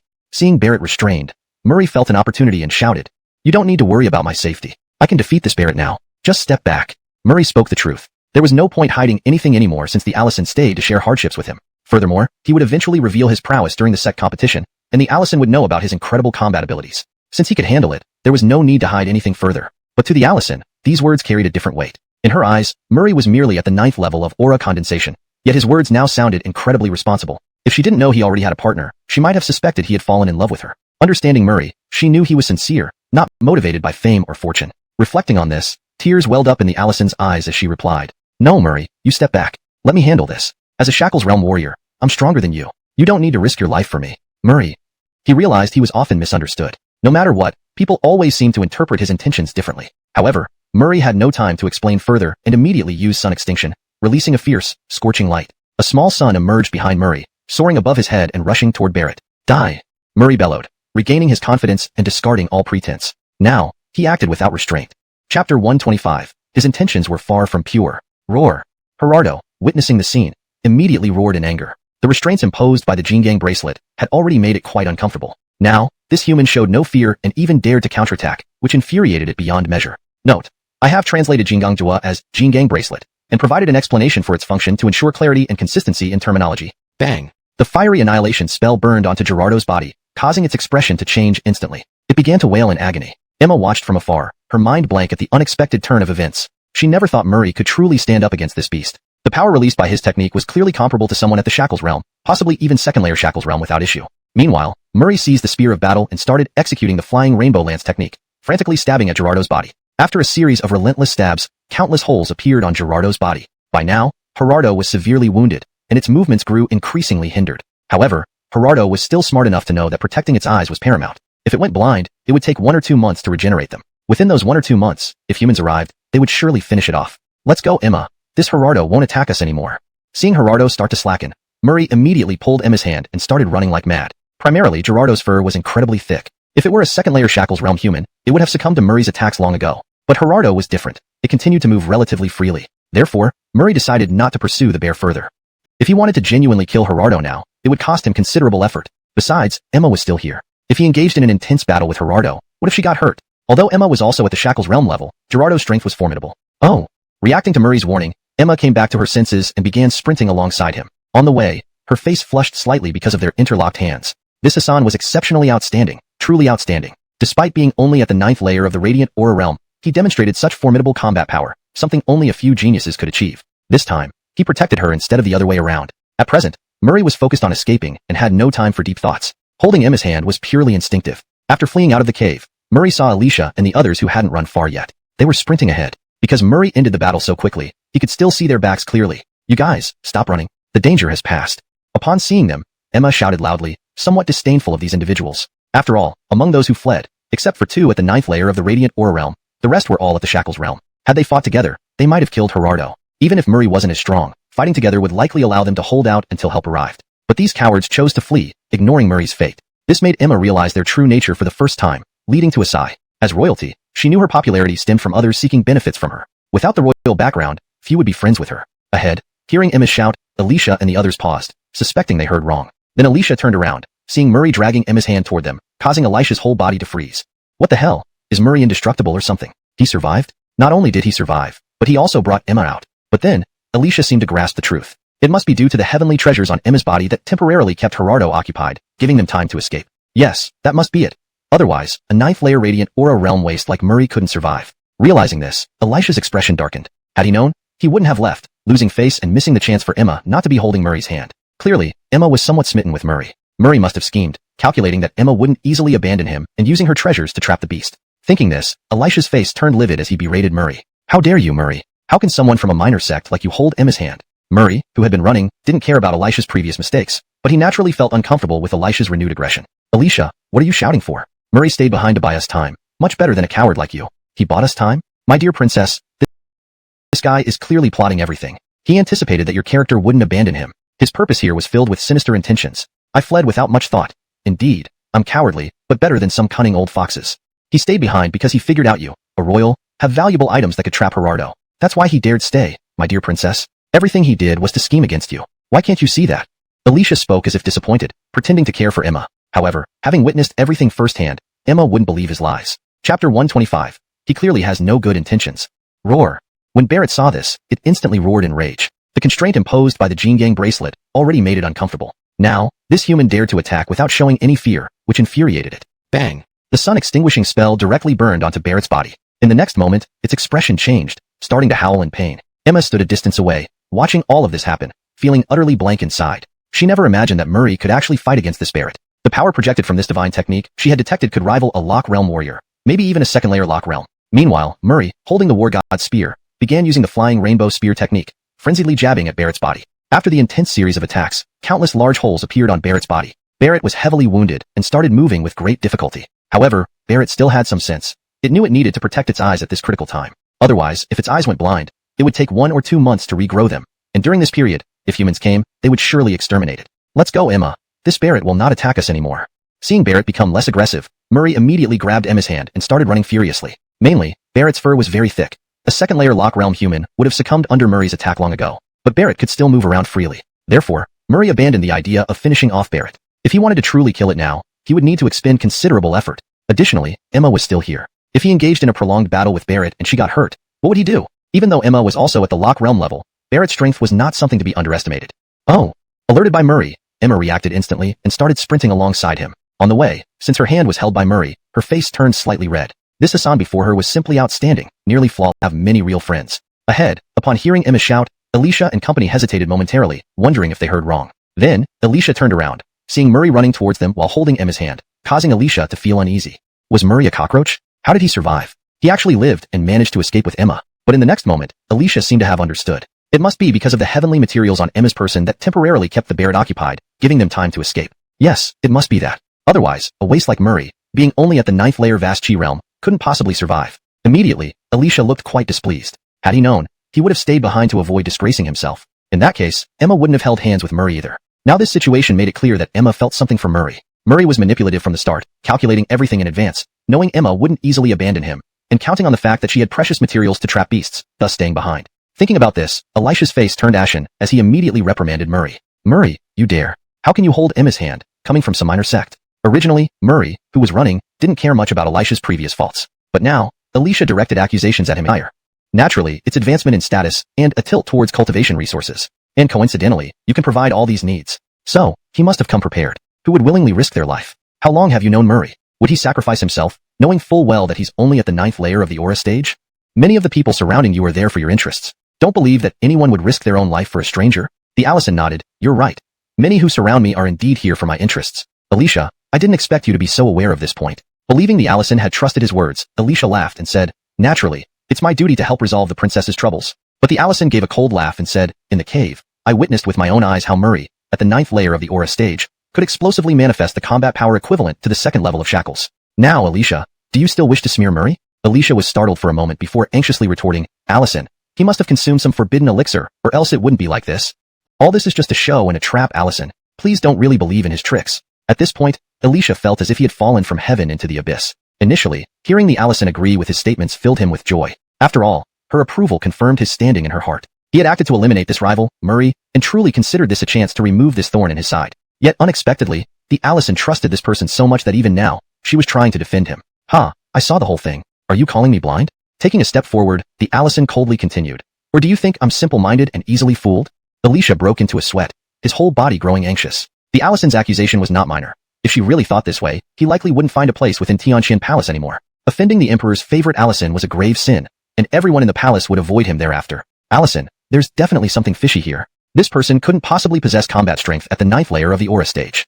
How could a world-renowned genius come from a small sect? Such mediocre recruits could never produce such a talent. Please investigate thoroughly. I've always had your best interests at heart, nothing more. Upon hearing this, Murray, who had been silent until then, finally couldn't hold back. If he didn't clarify, the Allison might start harboring resentment towards him. His earlier deliberate avoidance clearly left her somewhat dissatisfied. At least the act of taking the rear earlier compensated somewhat. If he remained low-key, she might misinterpret his actions as disdain for her. For someone like the Allison, disdain meant catastrophic consequences. He'd no longer fit into Guishu sect, regardless of his talents.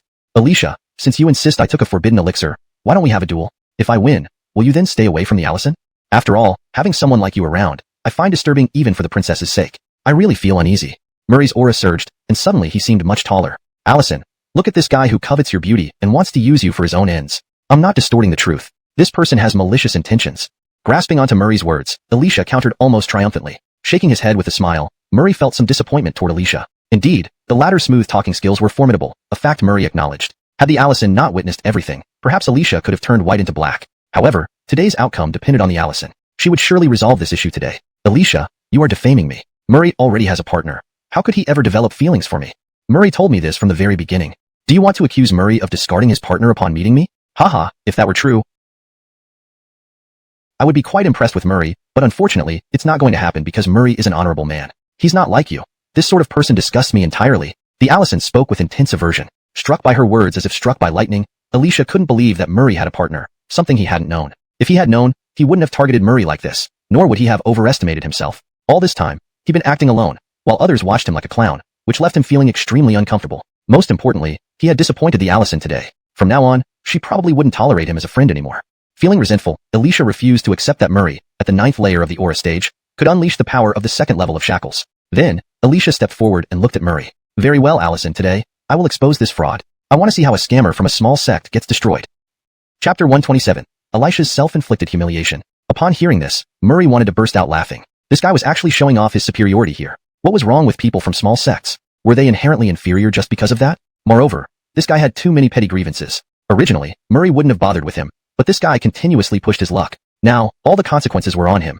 He had no one else to blame. Murray took a few steps forward and said, "Come on then. Let the person from the small sect you despise stomp on your pride." Someone from a small sect is still a person. As he spoke, Murray unleashed the flame fist, waiting for Elisha's attack. Meanwhile, seeing that Murray was truly preparing to fight, and that the Allison did not say anything against it, Elisha was overjoyed. In his view, Murray must have used some trick before. The Allison just hadn't noticed it. Otherwise, how could someone from a small sect who was at the 9th layer of Hua Chi realm burst forth with the power of the 2nd layer of Shackles realm? This was his chance to redeem himself, while he still had an opportunity. To death. Elisha roared as he charged towards Murray like a mighty tiger, his entire body enveloped in mysterious boxing patterns. He intended to slay Murray with overwhelming force to reveal the true nature of this deceiver to the Allison. Bang!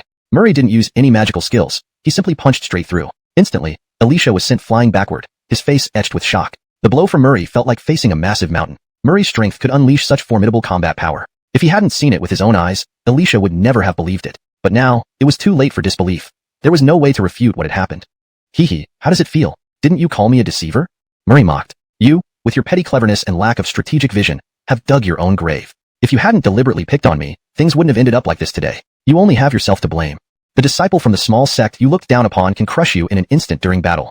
Hearing Murray's mocking words, Elisha felt terrible, but after being hit hard by Murray, he lacked the strength to retaliate. Even if he had the ability, he couldn't defeat Murray. Meanwhile, the Allison, watching from the side with stars in her eyes, was filled with admiration for Murray. Wow, Murray, those words you just spoke are so cool. The disciple from the small sect you despised crushed you instantly. That line was just awesome. The Allison, with a rather large heart, didn't take much notice of the incident around her. Instead, she was mentally mimicking Murray's somewhat dramatic lines. If she had the strength, she would also love to pretend to be a disciple from a small sect and say these words to her enemies. Hearing this, Murray smiled wryly. The Allison, regardless of the situation, always had unique focuses. Murray gave a faint smile, then turned and walked away. Given the current state of affairs, there was no point in continuing. Murray's visit to the capital was for this very reason. She replied, "You must try your best and achieve excellent results. Only then can you truly catch my father's eye.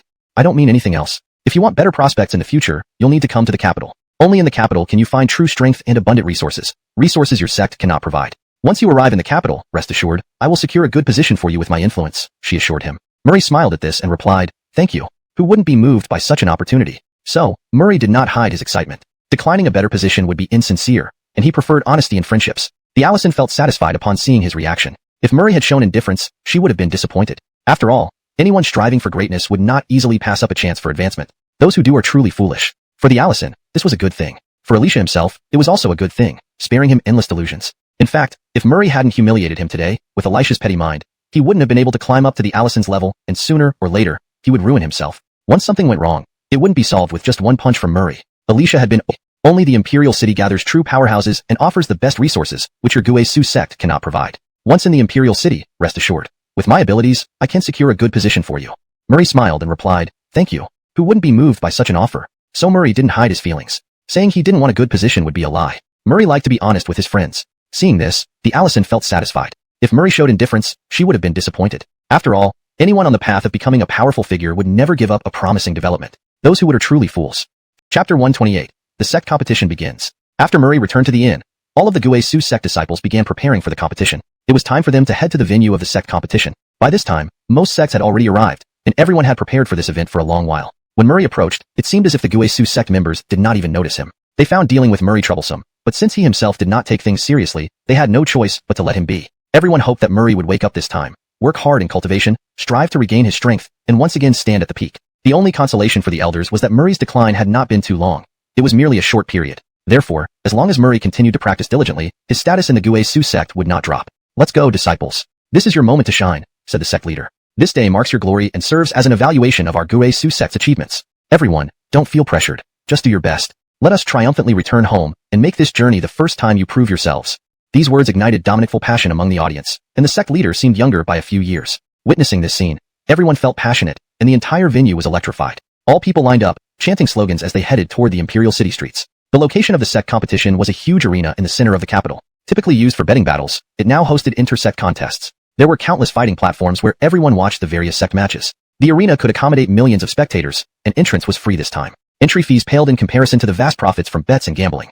Several dignitaries and their direct descendants had already gathered in the arena. Entering the arena, Murray and his companions were deeply shocked by the scene before them. As it was their first time participating in such a grand event, they were stunned by its sheer scale. Despite expecting a large gathering beforehand, they were still awed by the grandeur upon entering. Millions sat in the stands, loudly cheering and passionately discussing which sect might win this year. The atmosphere was incredibly heated, a spectacle most people had never seen. This grand event occurred rarely, and many had come with everything they had, hoping to rise rapidly here. The Guisu sect had fewer than 1 million members, let alone the millions watching them. Consequently, they felt somewhat dazed. Come on, let's go to our seats. Soon, the MC will announce the order of matches, the sect leader reminded them after looking at the disciples. He felt a sense of nostalgia. Back when he first participated in the sect competition, he was not much better than these young ones. Now, years later, he was the sect leader, and a new generation stood on the true stage of the capital. This was their first opportunity to show off their abilities and gain recognition. After today, several disciples would truly become famous, known throughout the capital's millions. Upon entering the arena, Murray and the others took their seats. Every disciple was nervous, hoping to emerge as a standout in this competition, becoming the brightest dark horse, though none felt confident. Zoe sat beside Murray, looking nervously towards the distance, searching for opponents from other sections. As the daughter of the sect leader, she knew something about the skills and levels of some opponents within rival sects, information common disciples couldn't match. However, Murray seemed different. He glanced around and whispered to Zoe, "Did you bring money, Zoe? If not, I can lend you some. I think this is a great chance to earn money. Betting on those we know well can make us rich quickly. I guarantee we'll earn a lot. Finish this deal, and we won't lack money for a long time." Zoe was speechless. Could he not be serious? In such a tense moment, everyone worried about their ranking, yet he was thinking about making money. It seemed out of place. Did he really not care about his future? Zoe gave Murray a look. As the sect leader's daughter, she certainly didn't need money and had no intention of gambling. Her goal was to achieve a good rank, proving her strength, not relying on inherited resources. Seeing Zoe's lack of interest, Murray sighed disappointedly. Trusting anyone else is worse than trusting yourself. I brought a lot of spirit stones. Maybe I should bet all my assets on myself. After all, I won't lose. I'll turn over a new leaf. Hearing Murray mumble, nearby people were bewildered. He seemed more like someone looking for quick money than someone ready for the sect competition. Chapter 129. A risk-free business. Although they felt speechless, they understood Murray's habits well. After all, among the elite disciples of the entire Guisu sect, only Murray was not focused on cultivation but instead obsessed with making money. Strangely enough, his cultivation advanced rapidly even though no one saw him put in much effort. He still managed to surpass everyone else. Wouldn't that make you feel frustrated? So, the people in the sect decided not to bother with Murray anymore and let him regret it on his own. At this moment, Murray eyed the betting boxes around him, pondering how he could secretly place his bets without anyone noticing. After all, Bai Alliance had just been established and didn't have many spirit stones. If he suddenly revealed so many spirit stones that he earned in Toba Relic, it would definitely raise suspicion. Moreover, if he didn't play big this time, how could he make a splash? Bai Boss's ambition wasn't just about starting a sect. It would take more than a small fortune to accomplish that. Looking around, Murray somewhat regretted not bringing his dormitory brothers here earlier. Carrying so much money now, he didn't have a way to discreetly place the bets without causing suspicion. Quietly, Murray whispered to Zoe, "Zoe, can you help me place some bets for me at a far location? To be honest, I made quite a fortune in Toba Relic, but I didn't hand it over to the sect. Now, if I suddenly reveal this amount, it will surely raise suspicions. So, I need your help." Although Zoe was the daughter of the sect leader, Murray trusted her entirely and thus confided in her. Upon hearing this, Zoe was stunned. She knew that when Murray spoke of a large sum, it must indeed be an enormous amount. Otherwise, considering his current wealth among the elite disciples and his notoriously frugal nature, such a statement wouldn't make sense. That's fine. However, haven't you been neglecting your practice these past days? Are you really sure you'll win? Zoe doubted where Murray's confidence came from. Every sect's genius was here. How could anyone be sure of victory? Don't worry about it. Do you know who I am? The man who creates miracles. When I faced Ye Leng Tyson back then, did anyone think I could slay him? Murray gave a mysterious smile and continued. As long as I don't face the strongest disciple from each sect, I won't have any problems. Don't worry. This bet is a sure win. After Murray gave such a guarantee, Zoe nodded. Being the sect leader's daughter, few dared question her actions. So, she could go far away to place the bets, provided Murray won. Secretly, Murray handed a storage bag to Zoe and told her that the other bags also contained numerous spirit stones, insisting that she should use all of them. This time, Murray finally felt secure. Due to his previous wealth, he knew the importance of storage bags and had bought many. Now, these proved invaluable. These funds might not even fit into the storage bags when they returned. Zoe wondered just how much money Murray had. This man was becoming harder to read by the day. Suddenly, there was an uproar among the audience as everyone turned their gaze towards the platform ahead. A majestic figure descended onto the platform. A middle-aged man radiating a harmonious aura, with an appearance that seemed surrounded by 9 dragons. This was none other than the current emperor of the Kori kingdom, the father of Emma. All the disciples looked at him with fervent admiration, hoping someday to become great figures like him. Murray muttered privately, wondering what kind of confidence this man had to call himself an emperor. Those who could be called Zavis were usually formidable powers, perhaps even among the strongest humans. How could this man dare claim such a title just by managing the Kori kingdom? Wasn't he afraid that a real powerhouse might discover this and obliterate the nation out of anger? However, Murray dared not voice these thoughts aloud. He knew that the emperor's cultivation was incredibly powerful, and insulting him might get him discovered. Even the Guisu sect leader might not be able to protect him then. In the Kori kingdom, this man reigned supreme, serving as the ultimate goal for countless elite geniuses. Elite geniuses of the Kori kingdom, another grand intersect competition has begun. This will be your opportunity to shine and make a name for yourselves. Young men, give it your best shot.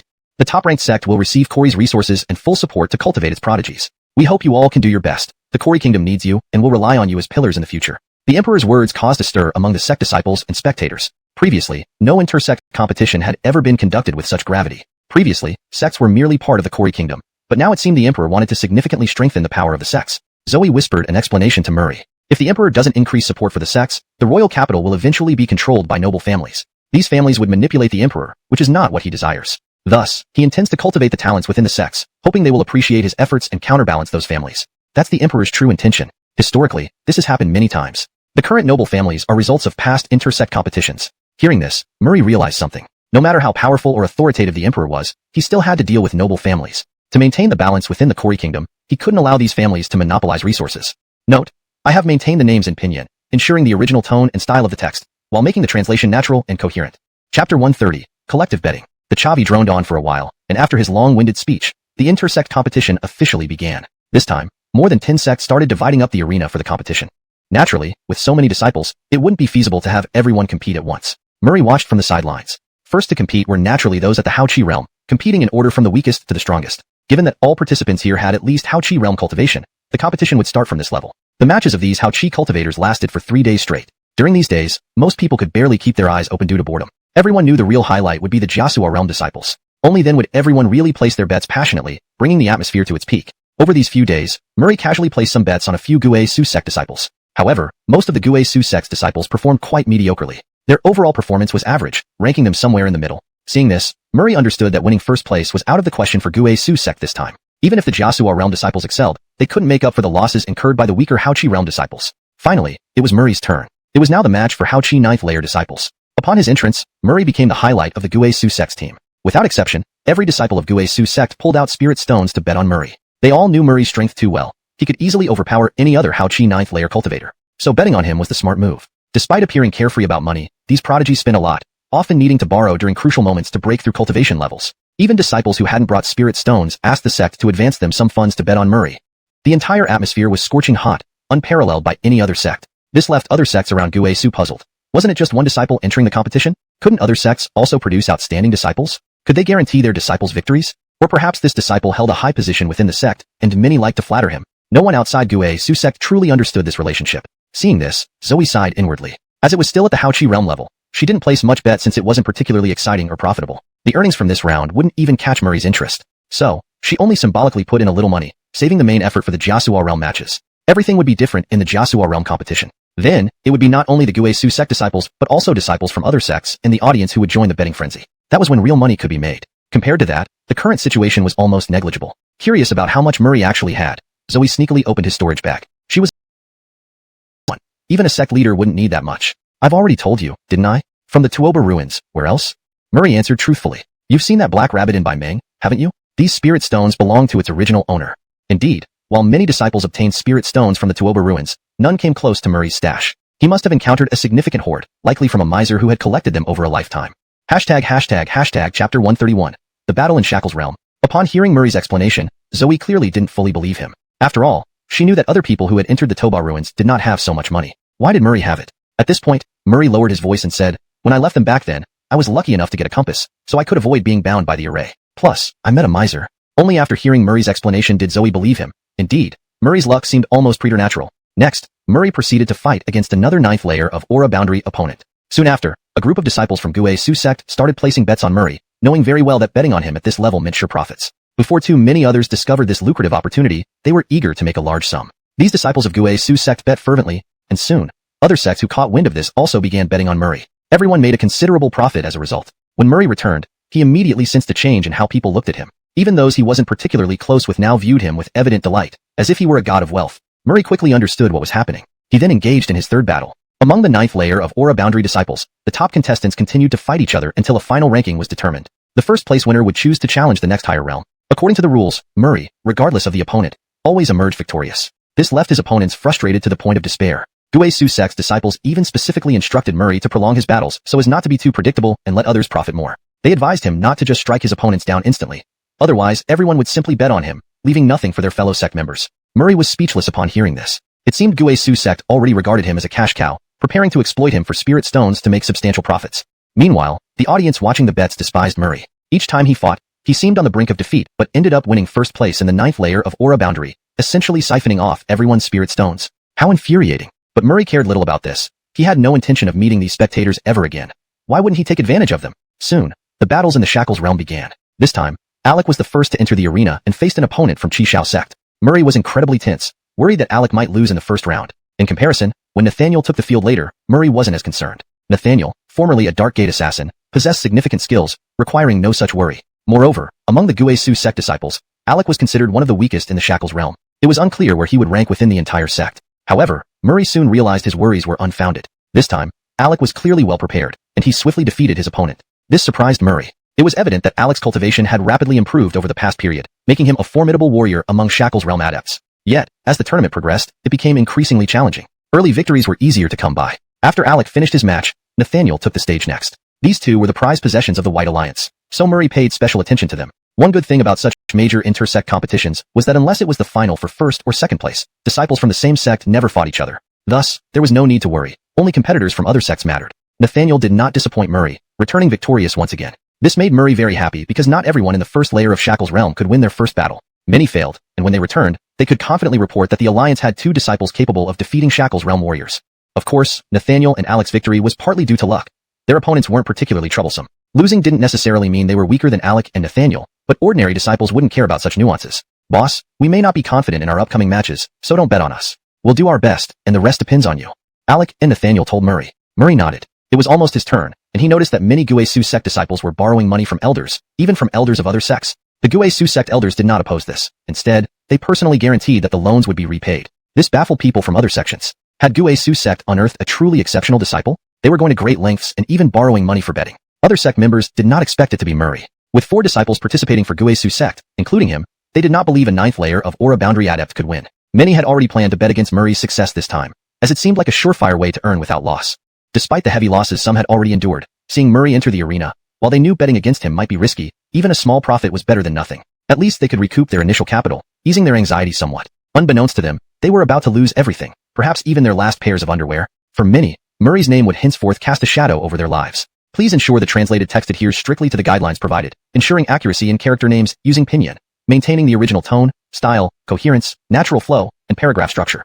Hashtag chapter 132, the frustrated Golden Light sect. After Murray entered the arena, many of those who had been losing money began to cheer. This time, they bet on Murray's defeat. After all, how could a 9th stage Vast Chi disciple like Murray possibly win against a Shackles realm disciple? It was absolutely impossible. Thus, many hoped to break their losing streak and adjust their luck here. Some, in an attempt to regain confidence, had already gone mad with betting, putting everything on the line in what seemed like a sure win, just to bring their mental state back to normal. Many disciples of the Guisu sect observed this scene with peculiar expressions. These fools would undoubtedly be hoisted by their own petard, having placed so much money on the wrong outcome. This round, the Guisu sect would reap the benefits. The Guisu sect knew very well how formidable Murray was. They also knew that no matter how strong his opponent was, Murray would win because he was simply extraordinary. Before stepping onto the platform, Murray looked at the people cheering for him and felt a wave of pity wash over him. These poor souls, he thought. It's not easy to earn money in this world, and heaven seems to have it out for them. Then, he stepped forward without hesitation. On the platform, Murray moved swiftly. In just a few rounds, he sent the Golden Light Sect's Shackles realm disciple flying. The audience was stunned into silence. Many who witnessed this began to doubt if they were hallucinating from losing too much money. How could a Vast Chi disciple defeat a Shackles realm disciple? This was simply impossible. Yes, it must be an illusion, they thought. The Golden Light Sect's disciple must have won. Otherwise, this wouldn't happen. When the referee officially declared Murray the winner, hearts bled. Those who had bet on the Golden Light Sect's disciple lost everything. Returning home, they would have no face to show their wives. Not right. The wives will have run away long before then. The thought struck them hard. First despair, then rage. They started cursing the Golden Light Sect disciple loudly. Damn you! What trash is this Golden Light Sect, producing such worthless disciples? What a joke. Is this Shackles realm cultivator really cultivating for a dog? Insider trading. There must be insider trading. Otherwise, it's impossible for a Shackles realm disciple to lose. King waste. The Golden Light Sect actually lost. Excitement surged as people lashed out at the Golden Light Sect itself. The Christo faces turned red with anger. They were being treated like a sect of trash. Murray's name was known within the Golden Light Sect, especially after the debacle at Toba Ruins. Now they harbored pent-up frustration, hoping their disciple could teach him a harsh lesson. But now, not only did their disciple fail to get revenge, they were being cursed profusely. Thinking about this made the Christo furious. They wished they could immediately beat Murray senseless. He was too damn infuriating. Honestly, the spectators talked about insider trading, but the Christo secretly wished for it too, hoping a powerful disciple could step up and beat Murray. But the world doesn't work on what-ifs. Encountering Murray next time would be difficult for Christo. In the stands, many suspected this round was intentionally lost by the Golden Light sect. Murray's strength clearly indicated a loss, yet more bets were placed on him than the other side. This raised questions about the fairness of the fight. In fact, most of those high bets came from Zoe using Murray's spirit stones. A large portion also came from the wide support of Gueshu sect disciples for Murray. Another lesser-known part came from the Allison betting on Murray. She was generous with friends and knew his capabilities, so she easily earned some money. Winning money made the Allison happy. She experienced a unique thrill for the first time. Due to Zoe's early large bets, many others joined, hoping to share in the wealth and maintain their good fortune. This round had the highest stakes since the competition began. Murray became something of a celebrity. Yet, he still emerged victorious, winning magnificently. In the shadows, Zoe stood elated, watching her bets. Having moved away from the Gueshu sect seating area to place bets on Murray, she now reaped substantial rewards. Her earnings were almost equal to her initial investment. Because Murray's victory was a sure thing, Zoe put all his spirit stones on the line. At this moment, Zoe felt that even if she wandered the earth for the rest of her life, never needing to undertake missions, she could live off this fortune, carefree and wealthy. Due to Murray's overwhelming victory, the referee was forced to announce that this match was entirely fair, without any behind-the-scenes manipulation. Pure combat prowess and the foresight of a mysterious benefactor who believed in Murray's victory resulted in such high stakes. Upon hearing this, many who lost heavily fainted, causing a mass fainting incident. But none of that mattered now. The competition continued, regardless of how unpopular or detested Murray was. He had genuinely defeated a Shackles Realm disciple in this round. Hell, the next match, I'll bet on Murray's opponent. I don't believe this guy can keep winning. Some Christo seethed, seeing Murray bask in glory. After all, relations between the Golden Light sect and Murray had been strained since the Toba Ruins incident. Hashtag chapter 133. The spectators who lost big. Thus, the people of Jingguang sect naturally preferred to bet on their own. Most importantly, seeing the huge disparity between Murray and the opponent, they naively believed that this time it was a sure win. So, most disciples of Jingguang sect, whether out of love for the sect or desire for money, placed substantial bets. However, Murray directly defeated their senior brother, causing significant financial losses for them. This led many Hassans to line up in the restroom to cry. For a while, the restrooms were so crowded that finding a spot was extremely difficult. After the uproar caused by Murray subsided, other battles continued among various disciples at the sect competition. These other disciples had mixed results. Gueshu sect's disciples, overall, performed rather mediocrely, probably still ending up in the middle rank. Nathaniel's opponent held back, if there were other reasons, or if the opponent was simply too weak. Don't worry, as long as my opponent isn't too famous, you can bet on me, Murray reassured them. I don't know about the others, but I can assure you that many will still bet against me tomorrow. If you truly want to risk it all, then bet on me. Of course, if I lose, I won't be responsible. My abilities are limited, think it through. Murray smiled at the flattery from the surrounding disciples. Tomorrow, in the real Lock Realm second layer battles, very few would be left to fight. Only those representing the strength of their sects would remain. Therefore, all spirit stones would be concentrated here. To get rich, betting correctly would be simple. Alright Ganon, you relax. The elders have always cared for you since you grew up here. Tomorrow, the elders will fully support you. An elder approached, his old face radiating genuine warmth. That day, the elder had placed bets on Murray and profited significantly, still barely able to contain his laughter. Although he hadn't liked Murray wasting his potential before, this kid at least brought them joy financially, and thus the elders temporarily viewed him more favorably. Nonetheless, strict supervision would follow upon returning, for everyone knew these recent performances only reflected Murray's normal level, not his full strength. So nothing could be concluded yet, entirely. Otherwise, losing all these spirit stones at once would drive me insane. Murray warned Zoe. Even he couldn't guarantee victory in tomorrow's battle. He knew earning opportunities were dwindling. In the Imperial City, seizing every chance to accumulate wealth was crucial. Whether establishing a sect or founding a clan, this money would be a solid backing, ensuring he never lacked funds when needed. Hashtag chapter 134. The second level of Jiasuo Realm battle. Zoe nodded and mocked Murray. You're so crafty. That night, almost all the disciples of Gueshu sect were too excited to sleep. With this day gone by, almost all the disciples had finished their matches, with no more battles scheduled for the next day. However, these disciples knew they had placed their bets correctly on Murray. It was likely that for a very long time after returning, they would not lack money. A situation that might not occur once in 1,000 years. The next day, at the Imperial Arena, Murray reappeared in his seat among the disciples. After yesterday's intense battle, everyone's enthusiasm did not diminish. This time, many even brought large quantities of spirit stones. Everyone knew that today was the main event. The battles involving disciples at the second level of Jiasuo Realm were not. Zoe quietly placed a bet, this time wagering all of Murray's assets. Immediately, the amount wagered on Murray skyrocketed, making others envious. They firmly believed that if they bet against Murray, they could make huge profits since someone else was willing to bet so heavily on him. These people genuinely hoped Murray was about to leave the stage. Seeing so many people cheering against him, Murray's expression turned cold. Naturally, he felt no thrill from insults. With so many hoping for his defeat, he vowed to win. This time, he was prepared. If necessary, he would use the system to force his breakthrough into the Jiasuo Realm, thereby allowing him to participate in the third-level battles. He wanted them to know what true brilliance looked like. Wife, put everything on me. Today, in the second level of Jiasuo Realm battles, I will definitely win. Yes, in any battle at the second level of Jiasuo Realm, I will have no problem. After informing Zoe via the transmission Jade Slip, Murray walked resolutely onto the fighting platform. His opponent was a prodigy from Lingxi sect, a genuine disciple at the second level of Jiasuo Realm. Due to Murray's appearance, most of the funds had concentrated on his match, making Jameson from Lingxi sect well aware that he was under the spotlight. Regardless of his performance, defeating Murray would undoubtedly elevate his reputation throughout the capital city, which would benefit his future plans. Jameson, the vantage point of a victor, looking down at Murray with scrutiny. Murray smiled faintly and said, "Let's put it this way. You don't look like someone who has much money. Even if you do have a little bit, it's nothing I would be interested in. Why don't we bet that whoever loses will kneel on the ground and bark like a dog? What do you think?" Murray had a playful look on his face, as if he had seen through Jameson completely. Upon hearing this, Jameson felt provoked. If he didn't find a way to regain his dignity, people might say he was afraid of a ninth-layer Hua Qi realm practitioner. Moreover, from Jameson's perspective, Murray made this proposal because he thought he would definitely lose. Since everyone was against him, Murray assumed Jameson wouldn't dare take the bet, hoping to salvage some pride. Jameson nodded immediately and said, "You've succeeded in angering me. Fine, let's bet. So what if I have to bark like a dog? If you can beat me, I'd bark 10 times without any problem." Murray narrowed his eyes. "Is that your final word?" Having finished speaking, Murray took a step forward, unleashing a blaze fist directly towards Jameson. This time, Murray placed the bet solely because Jameson hadn't taken him seriously at all. It was as if he was just a step.